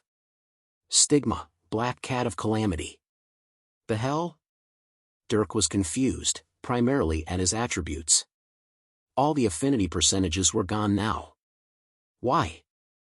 I surmised that the formation of your stigma, along with my insertion into the soul formation, affected your affinities. Your insertion? Because you were unable to take control of the stigma formation, I took the liberty and formed it myself so as to ensure the utilization of its greatest potential. However, due to my direct intervention, the skill known as AI interface is now primarily situated within the stigma, though it still maintains a presence and connection within your primary soul. All right? Dirk nodded after thinking for a second. But why would that affect my affinities? Your stigma has inherent magical power that I am capable of controlling. For example, just as you are viewing the world through mana, I also view the world through mana. This can only be done if one has an affinity for the elements, according to our knowledge. Thus, my insertion into the stigma may have affected your affinities, because the skill AI interface either has its own affinities or was connected to your affinities. I guess. Dirk eventually shrugged. He didn't know if that was the correct conjecture, but either way, the affinities were affected. Looking around himself though, Dirk didn't sense anything different. The mana still appeared to him as it did before. If anything, it was actually a bit sharper. I was appraised when I was little, and that told me my affinities. Maybe I'll have to do that again. Anyway, it looks like my profile recognizes you, Black Cat of Calamity. Dirk smirked when he saw a new indicator at the bottom of the profile. It seemed that was the name of the stigma. Is that what I should call you from now on? The shape of the stigma is not representative of the intelligence behind it. The skill AI interface is still a separate entity from the soul formation, although tied together deeply. So what should I call you? I am a secondary processor for your tactical endeavors. Too long. Spite. After thinking for a while, the AI spoke that name. You can call me Spite. Alright then. You're different from my monotone interface, Spite. You actually talk to me. Dirk smiled a bit as he hopped off his stone bed. Maybe it was because he was having a somewhat real conversation for the first time in over a year, but he didn't really question the changes to his AI. Even if he was curious, it wasn't hard to know what happened. His skill was inserted into the stigma and its intelligence evolved in some way. There wasn't much of a need to think beyond that. So Dirk walked out of the medical room happily. He went up to rank 4 and now had his stigma. There would need to be a lot of practice to get used to it and discover its application, but it was a welcome challenge. First though, Dirk had to endure Dela's wrath. After exiting the room, Dela was alerted, and she came running. When she saw that Dirk was okay, she expressed her relief in the form of spearing him with her spike chain. Then, Dirk got to have some fun on the stone platform. And naturally, when Dela went to go whip Dirk, she saw the new tattoo on his back. It was a black cat with vivid gold eyes and faint golden stripes along its body. Those eyes seemed to glare back at her though, like a predator at its prey. Dela was surprised at the presence of the tattoo. Stigma? She tilted her head. That was the only explanation, and she was familiar with it. After being surprised for a second, she smiled. Guess I'll have to take it off, huh? Crack. The level 8 whip came down. 8 blades sliced open Dirk's back along the tattoo. Over the next several minutes, Delia concentrated her whips on the tattoo. Only, even after Dirk's back was torn apart, the tattoo was still there. Those golden eyes still glared at her. Not only that, but Dirk made zero noise when she whipped him. Getting annoyed, she put down the level 8 whip, grabbing level 9. "Let's see how you like this one." Crack! Arg! The whip came down, slamming into Dirk's ribs. Dirk felt an immense pressure on his mind as his nerves were lit up like a Christmas tree. He couldn't help but grunt as his ribs were shattered. Delia beat him into the floor, as she always did. Afterward, multiple dark healers fixed him up, and he was released. "Get the hell out of my sight. It's class time for you." Delia spat as she said that, walking away. Dirk struggled to lift his body off the bloody stone platform. In the end, he trudged to the class, arriving late. The other teens in the class glanced over as Dirk basically collapsed upon arrival. He propped his body on a wall before massaging his head. The whips, despite the wounds being healed, left lingering pain behind. It could take up to an hour for it to go away, and during that time, Dirk would have nothing short of a horrible migraine that disoriented him. At least, that was before. Now, Dirk felt the lingering pain go away within 10 minutes. He couldn't help but chuckle as he felt his blood wash away the headache and fatigue. Even the wounds in his body felt better, though the fracture bones couldn't completely heal in that short amount of time. He just had to endure these classes before heading to Fingers for some potion that would take care of the bones. During class, Dirk began to work on his magic as always, also doing some runic comprehension. With that, he returned to his normal schedule, only now, he had a companion with him. He welcomed this new addition that he could trust, and it made the days a bit more bearable. When Dirk's stigmata formed, it had been a year and 7 months since he was taken by Azura. After that, 5 more months passed, putting him at the 2-year mark. During those 5 months, Dirk ceaselessly worked on furthering his runic comprehensions, especially when it came to his book Theory of Stealth. Dirk knew that stealth was his most lacking aspect. He could move his physical body in ways that threw people off and could otherwise make him undetectable. But he couldn't do the same within the new world of magic. Until he read this book. He had already read the traced runes of this book for months prior, and although he had to do so now while repairing the tunnels he blew up, he made it work. Like that, he was able to deepen his understandings of magical stealth while scooping at dirt. In fact, his understandings became so deep that he began to form his own technique for it. Dirk had a decent understanding of spells, runes, and how magic worked. So he applied what he knew to this foundational knowledge. He needed to mask his magical signature. This meant he needed to eliminate his effects on the surrounding mana while doing, well, anything. He also needed to hide his soul field, or aura. At the very least, he needed to make it so that he wasn't a walking beacon for others to detect, like Azura. For aura, Dirk found it difficult to do a whole lot. But for his magical signature, Dirk formed an intuitive technique rather quickly. Dirk now saw everything through mana. That meant he knew very well his effects on mana and what he needed to counter.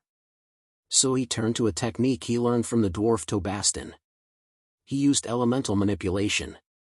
With this, Dirk could bring about effects using mana directly. It was like silent casting, but elemental manipulation didn't even require casting. It was using fire mana to heat something, or earth mana to shape dirt. It tapped into the inherent properties of mana and affected material properties with it.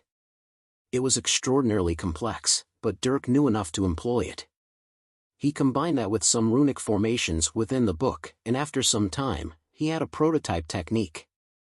Of course, this technique didn't immediately work. When Dirk tried to use it, he found his effects on the surrounding mana be amplified instead of disappearing. But after tweaking it some, he was able to see some positive results. Like that, Dirk worked constantly on forming this technique, and he even went out to test it. He would sneak up on people, both teens and adults, and test their reactions. At first he found himself getting spotted pretty quickly. But after around a month, he was able to get close to people without them even realizing he was right next to them.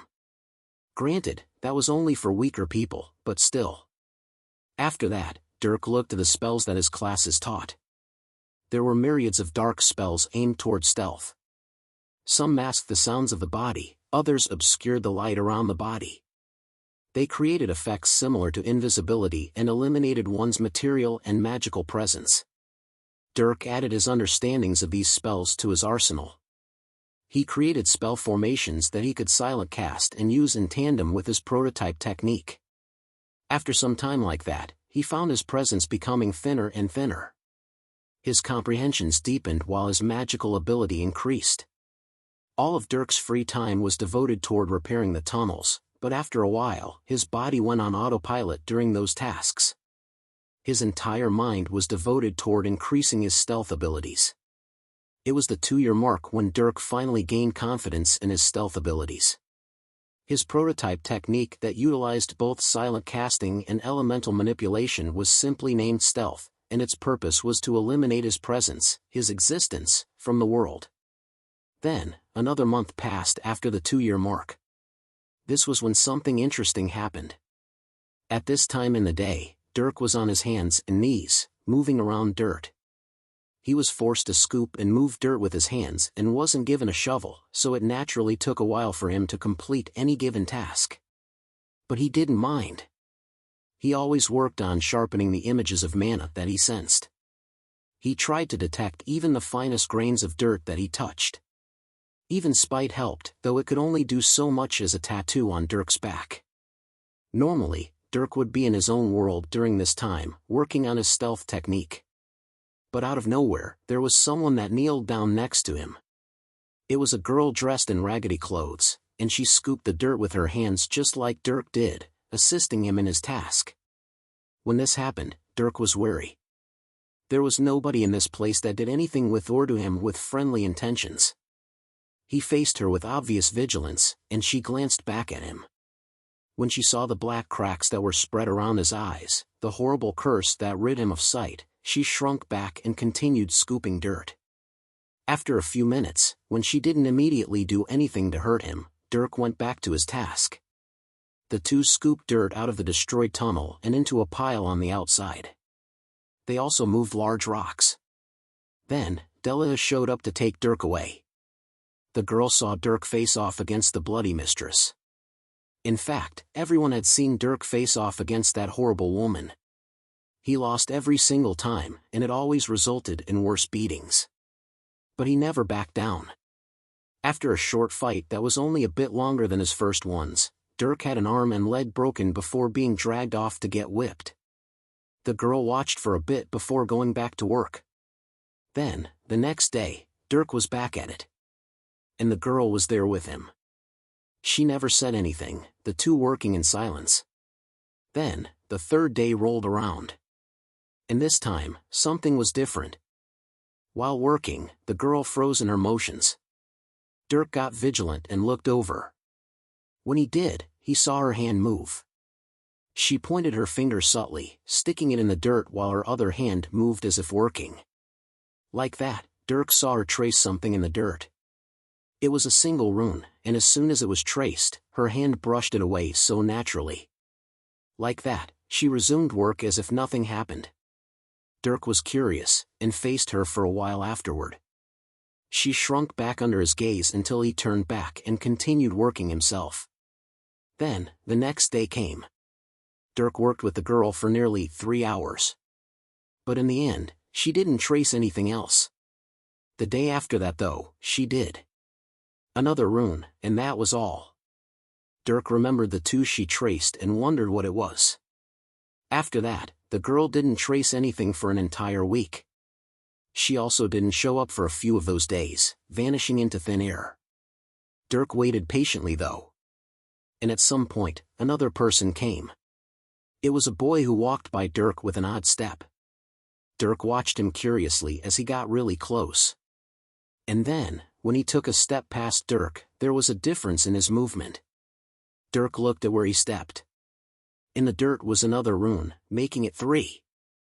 Dirk brushed it away with a natural movement. He barely even took his eyes off his work, looking as if he were still zoned out like always. Then, another week passed. The same boy eventually passed by Dirk again, and Dirk saw another rune stamped in the dirt. It seemed a small modification on the bottom of his shoe was doing this. Dirk was impressed by the subtlety. Then, Dirk waited 2 weeks. When the 1-month mark hit, the girl came around again. She came and worked for 2 hours, and the entire time, Dirk watched her. Then, when she left, Dirk passed by the place she worked. In a rock was a discoloration caused by a bit of scratching. Another rune. Dirk kicked this rock, hiding the evidence among a huge pile of other stones and dirt. Then, Dirk waited more. For 2 more months, the boy and girl came around and left their unique markings for Dirk to find. Dirk was given 14 runes. And finally, when they were finished, the girl came around like she did the first time. After working with Dirk a bit, she eventually drew a circle. That was when Dirk understood. When the girl wiped away the circle, she worked for another hour before leaving. After that, Dirk never saw her again. Dirk waited 2 days after the girl drew the circle. Then, Dirk found an opportune moment. He got to his apartment room, and he remembered the runes.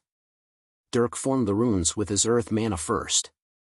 He structured the runes around a magic circle, and then cast it. But nothing happened when he did this. Frowning, he moved on to fire. This time, upon forming the runes around the magic circle, a functional spell was formed. Dirk cast it. Then, in front of him, fire mana began to burn in a special way. It traced the air like a pen, forming letters of flame. Dirk watched as a sentence was written. "The Emperor is coming for you. Escape." Dirk saw these words appear in front of him. Afterward, the fire dissipated, and the spell collapsed. Dirk remained motionless for a while. The Emperor of the Horizon Empire? Dirk was baffled. How could the Emperor himself be coming for him? Dirk wasn't anybody that special. He was the mere child of a marquis. In fact, Dirk had never even heard of the Emperor emerging from his castle in his lifetime. The Emperor was always some vague character made out to be extremely powerful, but that was it. Still, Dirk couldn't take these words lightly. Or, it was more like he desperately wished that these words were true. When he saw that one word, escape, he felt like he could see the light. Of course, this could all be an elaborate trap planted by Azura to mess with his psyche, but Dirk was desperate enough to have hope. What could he lose? Besides, he had been working hard for a long time now, preparing to escape again. He had been delayed since his vision was taken, but now he felt like he could operate well without it.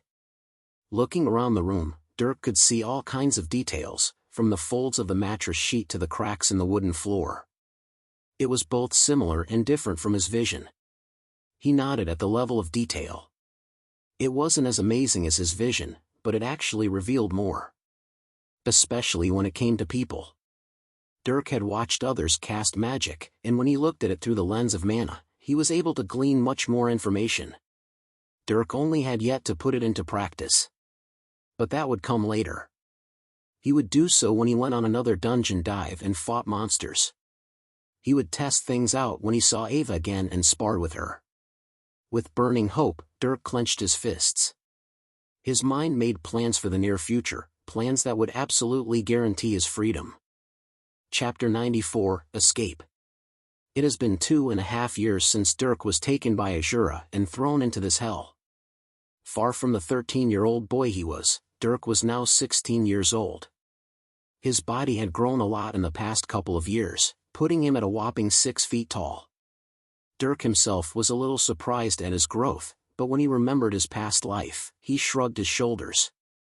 Dirk had been a few inches taller back then, and he had also only been 18 at the time. Dirk would likely grow a bit more than now. But despite the height and muscles that rippled when activated, Dirk still looked young. His skin was supple and healthy due to his skin destruction, making his sharp face look a little less threatening. His hair had also grown out, long enough to put into a small ponytail. His hair became much wavier when it grew out, also being one of the things that made him look not so menacing. Currently though, this usually sharp-looking young man had blood spilling out of his mouth.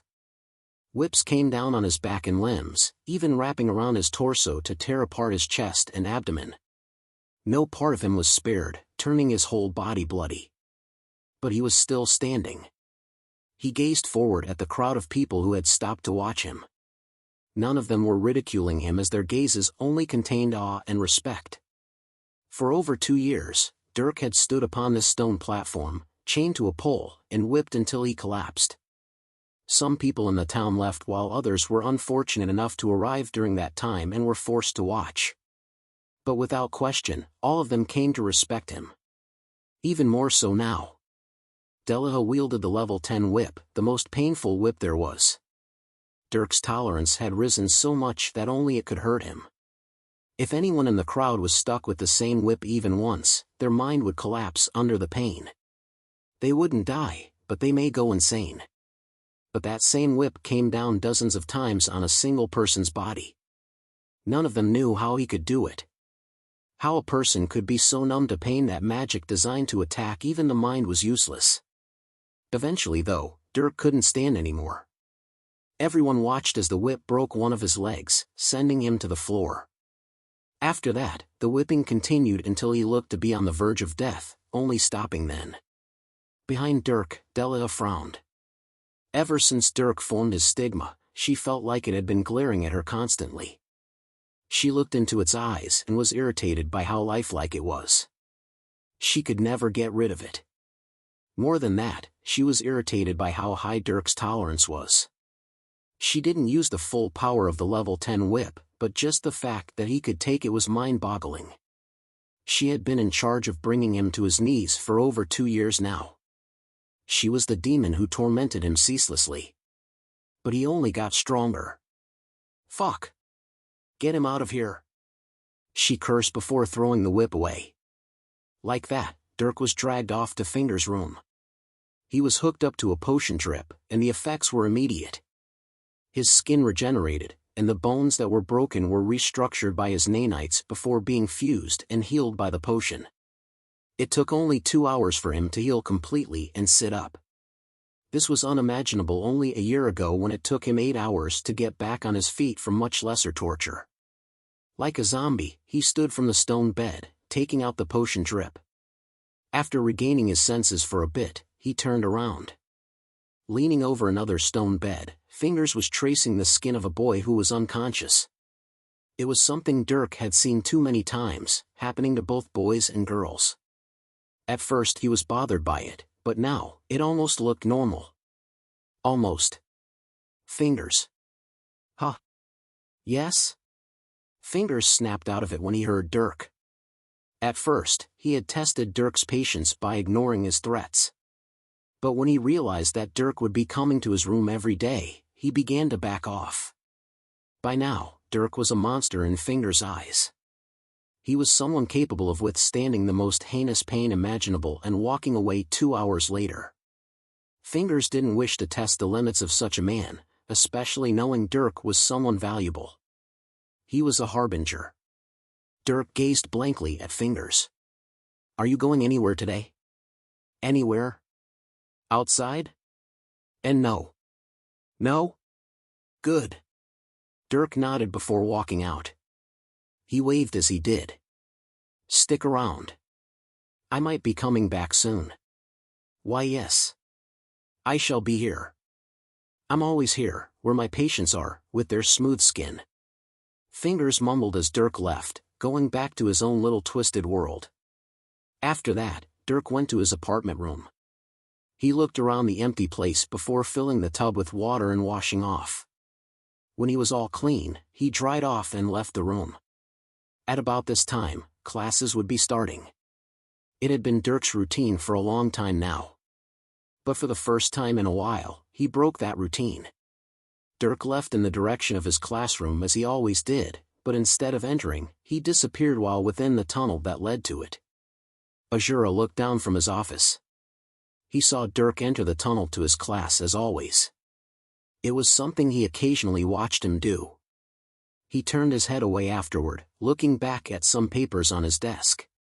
This went on for a couple minutes or so. Back in Finger's room, the mad doctor had just taken his eyes off one of his patients. Something caught his ear. He walked into the depths of his room where his own office and living space was. There was a ticking noise that made his ear twitch. Searching around, Fingers suddenly found a book. It was a book he didn't recognize, and the ticking sound came from it. Upon opening the book, he found a hollowed-out pit of pages. Inside this hollow space was a capsule with ticking gears and roughly assembled pieces. Fingers was confused.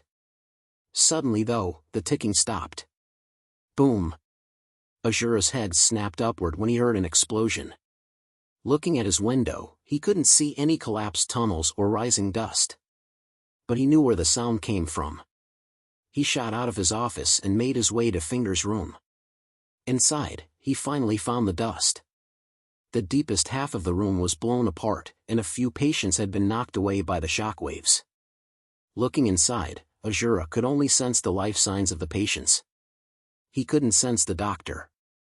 Fingers was dead. Beoum. Suddenly, Azura heard more explosions. He didn't even turn around as his teeth clenched. Damned bastard child! He roared, disappearing the next moment. Upon walking into the tunnel to his class, Dirk had suddenly stopped when there was nobody around him. Then, he walked to one of the walls. He pushed into it, splitting open the dirt. Upon entering another tunnel, the dirt closed behind him, leaving no trace. Dirk had thought long and hard about how he would escape. Eventually, he settled on using another diversion, but not in the conventional sense. He wanted to use his cyclical schedule to his advantage. He always went to class, and to his class, there was a tunnel. Dirk used this tunnel as the basis for his escape. For a while, he had started digging out his own tunnel. He couldn't use the normal exit since that was too easy. So Dirk created his own. For a few minutes every day, Dirk would disappear into the wall and start digging this tunnel right before class started. Then, he would rush back and arrive at class like normal. Nobody suspected anything. And he made great progress. Dirk was able to visualize the mountain this town was inside and the direction out of it. Like that, he dug a tunnel to the edge of the mountain, ending at a stone wall. He would only have to punch through, and he would emerge in the open. But he didn't immediately go for this predestined escape route. He waited for a while after entering, and after looking around a bit, he found two people. They were the boy and girl who gave him the magic message. After finding them, he secretly handed them his plans. It was an enormous risk, trusting them. But he wanted to take it. In the case that their words were genuine, they would be the ones that saved his life. And he passed them a message with even more subtlety than they handed him his. They don't know how, but he had actually snuck a small capsule into their food, said capsule only being discovered after having been chewed on by the boy. They had never actually seen him prior or afterward. The capsule only had the date and time for them to meet him inside this tunnel. They never made any more contact. And up until the present moment, Dirk's trust hadn't been betrayed. Upon entering the tunnel, Dirk saw those two people, and only those two people. The boy and girl nodded to him when he arrived, and he nodded back. He was glad Azura wasn't there as well. Without words, the two handed Dirk an item. It was a jumpsuit, and Dirk quickly equipped it. The other two already had theirs on. Once it was on and secured, Dirk let out a breath. Then, they all turned toward the long, dark tunnel. And they ran. They ran as fast as they could to the end of the tunnel, and when they reached the end, Dirk used his magic to softly cut away the stone. And light streamed through. Dirk couldn't see the light though, so he was a lot less excited than the other two. Jump! Dirk spoke. And then, all three of them threw themselves off the edge. Whoosh! Spreading their arms, the trio caught wind with their jumpsuits. The boy and girl took a few seconds to adapt, but quickly got used to it. They were skilled. And not long after catching wind, Dirk pointed himself down. He quickly descended toward the trees. The two others followed him. And as they descended, there was a loud noise. Boom! Dirk looked back at the tunnel he dug. A cloud of smoke emerged from it, the result of a bomb he planted. Down! Dirk shouted at that moment. Then, the three hugged themselves, making their bodies plummet like rocks. Dirk's heart rate was slow as he shot into the trees. Then, before he slammed into the ground, a strong gust of wind blew against his body. It slowed him down, preventing the fall from being lethal. Thud! Dirk's feet hit the ground, and he went tumbling. He coughed a bit when the impact shook his body, but was otherwise unharmed. He jumped to his feet, sensing his surroundings. It was the girl who had cast magic, creating that gust of wind to slow their descent. He hadn't even asked her to. He was planning on handling the impact himself, though it would hurt. It looked like he really could trust them. The three quickly found each other. When they did, Dirk stood tall. Thank you. Now, we move separately. Of course. Good luck, Dirk Strider. The girl spoke, and Dirk's eyebrows went up. He then smiled a bit. Without skipping a beat, the three then shot off in different directions. Dirk activated the fullest extent of his stealth technique as he shot between trees and through streams of water. Harbinger! As Dirk ran away, he suddenly heard a roar in the distance. He clenched his teeth. It was Azura. Upon hearing that voice, Dirk slowed down. He sensed his surroundings quickly before finding a watery mud pit.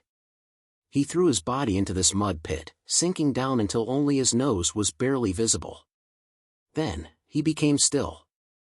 His mana slowed, his breath became shallow, and his stealth kicked in. He seemed to become nothing. He just disappeared. Even his senses retracted, making him blind to anything beyond his body. And he waited. When the first minute passed, Dirk became more confident. Then, another minute ticked by. Still, Dirk waited. 5 minutes passed. Those 5 minutes became 20. Then, an hour went by. Dirk remained where he was. Even when 8 hours had gone by, he remained absolutely still, not so much as taking a deep breath. Like that, an entire full day passed. Then, another day passed. The mud over Dirk had long since hardened, but he still remained. He didn't even fall asleep, forcing himself to stay awake. It was only when Dirk reached the 60th hour that he shifted. His senses suddenly extended back out, and he took in his surroundings. When he didn't detect any life, his body shook as he was flooded with emotion. But he quickly sobered up. His body suddenly rose, the mud around him cracking and sticking to his body. Dirk only wiped the mud out of his ears and off his mouth, leaving the rest. Then, he turned toward the direction opposite to the mountain, running away. It was night as Dirk ran, and despite having stayed awake for 60 hours, he ran with vigor. In fact, he was actually not that fatigued. His blood destruction was hard at work, keeping his body in prime condition. So Dirk ran with close to his full strength. He sprinted and bounded from 1 mile to the next. Along the way, he tore off and burned his jumpsuit with a soft flame. And when he covered himself back up with mud, he continued running. Like that, he traversed 10 miles. When he got to this point though, he stopped in his tracks. Go search that area. The commander said that they can't be that far. Dirk lowered himself to the floor as he heard voices. They were Azura's men, and they were obviously searching for the ones who escaped. Thinking, Dirk narrowed his eyes before silently slipping away. There were 4 men in this group, and all of them were scouring their surroundings, searching for any sign of life other than bugs and wild animals. 1 man was sticking behind the other 3. He casually glanced around occasionally. He obviously didn't want to be here. Suddenly though, he felt a hand grab his neck. Then, a knife slid into his back. He couldn't even scream as the knife rapidly stabbed him in the lungs and several vital areas.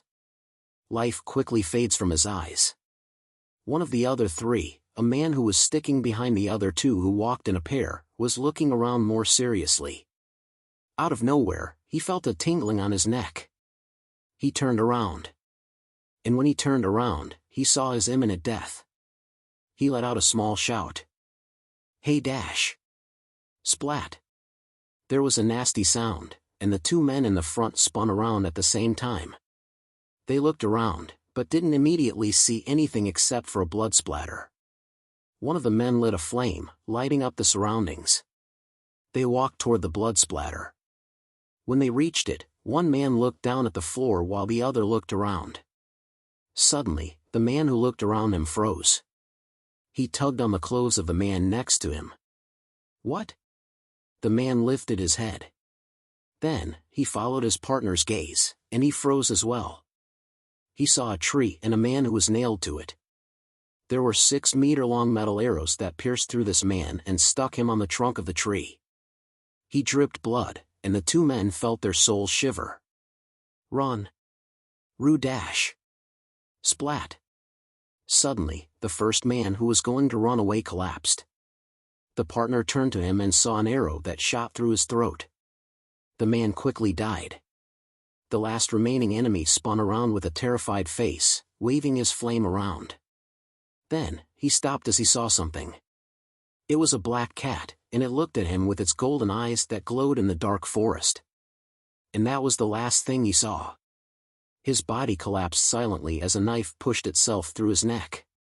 When the body fell, Dirk appeared behind it. He looked down at the man while the flame went out. His figure was shrouded in darkness once more. 4 enemies eliminated. Good job. Spite walked over, jumping onto Dirk's shoulder with an agile bound. The cat's tail laid itself across the back of Dirk's neck. Dirk continued to look down at the enemy he killed.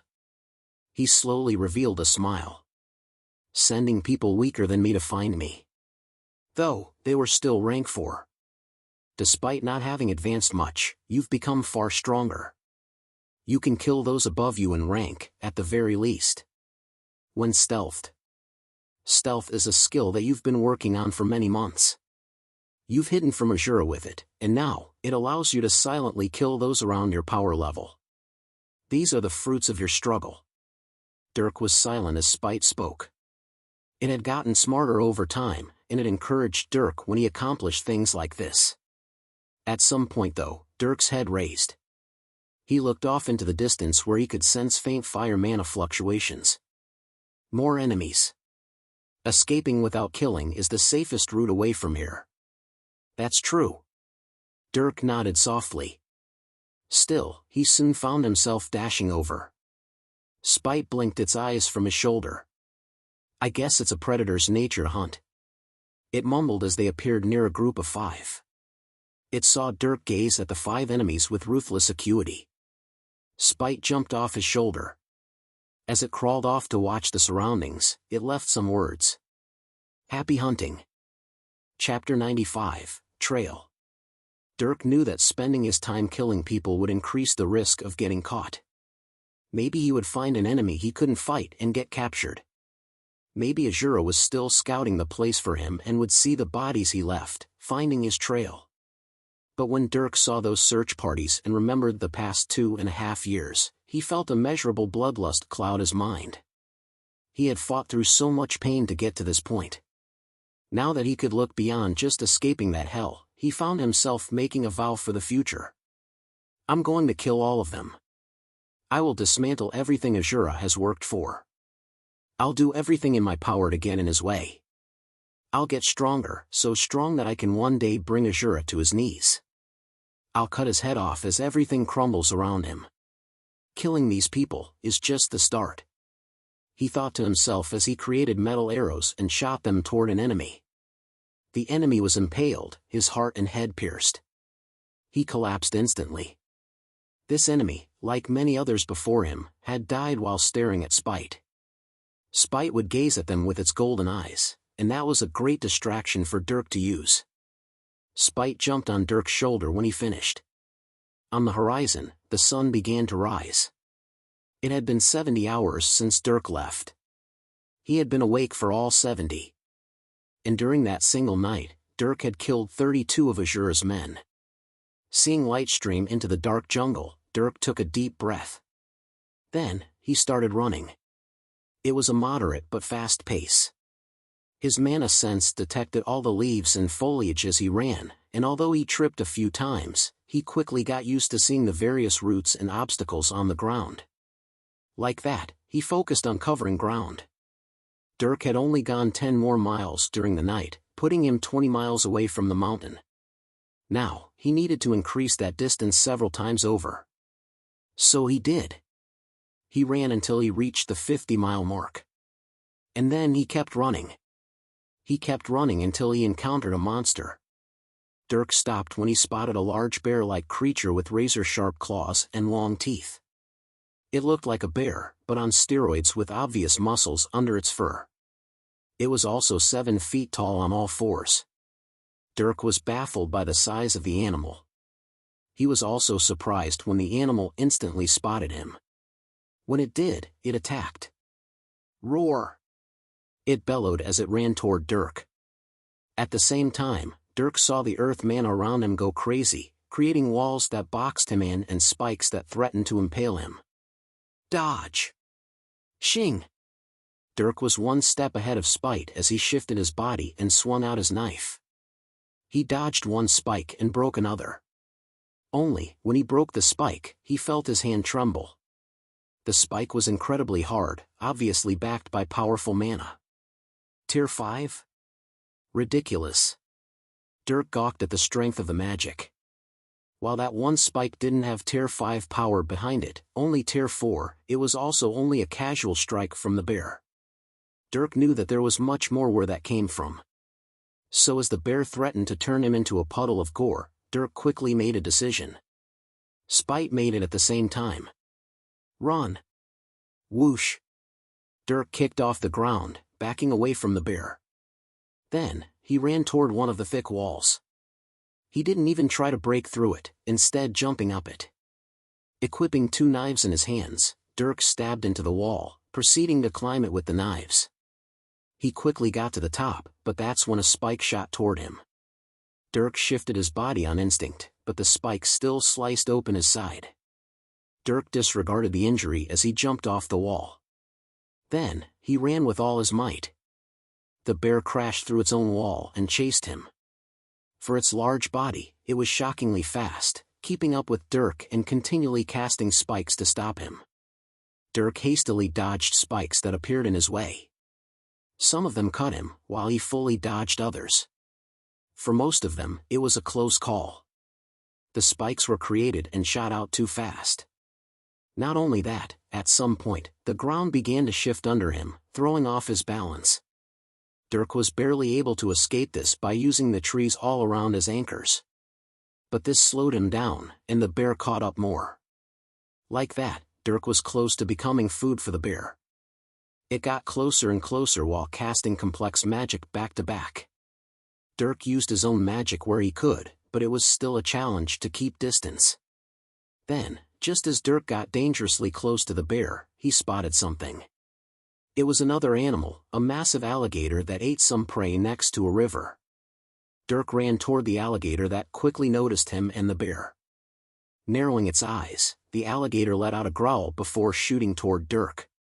Now, he was being attacked from both sides. Dirk didn't panic though. Right when he was about to be eaten 2 ways, Dirk's body suddenly disappeared in a black cloud. The 2 monsters collided, and then started to attack each other. 10 feet away, the cloud that shifted with speeds unattainable by running revealed Dirk's body. He sprinted off after his spell wore off. Good application of void walking. Spite complimented him as he took deep breaths. That had been the watered-down void walking spell. Dirk couldn't use that often with his limited supply of dark mana. Still, it had saved his life. Dirk continued to run as the 2 monsters roared in the distance. What the hell is with these animals? Azura told you that this is one of the most hostile environments within the Horizon Empire's territories. Turns out he wasn't lying. Guess so. Dirk shook his head. He really didn't want to encounter more like that. Unfortunately, he wasn't such lucky man. After another while of running, Dirk encountered a dark cloud within the jungle.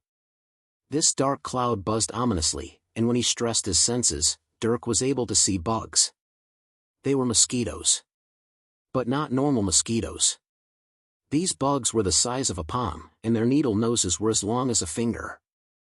Dirk shivered when he saw the thick cloud of them. There were hundreds. And they noticed him, too. Run! Spite rapidly made the best call, and Dirk instantly turned. He sprinted at full speed, faster than when he was running away from the steroid bear. Shit! He cursed though as the bugs rapidly caught up to him. They used wind magic to zip through the air. Dirk was stabbed by one, and he felt a horrible numbing sensation from the wound. He slapped the bug, causing it to explode on his arm. Fire! Spite yelled. The next moment, a magic circle appeared on Dirk's hand. Fireballs were created, and he launched them toward the dark cloud. Boom! The fireballs exploded, engulfing the swarm in flames. However, many of the mosquitoes used wind magic to keep the flames away, mitigating damage. They continued. So Dirk kept throwing out fire like he was a human flamethrower. Gradually, the swarm died down as he stressed his mana breathing. But it wasn't enough. Dirk's head throbbed as he threw out one last magic. The swarm was reduced to only 30 mosquitoes, but Dirk was certain that getting bit by that many would kill him. But he was tired. His fatigue built over 70 hours and wounds from the steroid bear's spikes were catching up to him. Still, he ignored the pain as he activated his anima, preparing to take them on personally. It was then though that he heard an odd sound. Splat! Dirk saw a red streak fly through the air, taking one of the mosquitoes with it. Then, there were 29 more red streaks, and all the bugs disappeared from the air. Rib bit. Dirk heard the deep sound of a frog. Turning, he really did see frogs. He saw a lot of frogs. Growl. An army of frogs. One frog stood in front of 100 others. This one frog was nearly 5 feet tall, and all the other frogs were a foot or two in height. Dirk was no longer surprised as the leader let out low growling noises. I'm gonna die in a jungle. We've gone from the predators to the prey. Still, a gazelle can outrun a lion.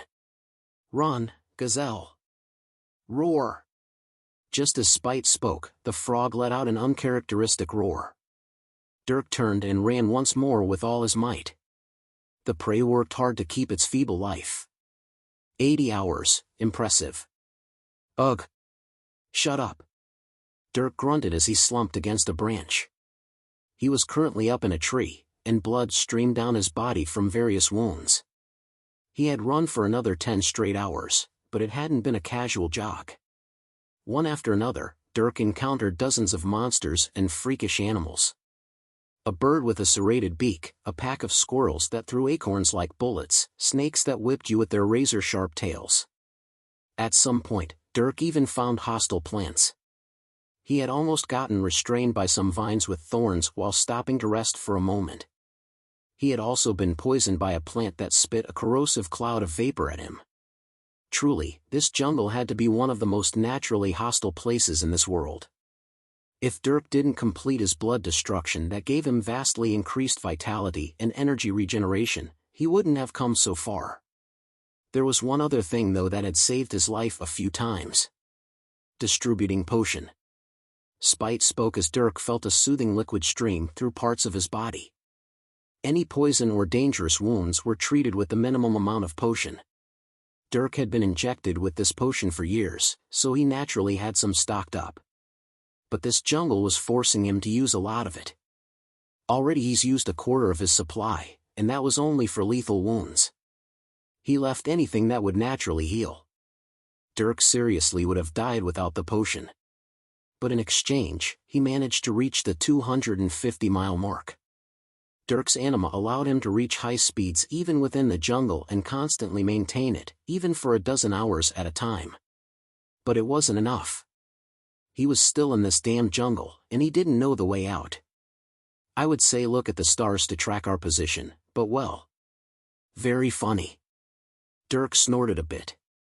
He had in fact thought of the same thing, but he quickly remembered that he couldn't sense anything beyond 30 meters around him. And he also had to sense it through mana. It was truly tragic. It was at that point though that Spite found itself thinking. We see things through mana. We see solid objects with earth mana, heat sources with fire mana, and biological nervous systems with lightning mana. So would we use dark mana to see dark things? See the dark? Yes? Spite was unsure of itself, but Dirk's interest was piqued. The dark element was the only one of his attributes he didn't use to sense things. Unfortunately, Dirk didn't exactly have the mind right now to do experiments. He eventually shook his head. We can think about that later. For now, I need to get at least a minute of sleep. Of course. I'll keep watch. Thanks. With a nod, Dirk rested his head against a branch. It only took 3 seconds for him to fall asleep. He had been awake for over 80 hours and running for 20. Sleep was overdue. Spite diligently watched the surroundings in its cat form, making sure nothing would sneak up on them. What do you mean, you didn't find him? In a city on the outskirts of the Empire, Cecilia was standing in a small reception hall within a mansion. Her eyes were haggard, but sharp. But she was also reserved. She faced a single man, and in front of him, she didn't dare speak harshly. This man stood 7 feet tall, towering over Cecilia with a large body sculpted with muscles that his clothes did nothing to hide. He wore glorious robes that fluctuated with intense power, his head covered in blazing golden hair that looked both wild yet tamed, and a single crest that carried the weight of absolute authority. Yet, even without the crest, this man commanded valiance and respect beyond all others. His sharp face and flowing hair made him look like the world's hero. Emperor Horizon, the ruler of the Horizon Empire. About 6 months after Dirk was taken, the Emperor himself personally stepped out.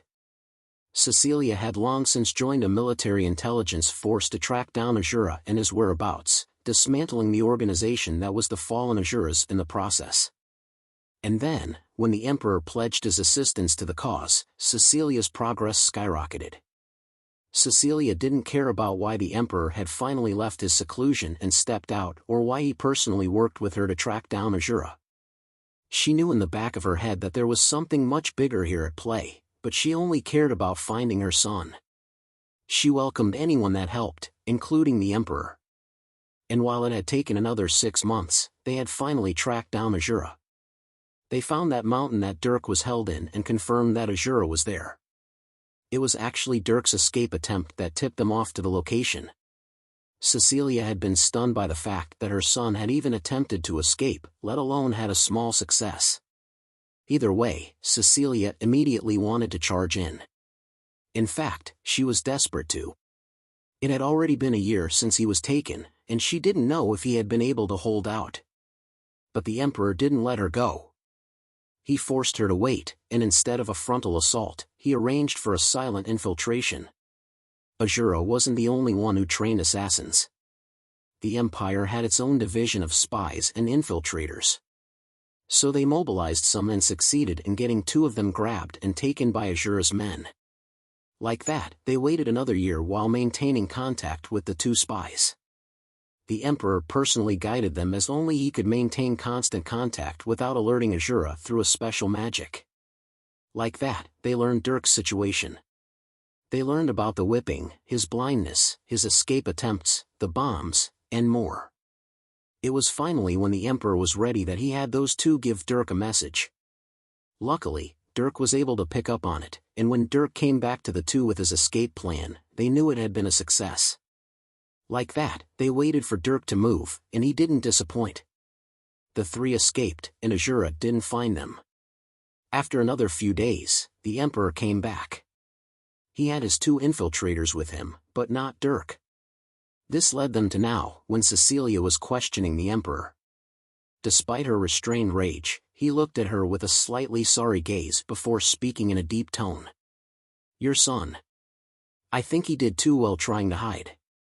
After I confronted Azura, I did some light searching so as to not alert the man.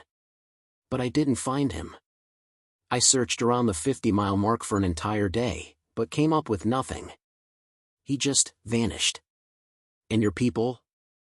They released some signals after a while. Both of them were close to dying when I found them. The monsters in that jungle are vicious. Cecilia was silent. The Emperor smiled as she started to worry though. But don't worry. We picked up on something else. What? It was around 70 hours after the escape, but some of our men sent to intercept Azure's men encountered bodies. We counted 30 intact corpses as well as a few others that may have been eaten by animals. All of them were killed by metal arrows to the head and hearts, knives to the lungs, sliced tendons and arteries, severed necks. The handiwork of an assassin. It was impressive, seeing the images. The Emperor tossed a crystal shard to Cecilia when he said that. She grabbed it, and data was streamed into her mind. She saw myriads of images, including some eerie ones of corpses nailed to trees. The Emperor let out a breath. We know his direction, but not his location. For now, he's heading toward a city. I suggest you take a small group of men and wait there, maybe scout out the path he would take. In the meantime, we must continue our work with dismantling that training ground. They've put up a heavy resistance, but I plan on going personally in a couple of hours to take control of the situation. I will heed your advice. As you see fit. I'm sorry I couldn't find your son, Lady Strider. Or, perhaps maybe that's a compliment to his abilities. The Emperor walked out of the hall as he left those words. Cecilia half nodded to him. Then, she left with a blur. She rushed to follow the only trail she had. Chapter 96, Jungle of Death. Dirk was able to sleep for 6 hours, which was an amount of time he was more than satisfied with. When he woke, he continued running in a single direction. Dirk made sure he didn't turn or run in zigzags so as to get out of the jungle as fast as possible. Because the longer he stayed in the jungle, the higher the chances of him being killed were. Shing! Dirk swung his knife, slicing a snake in half. While he ran, it had suddenly jumped off a tree, shooting at him like a bullet. It had been a surprise attack, but Dirk's instincts and reflexes allowed him to move before he even thought about moving. Dirk encountered dozens and hundreds of monsters of all types. Many of them were camouflaged, and even with Dirk's heightened mana sense, he had a hard time seeing them. But under such high stress where he was forced to spot his enemies or be killed, Dirk's senses sharpened to their utmost degree. Dirk had already done experiments with the limits of his mana sense. His mana sense extended out in a 30-meter radius, giving him a clear and sharp view of anything within that radius. Beyond that, Dirk was only able to faintly make out images, and this faint sense dropped off for around 100 meters before fading into nothing. That meant that beyond 100 meters, Dirk was absolutely blind. But while his mana sense may not have been as nice as vision, he was actually able to discover more than if he had his vision.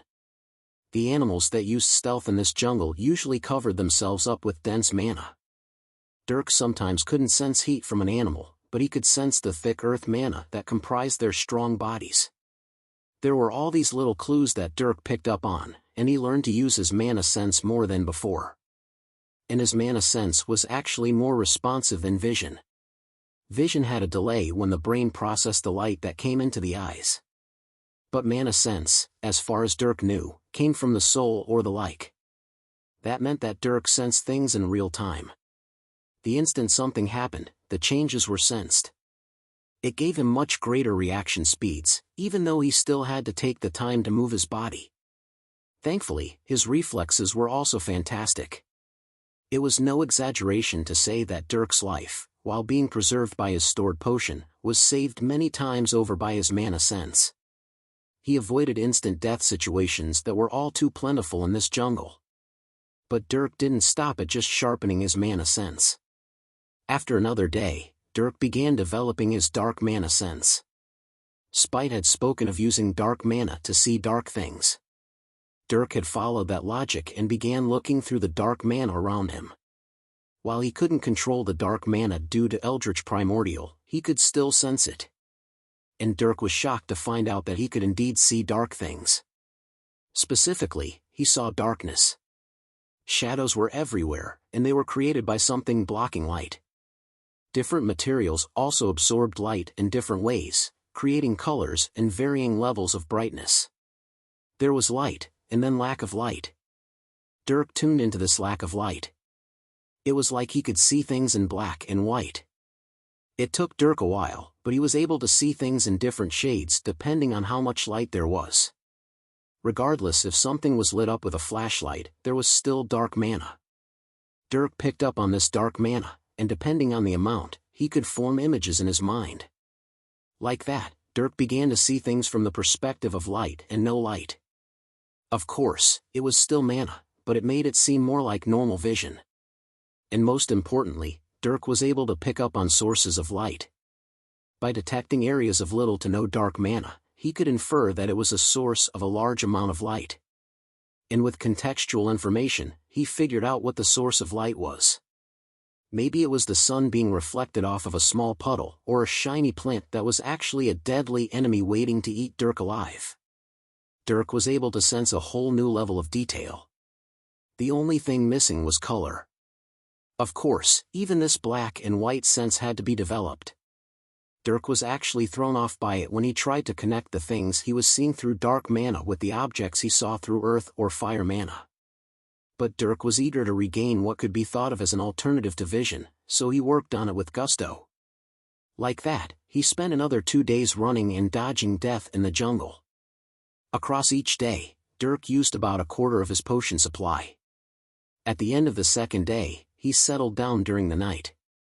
Damn. I can't keep going like this.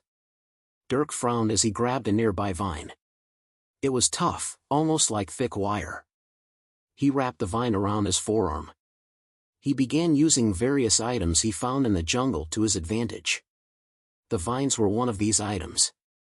Because they were tough, he began wrapping them around his forearms and calves, using them as a kind of armor.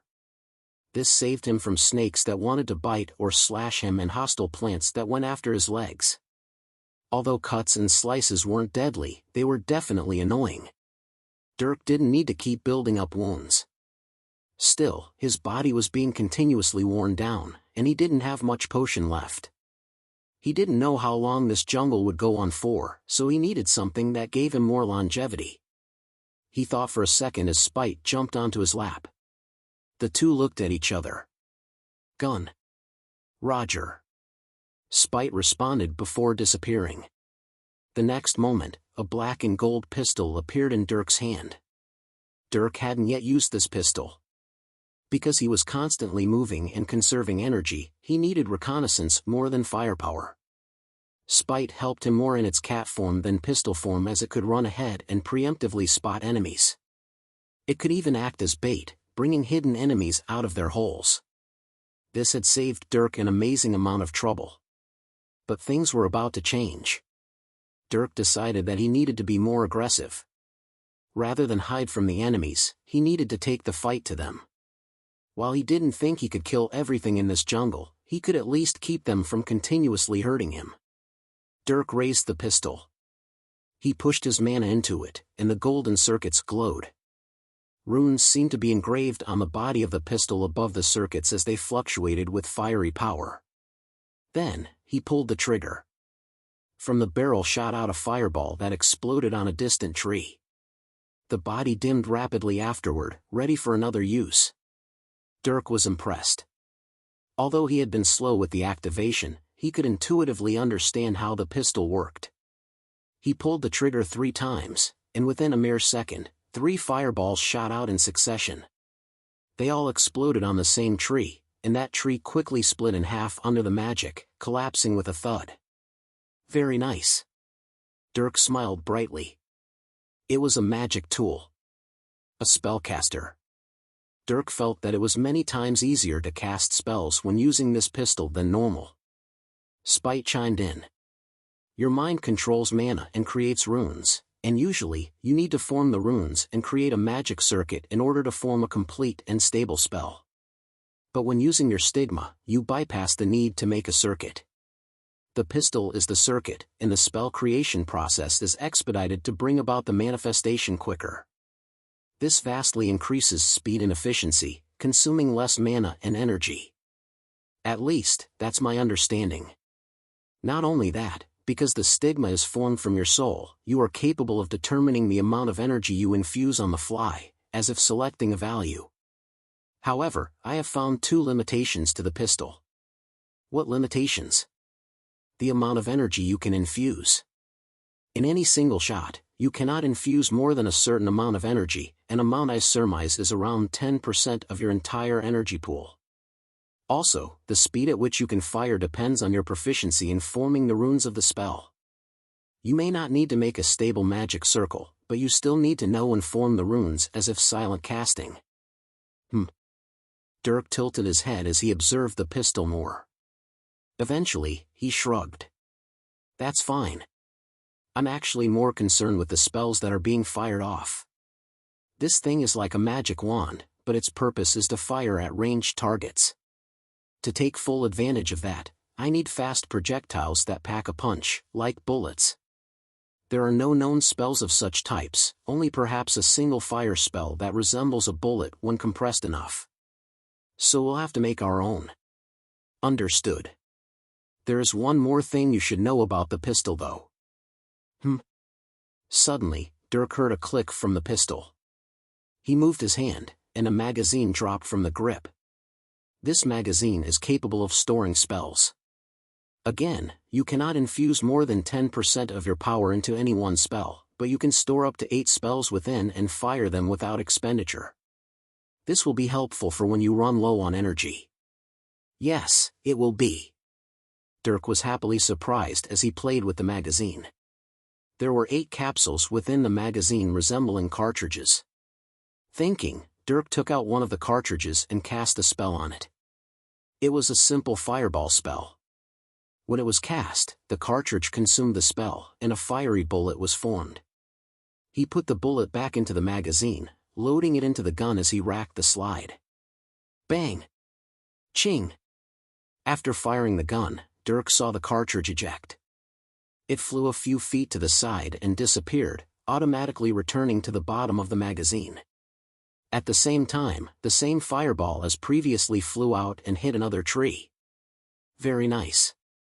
Dirk smiled even wider. The next moment though, he looked back at the body of the gun. On the side of it in the middle of the body, the golden circuits seemed to come together at a single point. And at this point was an empty cavity a bit bigger than a marble. Dirk tilted his head. What's this cavity? I'm not entirely sure about its function, only that it connects to the entire circuit system through the gun, almost like a power nexus. So could I put something in there? Like a mana crystal? You would need to do so to find out. Alright. If I get my hands on one, then I'll try. Until then, let's load these bullets. That night, Dirk took some time to load his gun. He only loaded 5 bullets before being exhausted of all his energy, but those were 5 potential lifesavers. He was more than happy, and fell asleep content. The next day, Dirk took the fight to the jungle. Ching! His pistol constantly released fireballs and arrows at various enemies that appeared in front of him. It consumed more energy, and focusing on the enemies for any amount of time slowed him down. But he was wounded much less, and by extension, had to use less of his life-saving potion. More than that though, Dirk seemed to have too much fun with his new toy. Ching! He smiled as he fired a small metal arrow at a monkey. It had swung around and harassed him for a while, throwing rocks faster than a professional baseball pitcher. But this arrow was perfectly placed, and the monkey was nailed to a branch. It screamed only for a moment before another arrow ended its life. Although Dirk didn't have bullets, he could still cast similar magic. He found himself using arrows despite their slow projectile speed. And with his accuracy, there was very little he couldn't hit with absolute precision. Of course, some animals were just too fast.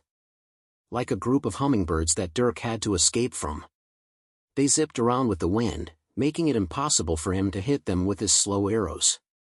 In the end, Dirk had to use 3 of his prepared spells, releasing 3 huge fireballs that burned most of them, as well as the surrounding forest, to a crisp. And so, Dirk ended his thrilling day when night fell. He dug himself a hole underneath a tree and used it as his tent. He frowned as he reflected on the battles he fought. Spite sat on his lap in its cat form. I need to be able to see farther. This had been a problem for a while now. Dirk could only see clearly for 30 meters around him. After that, it was a blur that only got worse for 100 meters. Realistically, Dirk could only make out objects up to 50 meters away. The rest was too blurry to make absolute judgments. At first, Dirk had thought that his dark mana sense could fix that. Light came from everywhere, so no matter how far, he should be able to pick up on different shades of light, producing black and white vision. But that proved to be much more difficult to do than he initially thought. He still often found his dark mana sense to show different things from his other senses. He couldn't reliably trust it. So he needed something else. Something that could give him at least a glance at something further away than 50 meters. And Spite had a good idea. Sonar. She spoke a concept only known to him who came from Earth. Sonar creates pulses of sound that spread out and return when they hit something. You can do that with mana. It won't be constant, but you should be able to catch glimpses of objects at a distance. Interesting. How would I do that? No idea. Spite quickly gave up. Although it was much more logical and interactive than the previous AI, it wasn't all-knowing. Most of what it said were merely facts that both of them already knew. Throwing out this idea was merely taking inspiration from Dirk's thoughts and memories. So Dirk got to thinking. Pulses of mana? No, that would be too obvious, wouldn't it? It would also consume a lot of mana. What about pulses of energy? Instead of sending out mana, I can just disrupt the mana already there by shaking it with energy. That would make the mana visible, right? Would it? How are you able to see mana in the first place? What causes it to be visible? That's a fantastic question. Let me know when you find the answer to it. Spite drooped its ears at the sarcasm, causing Dirk to chuckle and pet it. Dirk started petting Spite a lot more since it had such soft and warm fur. It was also the only physical interaction he had with anything that didn't involve killing right now. He just enjoyed it. Anyway, let's try it out tomorrow. Dirk ended the night with that. And the next morning, he was fighting for his life once more. Ching! Ugh! Dirk frowned at the headache that came over him. More so though at the bite wound on his leg. He could feel paralyzing poison stream through his blood vessels. After his nanites blocked off the vessels though, potion was injected, getting rid of the poison and healing Dirk. You have enough potion for 2 more lethal injuries. Dirk frowned even more at Spite's words. After a bit he just sighed. Do I need to slow my pace? Dirk pondered as he grabbed a vine, wrapping it around his bloody arm. After tying it, he sat down on a rock, squashing a couple large bugs that tried to crawl up his foot. The gun in his hand transformed back into a cat. Spite looked at him with its golden eyes. The longer you remain in the jungle, the more enemies you face. But I run into enemies too often if I move fast. Well, it is a jungle. Problem is my stealth doesn't help as much as it should. That's because you're not remaining absolutely still and cutting off your senses. So do I slow down? The longer you remain in the Judash. I get it.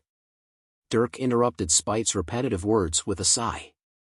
There was no good way to avoid enemies and injury in this place. Even when Dirk did use stealth, hawk-like enemies would always spot him one way or another. It seems like you're getting closer to the edge though. Spite spoke those words of confidence. After a while, Dirk noticed the stronger enemies become scarcer.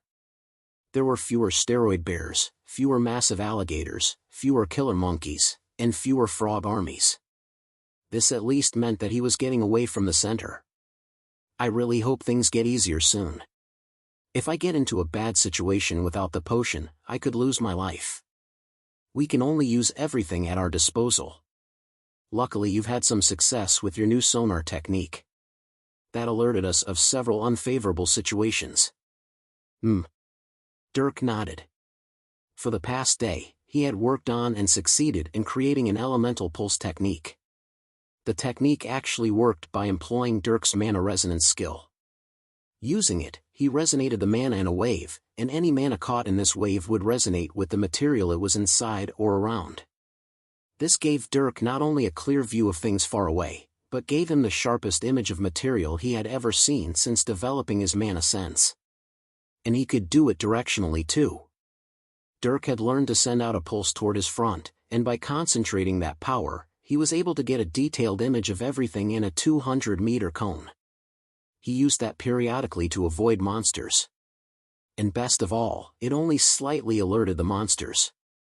Their heads would raise and they would look around, clearly having felt something. But they wouldn't know from where. This allowed Dirk to retain a bit of stealth. It was incredibly useful, and that was only the crude prototype. There was still a lot of refining to do. I really have a lot of spells to work on. Nothing like practical tests to make them better. Practical tests are usually better when my life isn't at stake. Stress makes you sharper. That's true. Dirk smirked as he ruffled the cat's hair. After that, he called it a night. He hoped there wasn't much farther to go, or at the very least, that there weren't any difficult enemies in front of him. Chapter 97, City. Dirk ran for another 2 days. The first day got a bit easier. Dirk actually didn't use up the rest of his potion. Thanks to his elemental sonar, his dark mana vision, his improving stealth, his pistol stigma, and his sharpening reflexes, he was able to avoid more death and injury. Not only that, but he remembered another ability he had gained upon completing blood destruction. He could use aura, a power that gave his fists vast destructive power. Dirk didn't find too much use for this though. Most of the strong monsters he found were too tough to be wounded by his weak attacks or too dangerous to even approach. He was mostly defending, and any attacks he did send out were mostly ways to distract and divert, allowing him to escape. Dirk couldn't get into head-on fights and let his wounds build up, even though he had decided to play more aggressive.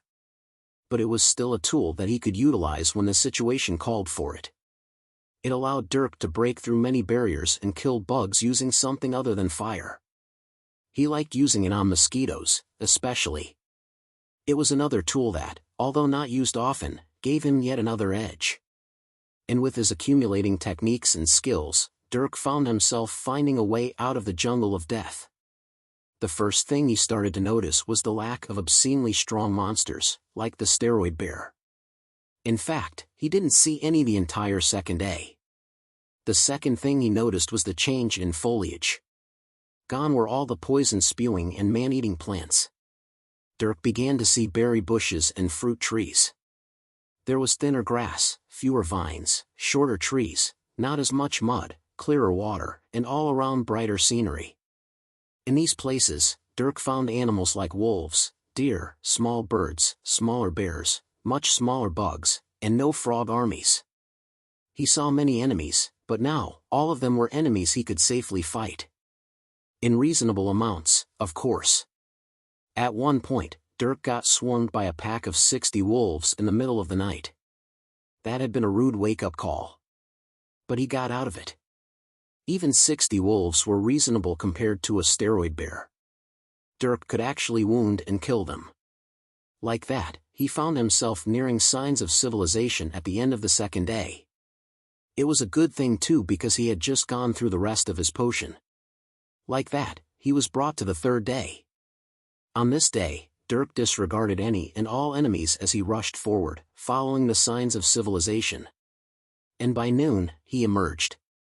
The frontier city of Kalaba.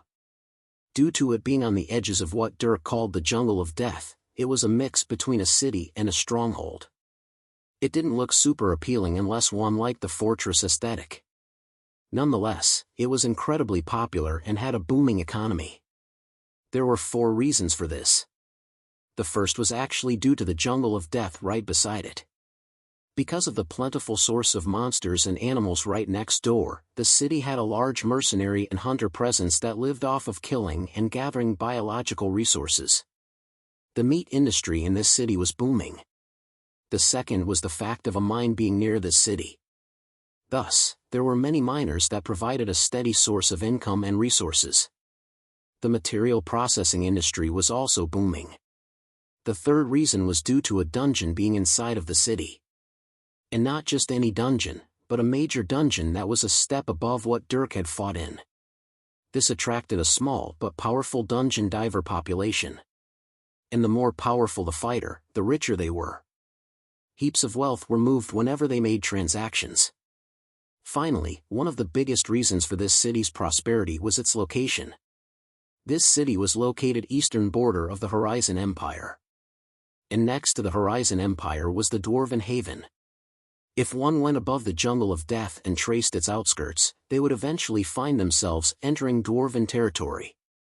The Dwarven Haven and Horizon Empire traded often, both diplomatically and commercially. In fact, the two empires had a fantastic standing with each other due to all this trade. It boosted both their economies. And a large amount of this trade funneled right through the frontier city of Kalaba.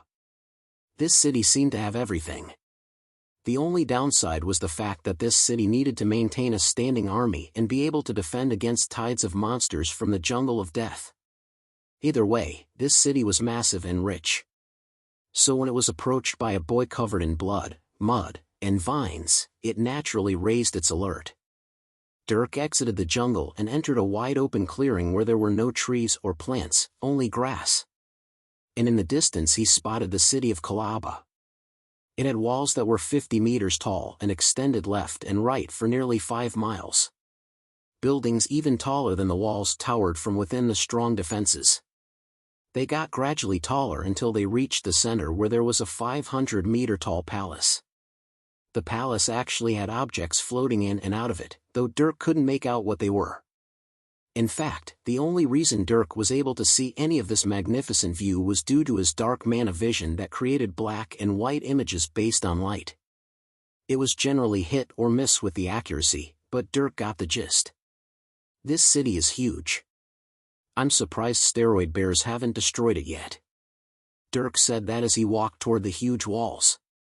There were about 500 meters of grassland between the edge of the forest and the walls, so Dirk stuck out as he approached. After getting closer and letting out some elemental pulses, Dirk was able to find the gates to the city. The gates were naturally huge, and there was a long line of wagons and people flowing in. But Dirk didn't plan to enter the normal way. He didn't forget that Azura was probably looking for him, so he couldn't attract attention. Thus, his brain warmed up a little as he thought of a way in. Ah, damn. The hell is that smell? Which one of you are letting your cheeks puff? Not me, boss. It was definitely Jeremy. Ha. Mine don't smell this nice. A dwarf waved his hand as an odor suddenly washed over his group. They were rolling in a wagon up to the gates, eventually getting stopped by the guards. ID check, please. Right here. The head dwarf pulled out a card when requested. The guard had an orb in his hand, and he inserted the card into the orb. When it glowed green, he took it out and handed it back. All good. Are you transporting any goods that are on the list of illegal contraband? As if I would tell you. Sure.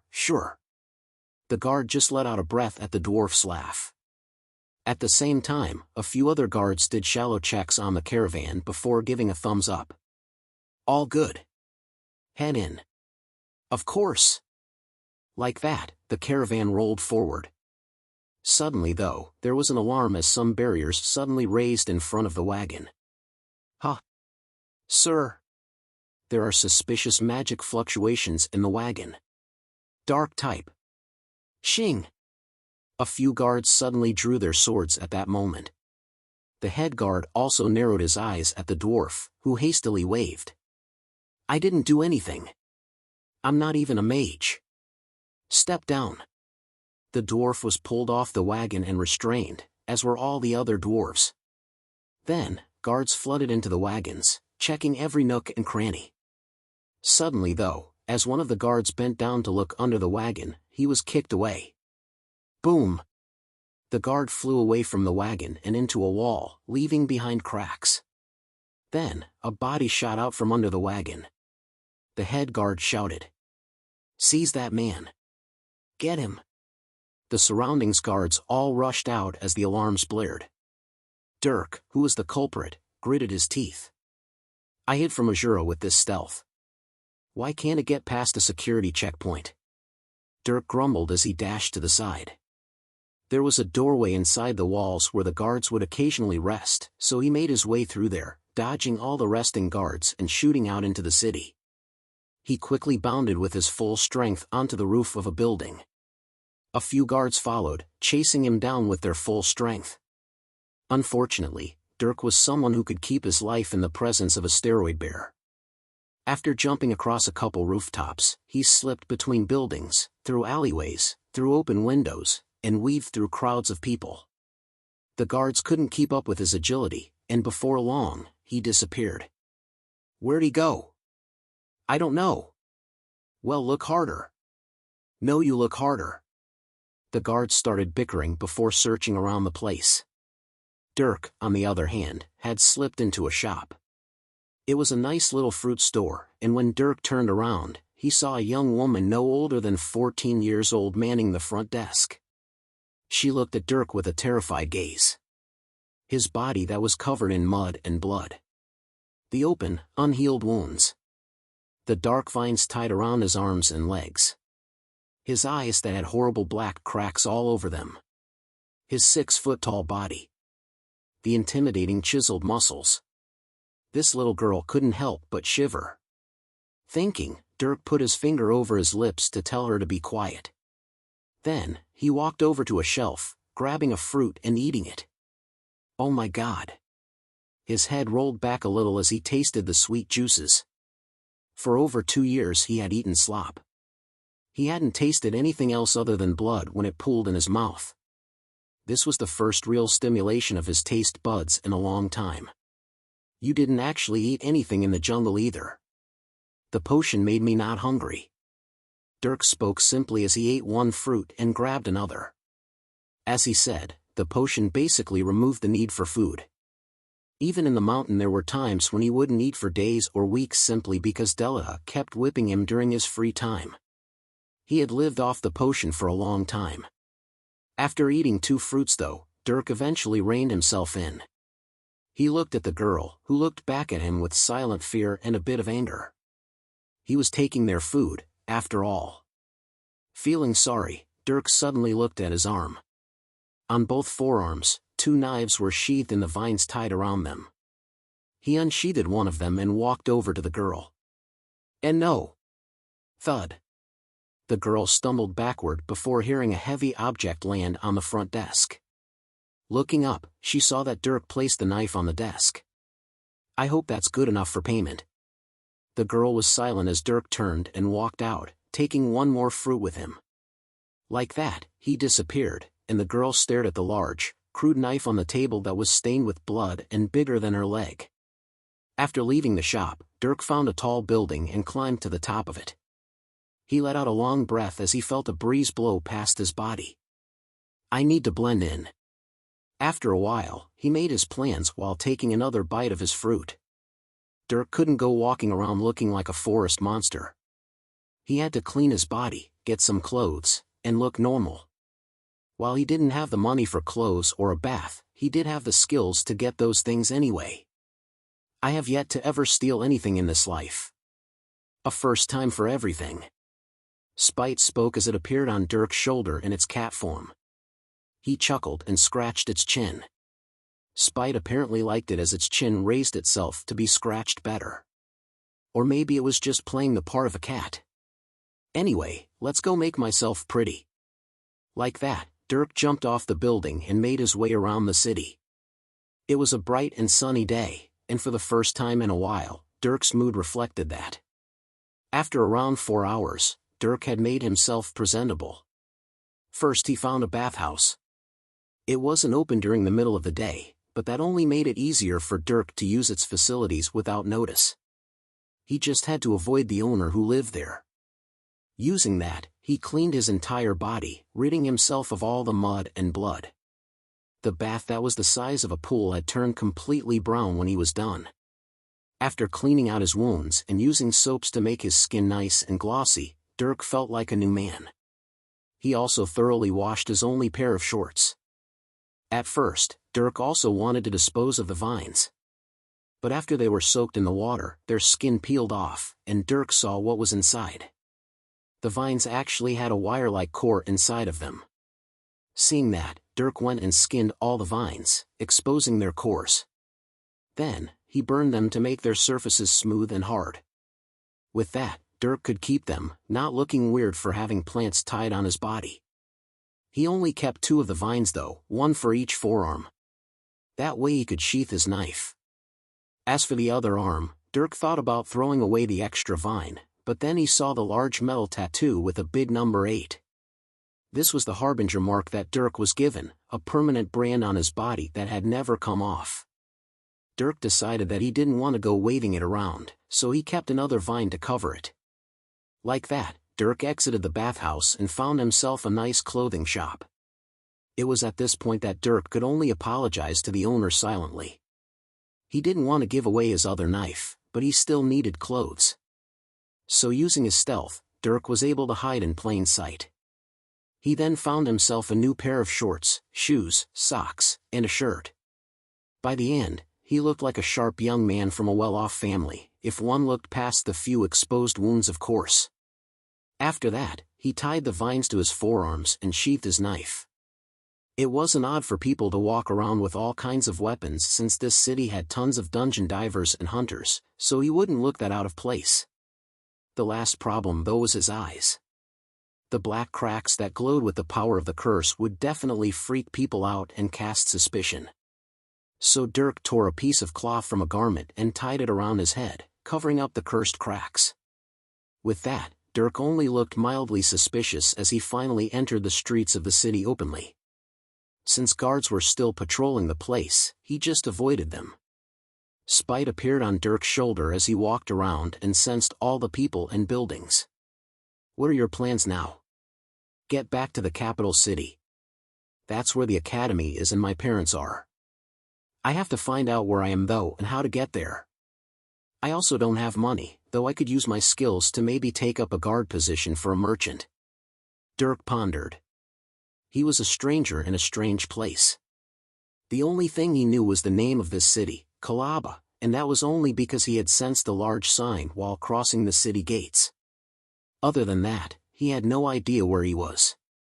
So he wandered for a while, pondering what he would do. At that moment though, he suddenly felt a wave of dark mana. Dirk's senses shook a bit as he turned his head. On the rooftop of a large building, there was a woman dressed in black. Dirk saw her, and his eyebrows raised. Cecilia had long since arrived at the frontier city of Kalaba. With her came a dozen subordinates. All of them were assigned jobs. 4 of them were assigned to the 4 city gates into the city. The other 8 people were told to scour the nearby jungle for people. They were to report all anomalies. It had been a few days since she did this, and with each passing hour, Cecilia got more and more anxious. That was, until one of her people came running back to her. "Madam." "Speak." "The East Gate." There was a commotion when a suspicious person was caught by our special dark mana detectors. They ran off and escaped the pursuing guards not long after being spotted. "What did they look like?" Cecilia suddenly stood from her seat with seriousness. The man hastily spoke. "Tall, completely covered in mud, and they smelled. He skillfully evaded capture, so we don't know where he is." "I understand. Assign patrols to look. I'm also going." Saying that, Cecilia almost ran out of the building, disappearing to the East Gate. The man also ran out, going to give orders. After that, Cecilia scoured the city around the East Gate for hours. She didn't find anybody at the edges near the walls, so she gradually made her way deeper in. She sent out waves of dark mana to skin everyone in the vicinity, constantly going from area to area. For a while, her hope that had spiked began to go down. But then, the 4th hour came. Cecilia let out a wave of dark mana from atop a roof. The people in the vicinity felt something faint, but generally disregarded the odd chill that washed over them. For a minute, Cecilia stood still. She processed the information she received, simultaneously looking around at everybody. But then, she was interrupted. She turned as a young man jumped onto her same roof. She froze. The young man looked at her. To Cecilia, he might as well be a stranger. He didn't look like her son, that little 13-year-old boy. But she could feel it. Perhaps it was her motherly instinct, or the sharp jawline. But she immediately knew. Dirk? She barely spoke, her voice already cracking under emotion. Dirk smiled back at his mother, someone who he had longed to see for a really long time. Hi Mom. Chapter 98, Withdrawals/Adapt. Cecilia couldn't seem to move. She felt like she wanted to dive to her son, embracing him right then and there. But then she remembered what had happened. Dirk had spent 2.5 years at Azura's mountain. She had already heard of the hell he had gone through. Getting whipped every single day, his tolerance rising so much that they used the level 10 whip on him. He was constantly tormented, Azura constantly trying to break him. Azura planted hate in people's minds, using that to control them. She knew that more than anyone. She had heard the report from the 2 infiltrators. She knew that Dirk resisted Azura, that he resisted the constant torture. But she didn't know Dirk's state of mind. Did he hate her? Did he resent her for not being able to do anything for 2.5 years? Had Azura twisted him into some sort of monster? Just because he fought Azura didn't mean he was still on her side. She didn't know. For all she knew, he would attack and try to kill her as soon as he saw her. Or he would just spit at her feet and walk away, never wishing to see her again. She knew the hate Azura could fill people with. And she feared the worst. She feared that she lost her baby, the stoic child that liked her hugs but never admitted it. But she saw his smile. She saw how much he had grown, the wounds on his body, the bearing of a strong man.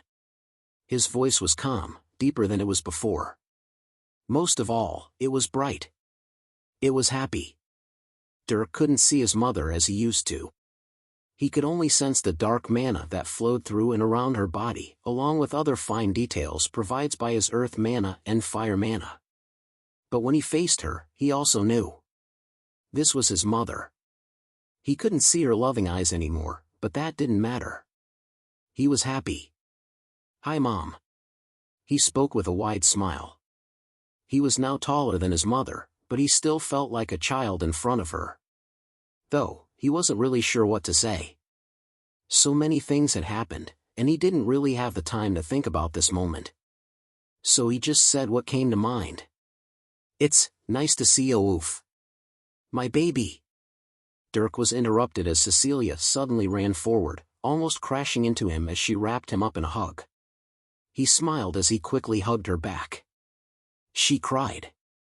I'm so sorry. I'm so glad you're safe. I'm so sorry I couldn't find you sooner. Tears poured from Cecilia's eyes as she grabbed Dirk with a shocking amount of strength.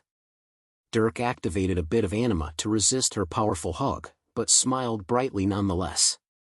It's okay, Mom. I'm back. I'm right here. My child is back. I'm never going to let you go again, Dirk. So does that mean I can't dungeon dive? He. Sniff. Cecilia couldn't help but chuckle. The two continued to hug, Cecilia's cries dying down. Do you hate your mother? She suddenly asked, causing Dirk to noticeably recoil. Cecilia felt his flinch and gritted her teeth a bit. She seemed to melt at the answer though. I love you, Mom. No amount of back scratching is going to change that. I love you too, my child. Your mother will always love you. Cecilia responded with a tighter hug when Dirk strengthened his own embrace. After another little while, they separated. Cecilia wiped her face and fixed her hair while Dirk shook out his now sore muscles. Ugh, I haven't cried like that in a while. You ruined my makeup, child. You wore makeup? I'll take that as a compliment. Cecilia huffed a bit with a bright smile. After making herself presentable, she turned back to Dirk and gave him a kiss on the forehead. Welcome back, sweetie.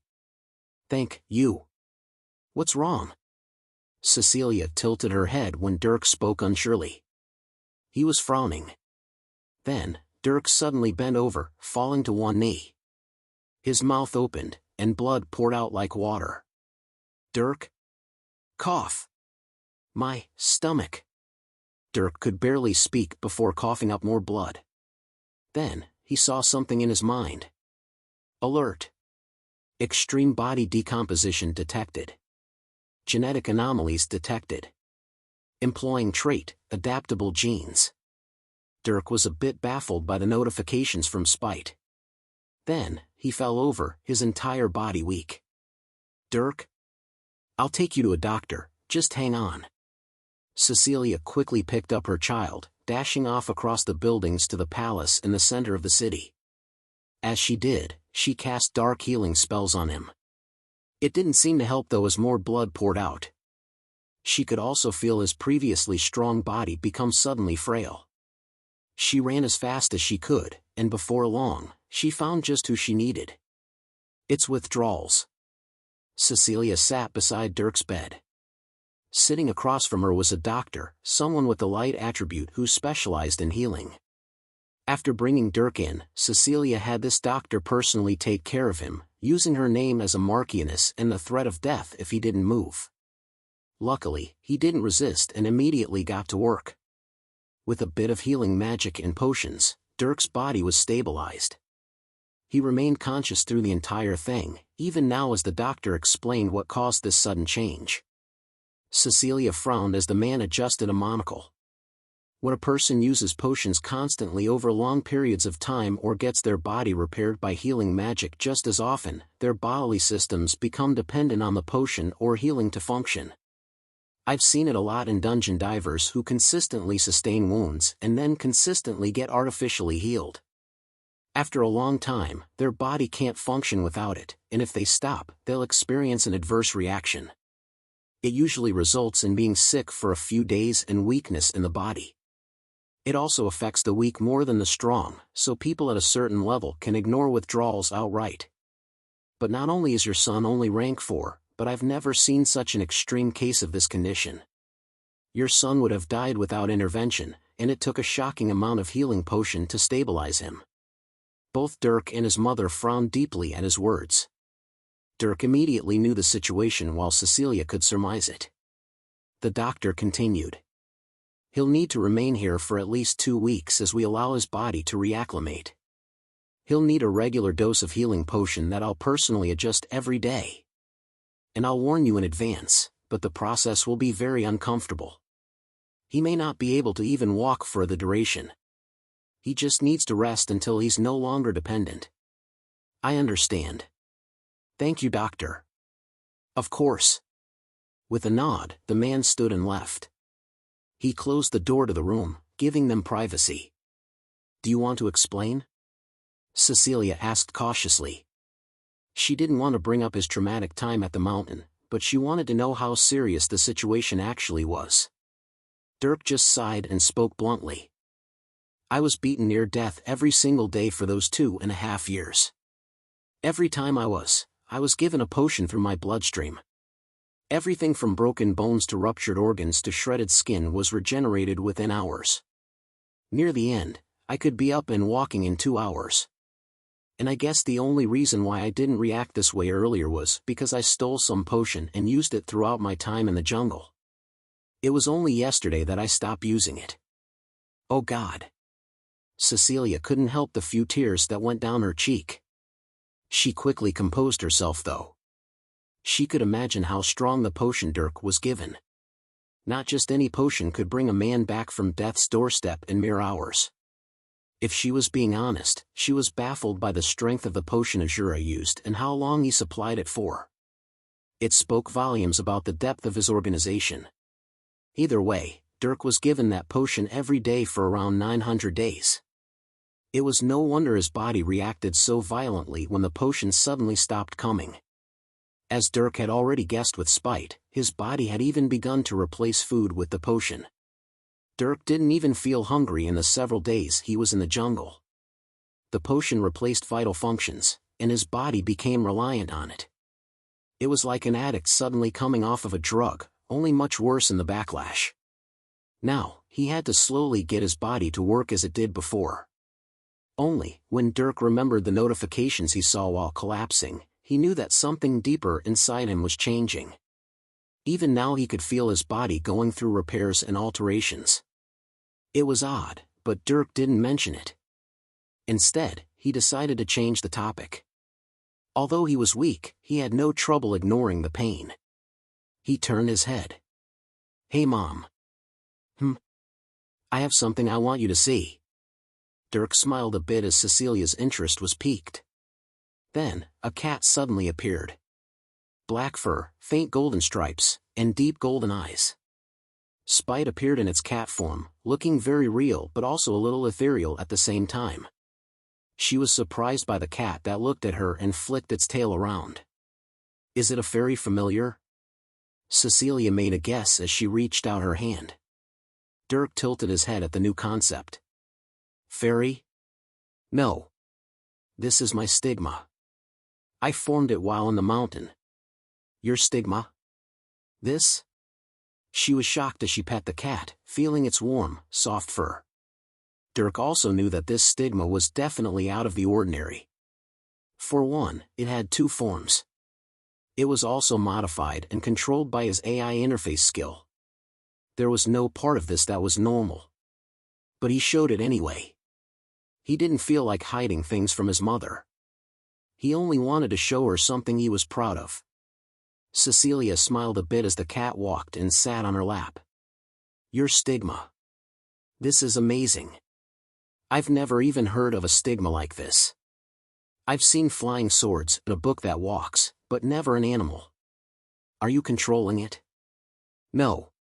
An independent entity. Is it a boy or girl? Or, I don't know if it's even a proper living being." Nonetheless, she was even more surprised. "This is by far the most unique stigma I've ever known of. What's it called on your profile?" "The Black Cat of Calamity." Calamity. She mumbled that word, finding it interesting. Thinking for a second, Dirk called back Spite. "There's also something else. It has another form." "Another?" Cecilia's eyes widened as the cat suddenly disappeared. In Dirk's weakly raised hand, the pistol appeared. He explained as she observed it. "It's a magic tool that helps with my spellcasting. With it, I don't have to form magic circles.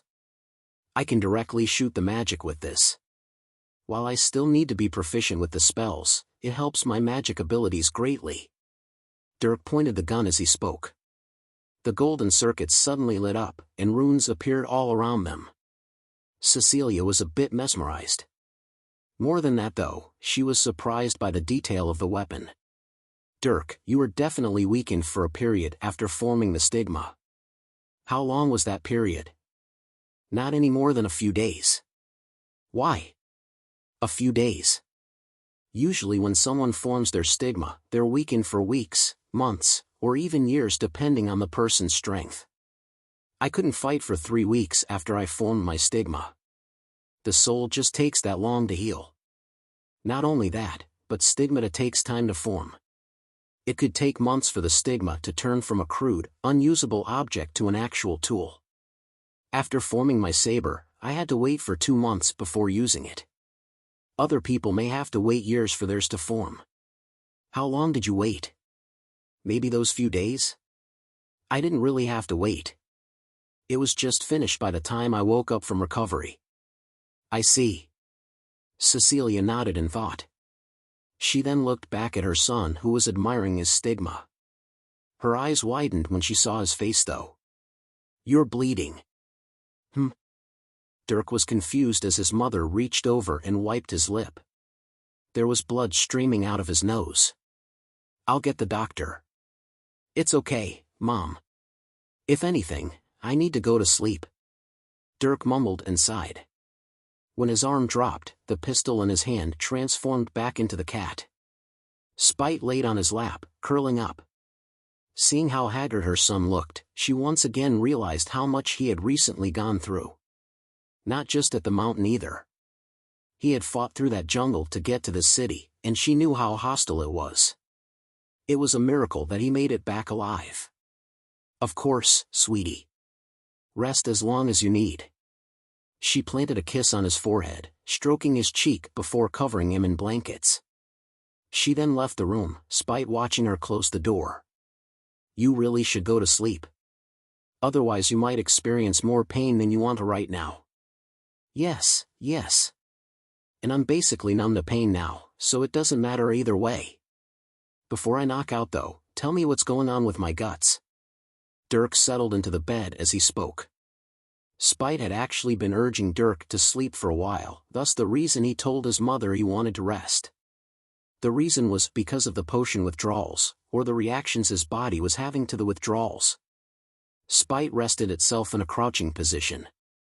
When the potion in your body ran out and ceased to provide its effects to your biological systems, your body began to both eat itself and decompose.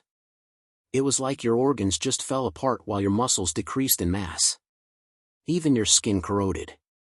There were very few parts of you that didn't immediately fall apart without the support of the potion.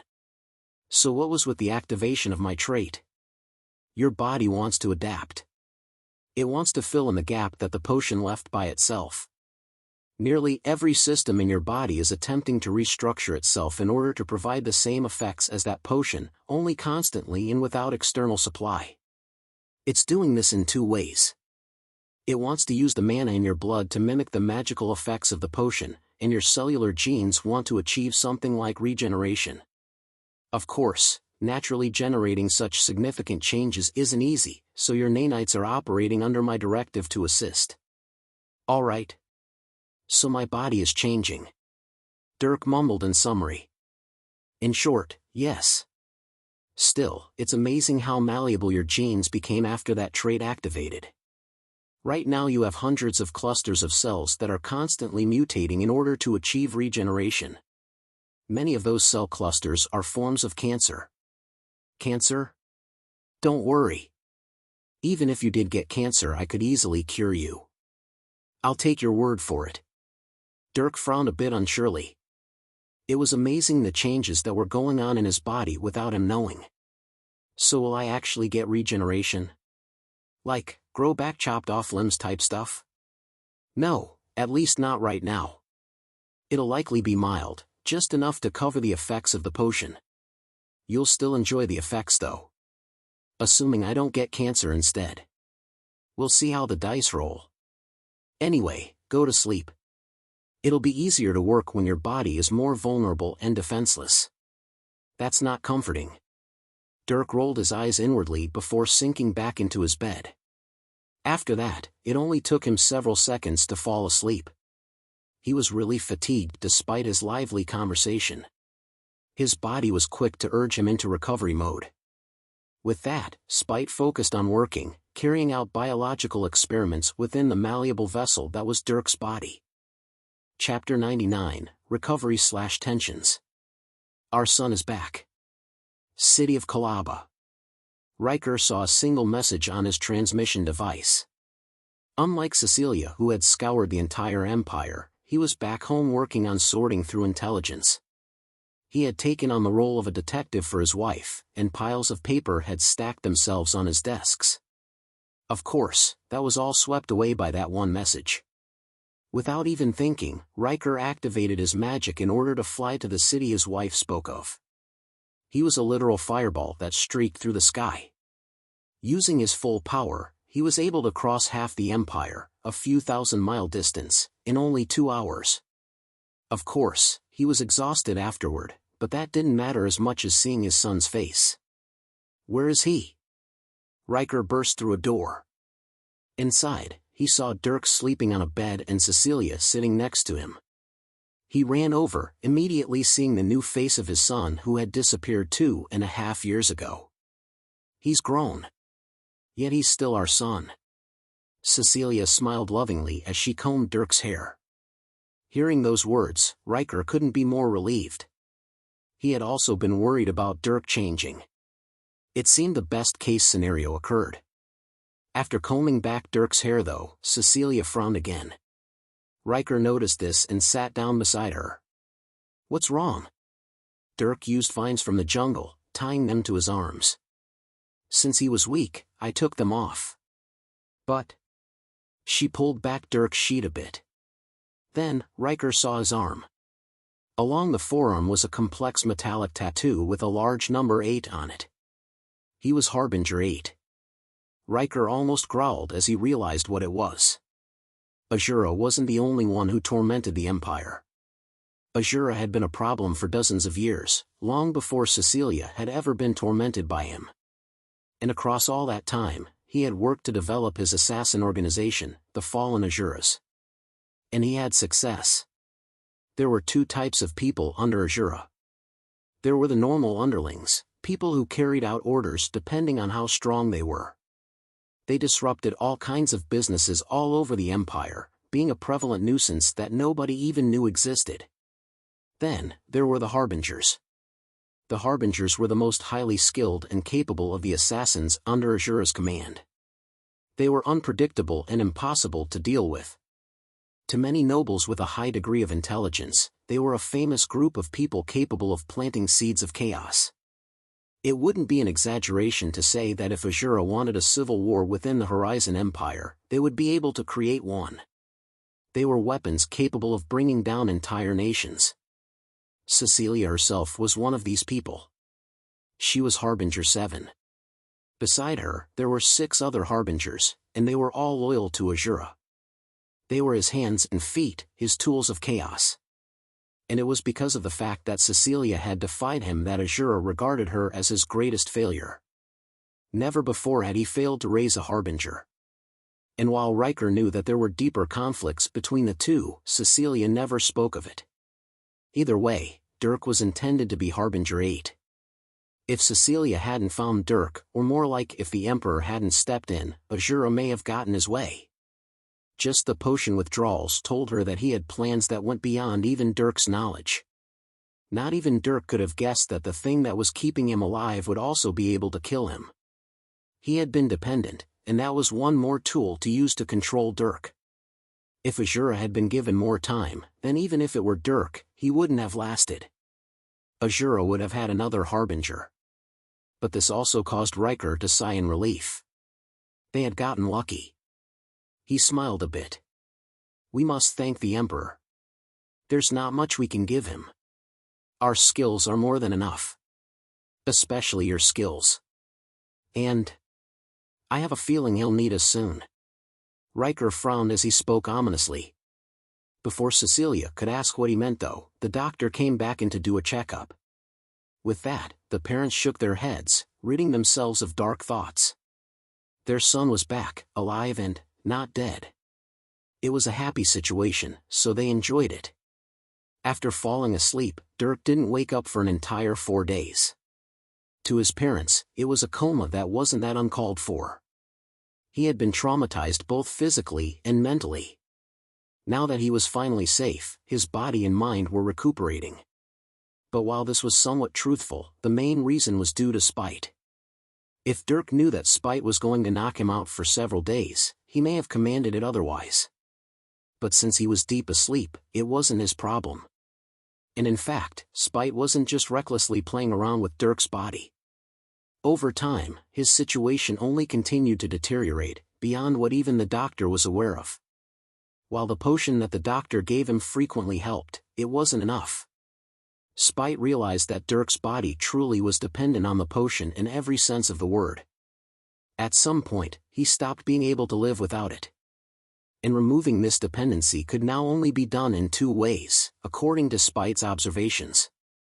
1, he could expel all his existing bodily systems like his organs and muscles and then regrow them. The regrown systems wouldn't be dependent. Of course, this method was close to impossible. And if he did go down that route, it would take years to recover. It wasn't feasible. So then there was option 2. Dirk's body needed to adapt, replacing the potion with natural genetic and magical systems. This was what Spite worked on. And Spite had small success. Dirk's genetic code was changed and adapted, slowing his deterioration. His blood that was filled with mana and anima also helped, seemingly attempting to replace the function of the potion automatically. After all, potions were both material and magical. But even after 4 days, Spite wasn't able to solve the root of the problem. Dirk's body continued to destroy itself, and only with the potion the doctor gave was he able to stay alive for a bit longer. It was no longer a matter of weaning him off. It all came down to when his body adapted. It was on the 4th day of his sleep though that something outside happened. Spite had always sat with Dirk and watched the surroundings, keeping a keen eye out like an actual cat. So when a man came walking into the room followed by Dirk's parents, Spite turned its attention. Spite was like Dirk who saw things through mana. Thus, when it saw the dark mana around the man be purged in its entirety, it raised its vigilance. Even more so when it felt pressured by the man's presence. He was a beacon of absolute power. Growl.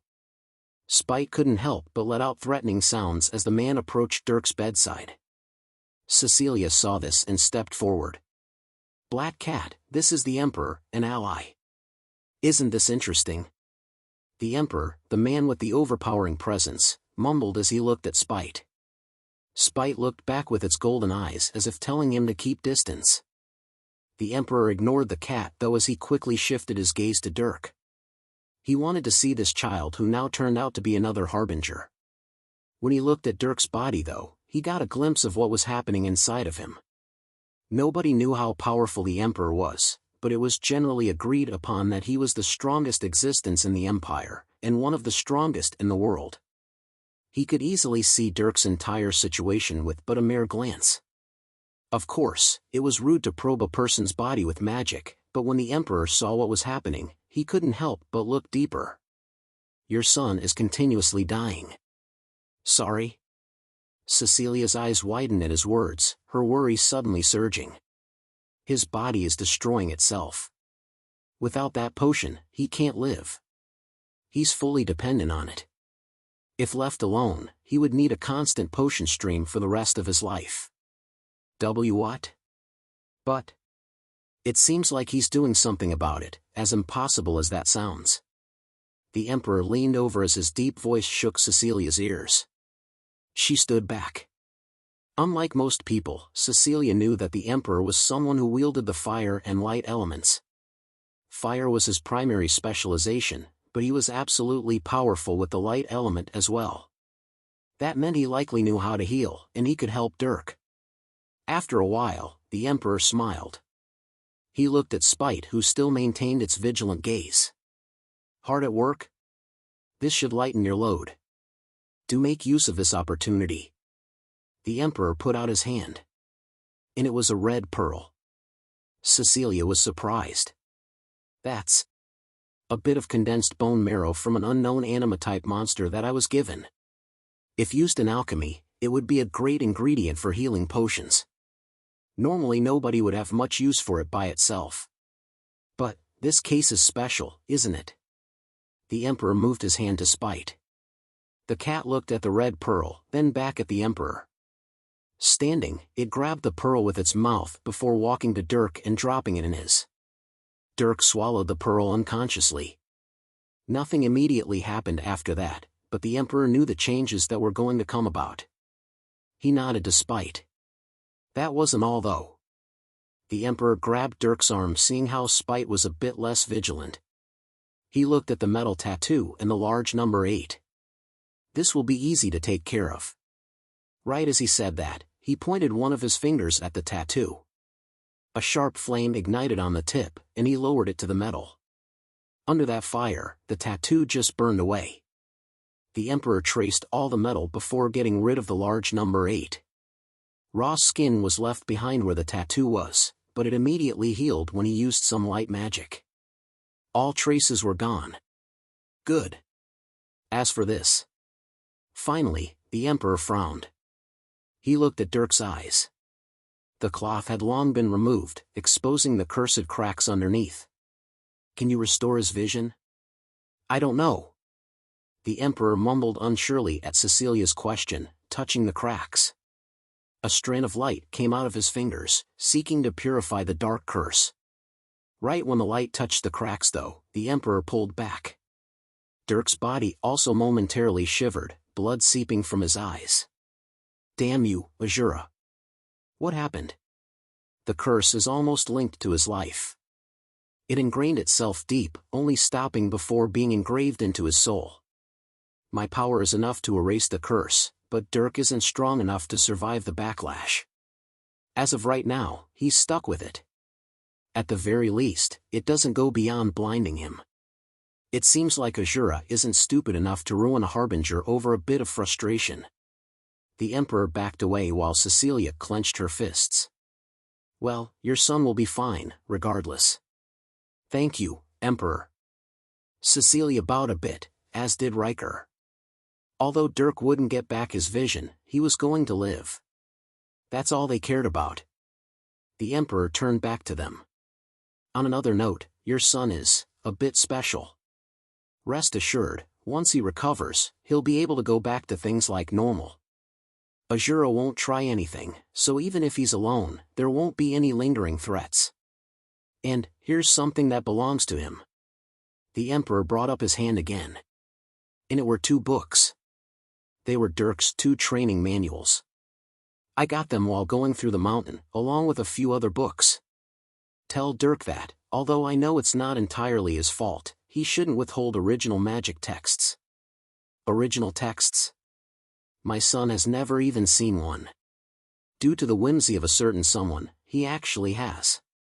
He's not in trouble and he probably didn't get anything from it, but nevertheless, just pass along my message when he wakes. He'll know what I'm talking about. I don't blame him for getting roped into trouble if it's that man. Geralt. Riker spoke the man's name as he guessed some of the situation. He nodded to the Emperor. I will speak to my son. Sure. Then, I must go. In fact, Marquis Strider, since you're here, I ask if you could walk with me. Of course. Riker nodded, the 2 men walking out together. Cecilia watched them before turning back to Dirk. If she was being honest, at this moment, she cared about nothing other than her son. Tensions are only getting worse. The Emperor spoke as he and Riker left the hospital building they were in. The hospital was actually inside of the palace that was in the center of the city of Kalaba. The palace was massive and luxurious, so it had many functions while being inhabited by the highest profile persons in the city. A butler showed the 2 to a secluded room. Inside this room there were already a few other people who looked more like soldiers. One of them was specially decorated with medals and royal robes. He had a sharp demeanor, his eyes hiding vast wisdom. General. Emperor Horizon. The general bowed at the waist before nodding to Riker. Riker nodded back as the 3 approached a table. There was a magic map on it as well as a few papers. The Emperor continued his original statement. Our southern border is already experiencing conflict. It's been a problem for a couple years now, but it's become especially bad in the last few months. The Dark Kingdom has deployed a large portion of their forces and we've had no choice but to respond. There haven't been any battles and we've entered a stalemate. Now, it's about time for diplomatic negotiations. This is where the problem lies, though. Emperor, if I may ask, why is there such sudden friction? There haven't been any major changes, and because the Queen of the Dark Kingdom has been the sole ruler for hundreds of years, there aren't any political shifts to worry about. Has the Queen perhaps had a change of heart? Riker asked. Since he was here, it was obvious the Emperor wanted to include him in this discussion. The Horizon Empire occupied the northwestern part of the massive continent. Below them was the Dark Kingdom, who occupied the direct western section of the continent. There was only one supercontinent in this world, and it took on the form of a poorly shaped donut. Around it was ocean, and in the center of this donut continent was a small sea. Thus, both the Horizon Empires and the Dark Kingdom's territories extended to both the Central Sea and Outer Ocean. There was a single horizontal line that comprised their border. It was the part of the border that was near the Central Sea where this friction was being seen. Riker had actually heard of this progressively worsening situation, as had the rest of the Empire. Only, the Dark Kingdom wasn't giving any reasons for their sudden aggression, so it was causing a bit of panic. Now, the two opposing forces had finally entered a stalemate. There would either be talks or an immediate battle. Of course, nobody even thought that the Dark Kingdom would just suddenly go to battle without stating their reasons. Not even their own citizens would allow that. Thus, they were waiting for messages to be sent. But the Horizon military wasn't one to just sit back and wait. They had already collected intelligence. The Emperor stood imposingly. You're correct that the Queen of the Dark Kingdom has dominated her people for hundreds of years. And usually, when political shifts or even uprisings are seen, they're promptly taken care of. But this time, it's everyone. The entire political circle of the kingdom is calling for change. And not even the Queen is stopping it. From what I've heard, it's actually economic, the reasons for their aggression. Resource shortages? The opposite, actually. They've recently experienced surges in industry and capital. The entire kingdom is in an economic boom. But this is the source of conflict. The Dark Kingdom frequently trades with the Elven World Tree, as well as us. But they don't directly trade with the most prosperous empire in the world. The Dwarven Haven. Correct. We could be said to be inhibiting them with our territory. And they're pushing military forces toward the land that would connect them with the dwarves. What does that tell you? They want a direct channel with the dwarves. But is that not something we can facilitate? We fought the bloody war with them 50 years ago, but things have settled. If anything, this could be a chance to strengthen our ties. That's a good question that we'll have to ask. But that's also why we believe there's something else going on. Regardless of what it is, they want our land that connects to the Central Sea. Riker, can I trust you? Suddenly, the Emperor turned. Riker became solemn at the question. This was asking if he wanted to be involved in a deeper struggle that he couldn't back out of. But Riker wasn't afraid of any kind of struggle. He had been a military man before becoming one of the Academy's administrators. He was no stranger to war and battle or even political struggles. War was how he garnered his achievements, specifically his performance in the bloody war he spoke of. Not only that, the Emperor was the reason he was able to get his son back. He had been wondering how to repay him. This was his chance. I, Marquis Strider, am at His Majesty's service. My flame is yours to command. Riker got on one knee, kneeling before his Emperor. The Emperor smiled before patting his shoulder. Rise, Marquis Strider. I accept your pledge. Now allow me to tell you something very important. The Emperor turned to the table. On it was a map of the world. In the center was the Central Sea. There was actually an island within the Central Sea, as well as a land bridge leading to it. The Emperor pointed to the land bridge. The territory around this bridge cannot be taken, no matter what. This is something I will go to war over. I understand. Riker nodded a bit stiffly. If the Dark Kingdom wanted a direct route to the Dwarven Haven, they would be cutting off their access to that land bridge. Now, Riker was understanding how serious of a matter this was. The Dark Kingdom wanted greater prosperity, and the Horizon Empire wouldn't budge an inch. Although the Emperor didn't give him a reason why, it was apparently important enough to go to war over. As Riker understood, the Emperor smiled. This will be important information. Especially when you go as an envoy of the Horizon Empire to engage in diplomacy. I'm sorry. Riker was stunned at the implied command. He composed himself though and frowned. The Dark Kingdom hasn't said anything to us, though. Well, they haven't said nothing. In fact, if not for the recent conflict, I would have thought they were being friendly when they sent me this. The Emperor took out an envelope as he said that. He handed it to Riker. An invitation to the annual holiday, Advent of the Dark Dragon. They sent me this a month ago. The holiday is in 5 weeks. I'm currently planning on sending you, a duke, and some other delegates. What do you say? It should be a relatively enjoyable trip. If you believe I am fit, then I will be your envoy. Good. Then that's all I have for you. Tomorrow I will go back to the capital. Take your time here before returning with your son. And since you are my envoy now, I will give you this." The emperor held out his hand. And it was a ring with a large metal seal on it depicting a large sword and a flame. It was a royal seal, and out of the 3 ranks of silver, gold, and crystal, it was a gold seal. That seal will give you access to any teleportation platform in the Empire, as well as a large sum of money to access from the treasury among other special items. I know the artifact you used while in the war was taken back upon your discharge. Go ahead and grab it from the Imperial Armory. Thank you, Emperor. Of course. And... The Emperor suddenly had an odd smile. His gaze turned toward where Dirk would be located, as if seeing him through the walls. When you go to the holiday in 5 weeks, take your son with you. Ethan? Dirk? Riker went quiet. His son Ethan was in the military, so he figured the Emperor would mean him. But it was actually Dirk he specifically wanted to go.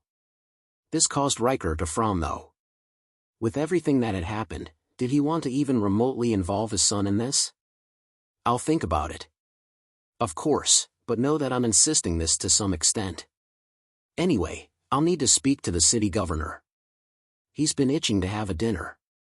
All of you are invited, if you so please. With that, the Emperor finally left.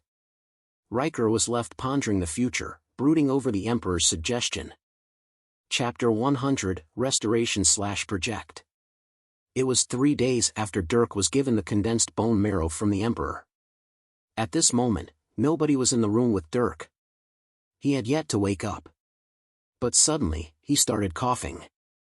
It was soft at first, but then, each cough let out streams of blood. Spite watched as Dirk turned the bed red. After a while though, the red blood turned clear. He started coughing up a water-like substance. It was potion. A large amount of potion was coughed up. In fact, it was all the potion that was inside Dirk's body, including the blood that was mixed with the potion. Spite was getting it all out. But this set off a reaction. Dirk's body began destroying itself like before. But Spite just let it be. Spite even got rid of the potion drip that was sending more potion into his body. Dirk's skin went from healthy to pale white. His subsiding coughs came back as he let out more blood. It looked like he was dying. But Spite waited. And sure enough, after 20 minutes of this, Dirk still wasn't dead. His body was destroying itself, but it was also keeping itself alive. Spite viewed the energies in Dirk's body. The anima in his blood streamed into the organs and flesh that were breaking down. The decaying cells were rapidly replaced by his blood and natural regeneration. The earth mana inside of Dirk seemed to make his still-alive body parts remain that way, making his flesh stronger and more resilient. The fire mana seemed to blaze with vitality. Several of Dirk's biological systems rapidly failed and broke down. But as they did, the fruits of Spite's labor kicked in, and they were rebuilt just as fast. The nanites in Dirk's body were especially active. They moved with Dirk's body, both following its commands and giving out its own. The two worked in harmony, and Dirk's physical body was constantly rebuilt. It was a cycle of death and reconstruction that occurred everywhere from the muscles to the organs to the bones. And then, once everything had run its course, Dirk's body settled. It then surged in vitality and strength. Alert! Skill acquisition detected. You have gained the skill, Restoration, Grade 5. Dirk's complexion quickly recovered after this notification was seen by Spite. The cat sat there, an odd sense of satisfaction gracing its mind. Then, it tilted its head. He's a man. He likes women. Should I be a girl then? I don't have a humanoid body, but he'd like the voice better than a robotic one. Ugh. Dirk grunted as Spite began to trail off with her thoughts. He wiped his face that had blood over it. Welcome back. Spite called out with a slightly more feminine voice. Dirk rapidly saw what happened with his body, including the skill acquisition. Instead of being happy though, he sat up with a frown. When he pushed himself into a standing position, he felt his muscles that were strengthening by the minute. He was still weak, but he was going to recover. He was also hungry. But this sensation was overshadowed by the surge of rage he felt. That son of a bitch. Bang! He turned and swung his leg, kicking the bed. The metal of the bed frame was dented by his bones, also leaving behind small fractures and split skin on his shin. That damned scum. Fucking no life. You think you can get me addicted to potions? Do you have nothing better to do? You almost had me. When I get my hands on you, I'll restore your sight just to gouge out your eyeballs. Ack! Boom! A wall was cracked under Dirk's powerful fist. He took deep breaths of frustration, reining himself in. He turned his head, seeing his mother in the doorway. And seeing her sorrowful face made him feel bad. She was worried about these kinds of things, and he had tried to lessen her guilt. Now he slipped up. He looked at her straight though. He wasn't going to apologize. Instead, he felt something else. He suddenly remembered 2.5 years ago when he was first taken. He remembered the hate in his mother's eyes when Azura stopped her. He remembered what she said. I'm going to hunt you down. I'll kill every Azura I find. I'll dismantle everything you've worked for. I may not be able to kill you, but I'll ruin everything you've built. Before, he had understood her words from the standpoint of bringing down an enemy. To destroy an enemy, it was natural to destroy everything they've built. Bring them down while their kingdom crumbles. But now, he understood it differently. Was it revenge? Vengeance? No, Dirk didn't want to get back at Azura, returning the pain he gave him. This wasn't an eye for an eye situation. No, it was just sheer rage and hate. Dirk couldn't stand the thought of Azura gallivanting around the world doing as he wished. He couldn't stand Azura getting what he wanted. He was his nemesis, an enemy that he must bring down at all costs. By all things holy, I will hunt you down and bring you to your knees. And I'll be damned if I don't have fun doing it, just like you had fun watching me shed rivers of blood. Dirk made his vow with a sharp smile. The smile quickly went away though as he turned toward Cecilia. Mom. Yes, my child. You said that you'd bring him down. Cecilia shivered a bit at his words. Was his resentment finally spilling out? She stood there as she prepared to accept any hate he had for her. Dirk couldn't help the corner of his mouth that twitched upward. But I'm kind of glad that you didn't. I suddenly had some ideas. I was thinking you and I could work together. We could go on a couple dates like before, destroy some hideouts, maybe kill a couple Azuras. It'll be our mother and son project, except the project is hunting down Azura's damned organization and not some wood carving like in school. What do you think? I guess it might be a bit weird for me to say that so outright. I like it. Cecilia suddenly spoke. After being stunned for a bit, she raised her head with her hands on her cheeks. She seemed oddly happy. I love it. Me and my son, hunting down heathens like pathetic cattle. Plotting out their demise and watching them fall into despair as everything crumbles around them and their souls shatter into damnation. And chaining Azura up like a dog, torturing him for hundreds of years as his lifespan slowly reaches its end. I'm sorry. Cecilia suddenly stopped her wild imagination with a red face. Meanwhile, Dirk was a bit taken aback, though he quickly recovered. He walked over to his mother with a smile. So, that's a yes? Yes. I'd love to work with you, my child. We'll take him down together. It makes me really happy. My boy is all grown up now. Cecilia quickly hugged Dirk, squeezing him tight with a big smile. Dirk also smiled, though he clenched his teeth as his weakened body was crushed a bit. Mom. Oh. I'm so sorry. Are you okay? I'm all right. Dirk chuckled a bit as he sat back down on his bed. He still had blood on him as well, but it didn't seem like his mother saw it at all as she got some on her clothes after hugging. I've overcome the dependency. I'm just recovering strength now. Is there food I can eat? I'm really hungry. Of course. Stay here, I'll be right back with a meal. Cecilia rushed out with those words. Dirk just sighed, relaxing his body that was still repairing itself. Well, that was new. Right? A little sadistic, but that's all right. It's fine if it's mother. On the other hand, you've got some explaining to do. A week? I'd like you to tell me before putting me in a coma. Dirk shot a glare at the cat beside him. The cat just responded with a weird smile. Excuse you, but I was keeping you alive. I even got you a skill. You know, you're quite sassy for an AI. I'm a cat. I do my best. Spite raised her head as if smirking at Dirk. His mouth twitched as he picked her up by the scruff. And that voice. What's with that? I thought you'd like a bit more personality to the voice inside your head. My compliments sound better now since I'm a girl, right? What? What compliments? All I've been getting is attitude. Does it naturally come with the female tone? Oh, my bad. Should I praise you for a successful recovery? What a stud muffin. Oh wait, that was me. Wah. Shut up.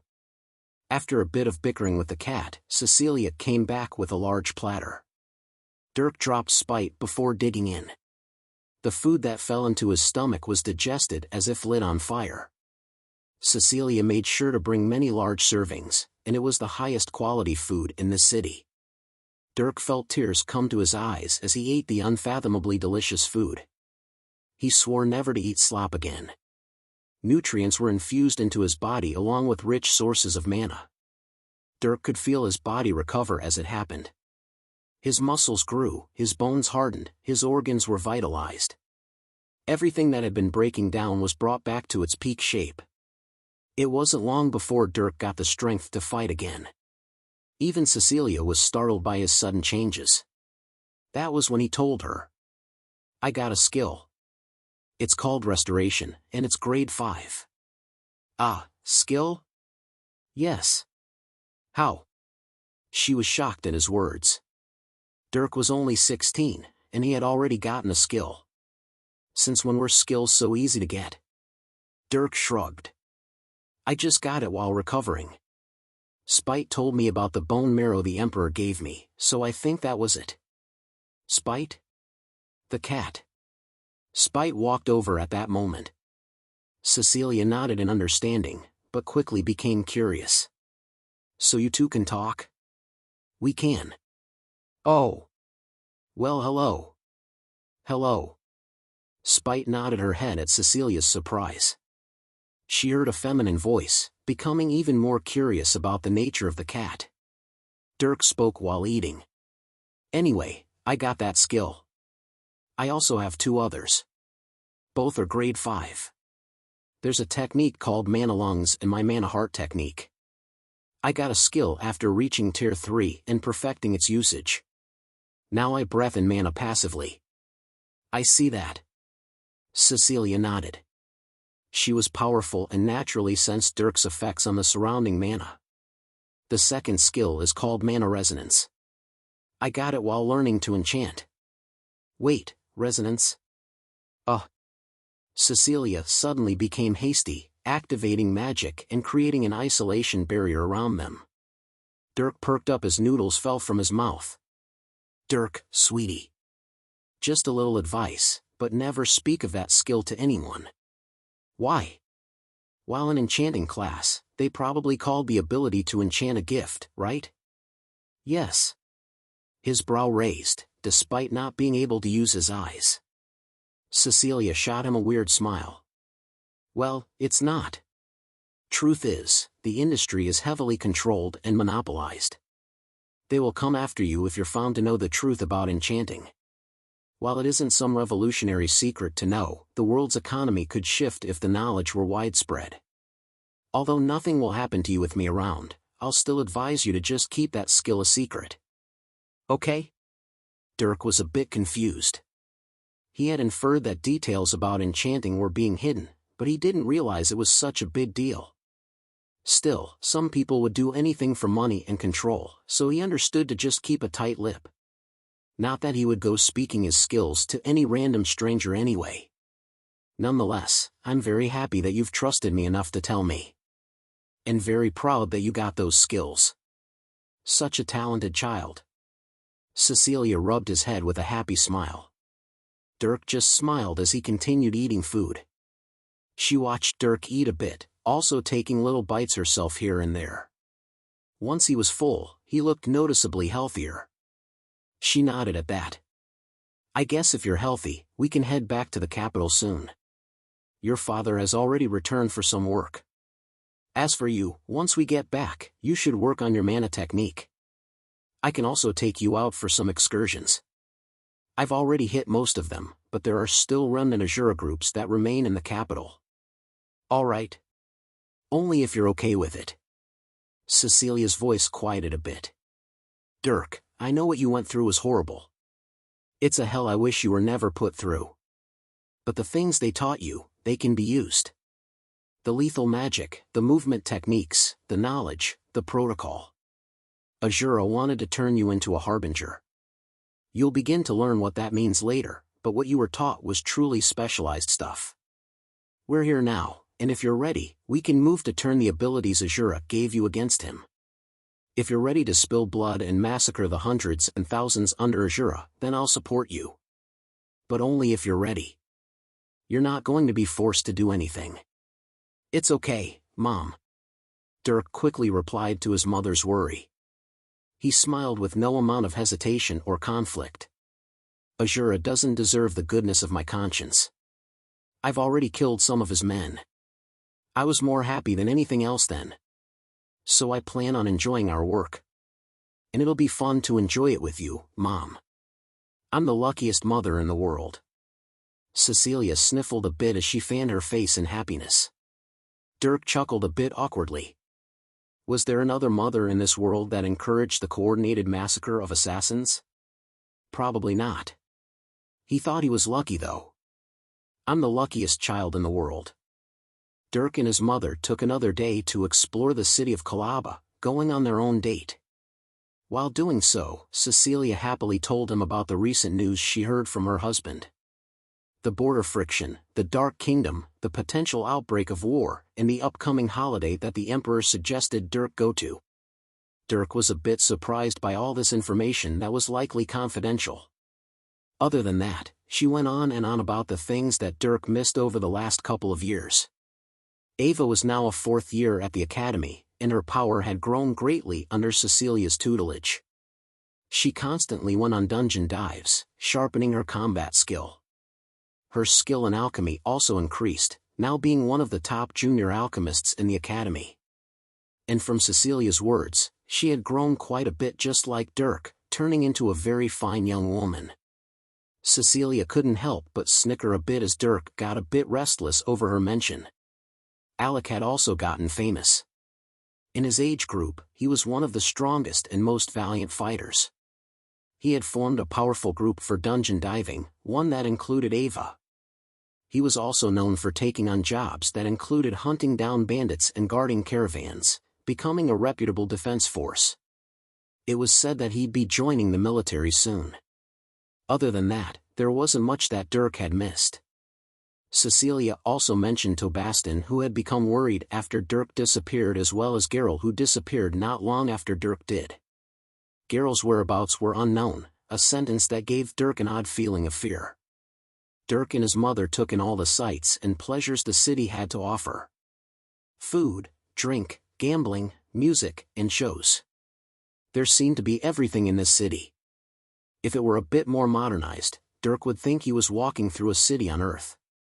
In fact, this place was a bit more fantastical, with floating lights of mana and magicians performing grand parlor tricks for the crowds. Of course, if Dirk could see more, he would likely enjoy it more. But he could get the gist of the things going on around him, so he just enjoyed himself and his happy mother. His dark mana vision was at least getting better bit by bit. And when the next morning came, Cecilia took Dirk to a large square near the center of the city. From this place, people and merchants appeared and disappeared with vast waves of dark mana. It was a teleportation platform, and with it, one could be teleported to several other cities in the Empire. There was one such platform in the capital city, though Dirk had never seen it. Apparently it wasn't well known since only the richest merchants and highest-profile persons could use them. Either way, Dirk was stunned as the two were teleported to the capital in an instant. It wasn't long before they left a massive building, walking onto the busy streets of the capital city.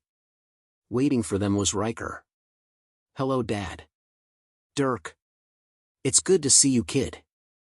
Riker smiled. Although Dirk had grown a lot, he was still taller. The next moment though, Riker frowned. "I went to go find Ava before you came here." "Really? Where is she?" "I'm not sure." Riker looked a bit concerned, causing Dirk's worry to rise. "Their residence is completely empty." Chapter 101, See You. Their residence, Ava's house, was completely empty. It was a bit alarming, but not in the sense of a life-threatening crisis. Ava wasn't in trouble. But Dirk really wanted to see her. There were very few important people in his life, and she was one of them. So he went to find her after getting the address for the house. As for Cecilia, she went to go find Alec, who probably knew her whereabouts. It wasn't long before Dirk arrived. Since his father said it was barren, he decided to walk right into the front door. That's when he saw it. No furniture, no decorations, no rugs, and no signs of life. There was nothing but outlines of dust on the floor. So Dirk searched the house. And he found nothing. It was an entirely abandoned house. Right when he was feeling panicked though, Cecilia arrived. "I have bad news." She approached him, who sat on a staircase. It seems, they left. Ava had come back from a dive only a few days ago. And yesterday, the family suddenly vanished. Alec's father told me they had suddenly decided to pull out of the Empire. They even brought along their business. Why? The war.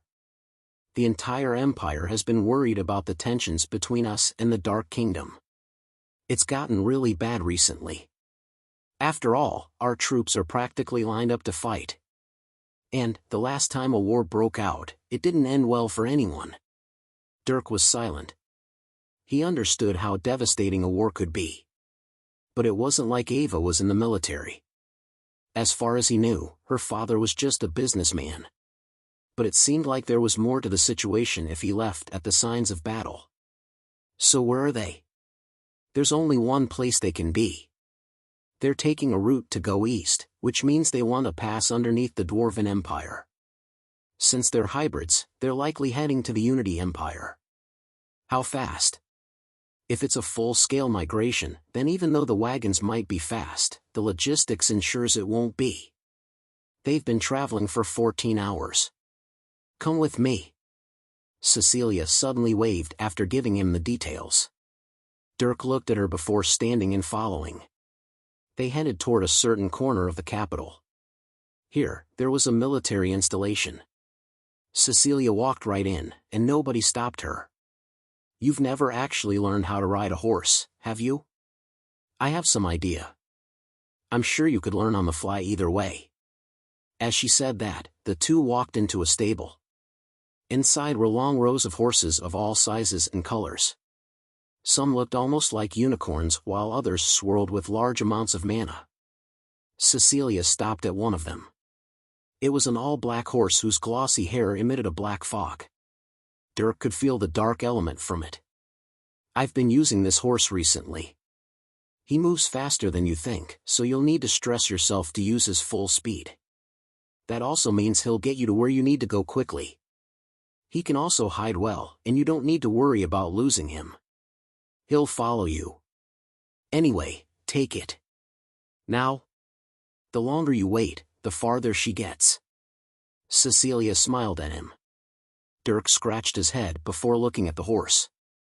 At that moment, Spite also appeared. She looked into the horse's eyes from Dirk's shoulder.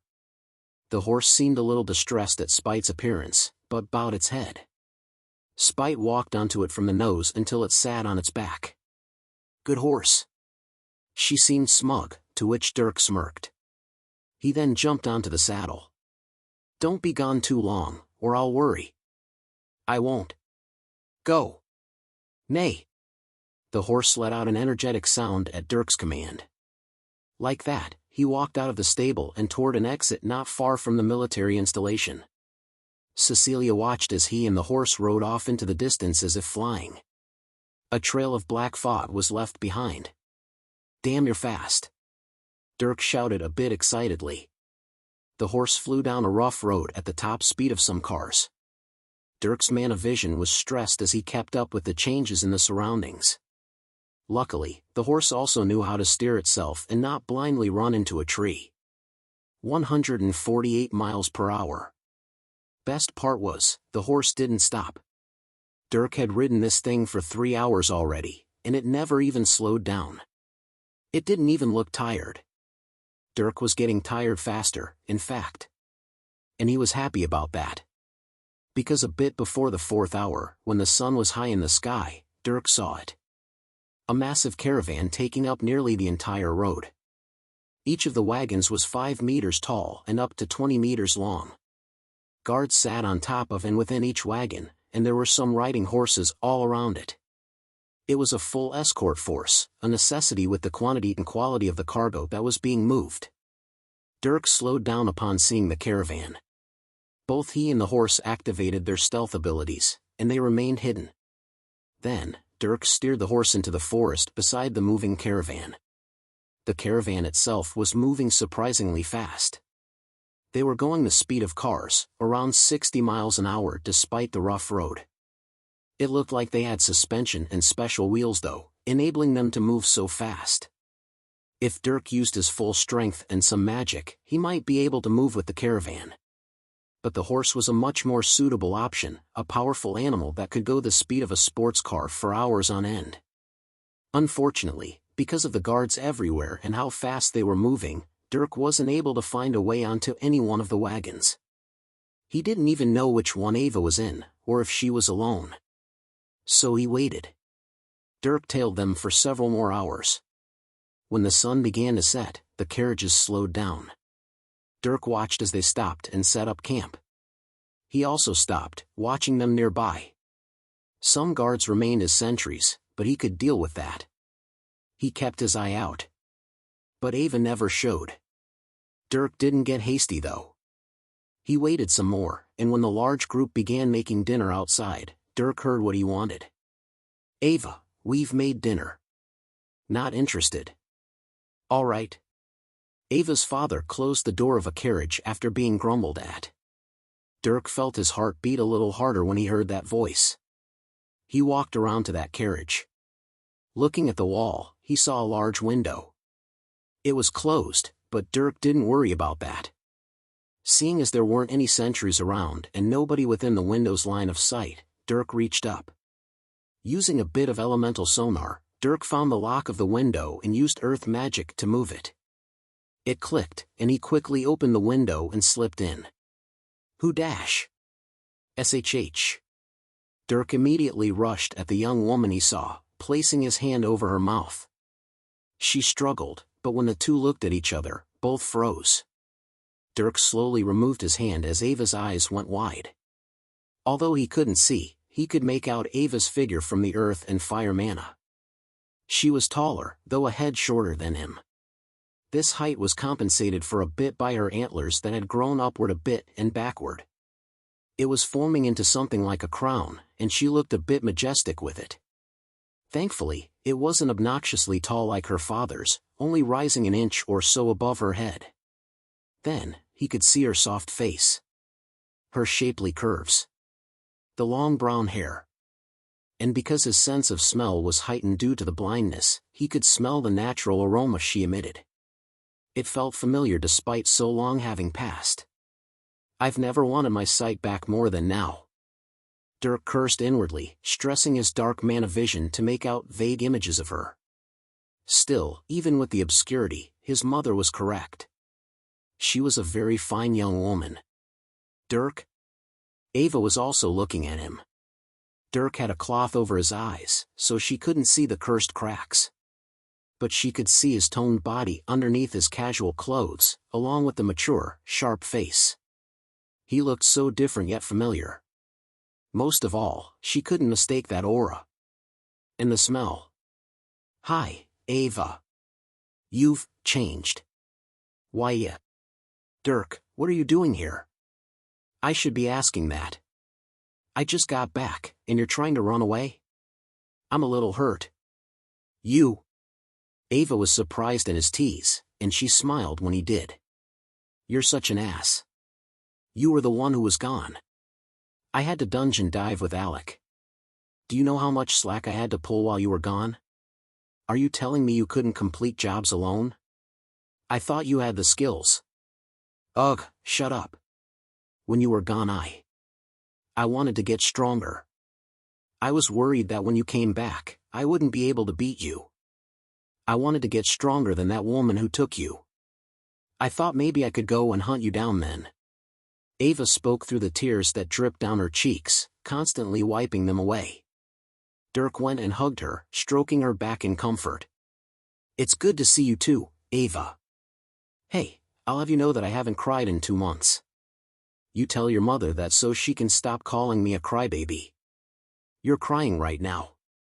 It was still a new record. "Ugh. I'm fine now." The two separated as Ava straightened her hair out.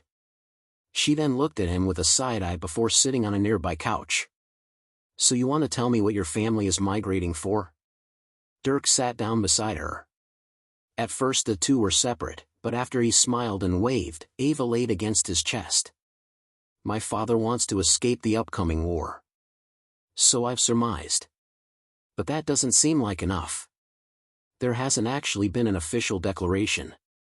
So what's really going on?" Ava was silent, struggling with something internally. She clenched his shirt a bit. "He wants to escape the wartime law that may be imposed if a war does break out. The Empire can't have businesses, the backbone of its economy, doing as they please during a war. There will be more restrictions and investigations into suspicious activity." "Okay. Does that mean?" "My father runs an illegal slave trading business within the Empire." Ava directly spoke, causing Dirk to shut his mouth. She curled up a bit, moving closer to him as if scared. "A lot of the wagons in this caravan are filled with these slaves. And he can't abandon the business, so he's moving to where it isn't illegal." "Where is that?" "The Hybrid Empire Unity, a place dominated by hybrid races of all kinds. It's supposed to be some kind of prosperous utopia for the strong. My father has family there, so he'll be welcomed. Him and his merchandise." Ava growled a bit. Dirk suddenly remembered a map in his mind. The Dark Kingdom directly to the west. The Horizon Empire above it to the northwest. The Dwarven Haven directly north to the right of the Horizon Empire. And then there was Unity, occupying the east of the continent next to the dwarves. They were basically on the opposite side of the world from the Horizon Empire, separated by the Dwarven Haven. And this was the problem. If she were there, then Dirk wouldn't see her again for a long time. "Why?" Dirk asked after some silence, causing Ava to bite her lip. "I know your father wants to leave, but why do you have to go?" "He said there's an opportunity there.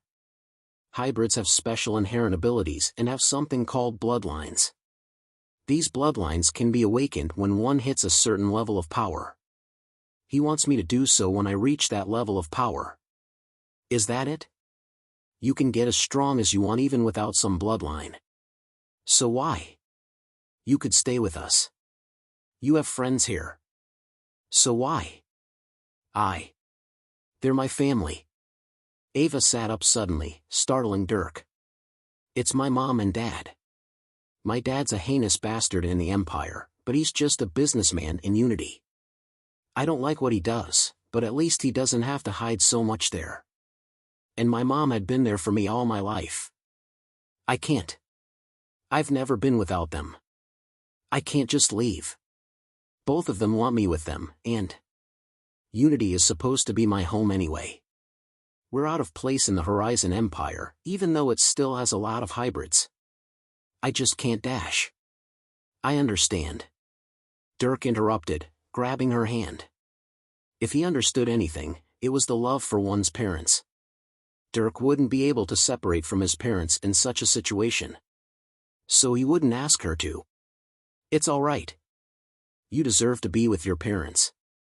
They'll be there to support you, and as you said, you can awaken your bloodline at Unity. It's not a bad thing to go there. I'm sorry. Ava whispered as she touched her forehead to his. Her heart ached. Just as you came back. That doesn't matter. I'm just glad I got to see you one more time. He stroked her cheek, brushing her hair behind her ear. As if she were possessed, Ava suddenly pushed forward. She used a shocking amount of strength as she pulled their bodies together, planting her lips on his. She only got a few moments. Outside the wagon, fire crackled. Along with the explosion of an ember, Dirk seemed to see that whip coming down upon him. Crack! Ack! Dirk's body violently flinched, startling Ava as she pulled away. Sorry. Did I hurt you? No. I'm fine. Dirk shook his head a bit as he felt his back turn moist.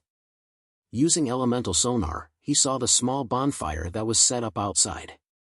Ava turned a bit meek, thinking it was her fault. Sorry. I know you don't like that, but... No. It's fine. He interrupted her. He remembered the last time this happened, feeling even worse than before. He tried to give an explanation. I just can't say we're old enough to be doing that stuff. We have to be adults. Are you asking me to wait for you? She looked into his eyes, surprising him a bit. You've gotten more direct, but yes, I guess you could say that. All right. Either way, I don't think we'd have a choice. Her voice drifted with a bit of sorrow. Then, she shook her head.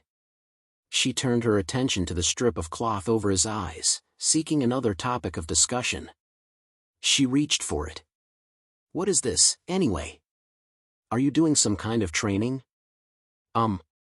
Dirk was a bit hesitant, but didn't back away as Ava lifted the cloth. She felt her heart drop when she saw the cursed crack sealing his eyes. What? I was cursed. It only blinds me, so I'm not being constantly hurt by it. You're blind?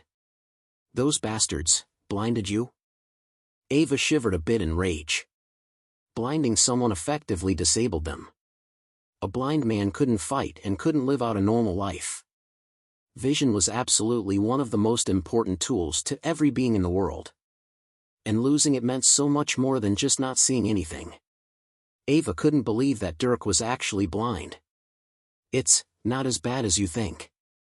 I was able to learn how to see through mana. Although it's not as nice as vision and I can't sense much beyond a certain range, it was able to keep me alive. I can see a lot of details, like the shape of your little nose and the strands of your hair. Although there's no color to anything, it's good enough. Good enough? Don't say that. She clenched his shirt. She remembered that woman who took Dirk and felt blinding hatred. Hey. Dirk stroked her cheek, raising her head. Don't worry. Those people are going to pay. I'm going to bring them to their knees, and they'll hand over their lives. And when I'm strong enough, I'll be able to see properly again. Even before that time comes, I'll have created my own magic to let me see. The next time I see you, it'll be more than just an image. She nodded through half-gritted teeth, barely able to accept what happened. He smiled the next moment.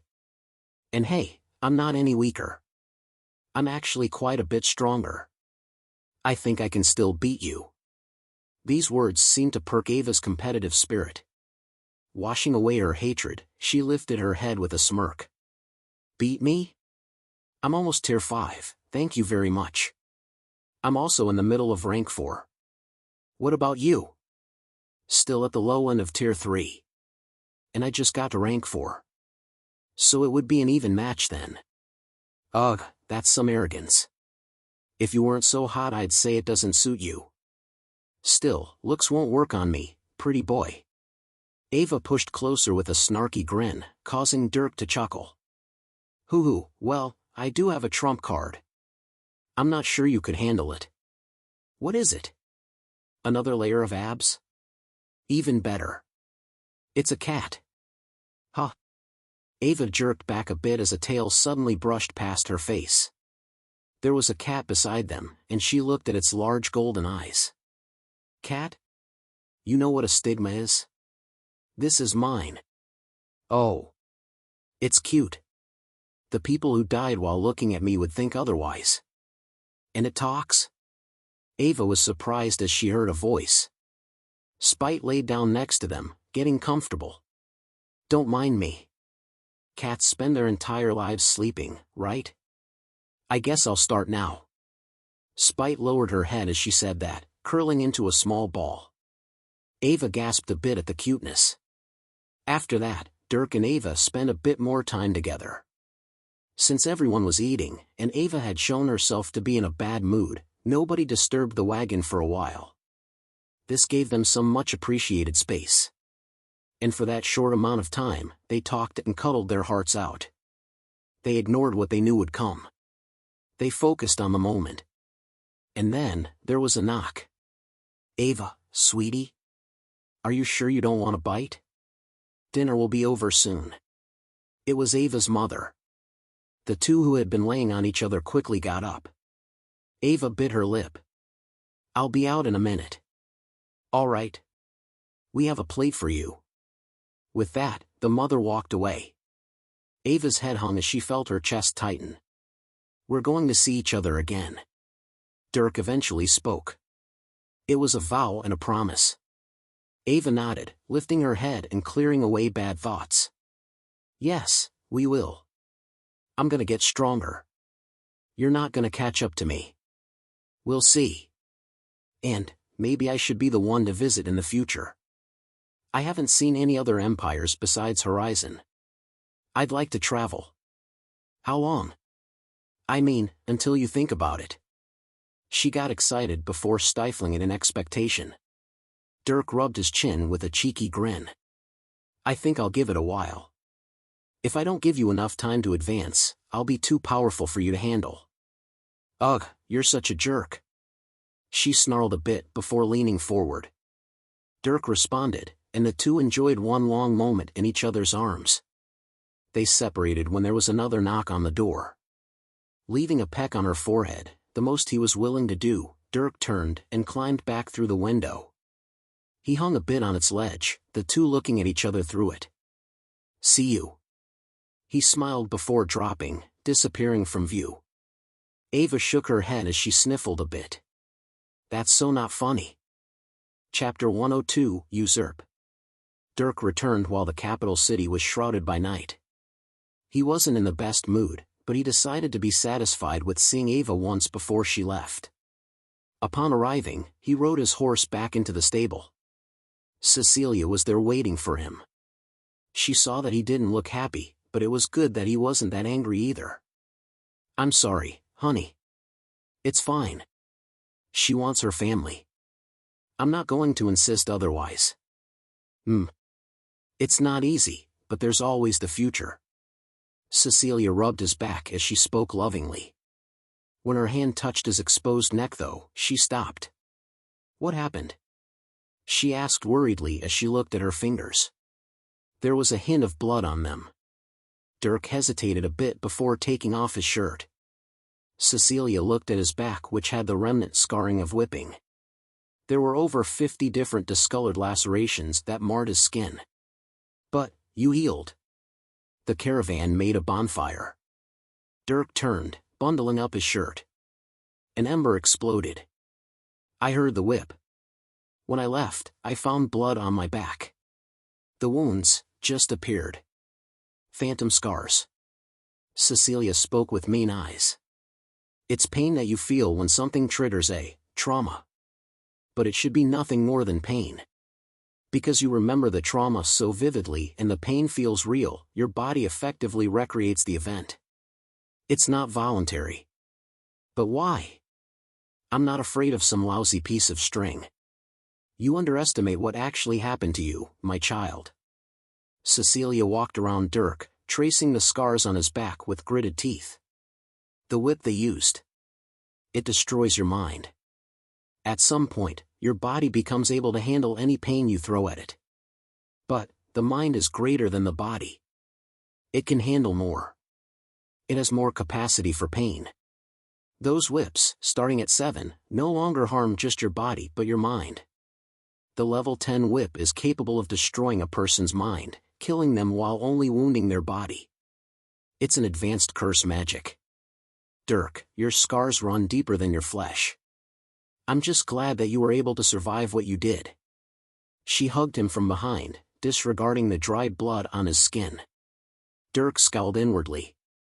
I've been traumatized by that man? Ridiculous. He refused to believe it. He had fought through everything, tooth and nail. Though, he was also beginning to see that there really was more to Azure's torture than he knew.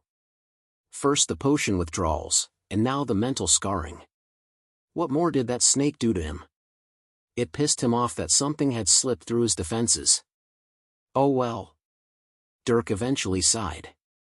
He didn't like worrying his mother, so he quickly moved on. The advent of the Dark Dragon, an annual holiday of the Dark Kingdom, was around a month away from the time Dirk made his recovery. Dirk had already talked with his mother about it. She and Riker would be going, so Dirk was going to join them. While Riker was going as an envoy of the Empire, Dirk and his mother would be going for the sake of getting out of the house. They had no responsibilities on this trip. But of course, they weren't totally uninvolved. As of now, the Dark Kingdom was hostile territory. Technically, for the duration of their stay, they would be political hostages. The armies at the border would be a bit on edge as they waited for this round of diplomacy to bear fruit. If anything big and bad happened, war could immediately break out. Of course, these political hostages were anything but helpless. Dirk and his mother were expert assassins even though Dirk didn't have the same sheer power. Riker was also a renowned battle mage, though Dirk had never actually seen his full power. Not only that, there would be a dupe going with them, one of the few tier 8s of the Empire. The combat strength of the envoys surpassed that of the armies on the border. From what Dirk surmised, a tier 8 was nothing short of a tactical nuke, while tier 7s like his father could control entire battlefields. Long story short, even the weak Dirk would be perfectly safe so long as he wasn't isolated. Of course, Dirk wasn't planning on being weak for long. He hadn't been able to advance in power much at Azure's Mountain. But now that he had resources at his disposal and an accumulated elemental comprehension, he planned to make a jump. His first order of business was his fire and lightning mana heart. Like his earth and metal mana heart, he had to create the mana heart with equal amounts of both types of mana. This wasn't difficult at all, and after getting set up in a high-quality room at the Magic Pyramid, he had all the dense mana he wanted. And his growth truly was explosive. In a mere week, Dirk was able to push his fire and lightning mana heart near completion. After creating the rune for the heart and enchanting it, he smoothly triggered the advancement. It was a repeat of what happened with his earth mana heart. His awareness was pulled into the mana dimension, and he watched as his soul opened itself up. His mana heart that was half fire and half lightning sunk into the soul, filling the void. And now that he made proper preparations, Cecilia was on standby, and she crushed fire and lighting mana crystals to give Dirk plenty of fuel. It was a perfect advancement when the cavity in Dirk's soul was completely filled with mana. After a short amount of time, the fire mana heart appeared next to his earth mana heart. Both of them contracted with the beats of his physical heart, pumping dense amounts of every mana type into his blood. For a while, it made sparks and arcs jump around his skin until things settled down. Even Dirk's breath let out some flame, causing his mother to chuckle. Congratulations. Thanks. Dirk smiled. Only, this was just a small advancement. It would greatly increase his ability to wield fire and lightning mana, but his tier was still tier 3-. Getting to this point, Dirk frowned. To get to tier 3 mid, he would need to create his dark mana heart. The only problem was the annoying bug in his way. Eldritch Primordial. Dirk recalled those abyssal eyes within the mana dimension. Dirk had actually glanced at him while creating the fire mana heart. That dark being was always there, always watching him. And due to his godly powers, Dirk was unable to control any dark mana. Well, that's not completely true. Dirk did have access to a small reservoir of dark mana. This was due to the darkness that he wrested away from Eldritch Primordial. The small amount of darkness he took gave him access to that amount of mana. So there was only one way to continue advancing. It's time to pay him a visit. Dirk thought with a smile. He looked at his mother, who was still with him in the manor room. She was excited about his advancement, but he decided to ride this wave of success. "Give me a moment, Mom."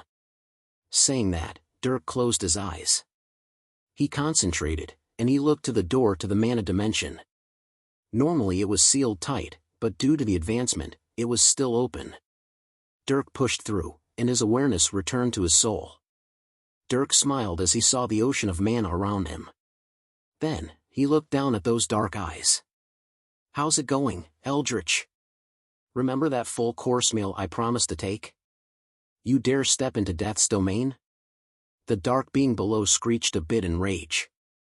Then, a small cluster of dark mana was shot at Dirk. "Begone!" Dirk watched as the cluster threatened to injure his soul. Unlike before though, he wasn't helpless. "Cat. My name is Spite." Spite spoke as she appeared next to Dirk's soul. Shooting forward, she swam through the ocean of mana and intercepted the cluster. With a flick of the head, she snatched the dark cluster out of the air, swallowing it whole. At that moment, Dirk felt a bit more dark mana be made available to him. A simple game. Dirk nodded in agreement when Spite snickered. It was a battle for territory. Eldritch Primordial controlled all dark mana. So if Dirk wanted some, he just had to take it. Dirk had to trespass into the domain of chaos. Eldritch Primordial also knew this. But it wasn't angry. In fact, Dirk could sense a bit of glee. "Come then." Dirk heard that grating voice, and tendrils rose up from the darkness. They stopped at a certain level, as if hitting a barrier. This was its domain. Dirk lowered himself into that domain. "Hand your soul to me." With a clash of chaos and an ordered soul, a fierce battle of the elements ensued. "Ugh! Dirk?" Cecilia was suddenly startled when Dirk collapsed. From his mouth, eyes, and nose poured blood. His body shivered uncontrollably. But he was smiling. Before Cecilia could bend down to hold him, she suddenly felt dark mana surge toward his body. An advancement? She was startled before reflexively pulling out a dark mana crystal and breaking it, making the environment dense with dark mana. She then bent down and laid Dirk's body against hers. After a minute or so, his body calmed down, as did the surrounding mana. Cecilia watched as Dirk's complexion quickly healed. I did it."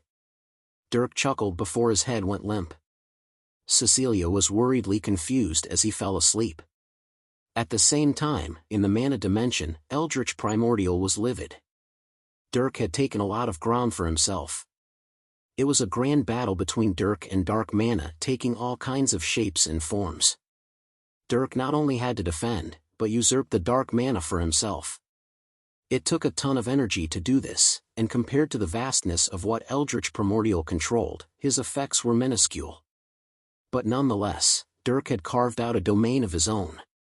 At first it had been nothing. But now, if Dirk had to measure it in terms of depth within the ocean of mana, it was around 150 meters deep. It was at that point that Dirk had to stop because the resistance grew exponentially. He had pushed so far and felt like he got closer to Eldritch Primordial, nonetheless. While those abyssal eyes were still far away, they were definitely closer than before. Dirk could feel the presence of that dark being flow around him. 1,000 meters. Spite suddenly spoke. She was also drained, but for her, it was only a matter of energy levels. Dirk's soul stood on the border of his domain. "Is that how far you are?" Dirk's eyes bored into Eldritch. "He's 1,000 meters deep. Proportionally, you should be able to take 100 meters per tier." "I'm lacking then." And Tier 10 doesn't exist. Unless a Tier 10 would be in existence like Eldritch. Probably. Only way to find out would be to get there yourself. Baby steps. Says the one who just performed a magical blitzkrieg on a god. Spite snickered, its whiskers twitching in excitement. After the battle, Dirk calmed himself. Fighting Eldritch wasn't like fighting a normal enemy. He had to combat all those dark tendrils and bullets and curses with his own power to wield elements. Dirk controlled earth, fire, metal, lighting, and dark mana as he moved forward. Thankfully, due to the recent small advancement, he was able to squeeze out more energy than normal. It's curious though. He's so powerful and yet he can actually be pushed back. It's like he's being limited. I agree. But I doubt he's in any mood to satisfy our curiosity. Dirk looked into Eldritch's deep eyes. He had refused to speak when Dirk kicked him back. Perhaps there were sinister machinations brewing behind his vast mind. Either way, they weren't getting anything out of him. Anyway, time for me to get some sleep. Dirk immediately passed out when he said that. His physical body sleeping and his consciousness were two different things. He had kept himself awake, but he was utterly exhausted. After ensuring that things were safe, he finally let go. Fighting Eldritch Primordial for his domain was, in a way, a form of cultivating mana.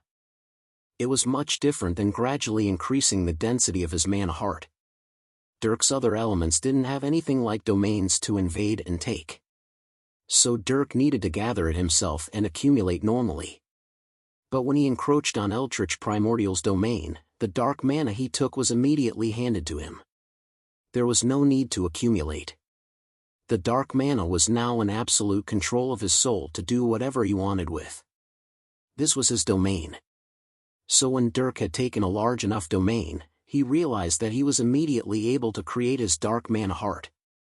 Like that, he simply pulled on the mana within his domain, instantly forming the mana heart and triggering his advancement. And now, Dirk had all three of his mana hearts. Of course, there were pros and cons to doing things this way. Dirk still couldn't control any dark mana outside of his domain. This basically meant that Dirk had a fixed pool. For Dirk's other elements, while he had a certain amount of mana in his mana pools, he could constantly regenerate his pool with mana lungs, giving him magical longevity. But because he was fighting for his domain, he had an absolutely fixed dark mana pool. When he used it up, he could cast no more dark magic. This is when Dirk found something peculiar. His domain allowed him access to a certain amount of mana. But when he spent it, it gradually came back like regenerating energy. It wasn't like his other mana pools that naturally drew from the surroundings to recover mana. Dirk couldn't control the surrounding dark mana. So where was this mana regeneration from? Dirk wasn't sure, but whatever this source was, his domain controlled it. Thus, he had access to this regenerating source of dark mana. Dirk was happy. Of course, this didn't all come for free. He was pretty sure his soul was injured in the process. He woke up after a day of rest, and when he did, he felt a constant pain in his chest. It wasn't heartache, but pain coming from his soul. And even after several hours, it never went away. It always remained, just a dull ache that annoyed him. Of course, Dirk had a hardened mind, so he could bear it. Still, when 3 days passed and the pain never left, he began to think that this was permanent. That was when he went to his mother. She had been worried about him after his advancement, but he assured her it was nothing. She thought it was backlash from forcing his dark mana heart to form. After he promised to never force advancements and showed that he was magically fine, she was satisfied. But now he had a question for her. Can a soul be hurt? Dirk asked as Cecilia cooked some food. She stopped when she heard him and looked back at him with worry. He shook his head. My soul is fine. Good. Because any harm that comes to your soul is devastating. It inhibits your ability to regenerate mental energy, causes eternal pain, and can impair your ability to control the elements. Well, that isn't good. Spite mumbled in Dirk's head. Dirk had lied when he said his soul was fine. It really was injured. So learning this wasn't good news. Is the soul being injured really that bad? Of course. The soul is the deepest essence of every being. It's the foundation for their existence. People with injured souls can be driven to madness and have their minds collapse from the eternal pain, and the lucky ones merely lose their ability to control the elements. Thankfully, there aren't many ways a soul can be injured in the first place. But that also means there aren't many ways to heal a soul. I've only heard a few legends of items that can heal or nurture a soul. Oh. Dirk frowned. He didn't think it would be so bad. But it seemed like his injuries were the mildest of mild. Dirk remembered that Eldritch still wanted Dirk's soul, so he couldn't destroy it. At least, the injury he caused Dirk wasn't irreversible. Dirk could also see that it barely affected him at all, merely giving him a dull eternal pain. So he snickered a bit. He can't stop me. He wants me alive and can't kill me while I encroach on his territory. Still, there must be something he can do to take my soul. I can't push my luck. He's likely just as devious as Azura. Baby steps. He nodded as he made his plans. As he got more powerful, he would gradually take more territory. He would stick to the safe route, making stable progress and not making himself vulnerable to surprises. Chapter 103, Apprentice/Destruction. It was 3 weeks until the advent of the Dark Dragon. After creating his mana hearts of fire and dark, Dirk spent some time furthering his comprehension of all the runes he'd traced from the original magic texts.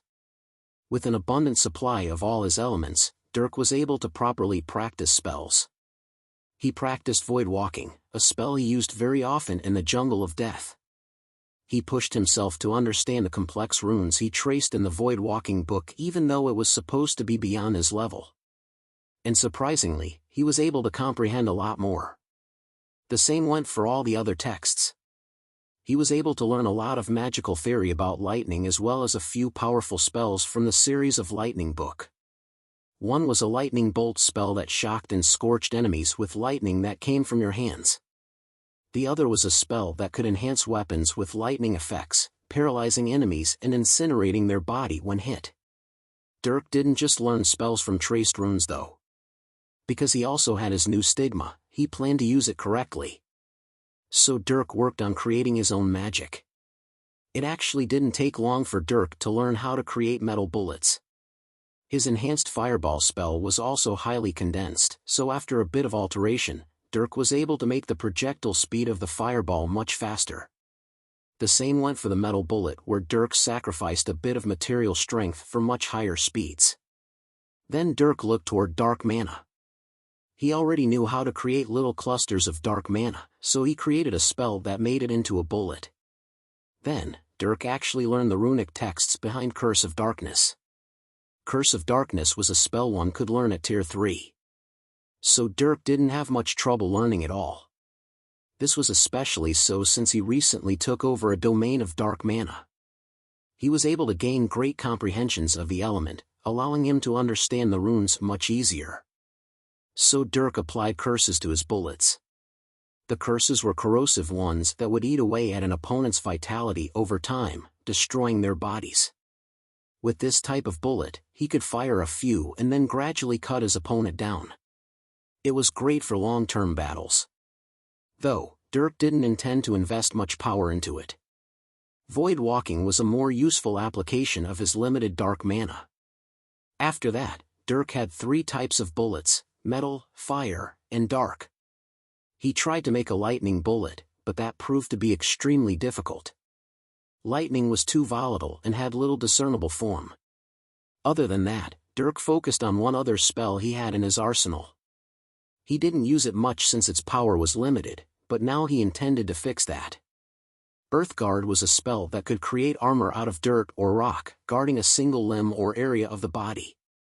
Dirk went ahead and modified it, making the armor metal. While metal mana obeys slightly different rules than standard earth mana, it was still relatively easy to modify the spell. It wasn't long before Dirk was able to generate metal plating over parts of his body. They were solid and powerful, only lesser than properly forged armor. With that, Dirk had the spells he wanted. He then focused on his techniques. Stealth was used to hide. Dirk had made this technique after combining theory, elemental manipulation, and silent spells. It was a complex technique to activate, but worked relatively well when he wasn't up against the jungle of death. It could get past the senses of people at and around his power level. But it wasn't perfect. So Dirk decided to bring the technique to his mother so she could help him refine it. She proved to be a shockingly great help, and he was able to sharpen some things up and make it much easier to use. Then there was elemental sonar and Dirk's mana vision. His mana vision was a work in progress, at least, his dark mana vision was. But even that improved greatly after his recent domain takeover in the mana dimension. Dirk was able to form reliable black and white images.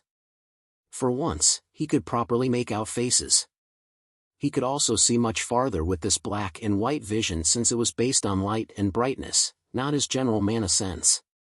As for elemental sonar, Dirk only refined the efficiency and applied some stealth concepts to it, making it more discreet. He was happy with the end result. With that, Dirk had sharpened up all of his magical tools. Next, he took a look at his aura. Aura was an emission of anima beyond the body. Dirk only learned to eject it, creating a small outward wave of pure destruction. It wasn't focused in any way and was crude in its usage, so it was only good to supplement punches or kicks. Dirk had used it a few times in the jungle, though he had been more focused on using anima to run and escape. Dirk went to his mother for guidance for this as well, and she was surprised that he was able to create aura at all.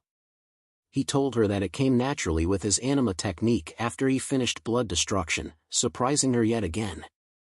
Afterward, she showed him the more advanced levels.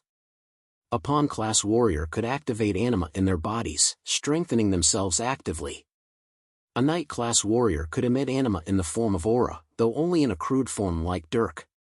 A rook-class warrior could sharpen and concentrate their aura, using it to enhance their weapons and launch blades of absolute sharpness. Then, there was the bishop class. Dirk was told that bishops could wield their aura in ways that gave rise to magical phenomena. And amazingly, his mother showed him exactly what that meant. Cecilia first showed what an aura blade looked like. A rook was someone who could channel their aura into a weapon without destroying it, instead using the weapon to guide and supplement their aura when destroying something.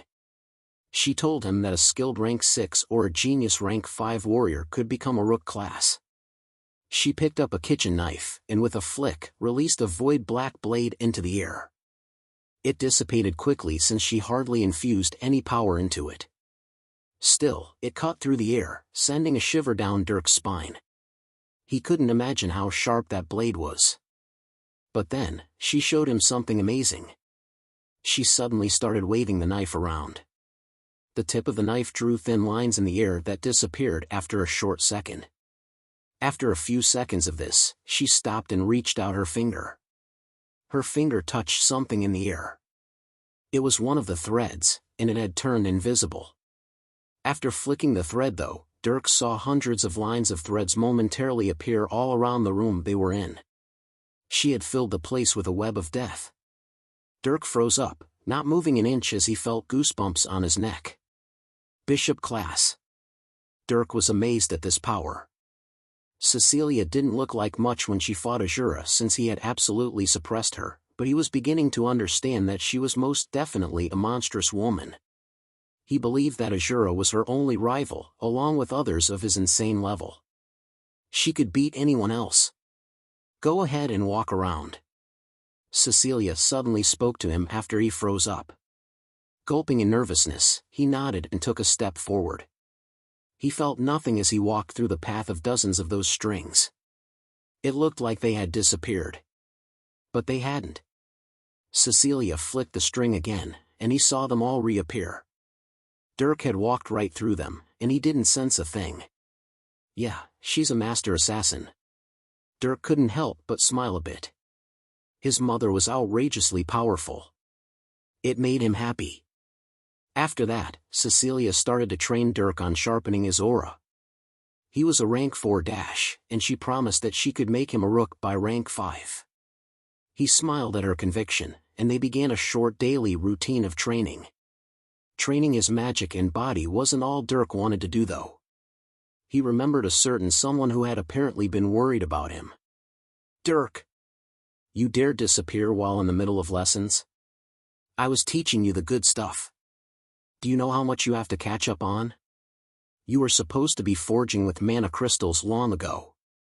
It's nice to see you, Sir Tobastin." Dirk chuckled when he appeared at Forge 8. The dwarf immediately started yelling, but Dirk didn't mind. Tobastin yelled all the time. It was just how he communicated.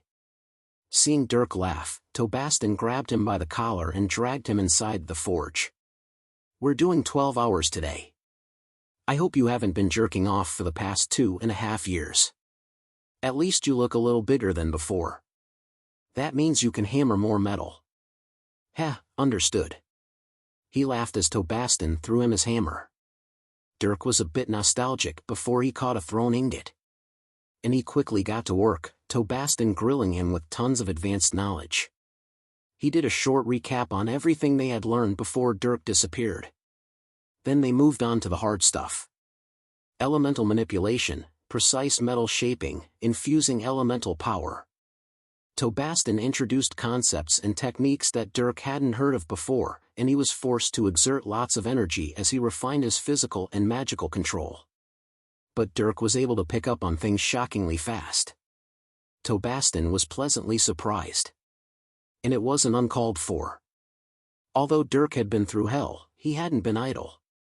His strength and endurance increased, and his magical prowess jumped significantly just recently. Along with Dirk's natural growth, his overall skill went up. Dirk's muscle memory quickly came back as he moved his body with precision. Of course, there was only so much Tobastin could properly teach in a day, so Dirk wasn't given everything to learn at once. But compared to the past, it was a big leap. By the end of the day, Dirk was breathing fire with every swing of the hammer. Lightning also crackled around his skin. His body was bursting with elemental energy due to his mana hearts, and Tobastin had cheered when he saw Dirk controlling flame like a dragon. Before they knew it, 12 hours passed. Dirk stood straight. His mind was a bit tired from wielding the elements, but his body was bursting with energy. It had vast endurance thanks to his blood destruction and his restoration skill. "All right, now go home and digest everything you learned. I expect you back here in the morning. And don't go disappearing again." "Don't worry, I won't. And, thanks for continuing to teach me, Sir Tobastin. Sorry for being gone for so long. Please, you think 2 years is long? I've lived for close to 300 years. I have no problem waiting a couple more for my genius apprentice to return." "Of course." Dirk was stunned by his words for a bit before smiling. "So I'm his apprentice now, huh?" Dirk bid goodbye as he thought about that. Tobastin had never directly called him his apprentice before. It had always been an unspoken thing between them. He was happy. Magical study, aura practice, and forging. These 3 things comprised Dirk's schedule. Dirk woke up early to work with his mother and went to Forge 8 for forging lessons. At the end of the day, he would study more traced runes and practice more magic, ending with a tired mind. But there was one more thing Dirk needed to work on. He had completed Section 2 of his anima resonance destruction technique, blood destruction. Now came Section 3. Section 3 required one to resonate and destroy the muscles with anima. It was as straightforward as the other 2 sections. This technique really was all about destroying the body and refining it, making it stronger. But there was one other detail Dirk learned through the runes in the book. With every step forward, the anima in the body became denser and denser. Likewise, it became more difficult to destroy parts of the body down the line. It required not just more anima, but denser anima. So the book called for different items that could be used in the process of resonation and destruction. The items varied greatly, but they could all be summarized. Anything from a living thing that accumulated anima could be used as a source of anima. The bones of monsters, the cores of special trees, exotic fruits, even rare synthetic formations like metal or veins or special rocks. There were all kinds of things that utilized or accumulated anima in this world. In fact, things that accumulated anima were just as prevalent as things that accumulated mana. This could be seen in the amount of mages versus the amount of warriors. Many more people could train anima and not mana. It was also easier to train anima, though only for the low ranks. So finding monsters or other life forms with dense amounts of anima wasn't that difficult. And the book showed Dirk a simple technique to channel anima from other sources and into the body to destroy what he wished. It merely required him to touch the source and absorb it through the porous membrane that was his skin. Skin destruction had precisely prepared him for this. Long story short, Dirk needed dense sources of anima to use. He wouldn't be able to progress anymore without it. His blood destruction had taken a long time since he had been using ambient anima, in fact. It would have gone faster if he had dense anima sources. Luckily, Dirk had rich parents. Upon telling his mother about the next steps he needed to take, she immediately tossed him a bone. A literal bone. It was a human skull, in fact. Dirk was a bit surprised when he caught it. His mother got a bit sheepish. "Sorry, sweetie, it's the only source of anima I have on me. I'll grab some for you later. Until then, that will act as a great source for anima." It came from a high rank 5. "Oh. Thanks." Dirk didn't mind that much. The next moment though, his mother tossed him another object. "Since you lost your other one." Dirk caught a small ring out of the air. It was a pocket ring, and when he checked it, he was surprised to see a 100 cubic meter space. It was an absolutely massive space compared to the previous one he had. Dirk smiled. "Thanks, Mom. It's nothing. I would get you an even larger one, but it's not necessary for you right now. Powerful rings can also attract unnecessary attention." Of course. Whatever the explanation, Dirk was happy with it.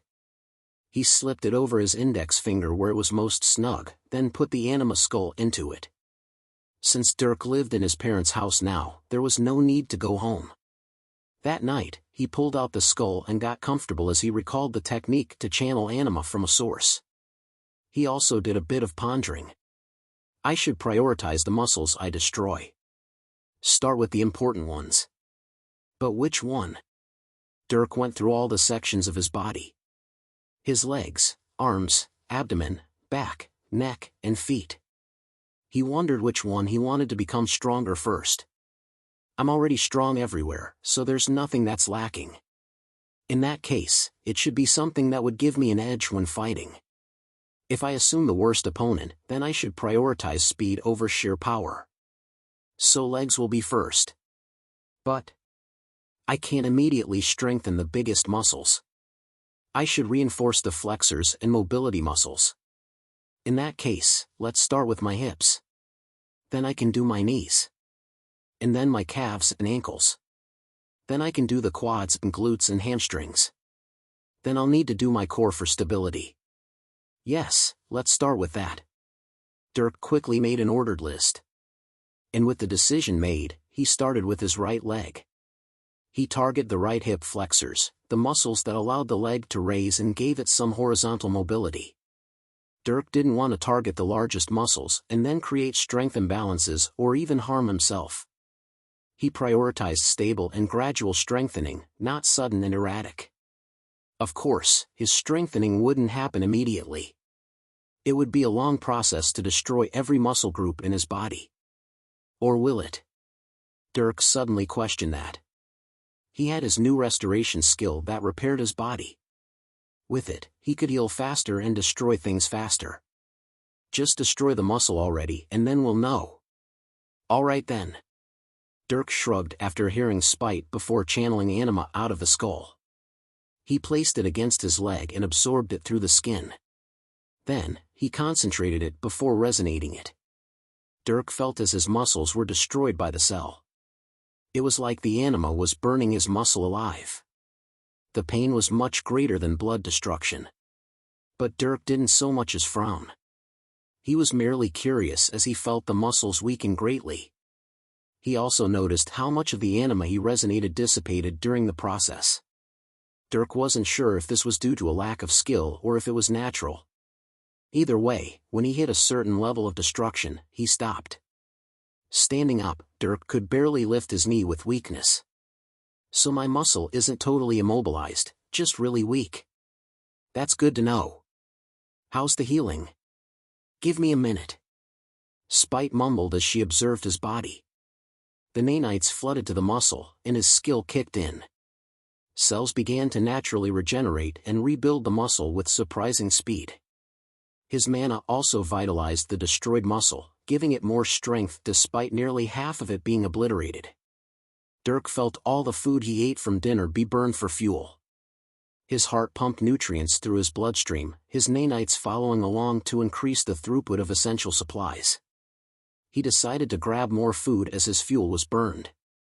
After cooking himself a large slab of meat, he ate as the muscle continued to rebuild. It was almost half an hour later when Spite came back with a report. The muscle should be completely rebuilt and fully functional in 14 hours. Really? That's nice.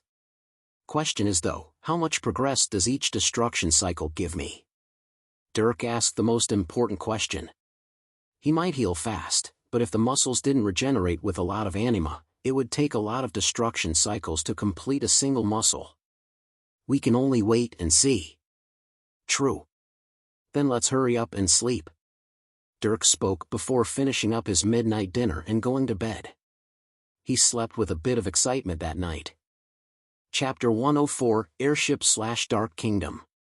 1 week until the advent of the Dark Dragon. For the past 2 weeks, Dirk stuck to his schedule, and his skills improved in every way. He grew into the accumulated elemental comprehensions, bringing his power to another level. His main focus though was on his muscle destruction. After 2 weeks, Dirk was able to completely destroy and refine his hip flexor. But he was not happy about that time frame. Too long. A single muscle took 2 weeks. I destroyed it every day.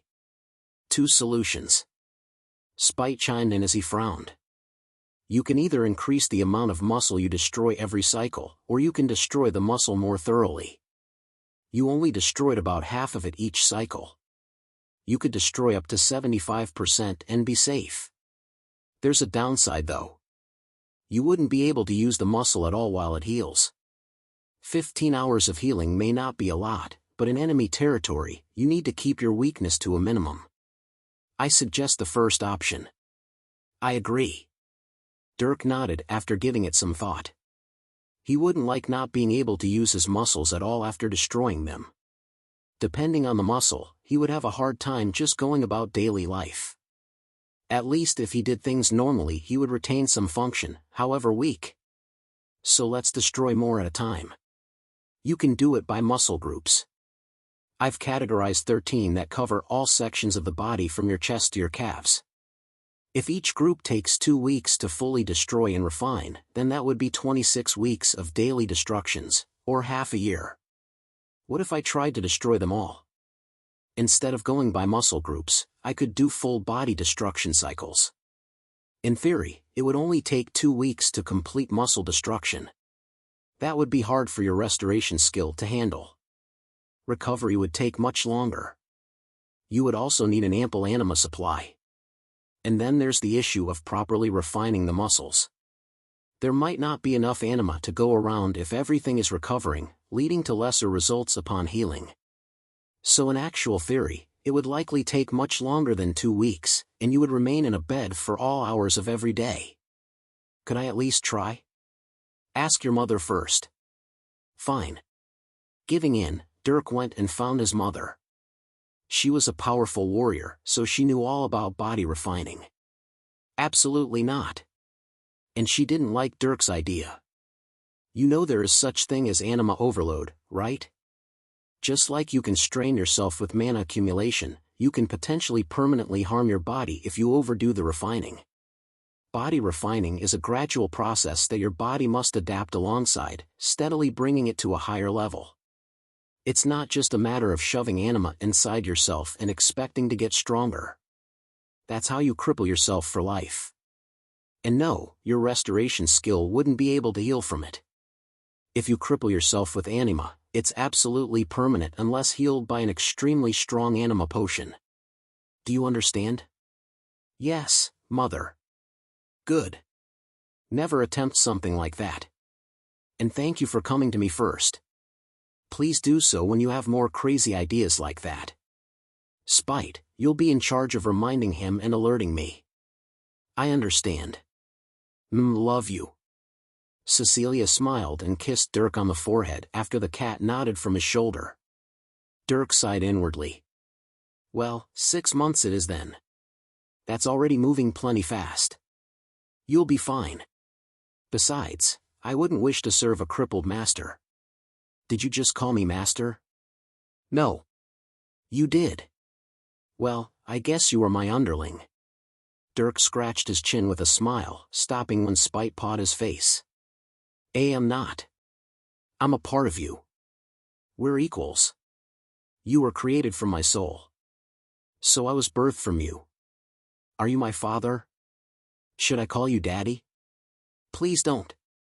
Dirk's eye twitched. Spite seemed to enjoy his shame. Well, I guess you being my father is giving you too much credit. You do give me energy though, so you're like a sugar daddy. Stop. You're right. Just daddy is fine. What's the matter? Don't like it? You will become a tattoo before I hear any more of that. Fine. You're no fun. Spite finally huffed. She liked her cat form and its freedom. Not being able to explore and operate a body was boring. Thankful that he shut that down, Dirk moved on with his life. 3 days until the advent of the Dark Dragon. Dirk had thought that his mother would bring him out to hunt any Azura assassins before this big outing, but since he had such a busy schedule with forging and all, she just let him be. It wasn't a bad thing to accumulate much-needed power anyway. And before Dirk knew it, the time for the holiday came. It was at this time that Riker finally appeared. He had been gone with work all the time. Being an envoy, especially one at his level, wasn't an easy responsibility to handle. His voice was now that of the Empire's. We're going to leave for a frontier city tomorrow night. We'll take a teleporter there and then embark for the capital of the Dark Kingdom. We should arrive by midday the next day. After that, we hold some preliminary discussions and get ready for the holiday. We'll be participating in it alongside the royalty there. We need to bring dresses? No. It'll supposedly be prepared for us. I would bring at least one set just in case though. Of course. Cecilia nodded at her husband's words. Dirk just ate the dinner in front of him. He was hungry from all the healing his body was doing.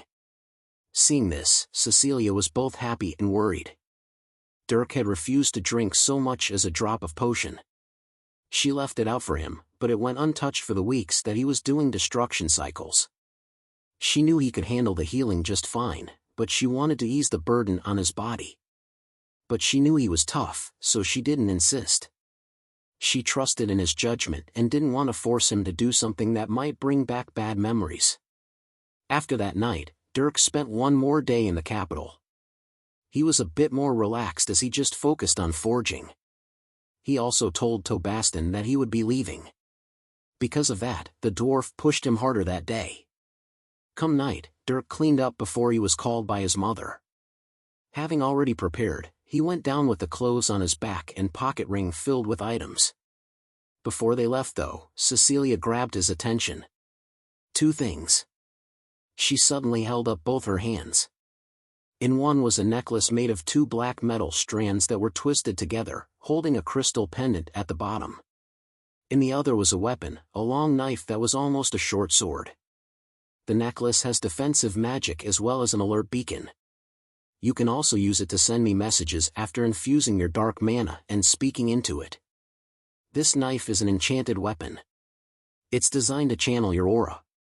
Technically you can only channel aura into weapons when you're a rook class, but enchanted anima weapons like this bypass the skill restriction and do it for you. In exchange, it's not compatible with mana. But you have your stigma, so that shouldn't be an issue. With this, you have your strengths boosted. Thank you, Mother. Dirk nodded pleasantly as he took the knife. Cecilia also put the necklace on him. The cold metal warmed on his body. Let's go then. With that, the two left the house and made their way to the city's teleportation platform. There, Riker was waiting, along with a small group of people. There were 3 men and 2 women. 2 of the men and both the women didn't have much power in them, being as strong as or weaker than Dirk. The 3rd man though caused Dirk to narrow his eyes. He couldn't sense much of anything. He looked ordinary besides the luxurious clothes. But Dirk's hair stood on end. His gut was telling him to not believe the lack of power. The man also looked at Dirk after greeting Cecilia. He smiled, exposing 2 long and sharp fangs. So you're Dirk? I've heard a lot about you. You really do have sharp senses. Dirk, this is Marquis Desmodius. Riker suddenly introduced the man. Hearing the name, Dirk tilted his head. Desmodius. He's Alec's father. Dirk's eyebrows raised. He then smiled when he saw a figure approaching. Dirk. Dirk turned his body, sensing a man flowing with a magnificently bright presence. In Dirk's mana sense, he drove away darkness and purified his surroundings with divine light. It was Alec, a fire and light mage with sky-high charisma. Hello Alec. That's a bland greeting. I haven't seen you in years. Come here, guy. Alec put out his hand. Dirk smacked it with his own and went in for a hug. They pat each other on the back, a truly manly greeting. Dirk smiled. The two hadn't been super close, but it didn't seem like Alec cared. He was happy to see a friend. Sheesh, I had worked hard and formed a party that could keep up with you, and then you go and vanish. We're going on a trip now though, so maybe I can get a taste of your current power. Who knows, maybe I've become stronger than you. Heh, we'll have to fight and see. Dirk chuckled as he looked at Alec. Like Dirk, he had grown a lot. He was actually an inch or so taller, his golden hair flowing down to his broad shoulders. His muscles were also a bit more pronounced, not as compact and lean as Dirk's, so he was definitely containing a lot of power. He looked like a grown man if one looked past the youthful face. And it looked like he was at least tier 4, if not tier 5 with how bright his mana was. Puberty hit everyone like a truck, huh? Dirk laughed, and the two talked a bit more. The others in the group lingered around for a while. Then, the teleportation platform suddenly glowed. A man appeared, bristling with an aura of sheathed violence. He looked mean and stern, gazing at everyone with narrowed eyes. Duke Kyer, known as the Bloody Sword of the Empire and the highest general under the Emperor. He's as ruthless as he is wise, and he holds vast authority. There weren't any others who held more power than him under the Emperor. He stood taller than all others in the group, being nearly 7 feet tall. His black and red robes radiated imposition as if demanding all others obey his every command. Still, his sharply cut beard and hair made him look valiant.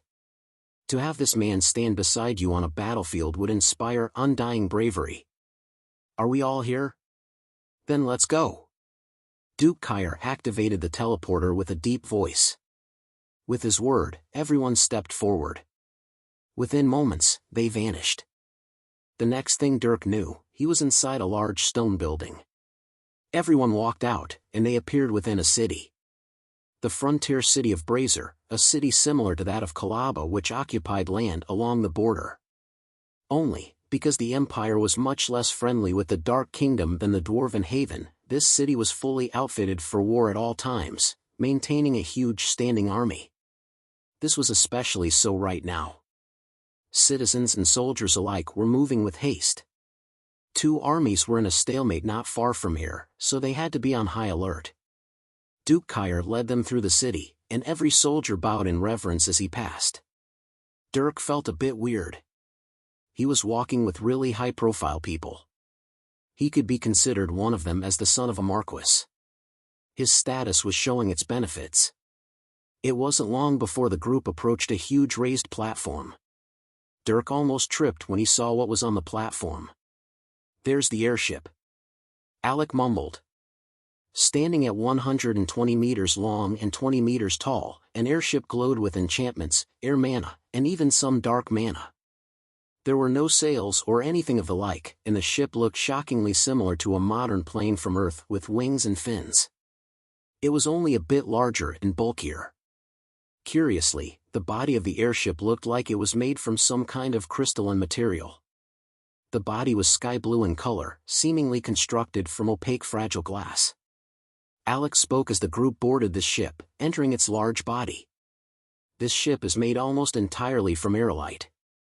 As an air element metal, aerolite is both strong and light, allowing the mana engine of this thing to lift such a large ship off the ground.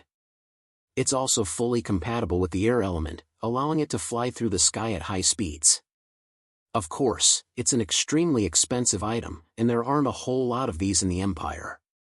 Dirk took in the sights around him. Since his dark mana vision had improved greatly, he could make out black and white images, albeit not perfectly. It still gave him a good look at the corridors, machines, and people they passed while walking through the ship. They quickly arrived at the bridge of the airship. There was already a man waiting, and he saluted Duke Kyer. "Leave when ready." "Understood, General." "Commencing takeoff in 5 minutes." Dirk felt the mana around him fluctuate. Although he wasn't attuned to air mana, he could still sense its wild movement. Then, several minutes later after strapping into a seat, Dirk felt the ship lift off the ground. It gradually flew upward, then leaning forward as the captain increased the speed.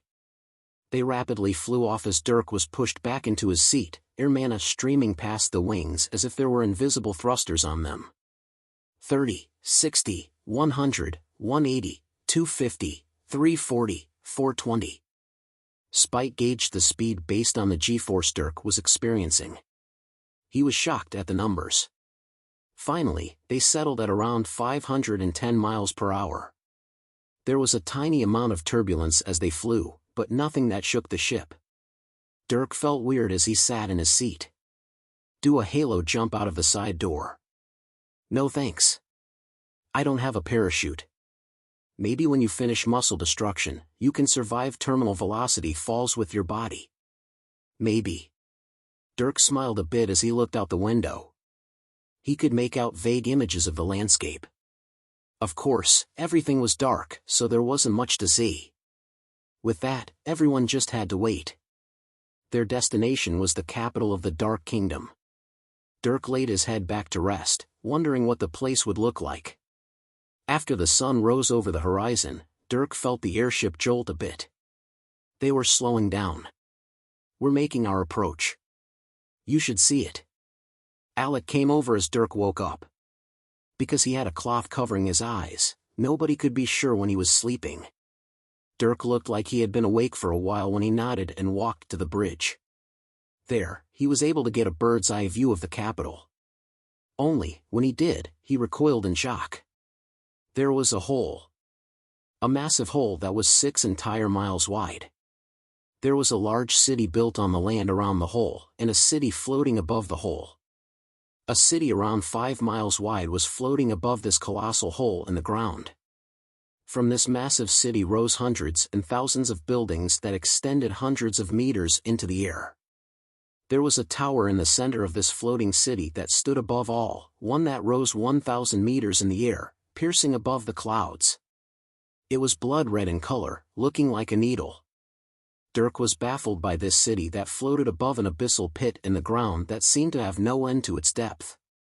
There were also 10 bridges that extended across the mile-long gap between the edge of the hole and the city. The airship lowered itself to land near one of these 10 bridges.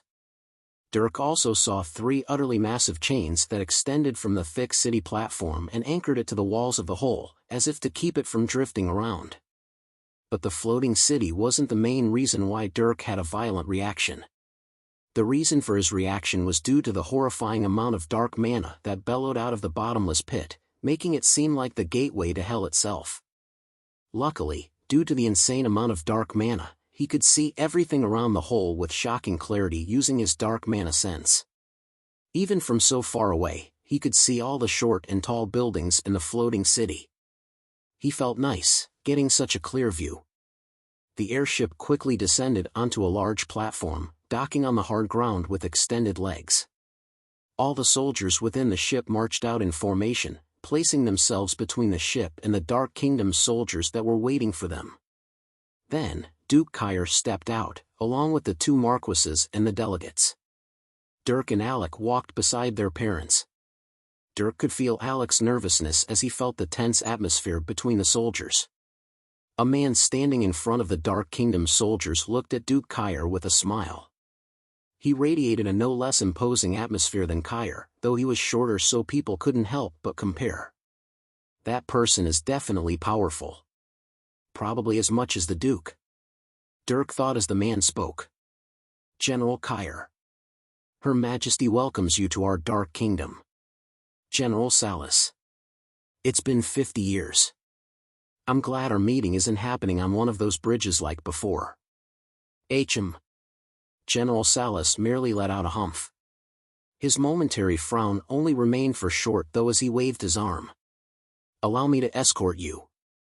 We have residences prepared for all our honored guests as well as quarters prepared in the outer city for your soldiers. Appreciated. Kyer nodded and walked beside General Salas. The others followed as they went across the bridge while the soldiers handled themselves under the directive of a captain. A large carriage was prepared, and the group boarded at the behest of General Salas.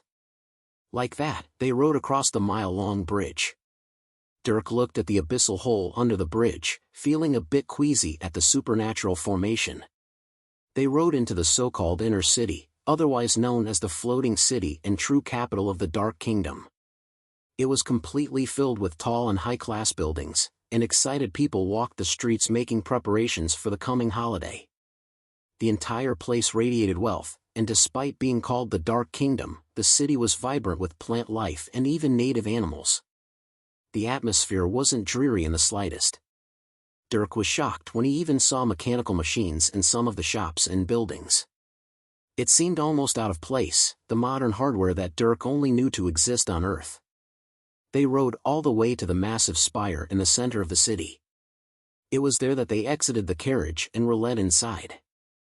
Ascending the tower was done by magic elevators, all of which used dark magic and its spatial aspect.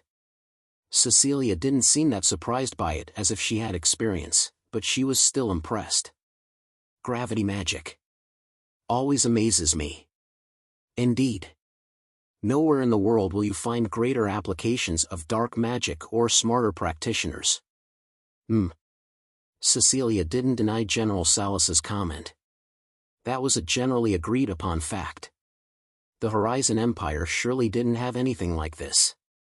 In fact, Dirk was beginning to think that the Horizon Empire was primitive compared to this place. They were on a floating city. Dirk had never seen such fantastical structures in either of his lives. As they rose in the elevator though, Dirk suddenly started to frown. He noticed an odd feeling coming from his soul. It wasn't the eternal pain due to his soul injury. It was something else. Something familiar, yet foreign. He got a bit restless as they stopped on a particular floor. Chapter 105, Vampire. All the honored guests were shown to their temporary residences. Cecilia and Riker, Dirk, Alec and his father, Duke Kyer, and 4 other delegates. 10 people who represented the Horizon Empire. After being shown to their residences, it was everyone except Dirk, Cecilia, and Alec who left with General Salas. Since they were here, the envoys had no time to waste. Their discussions that would determine the outbreak of war took precedence over any kind of leisure activity or sightseeing. But that didn't concern the 3 who were left behind. After Cecilia had Alec join her and Dirk, the 3 left the spire and roamed the city. There were all kinds of preparations being made around the capital city. Decorations and lights were strung up across the buildings, and odd magical objects were scattered across the streets and rooftops. There were also children who held black dragon props that ran through the sidewalks, roaring with childish laughter. Vendors were hawking various wares, most of which were food for the hungry workers. There were also little trinkets, jewelry, and fireworks. Wait, fireworks? Dirk stopped in his tracks when he saw a certain booth. They sold boxes filled with flares and Roman missiles. They were fireworks, and they looked too much like what Dirk remembered from Earth. Even the word firework was directly translated to this world's language. There was one other detail he noticed. It was a name that branded the fireworks. As he walked down the street, Dirk had also paid close attention to the machines. They all had a small brand on them. Pandora. He mumbled the name. He wondered who that was. They seemed to be some kind of scientist. At some point in his staring, Alec came up to him. He only glanced at the fireworks before looking around at the surrounding city. "My dad is a vampire." He suddenly spoke, and Dirk turned his head. He was only a bit surprised as he remembered the sharp teeth Alec's father exposed while smiling. He even noticed Alec's teeth. They weren't as long, but those canines were definitely sharp. He hadn't seen that a couple of years ago when they were younger. "Are you a vampire then?" "Not purely, but yes. My father says I'm around a quarter vampire. And since my mother is human, I'm majority human." Dirk nodded. The Dark Kingdom. Unlike the Horizon Empire that was dominated by humans, this kingdom was dominated by vampires. Vampires were known for their strong affinity toward the dark element. Likewise, humans had a stronger affinity toward the fire element. Dwarves from the Dwarven Haven had a stronger affinity toward the earth, elves from the World Tree had a stronger affinity toward air, and hybrids from the Unity Empire had a stronger affinity toward water. The World Tree was actually located in the south and southwestern section of the world underneath the Dark Kingdom, who was in the direct west. The World Tree was also detached from the hybrid Empire Unity that occupied the east, separated by a significant distance. Thus it was the Dark Kingdom's vampires that frequently traded with the elves of the World Tree. The two were almost exclusive partners and had a deep commercial and diplomatic bond. It was also why many vampires walking the streets of the city had pointed ears. It was because elves and vampires frequently mated, producing a large mixed population. Though, pure vampires were still the majority in the Dark Kingdom, especially in the capital city. Dirk suddenly asked a question that came to mind. "So, since you've got vampire blood, what do you do about, well, blood?" Vampires, as their name implied, enjoyed the delicacy that was blood. It was a big reason why the Horizon Empire and the Dark Kingdom didn't have a good relationship, though the main reason was still the wars they fought against each other. Alec answered plainly. "There's usually blood in the food I eat. It's not essential though.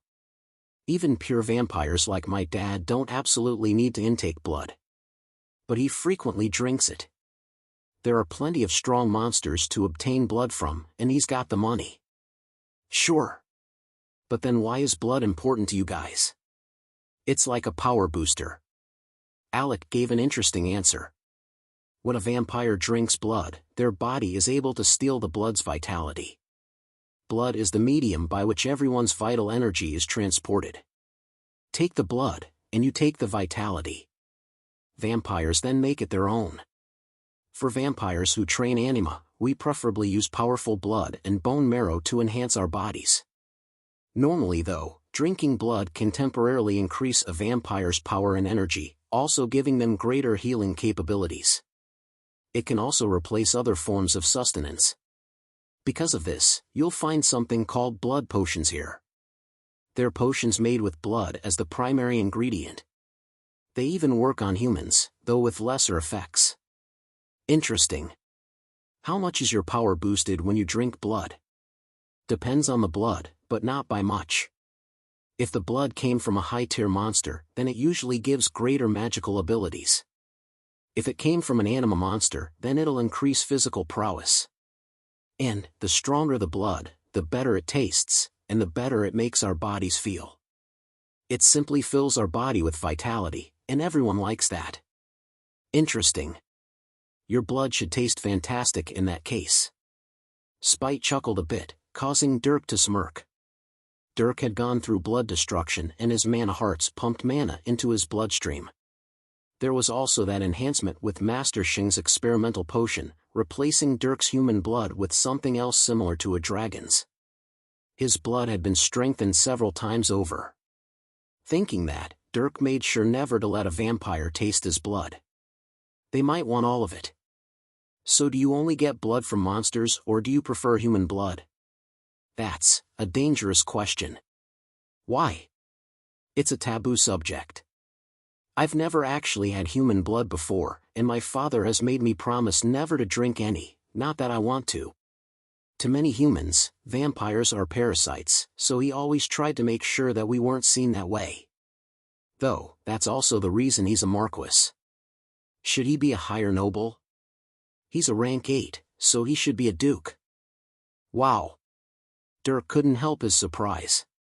He didn't realize that Alec's father was so strong. Could he go toe-to-toe with Azura? Alec sighed. But because it's a human empire, there are many who don't like him, and he can't become a duke. I thought power was supposed to surpass the words of the weak. It does, but being a duke in the Horizon Empire means more than just being a high noble. It's a major position of power that makes you a pillar of the empire, one of its greatest protectors. It's unfortunate, but one's race can't be ignored when making someone a pillar. Still, my father and the Emperor have a great standing with each other. It's just unsuitable for my father to become a duke, and he's never pushed for the position on purpose. Instead, the two cooperate commercially. My father controls a major portion of the Empire's industry. He also does things like this. Being an envoy? Yes. Alec nodded with a faint smile, proud of his father's strength and achievements. Dirk was confused though. Why does your father do it though? He could come here and be a pillar of the Dark Kingdom. I'm not exactly sure why. I've asked him the same thing. He tells me that his allegiance lies with the Horizon Empire, or more specifically, Emperor Horizon. The two cooperate a lot, so I guess they're friends. Wow. Even though you're not the son of a duke, you're still a serious crystal spoon noble. Indeed. It's a very lavish lifestyle. I enjoy it whenever I can. Heh. Dirk chuckled as Alec shamelessly agreed. Still, Dirk found Alec's father's position interesting. A vampire who was friends with the Emperor and swore allegiance to a human empire. Now, he was here negotiating with vampires on behalf of the humans. It was odd. By the way, I've heard some interesting things about the royalty here.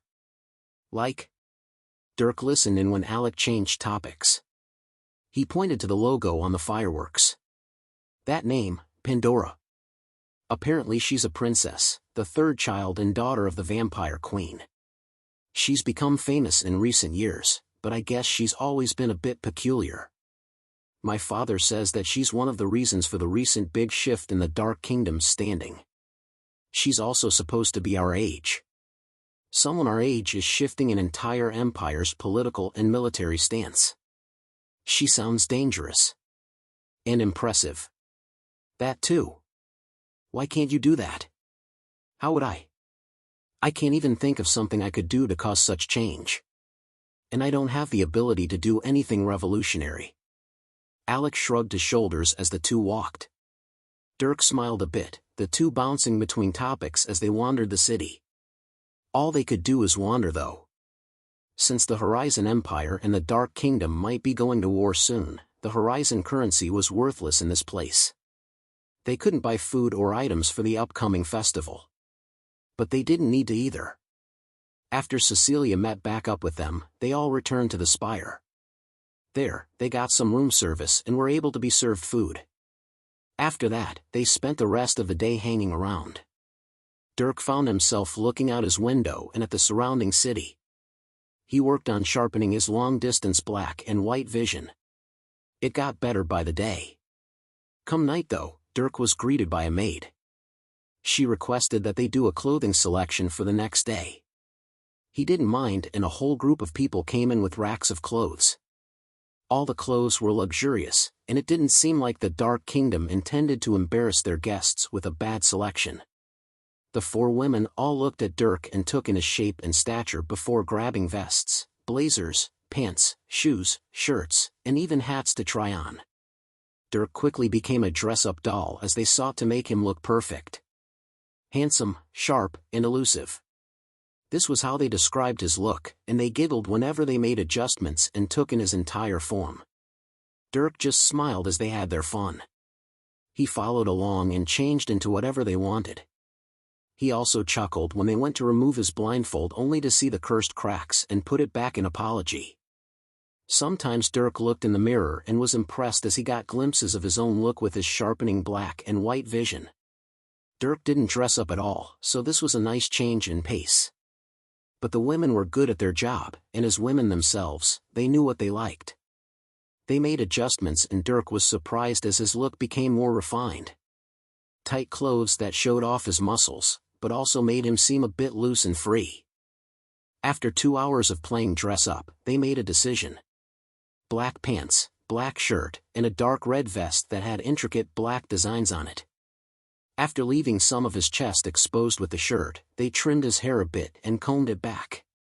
As for Dirk's skin, it was perfect from skin destruction, so there was no makeup or blemish hiding they needed to do. Slipping on a pair of black shoes and rolling up the sleeves, the women took a step back. There wasn't a lot on Dirk, just his clothes, but he looked sharper than ever. As they said, less is more. They even swapped the blindfold for something nicer than a torn piece of cloth. The four were satisfied, and after stripping off the clothes, they promised to be back tomorrow afternoon before the ball started. Dirk was a bit surprised as they walked out. And as they left, Cecilia walked in. She watched the four women exit before looking at Dirk's combed back hair. "Your hair looks good." "Thanks. Did you like how they dressed you?" "I was dressed up rather nicely considering the tensions between our empires." "I liked it. I've never looked so proper before." Dirk smiled while taking a seat. I wish I saw it before they left." "Oh well, it'll be a nice surprise. Anyway, we have something we need to do. I've never actually taught you this, and it's last minute, but I'm sure you'll do fine." Cecilia walked over as she said that, standing in front of Dirk. "You heard about the ball?" "Yes." "Do you know what people do at a ball?" "No." Dirk answered honestly. Not in his past life or this one had he ever participated in a ball. He had no idea what people did there. Everyone who will be at this ball are the highest echelons of the Dark Kingdom. Royalty, politicians, dukes, generals, merchants, artisans, and the most powerful individuals this empire can muster. Disregarding why we're here, there's usually 3 things everyone does when in the presence of such powerful people. They network, they drink, and they dance. You won't be doing the first thing, so you'll need to learn how to do the other 2. I need to learn how to drink. People criticize everything, Dirk. From your walk, to your voice, to the way you sit. For royalty, everything must be refined, even the way they hold cups in their hands and how much they sip at a time with each tilt of the glass. I'll teach you how to carry yourself with manners in such a setting. But first, you need to learn to dance." "Okay. But who would I be dancing with?" "I know nobody here." "Oh, you innocent child. I'm glad you're not so self-aware of your devilish looks." Cecilia ruffled his hair with a smile. Dirk tilted his head. Innocent? He was the farthest thing from naive and innocent. From his perspective, of course. "Dirk, you're at a ball where all the teenagers your age are looking to enjoy their night. Girls are going to find the cutest or hottest man, so any girl that wants to dance with you is going to do so because she's interested in you. Now, a romantic interest doesn't mean they hope to marry you. They just want to take you to bed for the night. And because of that, I want you to reject all the girls you dance with. Nothing goes beyond the dance floor. Understood?" "All right." Dirk nodded oddly. Cecilia smiled as she tapped his nose. "Anyway, I still need to teach you how to dance, since you will be dancing." "Will I?" "It's basically guaranteed. Anyway, sharpen up, pretty boy. Keep up and I'll teach you the steps as we go. The manners can come later." Saying that, Cecilia grabbed Dirk's hands and started leading. Dirk fumbled around for a bit before catching her rhythm. After that, he stepped as he was told, learning the moves of the dance. This dancing lesson lasted well into the night. Cecilia had fun as Dirk caught on quick, the two moving faster and faster as she challenged his footwork. It was only when Riker arrived that the two eventually stopped. He smiled as he saw his son learning to dance and having fun, but unfortunately he wasn't in a position to just sit back and enjoy a show. Cecilia, we need to talk. I'll teach you manners tomorrow then, Dirk. Teach Dirk manners? I personally feel a bit of rugged etiquette has its own charm. It's not good to be so uptight and stiff all the time. You just get shaky when you're nervous, honey. I spilled my drink once, dear. And I thought it was cute. Cecilia chuckled as she pat Riker's cheek, the two leaving Dirk's room. Dirk had a weird smile before getting ready for bed.